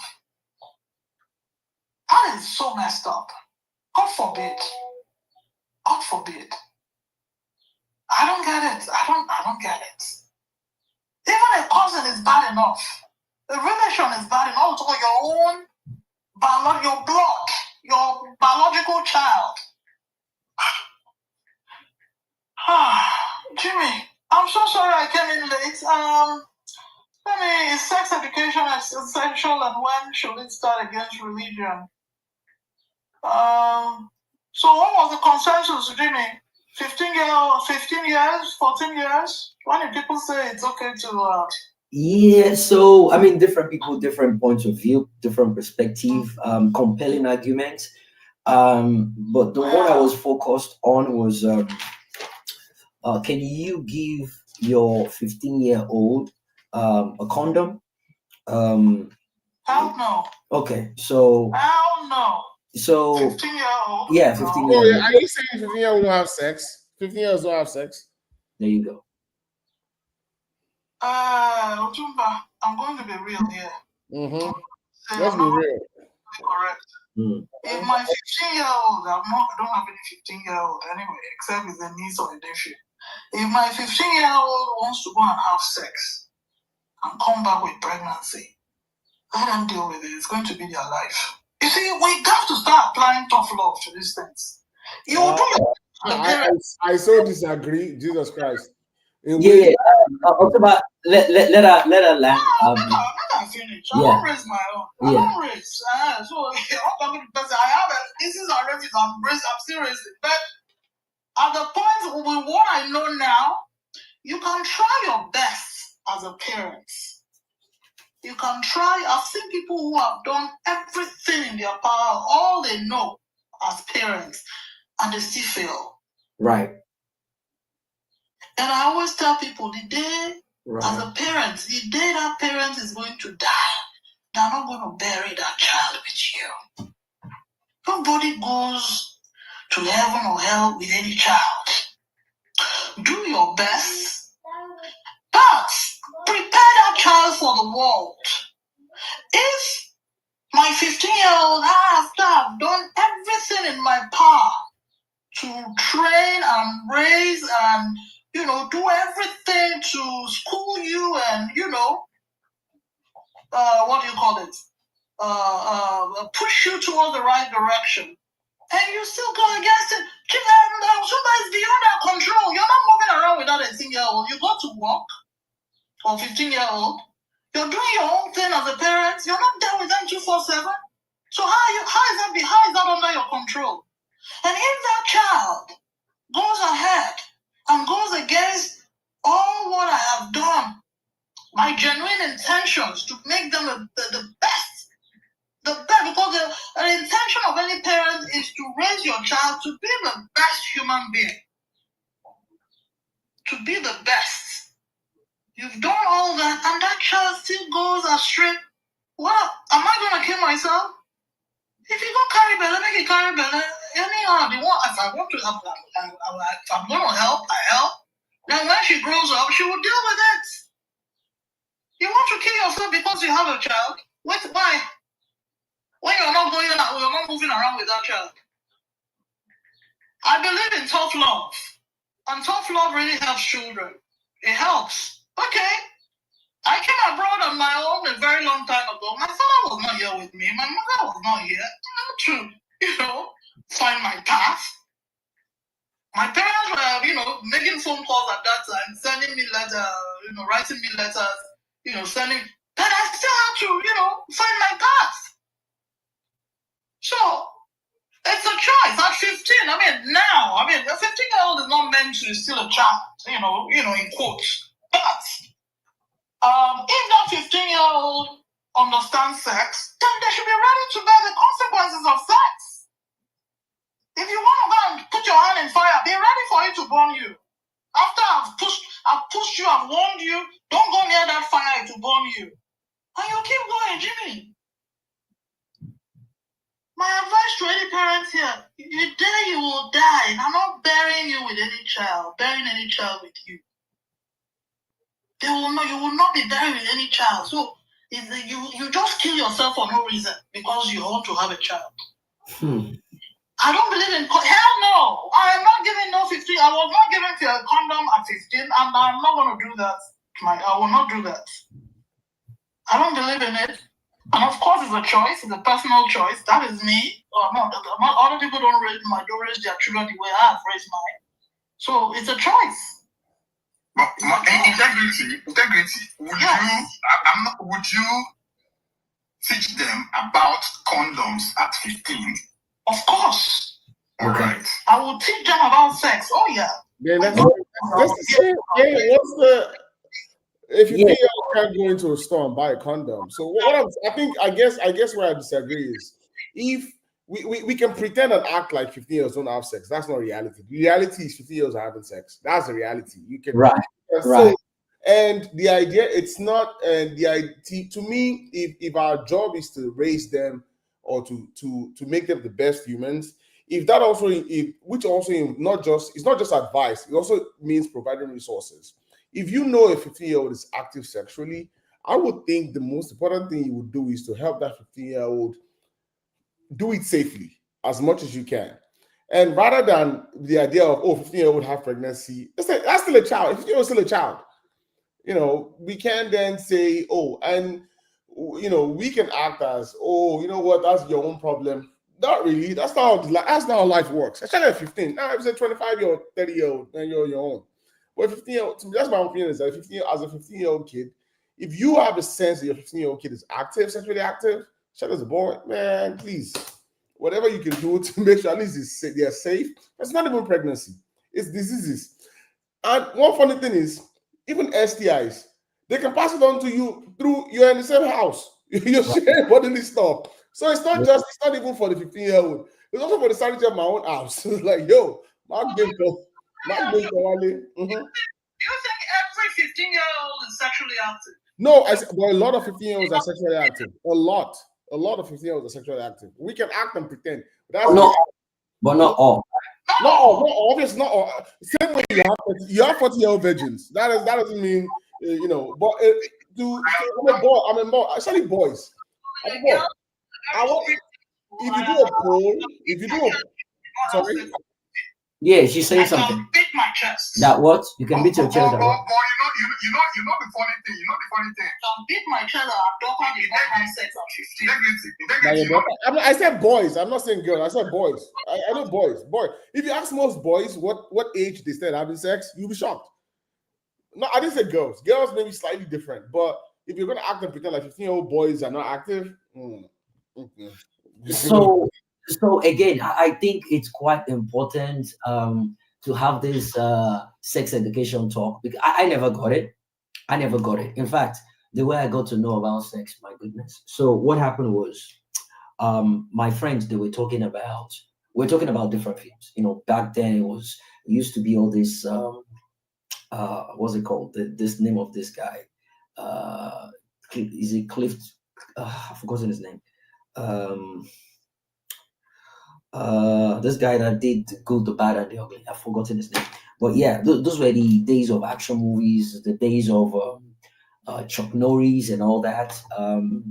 Al Pacino when they were young, all the Dog Day Afternoon movies and all that. So those were the movies we were used to. So Clint Eastwood, what's his name? Yeah, that's it. Mm-hmm. And we talk about action movies that we see, before, what's the name of this? Video Club. Yeah, before Video Club came to play.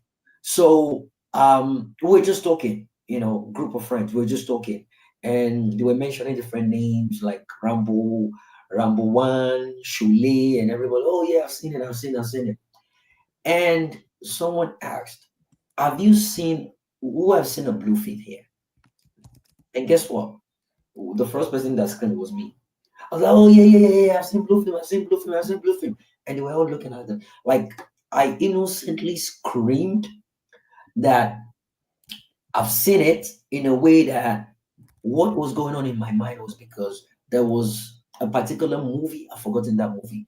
The background of that movie was just blue. Like blue. Everything about the movie was blue. The background was blue, the people walking out, every blue, and innocently in front of ladies, girls, and everything. Secondary school, like, oh yeah, I don't see movie, I have blue film. And guess what?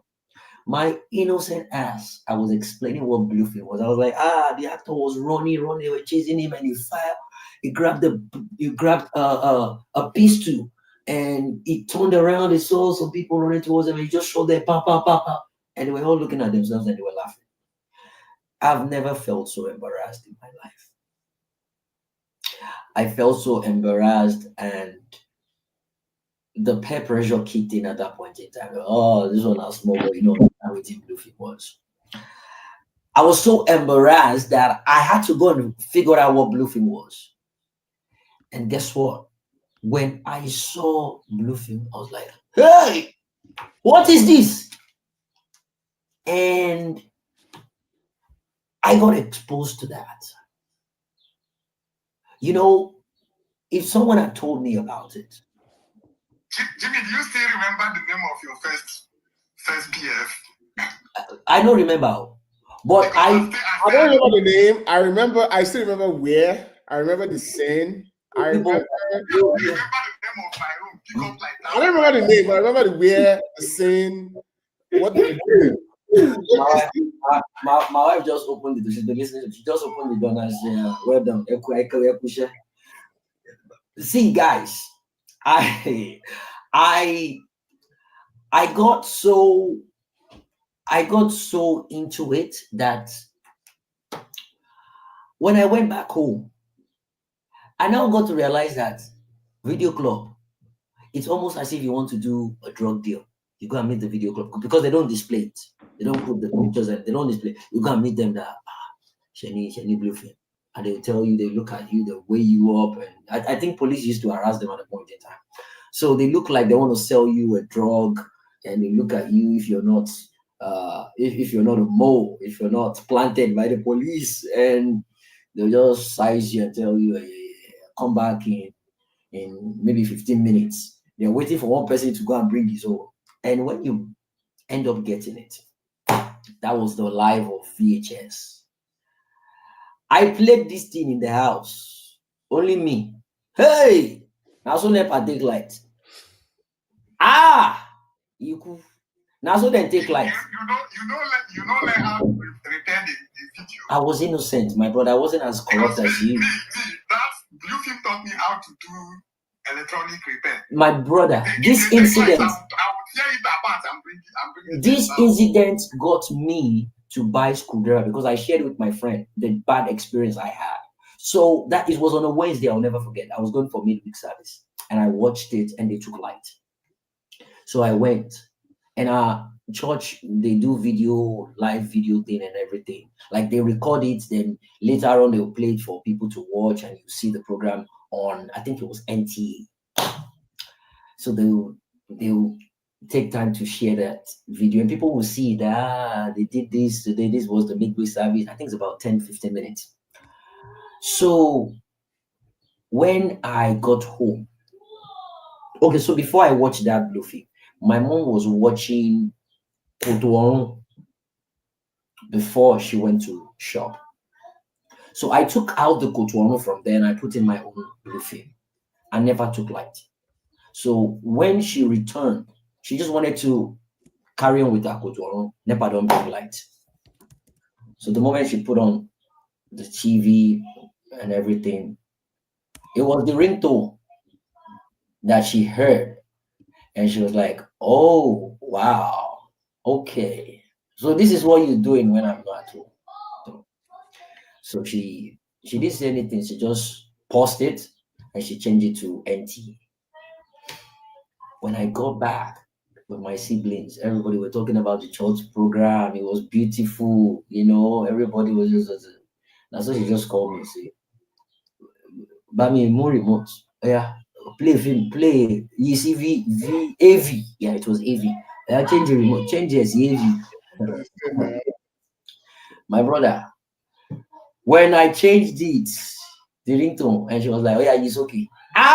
Yikin is okay. And she was like, "Say, Ushi Atori Buruku to ra wale lele ti Basile. This is the nonsense you are watching when I'm not home. So which girl came to the house with you?" Olongbo, and I was still holding my Bible. I was now Olongbo, Koko. When I got back to school, I shared with my friends, and they're like, this guy, you're a JJC. Never amunolo. Then there's no generator, no generator. Never amunolo. More. You get screwdriver. Open it, open it, open it, open it. Do this, do that. Then Suraju, Radionic, okay. You pull back this string. I actually went to Radionic to see how you put it out. So my point is this: I had to go through that phase simply because I was exposed to something I wasn't meant to be exposed to, based on peer pressure, right? And the way I was exposed to it, it now made a negative impact. Even though my mom told me off about it, right? She didn't talk to me about why not to watch it. And at a point in time, you're now becoming a man, puberty is kicking in. I never had that conversation. In fact, she never spoke to my sisters about the menstrual cycle and all that. We never had those things. So it was more like it was a taboo to talk about it, right? That was the mentality. But looking back now, it is one thing for you to be educated, is another thing for you to now learn and unlearn some certain things. And moving forward, we're trying to educate ourselves, so therefore our kids do not inherit this mindset. The way I relate with my kids at the house, oh my goodness, you think they are more than who they are. Like, we have dialogue when we interact. It doesn't mean when they are wrong, I don't tell them off or I don't smack them. But when they see me say something sometimes out of anger, they correct me. I'm like, "Daddy, don't say that. That is foul language." I'm like, "Yeah, I'm sorry. I lost it for a minute, but I'm sorry. And you too don't say that when you're angry. Is that clear?" And yeah, it is. Another one I noticed is when they know they've done something wrong and I tell them off, not smacking, I tell them off. They know when you're telling them off.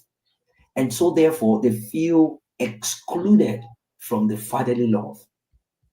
And they want to get that reaffirmation that you're not angry with them. My younger son is exhibiting that trait now. He knows he has done something wrong and you're angry at him. He will come to you and say, "Daddy, I'm so sorry." Guess what? He will keep saying, "Daddy, I'm so sorry," until you tell him it's okay. And if he keeps saying, "Daddy, I'm so sorry," Daddy, I'm so sorry," and you tell him it's okay, he wants to be certain that you're not angry. Like, "Daddy, can I have a kiss?" And if you do, mwah, he'll be like, "Oh yeah, this man is not angry." Then you run off, right? And if I still really angry at him and I don't give him a kiss, he will now run to the mother. "Mommy, can I have a kiss?" So if daddy is not blowing me a kiss, at least mommy would. Meaning, the two of you cannot be angry at me. I need to belong somewhere. And the mother just smiles and just be like, "Oh yeah, you can have a kiss." Mwah. Then he runs off and come and meet me and say, "Mommy just gave me a kiss. Daddy, can I have a kiss?" And you be like, "I know you cannot paint me the bad father." You end up giving it to them. We never had that opportunity with our parents. In fact, the moment they hire you, who bomb monkey, if you near them, because they are hoping for you to get closer, to give you backhand or throw you remote or slippers. So you are out of range. You want to make sure you are out of range as clear as possible, because you know they have precision. Atamata senior, if they throw remote, they don't miss. Baba Jorogun, they will not miss. So you need to stay off range to make sure none of those things actually, eat you. And doing that requires you stepping away from them. you don't have the closure. You don't have the opportunity to feel loved. There's this Yoruba saying, "About what I'm a fusi famora." I exhibit that with my kids. When I tell them off for a minute, they come back to meet you just to tell you they're sorry, but they want that reaffirmation and they want you to show them you're no more angry with them. If you don't show them, they don't leave. During our old time, we can't do that. So that builds up you having a smooth relationship with them. And based on that relationship, it creates an environment for them to be free and open to you. And while they open up to you, the way you react is quite important. Because if they tell you something that shocks you, or they use a foul language, and you just blow up, they are reading the expression on your face, they are reading the way you're reacting, they are scared, right, of what they are seeing. They're seeing you angry. They see the demonstration, your eyebrows raised and your body language is. They feel so scared of talking to you because they will remember what they said that got you to that position. Now they don't want to talk to you about those anymore. And I spoke about my younger brother earlier on, how I taught him about alcohol and all that. And when he was in school, when he moved to the university, he called me one time and was telling me, "Oh, brother Larry, I'm in club right now." And in my head, I was like, "Hey, what is this boy doing in nightclub?" But I felt so calm.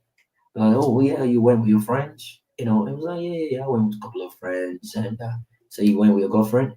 No, I don't have a girlfriend. I just have a girl kicking it with. I could have been like, "Hey, at what age?" You're sending a wrong signal to him, right? He won't feel comfortable talking to you about things like that. When I was done, I was like, "Hey, wahala." So this boy has a. I didn't do that with him over the phone. I put him through. I guided him on what to do and what not to do. And he picked up on those things. And he felt so comfortable talking to me about a girl that he is kicking it with. He told me boldly that, we're not dating. There's no title, boyfriend, girlfriend, but we're just kicking it and just having fun. And that's just what it is. And jokingly, I just told him, "Is that more Yoruba?" And he just laughed about it, meaning use condom, right? And I cannot monitor him 247. The least I can do is put him through.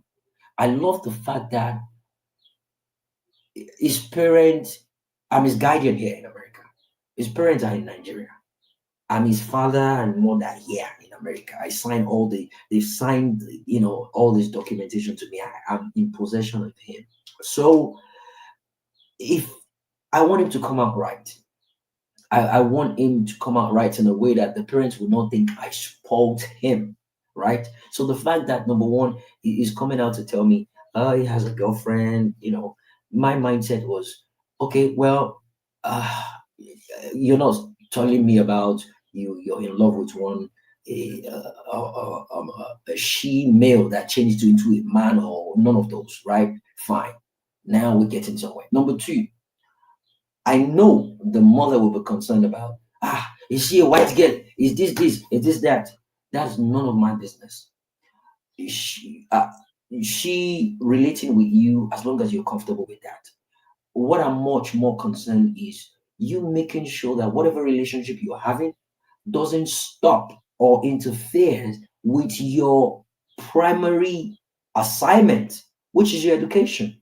And I told them, I said, "Look, I know you want to plait your hair. I know you want to have a tattoo, whatever it is you want to do. I know you want to." I got him a car. And I told him, I said, "I'll keep giving you all these things as long as you keep giving me straight A's. The moment your grades comes down, you will shave your hair. I will call your school and tell them they should change your name to this." He doesn't want none of that, right? And so therefore, he doesn't let his whatever he's doing interfere with education. And guess what, guys? We've been up to date with that. He goes clubbing. He's doing his internship right now. He carries himself. I'm working on his credit now. The moment he finishes, I'll hook him up to buy his own apartment and everything. He's on the right path. And The point is, he's still facing his education right from college because he got scholarship. He's still facing his education in a way whereby whatever it is he's doing doesn't interfere with his education. He sent me his results 2 weeks ago, and I was blown away. This is the kind of relationship we should have with our, not just our kids, people that are close to us in this regard. Guys, I should be wrapping up. My voice is kicking in right now, beginning to feel fever. I'll try and do this in the next 20 minutes so I can wrap it up. I've been doing 1 hour, 30 minutes now, 20 minutes. But I want to give Integrity the chance to do this, to speak on what she wants to say, and we can call it a wrap. I promise I'm gonna fix the whole shadow ban with Twitter. I'll write a message to them, send them an email, and I'll figure out what it is that happened that caused that shadow banning. And hopefully next week we'll have a better audience. Icon is still there. Thanks for hanging in. Integrity, jump in so we can call it. Yeah, Jimmy, I hope you've taken something to keep you going. I have not actually. Yeah, I have not. I've been here for how long now? Close to 9 hours. I need to get something to eat, take some drugs, and rest. Take Tylenol or something now. Yeah, but I need to eat. Oh man, I'm not good at multitasking. Yeah, I need to eat. I mean, I'm on camera right now. Yeah, that's the reason why. I'm live. Yeah, I'm live streaming. So I need to eat before I take. Yeah, thanks. Yeah, we'll do. We'll do. Something. Okay. I hope you feel better. Thanks. So I wanted to quickly say something. I had a father who was extremely. My father was a girl dad. My father was. I was very close to my father. I'm not sure how to explain my closeness to my dad. We're very, very close. My father was my God. He was my everything. My dad was my. When he died, I thought I was going to die. Wow. And I kept saying it before then that any day he died, I'm going to die. But I know I'm still here. I'm still here. Oh, wow. But I loved my father that much. We're that close. We're that close. It was my everything. There was nothing I wanted my father did not give me. Wow. There was nothing. So. And my dad was very Western in his style of raising children. My dad will, he believed that, let them do what they want to do. Let them make their mistakes. They will learn from their mistakes, My father did not believe in controlling or yelling or, flogging, those normal Nigerian, parents' traits. My father did not have all that. So, and my mom was the opposite. My mom was a principal. She retired as a principal. My mom was extremely strict. My mom was the type that you say hello to somebody when she's not there. And when she's there, you dare not, you must say hello again. And you will tell her, Mommy, I already said hello. Or you talk back. She's giving you backhand in front of the whole world, There you go. She was very, very strict. And my mom she didn't spare us at all. I loved my dad because of that his style. You invite me over, into his room. Okay, why did you do this? Why, he believed in dialogue. But in hindsight, with what I know now and how I've, seen myself over the years and how I have, become as a person, my mother's discipline, albeit not the best, I would say is the reason why I am where I am today. Personally, academically, work-wise, in every aspect of my life. And that is because I used to be very afraid. I had a boyfriend in school, in college. My mom knew. When I said I was going out to go and see my friend, my female friend, my mom knew I was going to see him. She knew. She knew. You tell her your plan, she has already seen through you. So that fear of failing, or that fear of receiving her slaps, or being disappointing her, because she used to, those days she would say, "Oh no, I'll beat you until I kill you. I brought you into this world. I train other people's children. Mine will not be a failure." My mom used to say that a lot. My children will not be a failure because I am grooming other people's children to be something. So mine needs to be, at the forefront. Right. So they should succeed. So, but because of that fear of, the punishment I was going to get for her if I didn't do things right, or the disappointment, because I could feel that fear in her all the time, like, will these children embarrass me? Will they disgrace me? My mother was from an Anambra woman. My father was from Akwa Ibom State. My mom used to say, you people are going to be the one to expose me for marrying an Akwa Ibom man. Because at that time, and she was the first daughter, it was kind of like a taboo, that she did not marry an Anambra man. So they used to use it to mock her in the family. So she used to be afraid that the children were going to be the one to expose her to ridicule. So I was fully aware of that. And I tried as much as possible not to fail her. And that also helps me in my academics, my, forging forward to, get the degrees that I, fought forward for more degrees, more, certificate, whatever I had academically. Right. And in everything that I did. Even though, I failed in some, and I had a failed marriage, but I used to, want to, be up to standard, up to par, because of my mother. Even though, her style was not really the best, So the point I'm trying to make is there are pros and cons of being strict and not being strict. And you know what? Whether you're strict with a child, Jimmy, I understand what you're saying, and that is what I've been. Well, some parents will tell you, I'm not your friend, I'm your mother. I don't believe in that. I believe I'm my children's mother, I'm their friend, I'm their sister, I'm their, anybody with that close relationship with them, I am that person. So no matter how you try, a child that will turn out well will still turn out well. That is not to say that child will not make their mistakes, but they're human beings, just like us, we've made our mistakes. Like our parents should have made their mistakes. So we can't be preaching perfection here. We're human beings.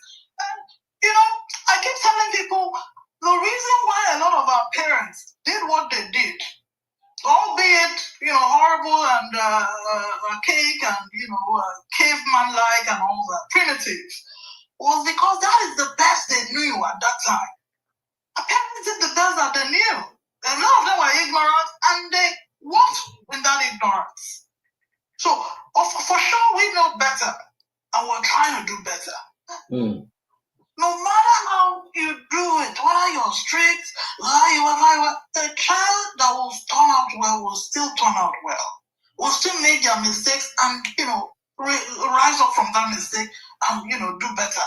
So, everybody's style depends on, how they want the outcome. So my style might be too strict for someone else, I might not like somebody else's style might be too loose for me. I believe in being strict. There's some things my children know they cannot, they can't do with me. We play and all that, pinch each other and all that. But when it's time for business, everybody falls in line. Because you have to have that boundary. It has to be there for them to be able to succeed. So, however we do, a child that will turn out well will still turn out. You put condom in the pocket, you don't put condom, you're friendly with them, you're not friendly with them. It doesn't stop them from still doing that. There's a peer pressure out there. A lot of things that can influence them. They are also their own person.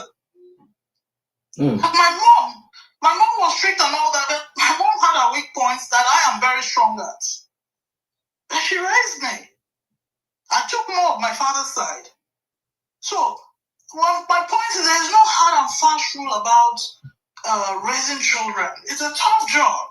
If you're a parent, you know what I'm talking about. It's a very tough job. Right. And it's something that as you do, whatever you believe in, that higher power you believe in, you also need to bring that higher power into it, because at times you can do everything you can, humanly possible, then that child will still fail you. We have a lot of examples. I have a lot of examples of people who have done everything. And that child will still have some who will do well. Some, no matter how you do, they are still going to take that path until hopefully they get out of it. Some move on from there and even die from there. So there is no hard and fast rule. Condom, no condom. A child that will have sex will still have sex. You put condom, you don't put condom. Putting condom in your pocket will not stop anything. Yeah, so the putting condom, yeah, is to it's almost like safer sex than than sorry, it's a situation whereby I'll rather hear my child having sex with condom than hearing he's got involved in a sexual activity that ended up having disease. What is the threshold for the age? So yeah, again, 15. For you. No. So that's the reason why I said 15. It's not as if we don't know they do this thing in secrecy, right? No, Jimmy. I think it should depend on the country or city you are in. Because if you go in the UK, if you give a 15-year-old child a condom, it's child abuse. Of course, no, exactly. So it has to do. The person must be up to the age of consent before you can do that. Right. Because in the UK, it's child abuse under the law. So it has to do with. You're correct. It has to do with the society, and in the context at which we're talking about, what actually brought up that question was based on the space I was, part of 2 years ago. It was a group of Zimbabwe people, Zimbabweans, hosting a space, and I think the legal age for them was 15, and they were arguing on why a 50-year-old man should feel comfortable having sex with a 15-year-old girl simply because the law allows it. And they kept emphasizing, it's not about integrity, it's not about morality to them, it's about the fact that they're not breaking any law. So the law allows it simply because they're trying to say it has to do with the same age range, not that gap. And there was a compelling example that was pitched to one of the useless men, debating this nonsense.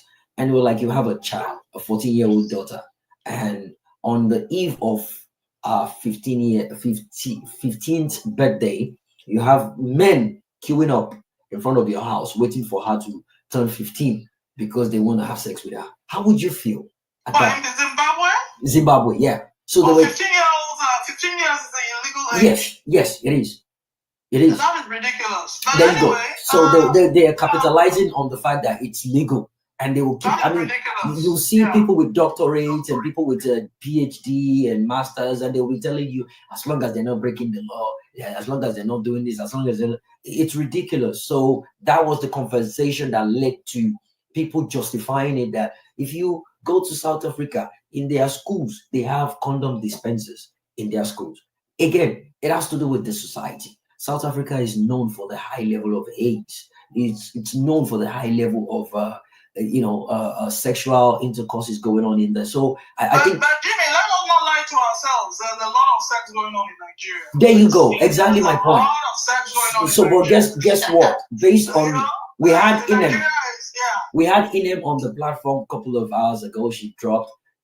She waded into this topic, right? She knows it's happening in Nigeria. In fact, younger than 15, 8 years old, 9, 10. She testified to that. But can she come out and give them condoms? No, they'll probably stone her to death.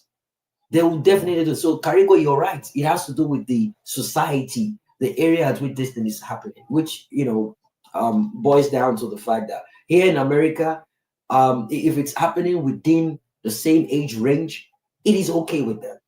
It is when an adult is now getting involved. I mean, I'm talking about 40-year-old. Jimmy, as in talking about that 15-year-old Zimbabwean thing, whenever Africa does things, they mess it up. In the UK, it's 16. 16 is the age age for consent, but they have what they call power gap. There you go. Exactly. Me as a 40-year-old man, age range. If I go and meet, even if I meet an 18-year-old girl, if she reports me for rape tomorrow, I will go in for it. Definitely. That power gap has reached that consent. There you go. They call it power gap in the UK. Thanks. I'm just knowing about it. I'm actually referring to as age group.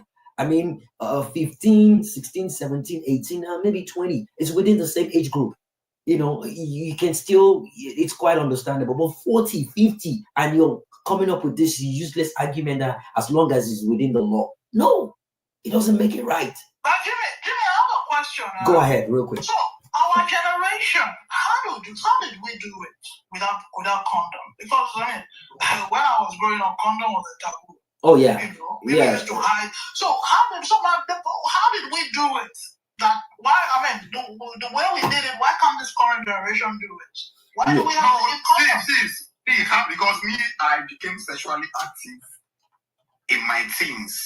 How I did it then, I was a very smart kid, and my younger brother had a very good handwriting. So what we do is he will write a note for the chemist man as if he's an adult that sent us to buy it.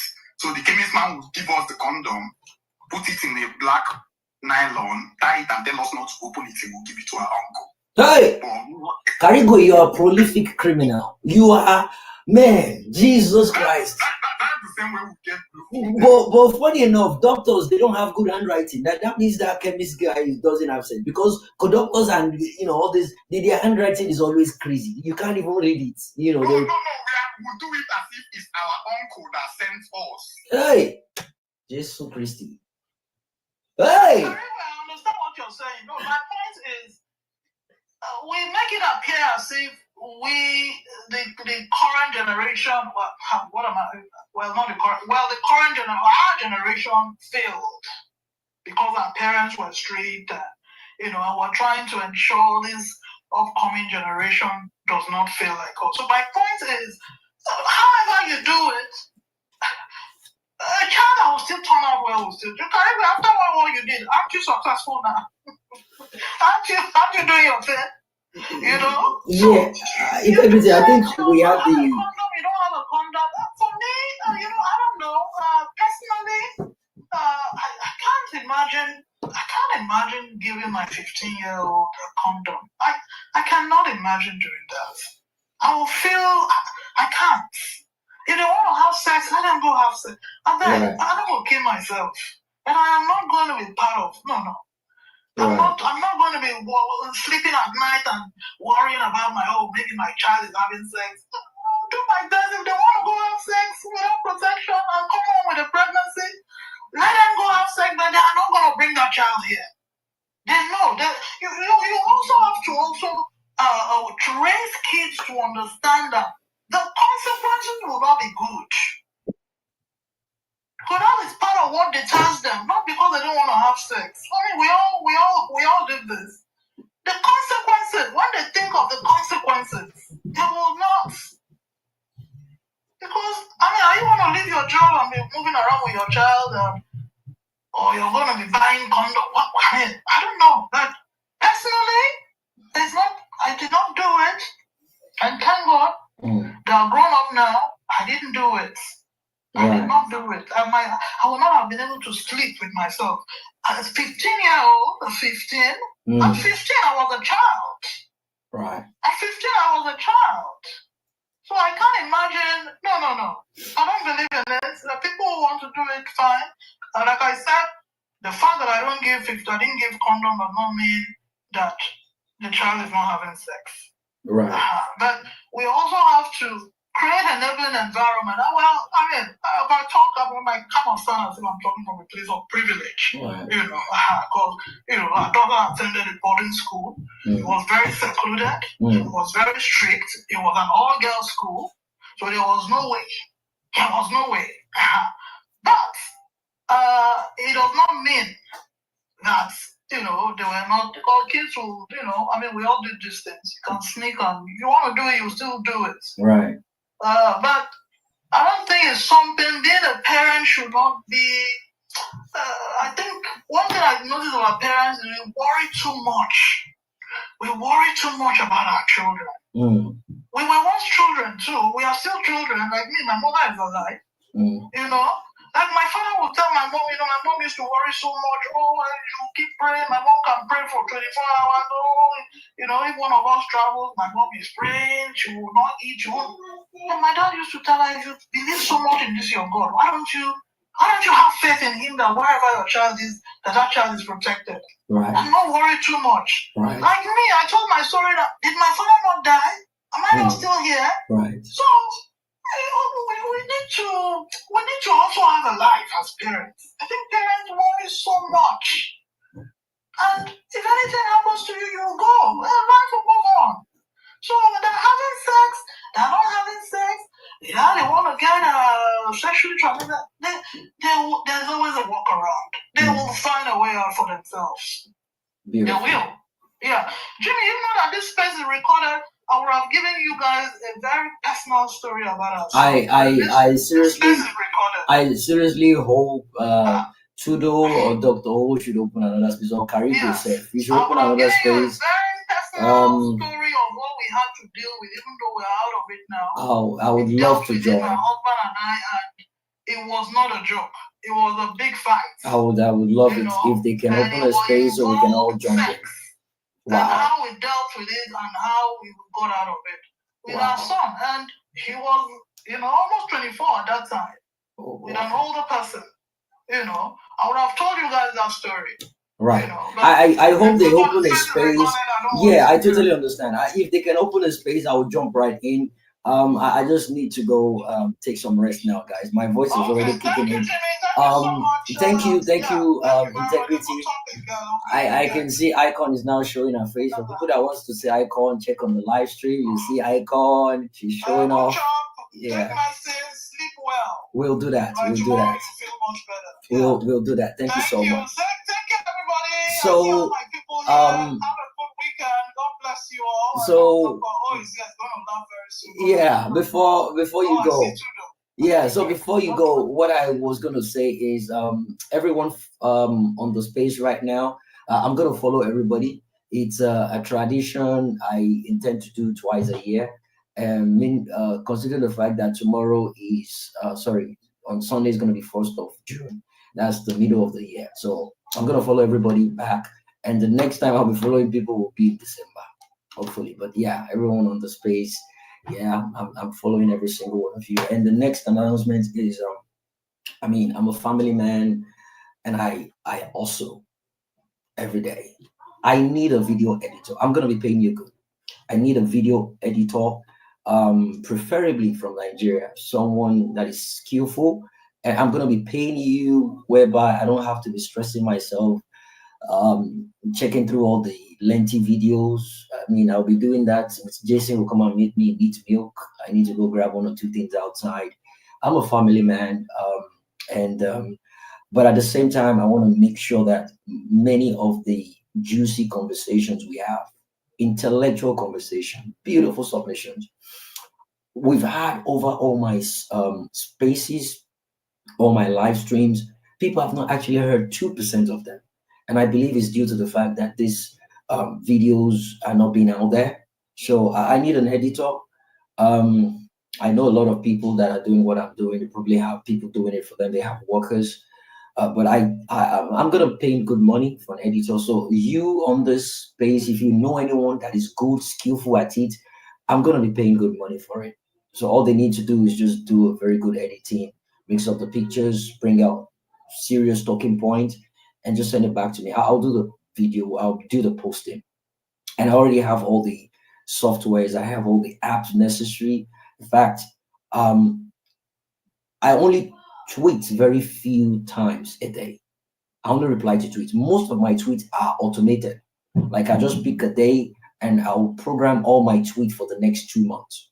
So it's not as if I wake up every day, I just tweet now. So it's a calendar thing I go through. If it's Monday, sometimes I check through the calendar and check if it's an eventful one. The calendar tells me there are apps that does that. So I schedule those tweets, the time, the date, the time, how many tweets you want to send out a day. It pushes it out. So the only time I reply is just due to few responses, and that's just what it is.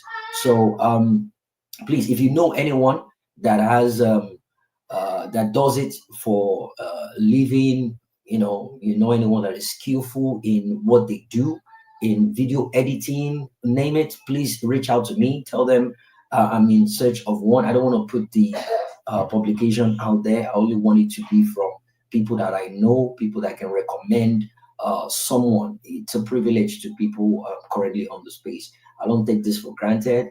Thanks, guys, for being part of this edition of Off the Cuff with Jimmy. Icon, nice to have you. Before I wrap up, what you've got to say regarding this? You've been coming in and out. At a point in time, Otumbato was here. I wanted to hear you, but go ahead before I wrap up.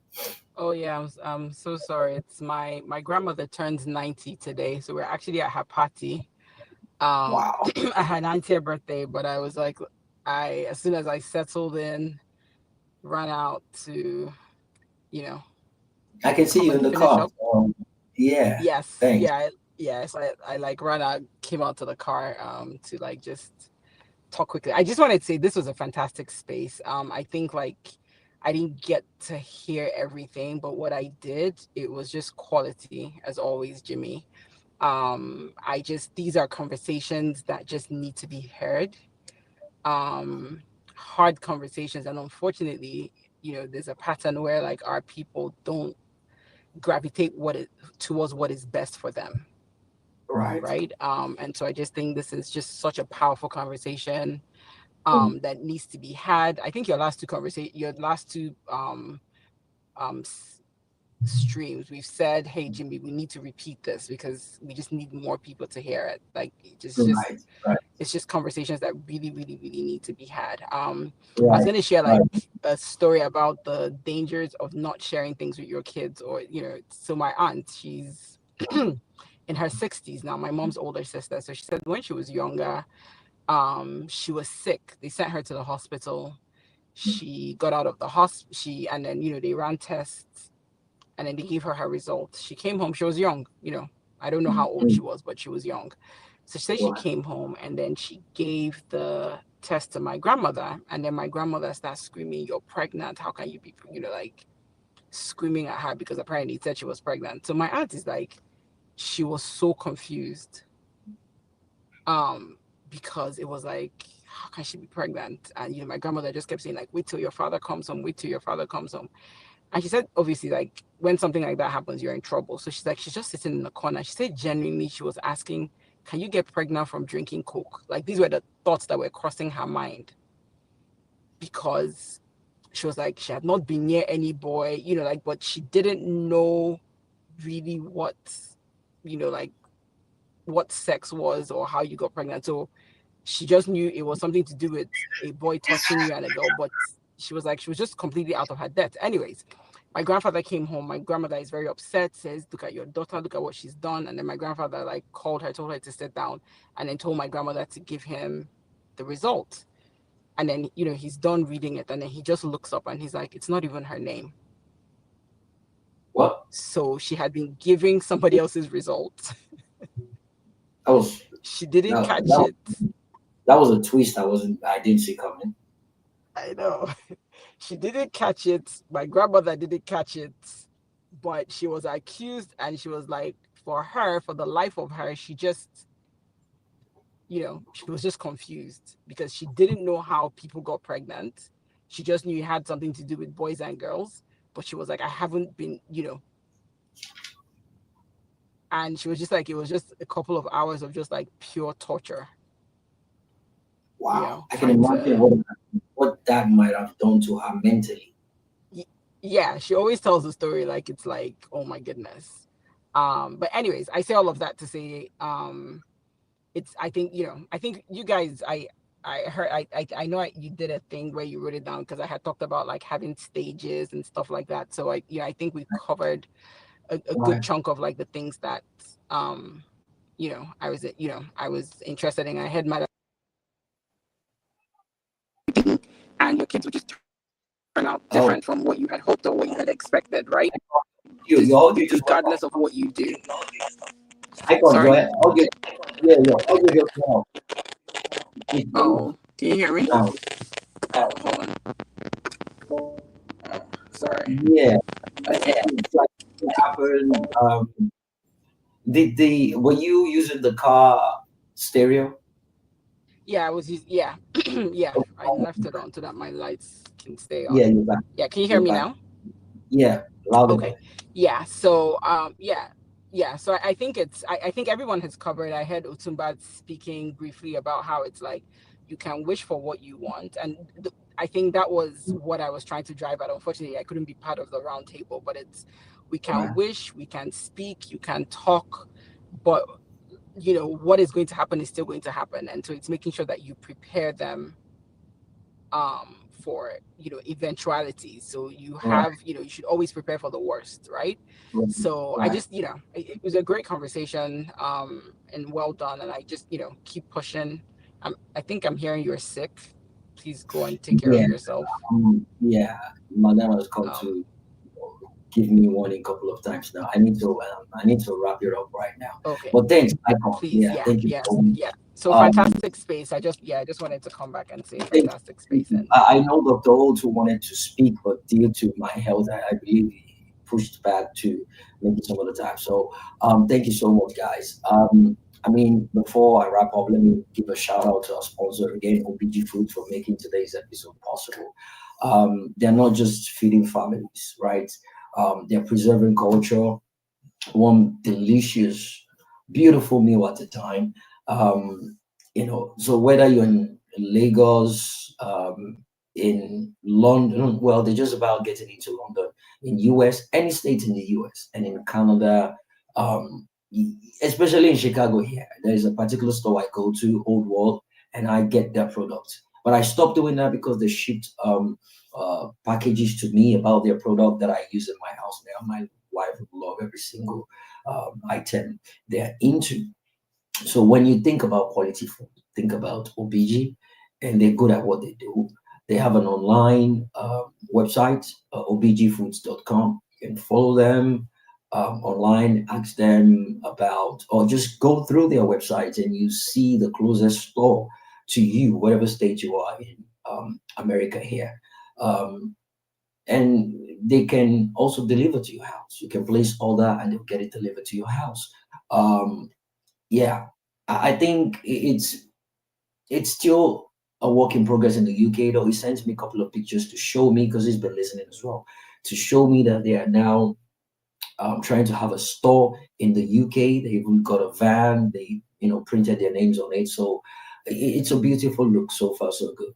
But thanks guys for being part of it. And being part of today's episode. So it was a beautiful conversation. Thank you, Karigui. Thank you, Magnific Dude. Fatah Ibrahim has been here from the onset. Shadi has been here from the onset. Barrister Juliet, I love your intake coming from the legal perspective. Dr. O, thanks for being part of this as well. I know you're probably busy in the lab now, mixing different chemicals. I would have loved to hear your take on this, but if you guys, open another space right now, I will hop in and just listen while I relax and take my medicine. Anze, thanks for being part of this. I'm certain you two want to say something, but because you're considering my health, which is one of the major things you clamor anytime you join my space. Go and listen to my brothers, my sons, and my kids. Go and pay attention to them. Go and spend time with Madam. You're always concerned about my health when it comes to my social media activities. Thank you, my dear sister. Tina, thanks for being part of this. Chuk, Jake, and Peaceful Thoughts. Again, I'm going to follow everyone on the platform currently, and it's not going to happen again till December. It's one something I want to turn into a tradition to do just twice a year. And luckily, everyone on the show today are gonna get a follow, and we'll keep it at that.